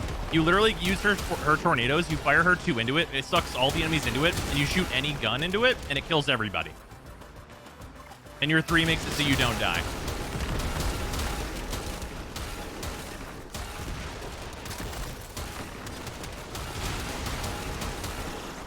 They finally gave her synergy. Yeah, she's super good now. Go watch the video I put up on her rework. It's fucking funny. I think I have like, I think it's a 20-minute Kuba survival in there on the Steel Path. It's fucking hilarious. And that's before the primary rework, which just makes her better.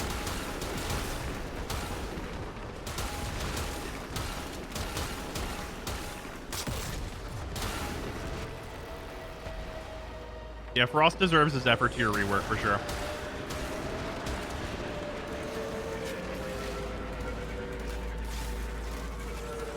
You should try this Edu. Oh, I very much have already. It's very good.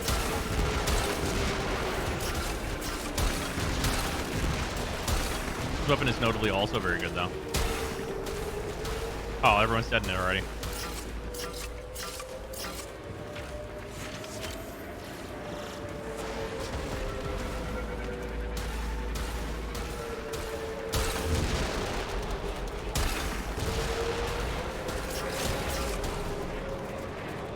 Oh, my Wu clone got it.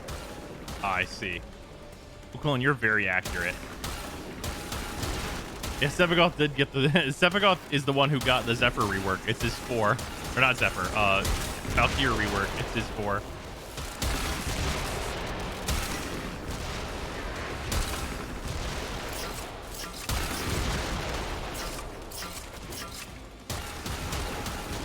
Frost has no place in the game at the moment. I agree.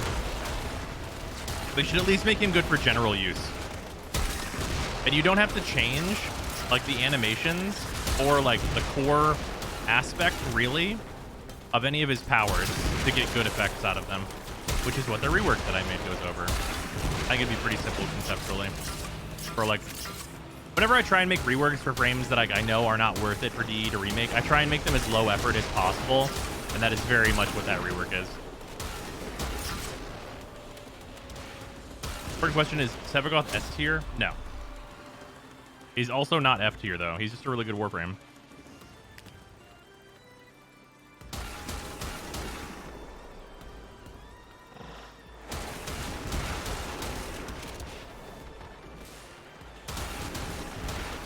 They are full random, Zeus. Gloom is pretty great. Yeah, Gloom's very solid. It's a good survivability tool for frames that have really bad survivability tools and need them. Like Banshee. I do think that Gloom is a bit overrated, though.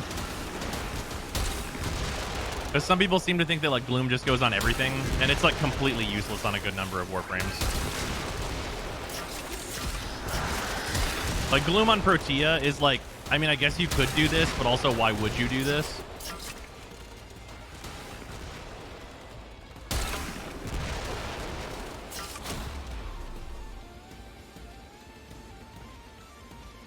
Yeah, Gloom Nova, that's nothing.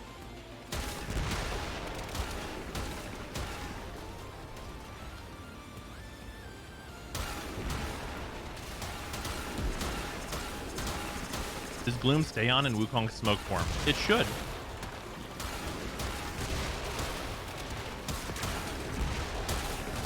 I will say, Gloom Wukong is maybe the laziest build I can think of.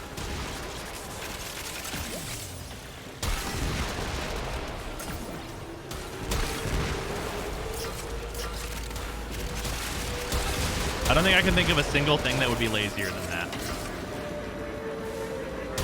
So if you just want to do fucking max chill. Oh, Jaichko. English cat, please. Would appreciate. I need to addendum that into the rules, because we had some during I think it was the stream right before.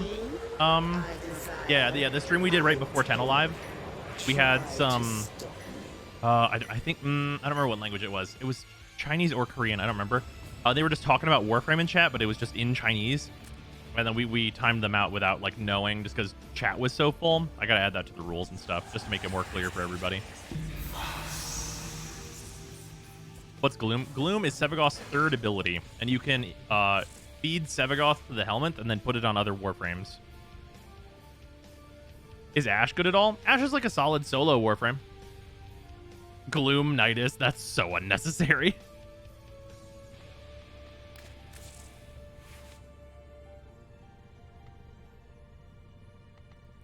Yeah, I'm probably going to use a charge of Ool. Just like, cause I can. Like, literally because I should. Because I have so much Ool now.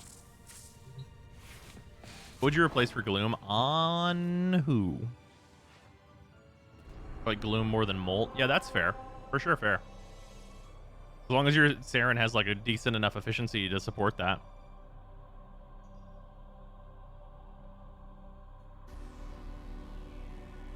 Saren runs too much range for Gloom. What does that mean? Are you sure?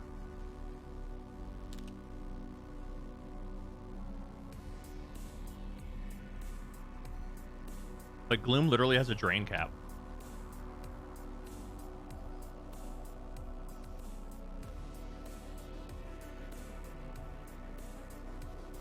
Big fan of Ool. Very glad they added it. Yeah, it certainly helps the farm a lot.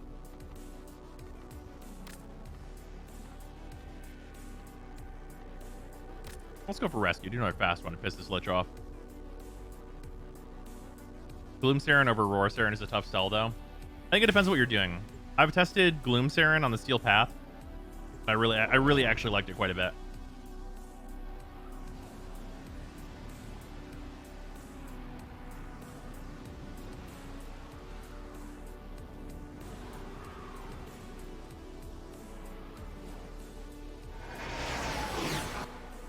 There is a prisoner here that is vital to our operations. Search for the holding location. Energy can be tight with range Gloom. I didn't really have much of an issue with my build. I also run lower power strength than a lot of people do, because I like to just like have like the full build up though.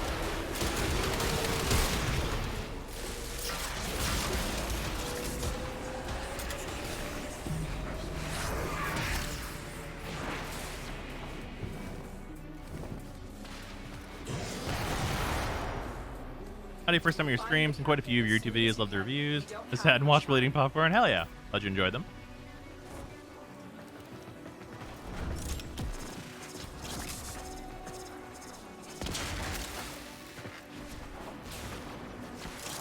Mixed bolts plus Gloom melts the sisters. Why the fuck? What the fuck do you have Gloom on Nyx for? She literally already can't die.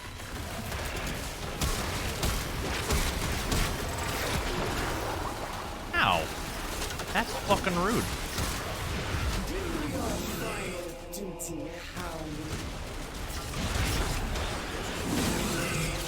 Ah. Welcome, Lynn.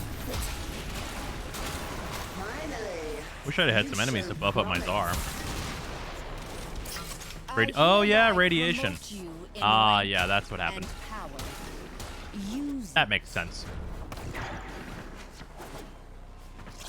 Gloom Nyx Tech W. I feel that. Gloom Nyx feels. That's like, what do you need that for?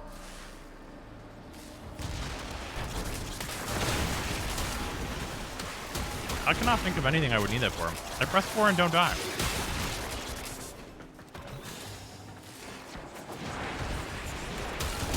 Gloom Banshee, though. The patrician's choice.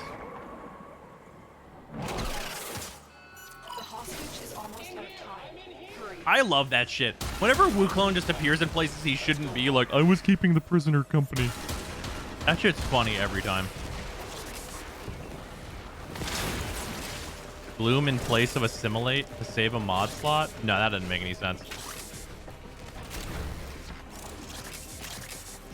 I got lonely.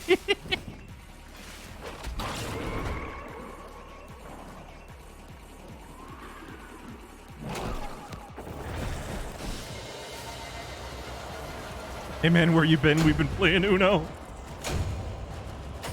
Fucking hell.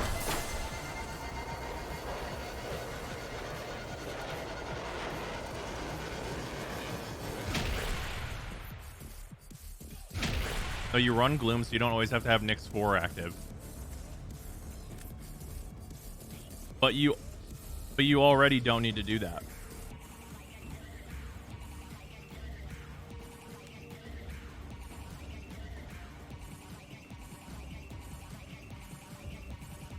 Are we living in a mirror world where you don't have a 2 and are not running the auger mods?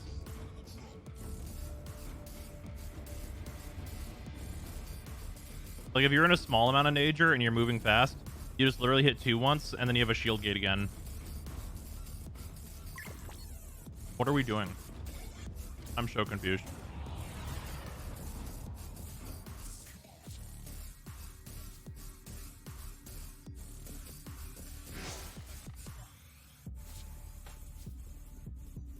Oh, Paranoid will be RB. Fair enough.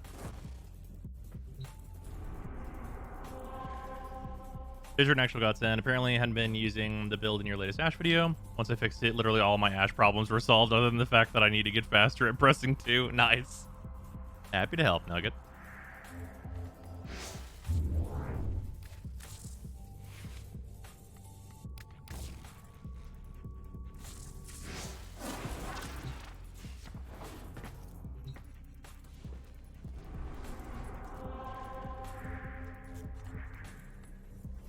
Spy.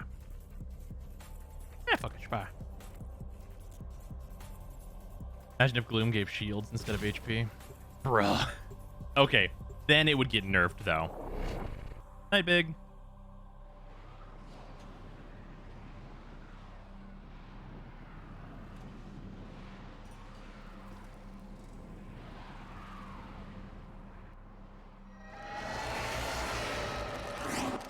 The friendship ended with pillage.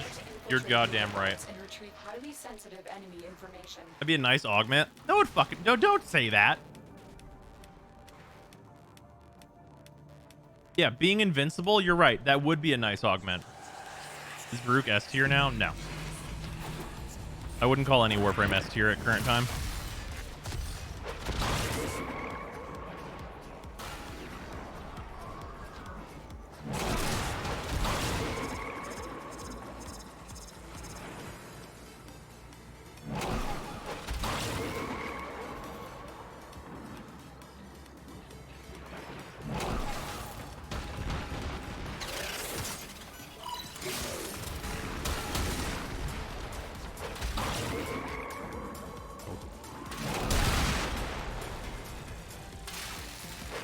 Fuck that.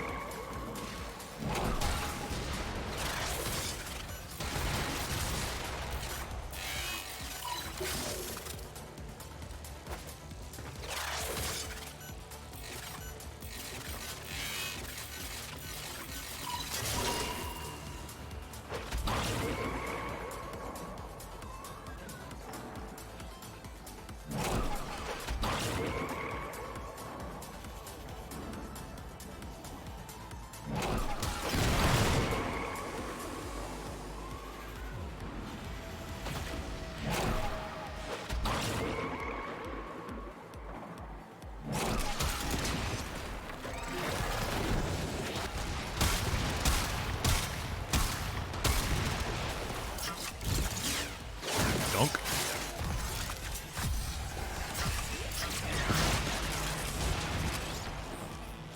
What is this Warframe? This is Wukong. He's the most played Warframe in the game.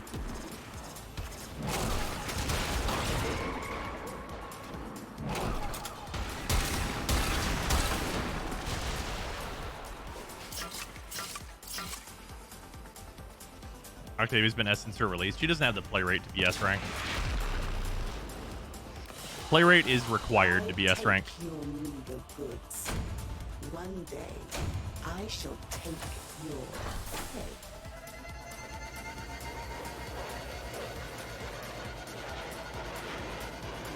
Assuming the Vassalot gets unbugged so it uses proper combo, how good do you think it'll be? I think it'll be okay. I don't think it's going to be like Redeemer Prime tier, but I think it'll be a fine weapon. Why is play rate required to be S when like 90% of people have no idea what is good or why? It requires play rate to be S because that means, okay, so S rank is for things that are overwhelmingly like crushing everything else and are hyper meta. it can't be hyper meta without a certain amount of the play rate.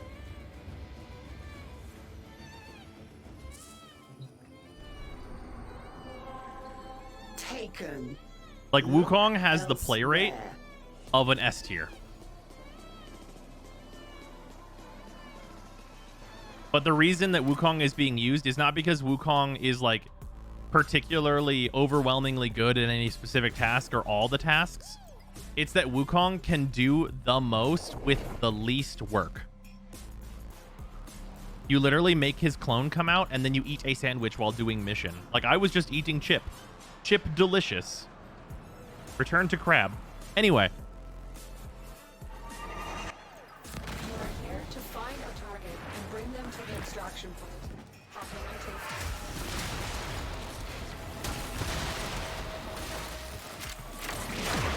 Yeah, the reason why Wukong sees so much play is because yes, very quick, speedy with the quickness, and also I've got a clone that can do the mission for me if I need to go to the bathroom. We'll interrogate the captive back at base. Your part is done here, Tenno. What are the best lazy Warframes?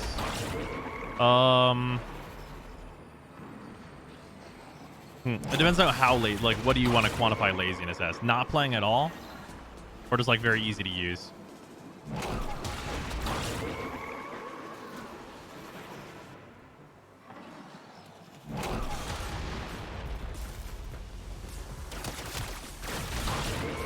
Because the only reason that Wukong is so far up is because he's just a Naros, but he's got this guy, and this guy's got a gun. Yeah, Limbo's an AFK frame. There's a subset of missions where he's Wukonging it. Yeah, Octavia's not AFK. She has too many timers. I take. Try to stop me. Eating a sandwich while playing.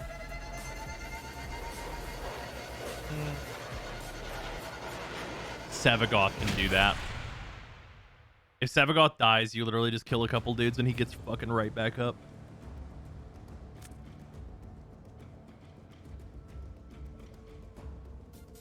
Maros is only good for star chart missions and is some of the least interesting kit in the game. Whether or not his kit is interesting doesn't really matter. It's more so that his kit isn't a murder kit. It's also the fact that Grendel is better than a Naros now. No one wants to admit it, and no one wants to farm Grendel, but Grendel's better than a Naros now, and the reason Grendel's better than a Naros is because Grendel has a little tiny bit of shields.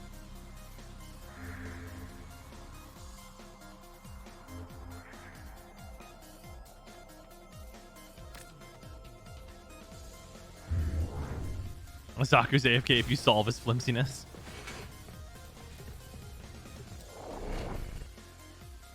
Yeah, shield gating is definitely meta. You're out of line, but you're completely correct. He's out of line, but he's right. What's going to your grab bag drop? It's just a selection of possible cosmetics. Enemy operations is here. Find them and capture them.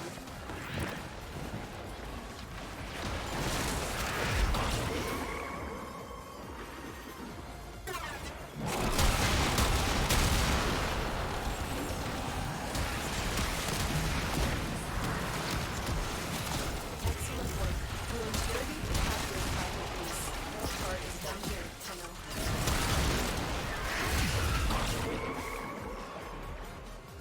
Zoom. Ah, fucking goddamn. That reset volume, goddamn. Ah! At the very beginning of the mission again. That reset volume is so high. Reset volumes should be lower than that. I can fly.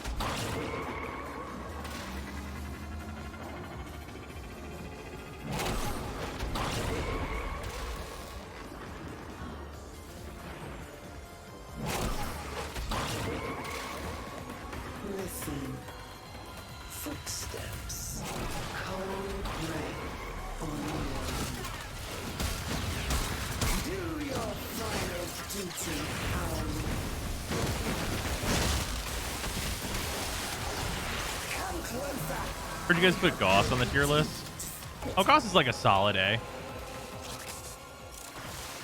Maybe an A minus. Depends on your perspective at any given time and like what's important.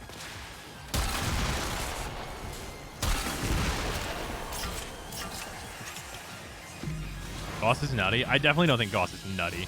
As a Maprico falls from the shaken tree, so too falls fortune from the I mean, Goss is fun, but I don't like using his kit. I think Goss would see a lot more play if he had an augment for his 4 that immediately put him into red line.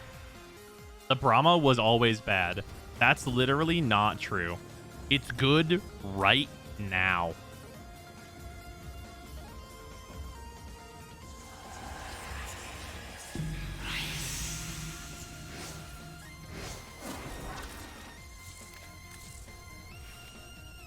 Just hold W to solve his red line issue. Right. Didn't we just go over that people don't want to do that?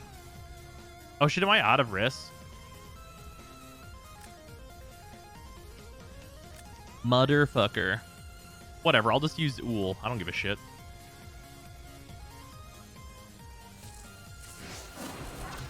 Free space.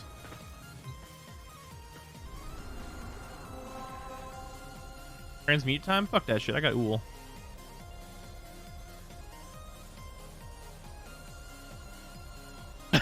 Lamau, people who think the Brahma is bad need to inhale clean oxygen. That's out of pocket. You gotta stop that.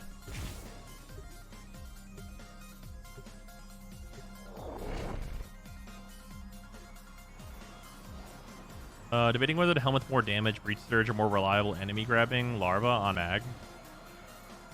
I definitely think if you were going to go with enemy grabbing, you should actually go with Zephyr's ability instead. Because it's going to have a larger range. This is a rescue. We need to find and liberate the hostage before Farmin comes to them.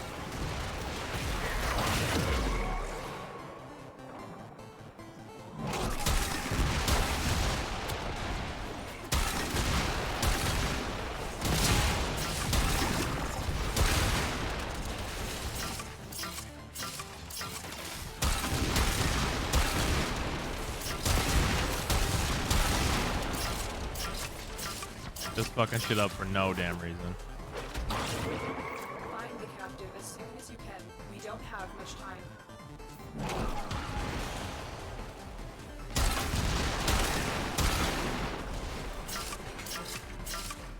Loving the Czar. Sound like someone banging a trash can with a wiffle bat. It is very fucking good.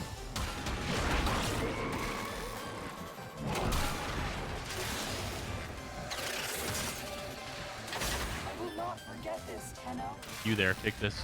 Use the mushroom. Handled. This is so much hydration.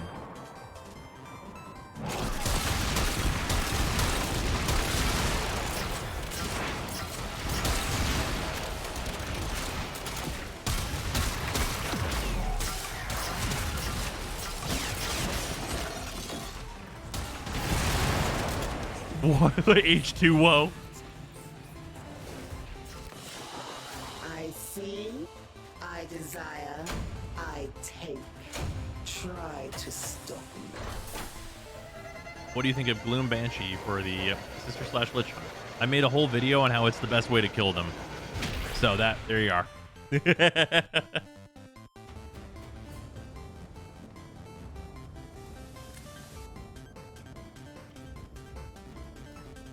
I got like 10k points today and I was just wowing her.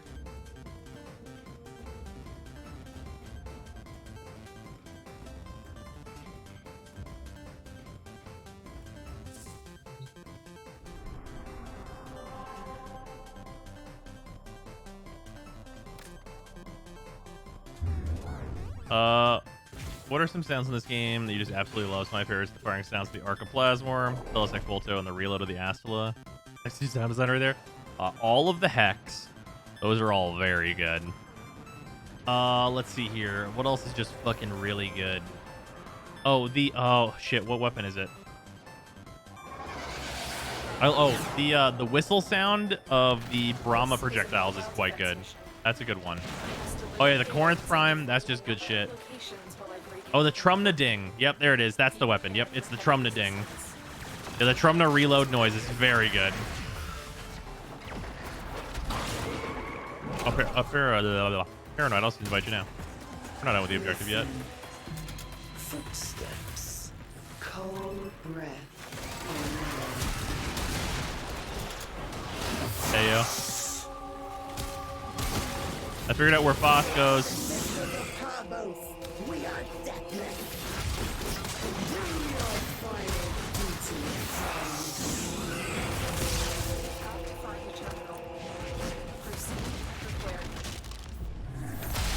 When a sister distinguishes herself, she deserves promotion.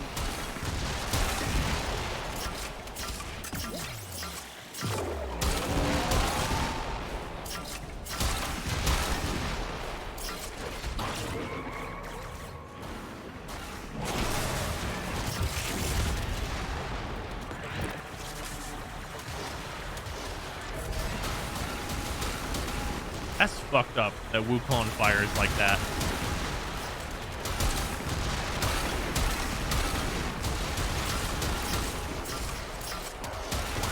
Wukong, that shit's fucked up.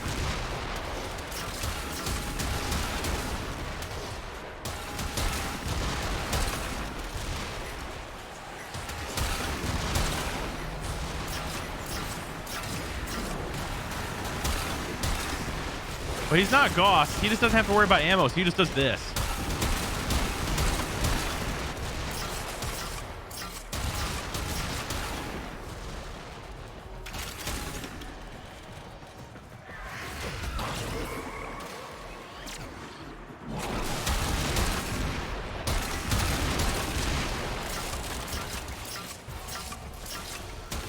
Oh, this is bugged.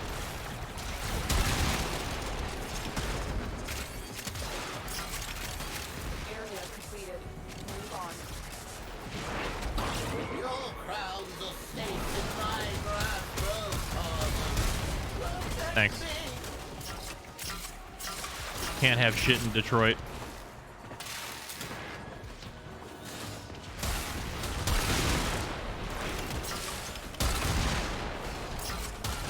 Fuck that guy.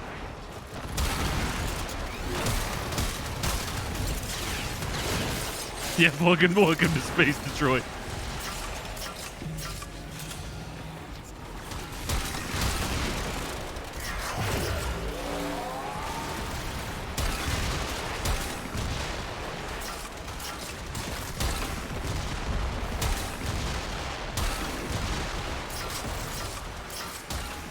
Gubazar looks fun. Yeah, this weapon's fucking awesome.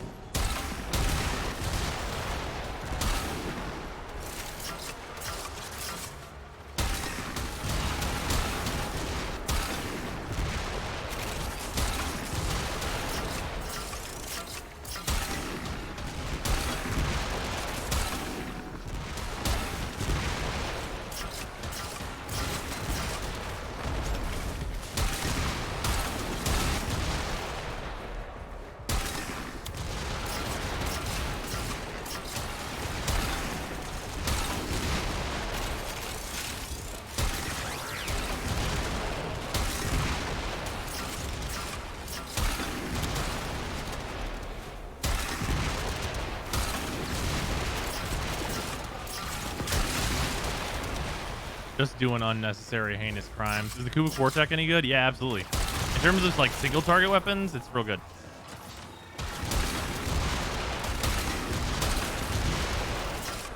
I'm just fucking shit up for no reason.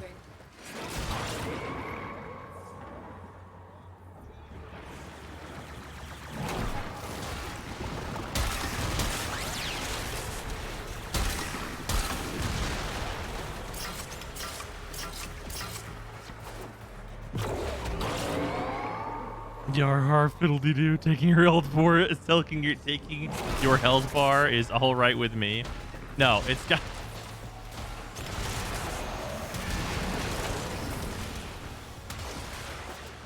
Oh man, it's gotta be Yarhar fiddle-dee-doo, taking your health bar.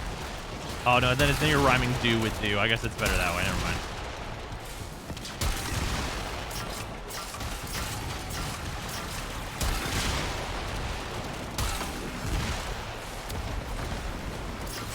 Very good element. Critical element for the sister Kuva weapons. Yeah, but you can't spawn them with that element, unfortunately. Otherwise, it'd be default the best.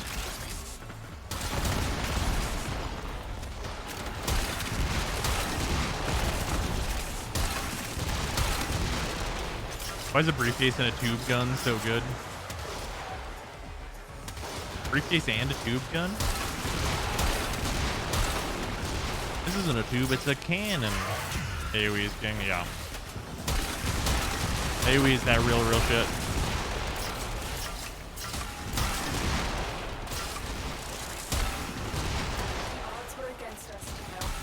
I'm enjoying finally using guns again, though.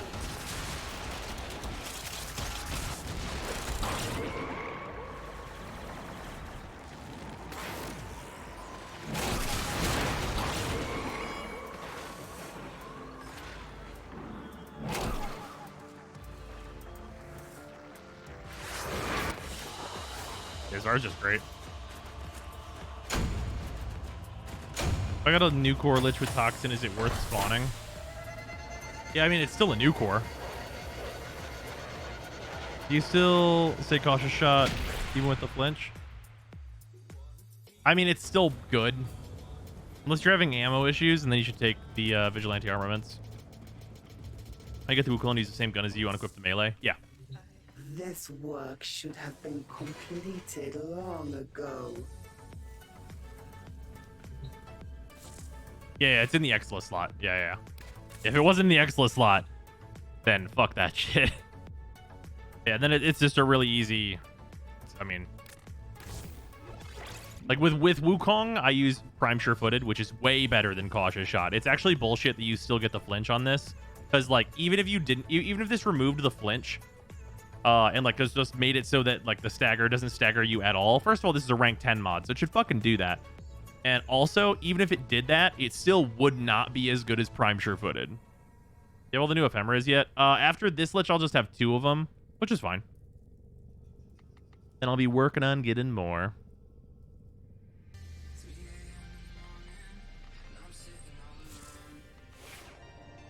You show the new Nuke War build? Sure. There you go. Go out and destroy. Xless could be whatever you want. But, I mean, this makes this, you can just shoot it forever and it kills everything instantly anyway, so. You can use this.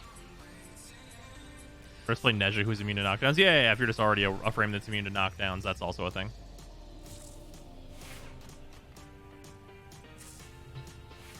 You show Ash build? I have a YouTube video with the Ash build. YouTube channel has many builds on it.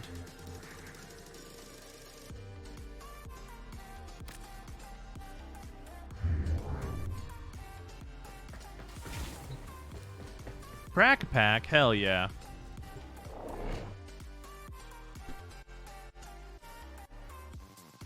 Forgotten Realms.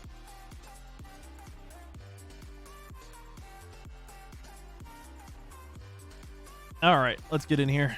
Let's get some good cards. I still have not gotten You See a Guard Approach. Oh, I have the hamster token now, though. It's Boo.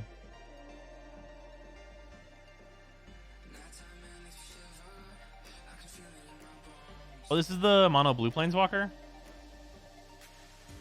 Nice. The Tiamat time, we can only hope. Hey, there's Pixie Guide. Grant an advantage if you would roll 1 or more dice, instead roll that many dice plus 1 and ignore the lowest roll. This card's actually going to be really good in standard. Put a land card from your hand onto the battlefield. Oh, is this a functional reprint? This is a green Walking Atlas? That's not bad. Green Walking Atlas is actually super solid, especially as a 1/3. Yeah. Wait, that's literally advantage in D&D. Yeah, isn't it cool? We got to pull it.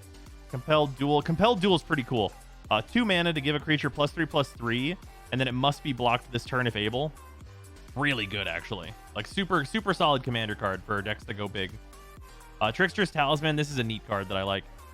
Trickster's Duplicate. Equipped creature gets 1/1 and has whenever this creature deals combat damage to a player, you may sacrifice this talisman. If you do, create a token that's a copy of this creature. Then it's only 2 to equip. So it's like you pay 1 mana for it early, and then 2 mana, and then you swing in and just get an extra copy. Very cool card. Especially if you can recur artifacts, then you can do some real nice, neat stuff with that.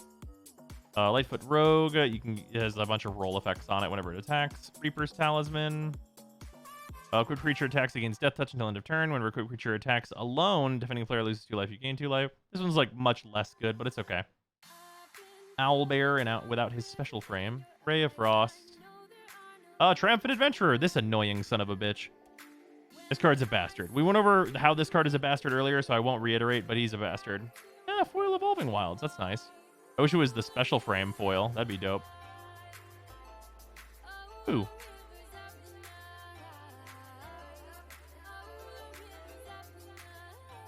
Yeah, that card's absolutely ridiculous, though.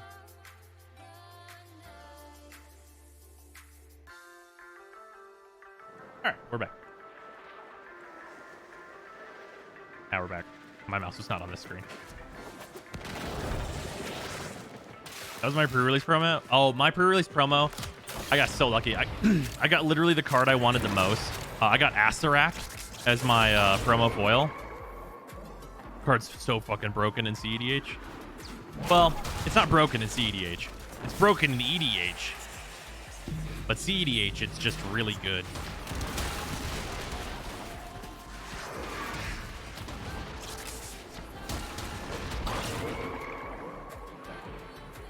Hello, Barbo. I don't really like the D&D set, but it's okay since there'll be a new Innistrad soon. Yeah, that's fair.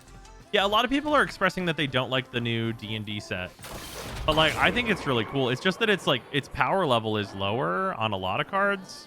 But it's because it's a core set. Also, it has, like, a lot of really good commons and uncommons in it. That are just, like, solid, like, commander playable. Like, I'm making my first deck type stuff. And I really think that's what it's for.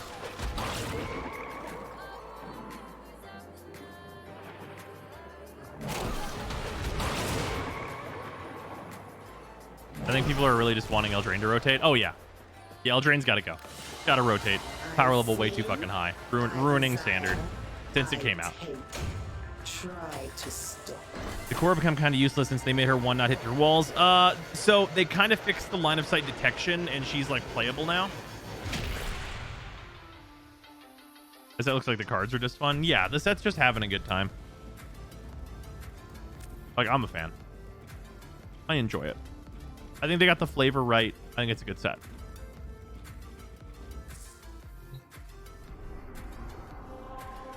Run along, scavenger. The Standard was ruined before Throne. It's true. War of the Spark was on in there. War of the Spark was a fucking hell of a set. Wasn't it around War of the Spark they were like, we don't want to print anything too good? And then they printed War of the Spark, and it's like, oh.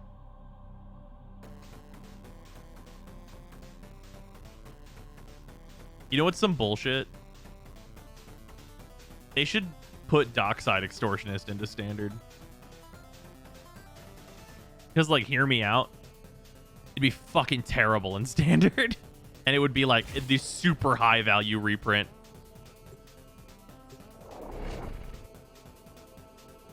Like, it's a card that will do actually fucking nothing in Standard and be such a good reprint. Like, put it at Mythic, legit. You can actually just, like, make a set, like, you raise the value of the set's Mythics by making Dockside Extortionist in there. And there's actually no harm in putting it in there. Actually none. My intel suggests there are rich enemy supply caches in the area, but I am unable to pinpoint their exact location. Search them out if you are really sure. Like, it might do something in Brawl, but, like, actually no one gives a fuck.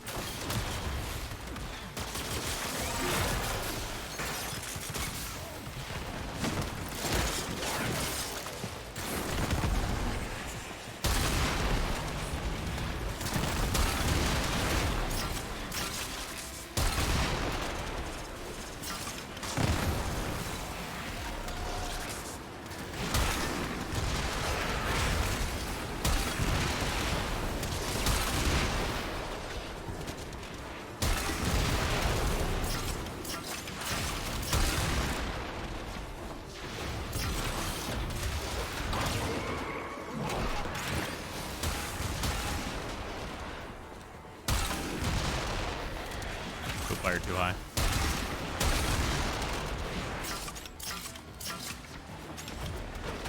The new war is just going to be a quest or also world events.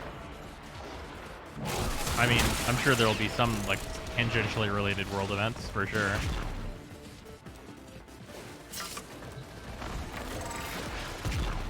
The real interesting thing is going to be like, what are they going to do with Cetus? Because Cetus looks like it's about to get fucking dunked on.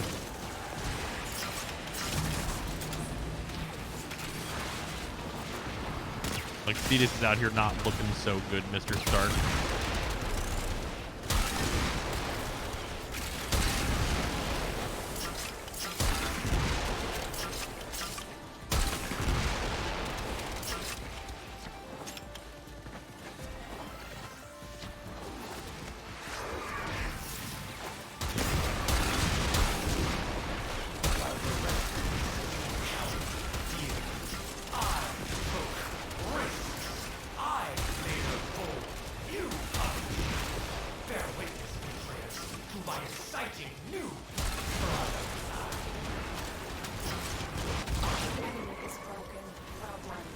To extraction.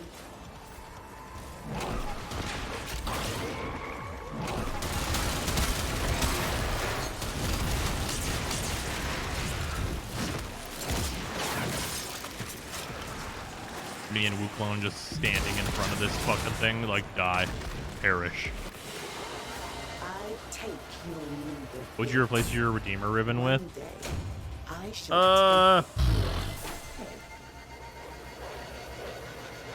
Oh, how about just a heat elemental?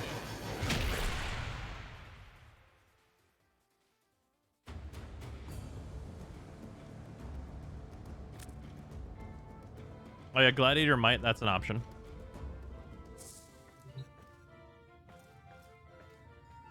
Hoping we might see a new super Eidolon. I don't really think it'll be an Eidolon, but like a really big sentient, that seems very possible. Can I still get drops if I have 5 already? I believe the limit is 5.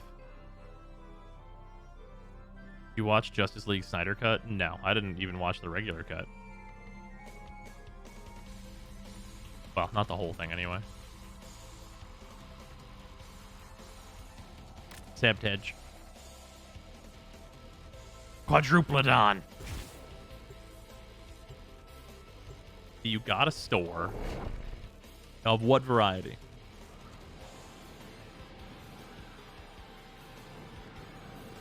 What's your opinion on the pennant? The pennant is a weapon that I wish was still good. Because its stance is dog shit now. Could you imagine they finally killed off Eidolon fights? Oh, please.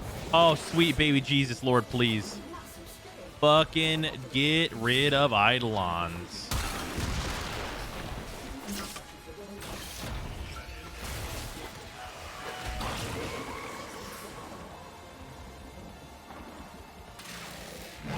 Checked out the ambassador yet? Yeah, it's definitely not worth farming. Ask what she wants done with the parts. Give me that goddamn gun back, you motherfucker.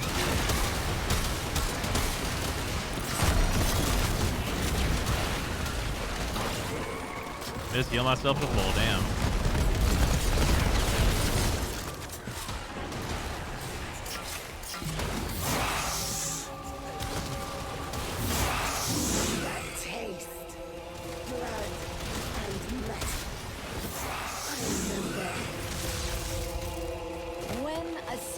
Distinguishes herself, she deserves promotion. So close to that last murmur.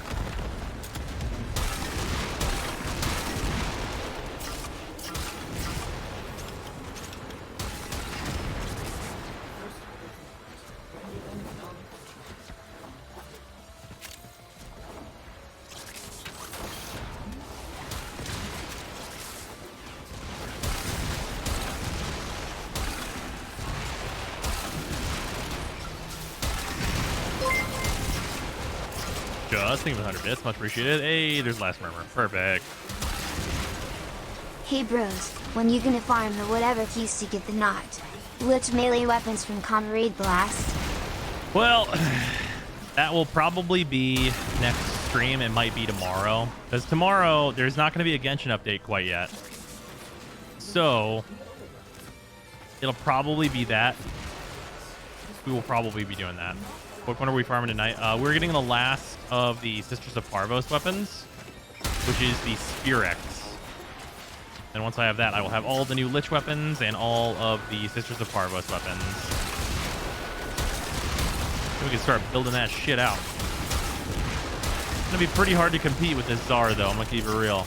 This weapon fucking bangs.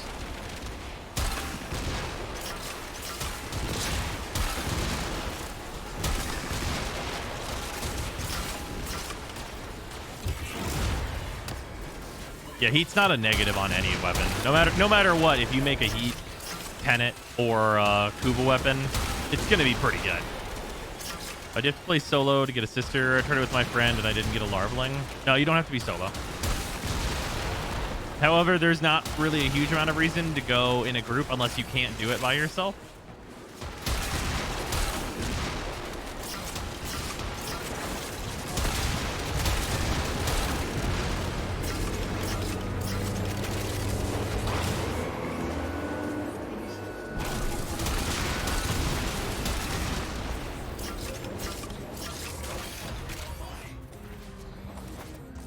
Sekron has done unfair things for me. Unlimited ammo Nucor. Man, I've been using an unlimited ammo Nucor for like multiple patches.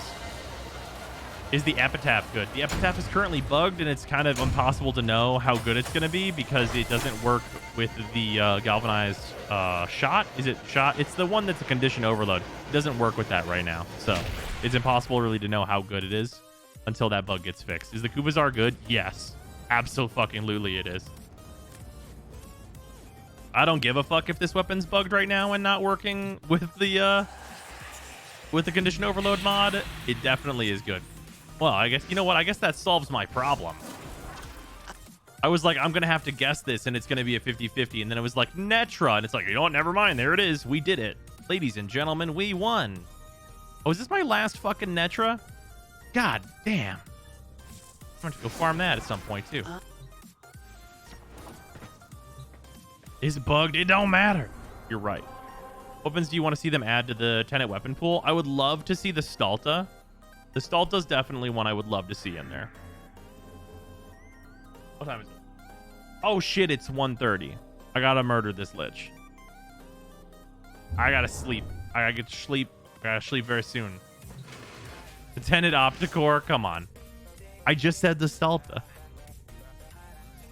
Apologies, dude, op and paranoid. I have to kill this Lich and then I have to do a big sleep.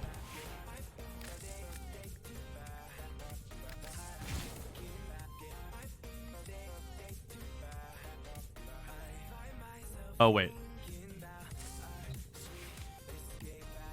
If you guys would like to go still for these runs, then you are welcome to. I'm not on the final showdown yet. So if you still have like Requiem or Murmurs and stuff to get, then that's totally fine. Ooh, Tenet Exurgis. Yeah. Tenet Staticore. Yeah, that's a good one. That's a solid one.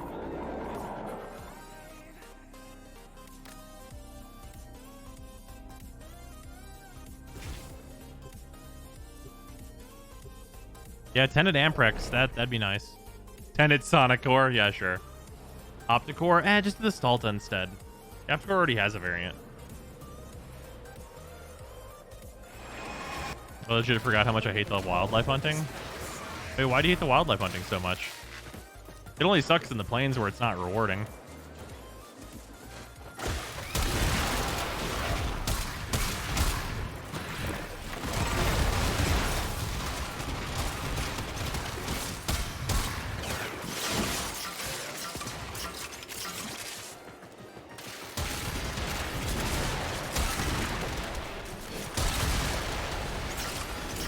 Because like a lot of things I'm bad at, use Vara.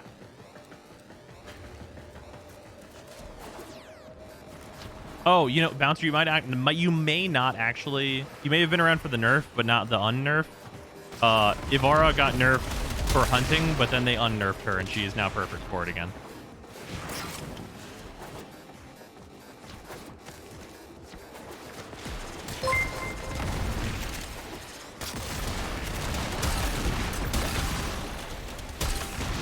tinted flux rifle Lieutenant grows divorce papers. double tinted, so it gets fucked again, and gets another bonus effect.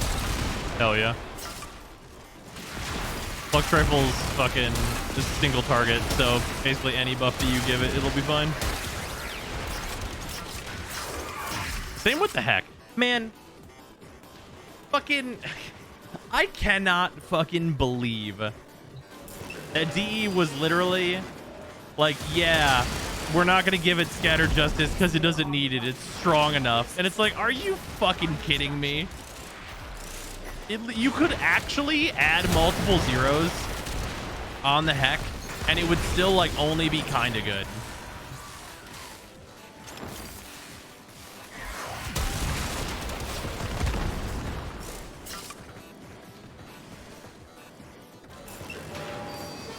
What's best element for a 10 Archiplasmor and a Cube Heck? Can't go wrong with heat, but also radiation is decent on both of those. I see, I desire, I take. Try to stop.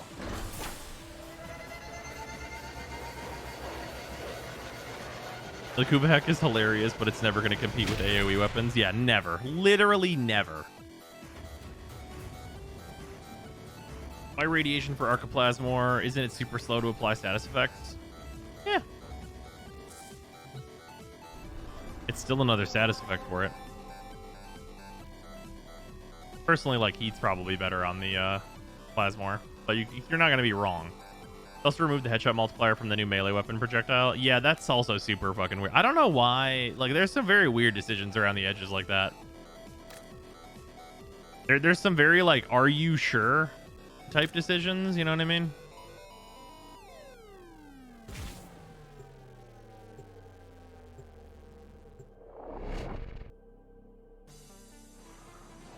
Why does the Vaporhack have the Syndicate effect and the Rakta Dark Dagger doesn't? All the guns have the Syndicate effects, but none of the melee weapons do. That's actually consistent across all the Syndicates. And that Protea build, easy peasy 1 hour Steel Path survival, yeah, it's real good.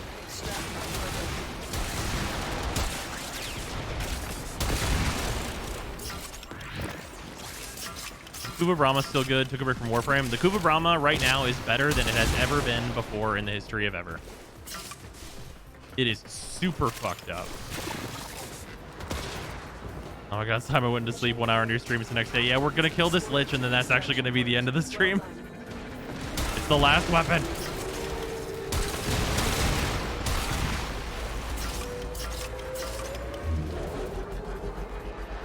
Tenet Glaxion. Oh yeah, you know what? Maybe. Finally have a good Glaxion.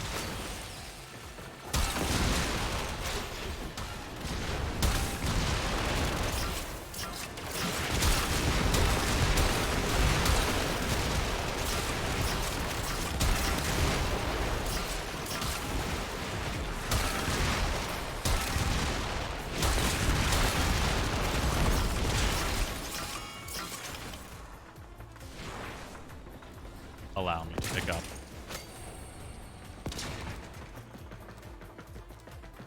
Tenet Amprex. Yeah, Tenet Amprex would be a good one. Tenet Oma. Hurts to bang to level 200 Acolyte. He spawned behind the Larvicle. Oh, 2 banged. Right. Level 200 Acolyte. He spawned right behind the Larvicle. Yeah, that's fucked. Get destroyed. Nightmares on. The Seeking Shuriken remove the sister's armor. I'm not sure. It should theoretically be able to. It does? Okay. Yeah, I hadn't heard anybody trying that. Yes, but it doesn't really do much. Yeah, it does not reduce their adaptive DR. Is there a Warframe that's absolutely broken right now? Octavia. No one plays her, though, so it's not really a big deal. Is R equal to Brahma? Superior. I'm gonna say superior. They act pretty similar, but generally I'm gonna say superior.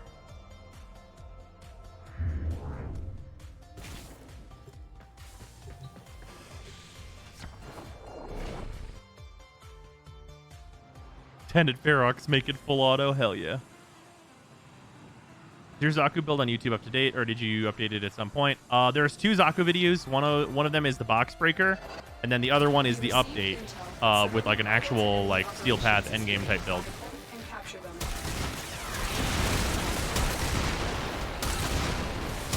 And they're both up to date. They both do what it says on the tin. They're just different builds.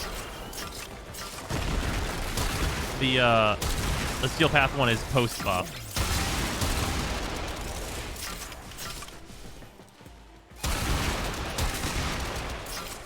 Also find it sad that the Epitaph has completely outclassed the Euphona Prime. Oh yeah. The Euphona mega outdated.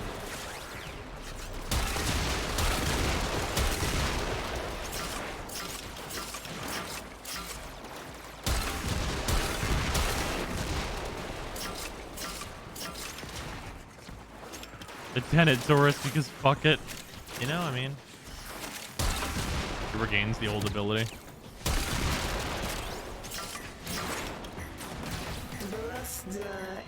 Oh, Ayo, bitch, you ready to die?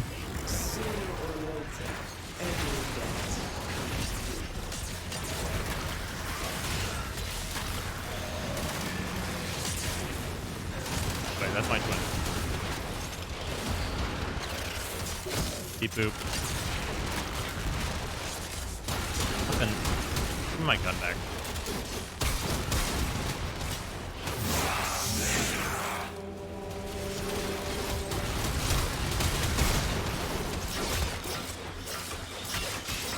Oh, there we go.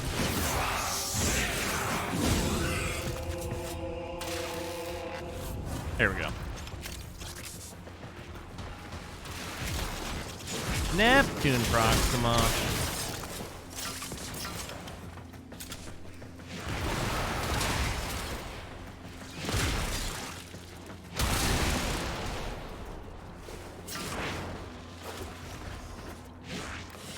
I've never gotten one of the sisters to the Pluto Proxima.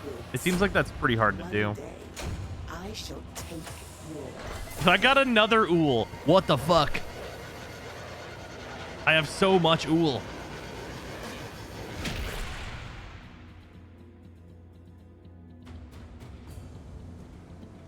Let me use 3 of them at once.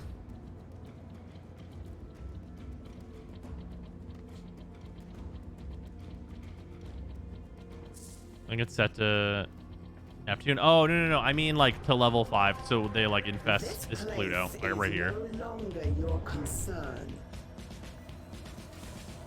Yeah, 3 Ool in would be nice. There is only Ool. Can you use multiple Ools? Sadly not.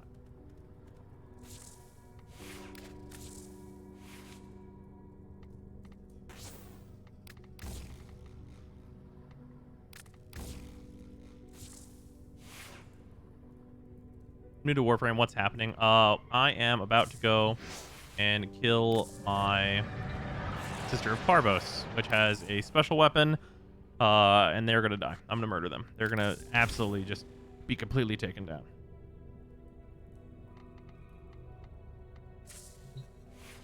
I don't know why they don't let you. If you're actually going that hard, having 1 free Lich can't be that big a deal. Well, it's not 1 free. It would be 3 free, in fairness.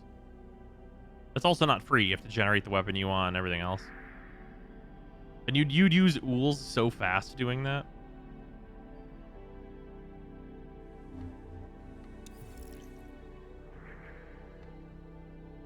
All right, time to die.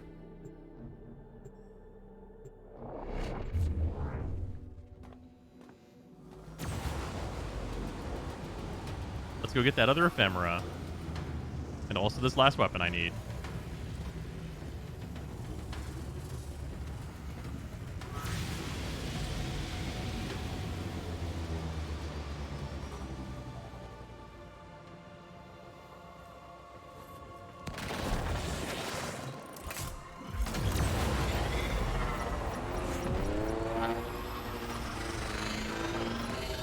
Trying to add novelty by failing in space now.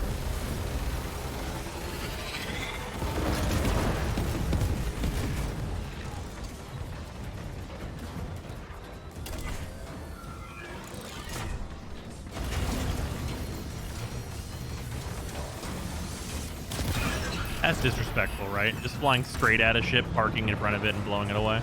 That's disrespectful. Shields are hilarious. We don't do that where I come from. Thank you.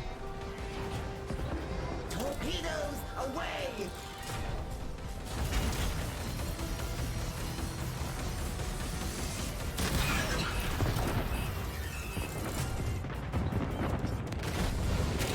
Fighters, swarm them!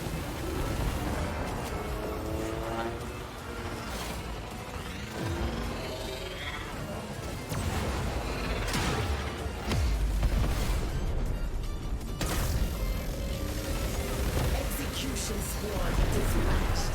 Inbound.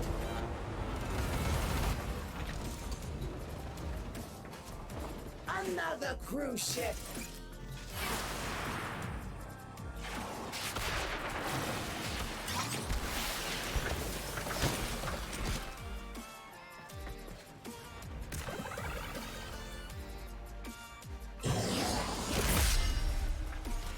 Should be enough energy. Hold fast, sister. Honor those who have gone before. All right, I didn't put cautious shot back on this thing. That's going to be a problem. I shall A minor name one, this ship but a the problem. traditional way by smashing a tenno against the hull. You, impaled on the prow of my ship, a living figurehead, screaming. Fight well, sister. Parvos sends you guardian specters. Turn the strength of the Tenno back against them. Is it still here? Is it persisting?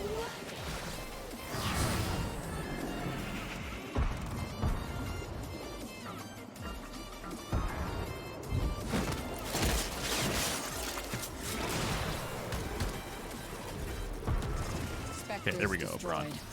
She has only herself now.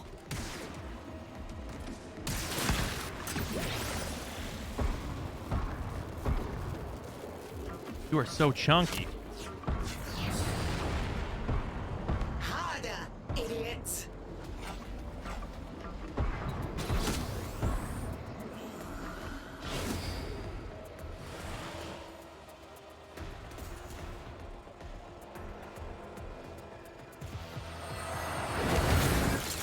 Do it!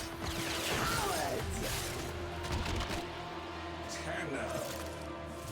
That will prove to be a very costly mistake.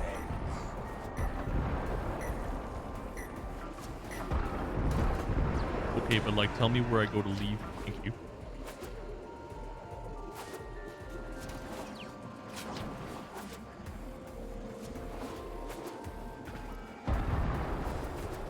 That ephemera looks sick. Yeah, it's pretty good. Target locked! Fire torpedo!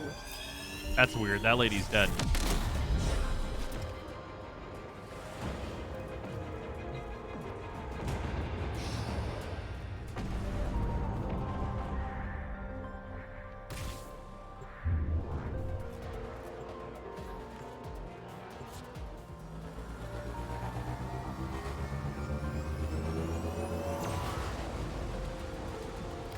Horatio, wait, this isn't a real nemesis system. Yeah, you're not wrong.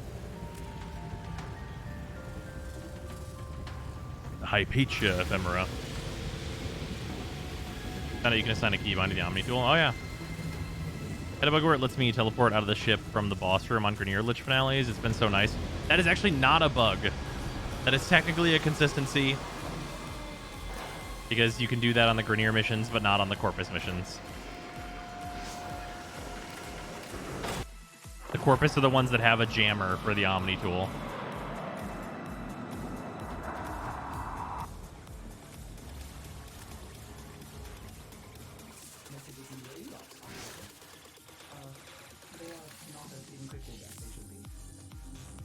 All right, nice. Just okay. Yep. Yeah.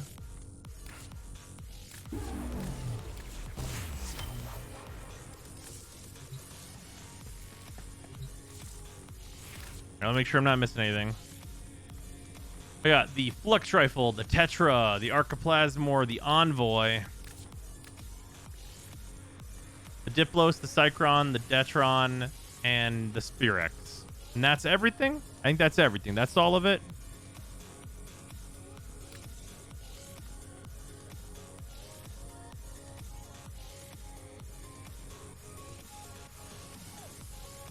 Tetra, I got that one. Also, the stance that's on my Banshee is the Mirage Oneiros.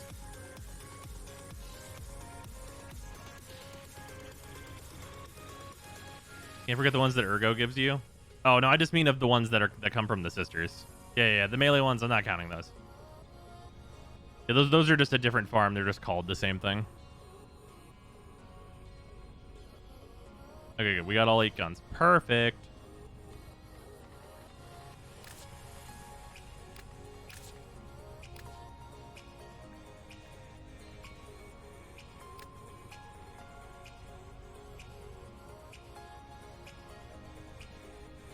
Yeah, this is a nice one.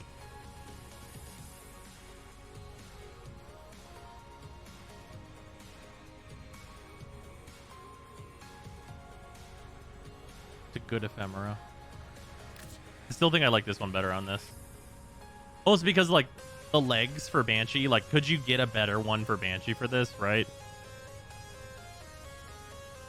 Yeah, I might put it on Protea. That's definitely a consideration.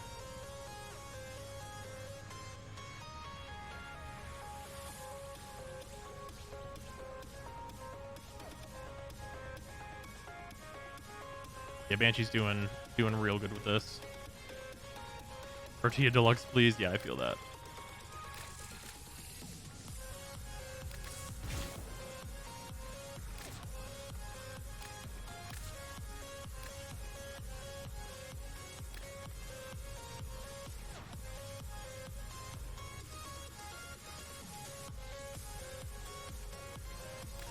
Yeah, we'll go this one. Your legendary rank 1 already? Yep. Triangles, motherfucker.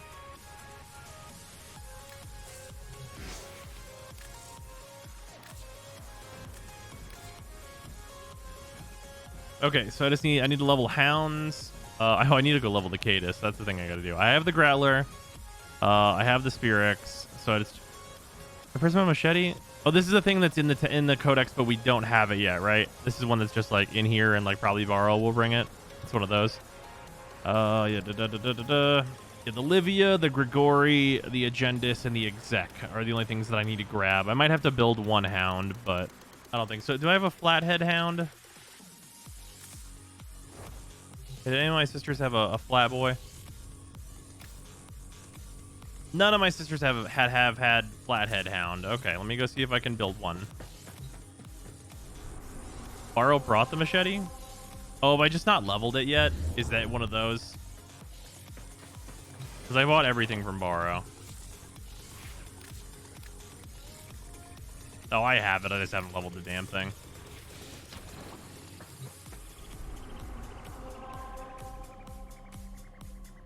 Okay.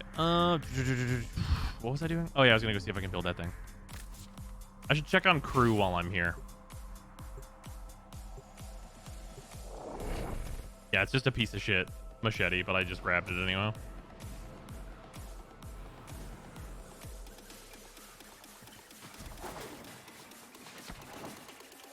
It's a piece of shitty, if you will. Anyway. Now, what gallant spacefarers are eager to make your acquaintance today? 5 repair, 4 combat, 3 endurance. That's actually perfect.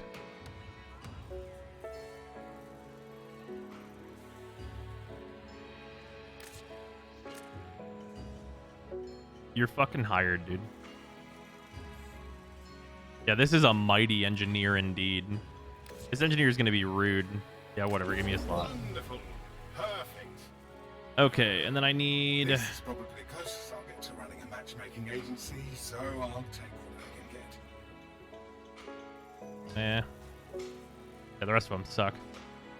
Yeah, literally perfect roll engineer. But what was their perk even? I actually did not even look because they have the rest of the perfect stats. We'll have to go check. Check back in a little bit. New merchandise. Speed boost on repair? Bruh, that's so good. To get to the next repair faster.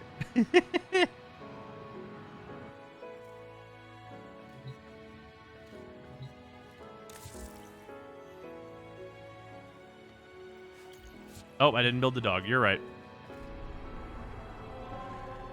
Is the role the same for everyone or just you? I don't know if that's a personal role, actually.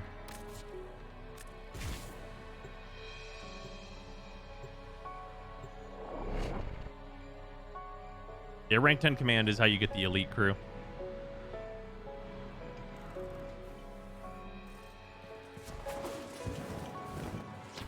Oh wait, don't I need the I think I have to have the blueprints. Is the acquisition of a new edition? I'm just the patrician to hear your submission.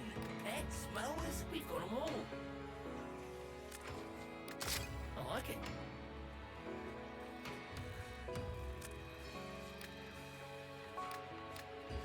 Yeah, I have to build all this shit anyway. I just need to see if I have the blueprint. I don't even need to be here for this.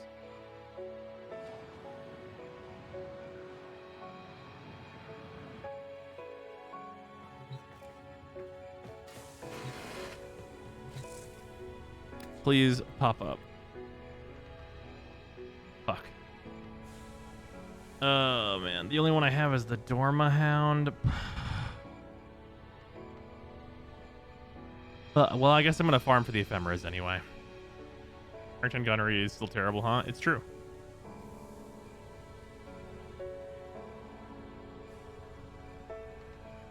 Trade for it? Are the blueprints tradable? If they are, I fucking absolutely will. Shut up and take my money. Hey Blaze, thank you for the resub, much appreciated. Almost 4 years, jeez. You plan on Hello. getting a King's That is Court all. booster box? That's the new Yu-Gi-Oh set, right? Probably not.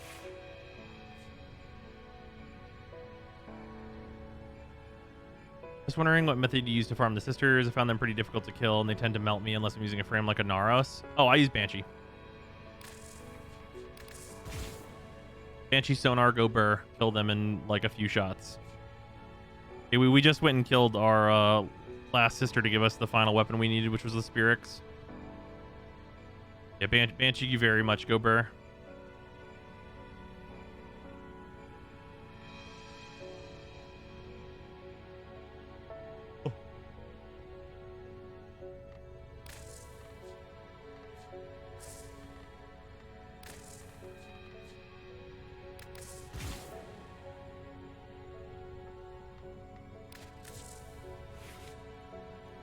Not a problem, end around. Have to cheese the sisters with Avara's invisibility most of the time. Yeah, that's a good way to go as well.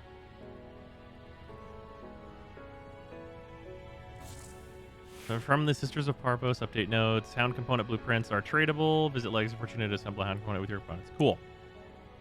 Neat. That will be a thing that I do then.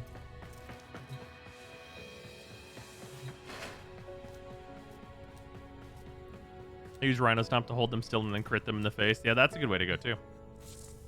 That'll get them. Can Sevagoth's Shadow enter nullifiers? I think so. Yeah, pretty sure. Yeah. Yes. Yeah. Because that's the only way his passive works, basically. But yeah.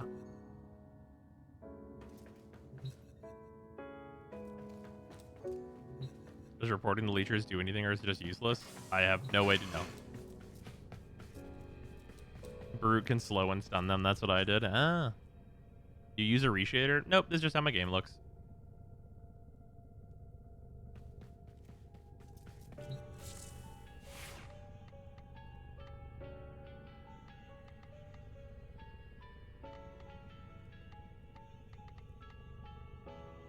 Ooh.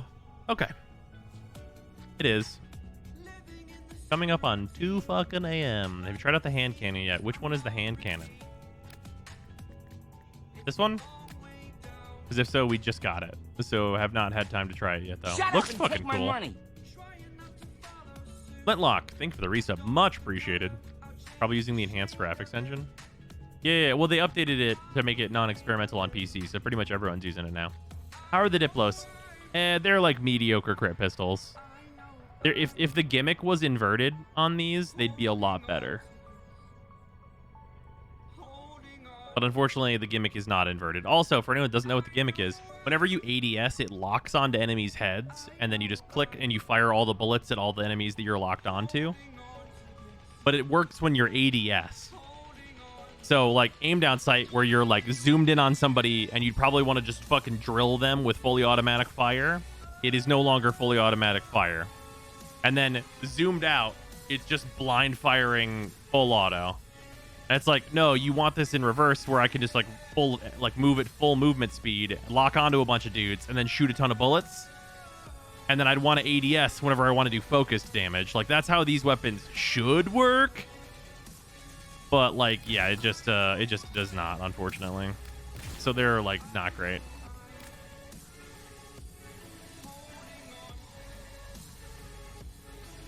Oh, yeah. The Spherix has a guaranteed impact procs, I've been told.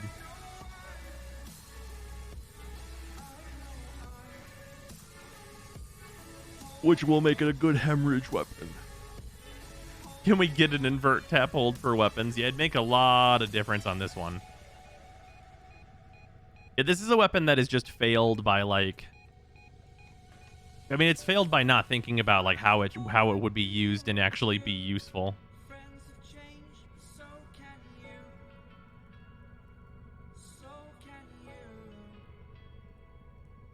See my previous comment about the Diplos? You have punch through and do the aim down sights, it will swirl the bullets around them like mag bubbles.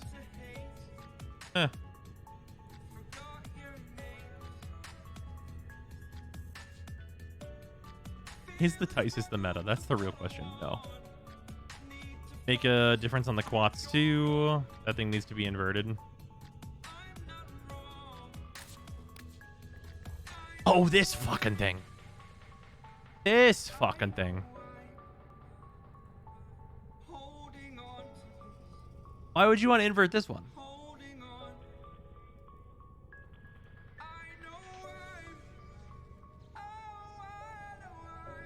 ADSing for the burst makes a lot of sense. It's the same way that the Quartak works. I do not even remember this weapon. I mean, that's fair.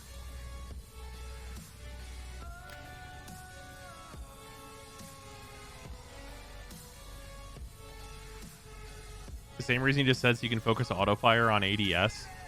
Well, but if you have a burst fire, that's like a sniper rifle mode.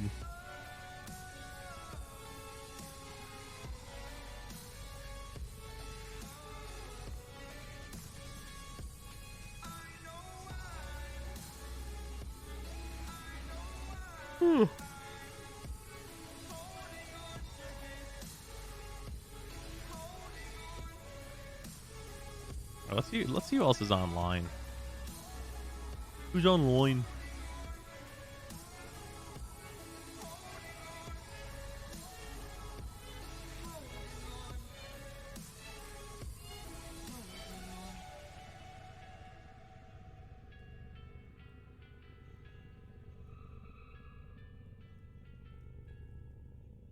Who do we know?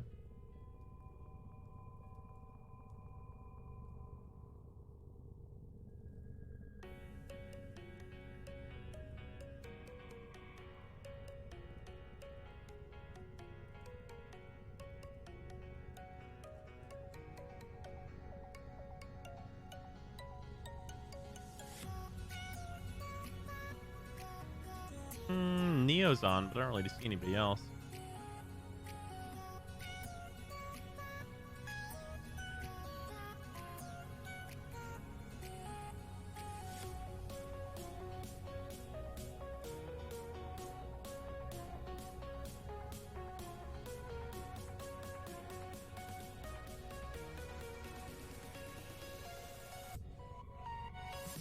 We know somebody we don't know. Oh no, Flare is on. No Flare Eyes. Sure. I think I've seen Flare for a while.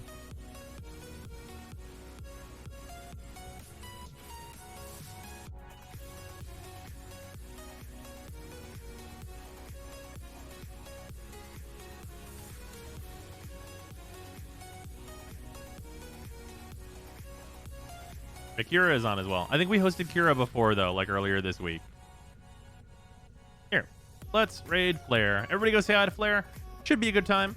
Should not be expecting it, which is always the most fun part. Spam them with so many emotes. Just so many emotes. How do you get commas for damage numbers? That's just a thing that's in the game now. But yeah, go say hi to Flare. And yeah, just all the dancing snakes, all the good times. And I will see you guys tomorrow. Goodbye. Goodbye. Goodbye.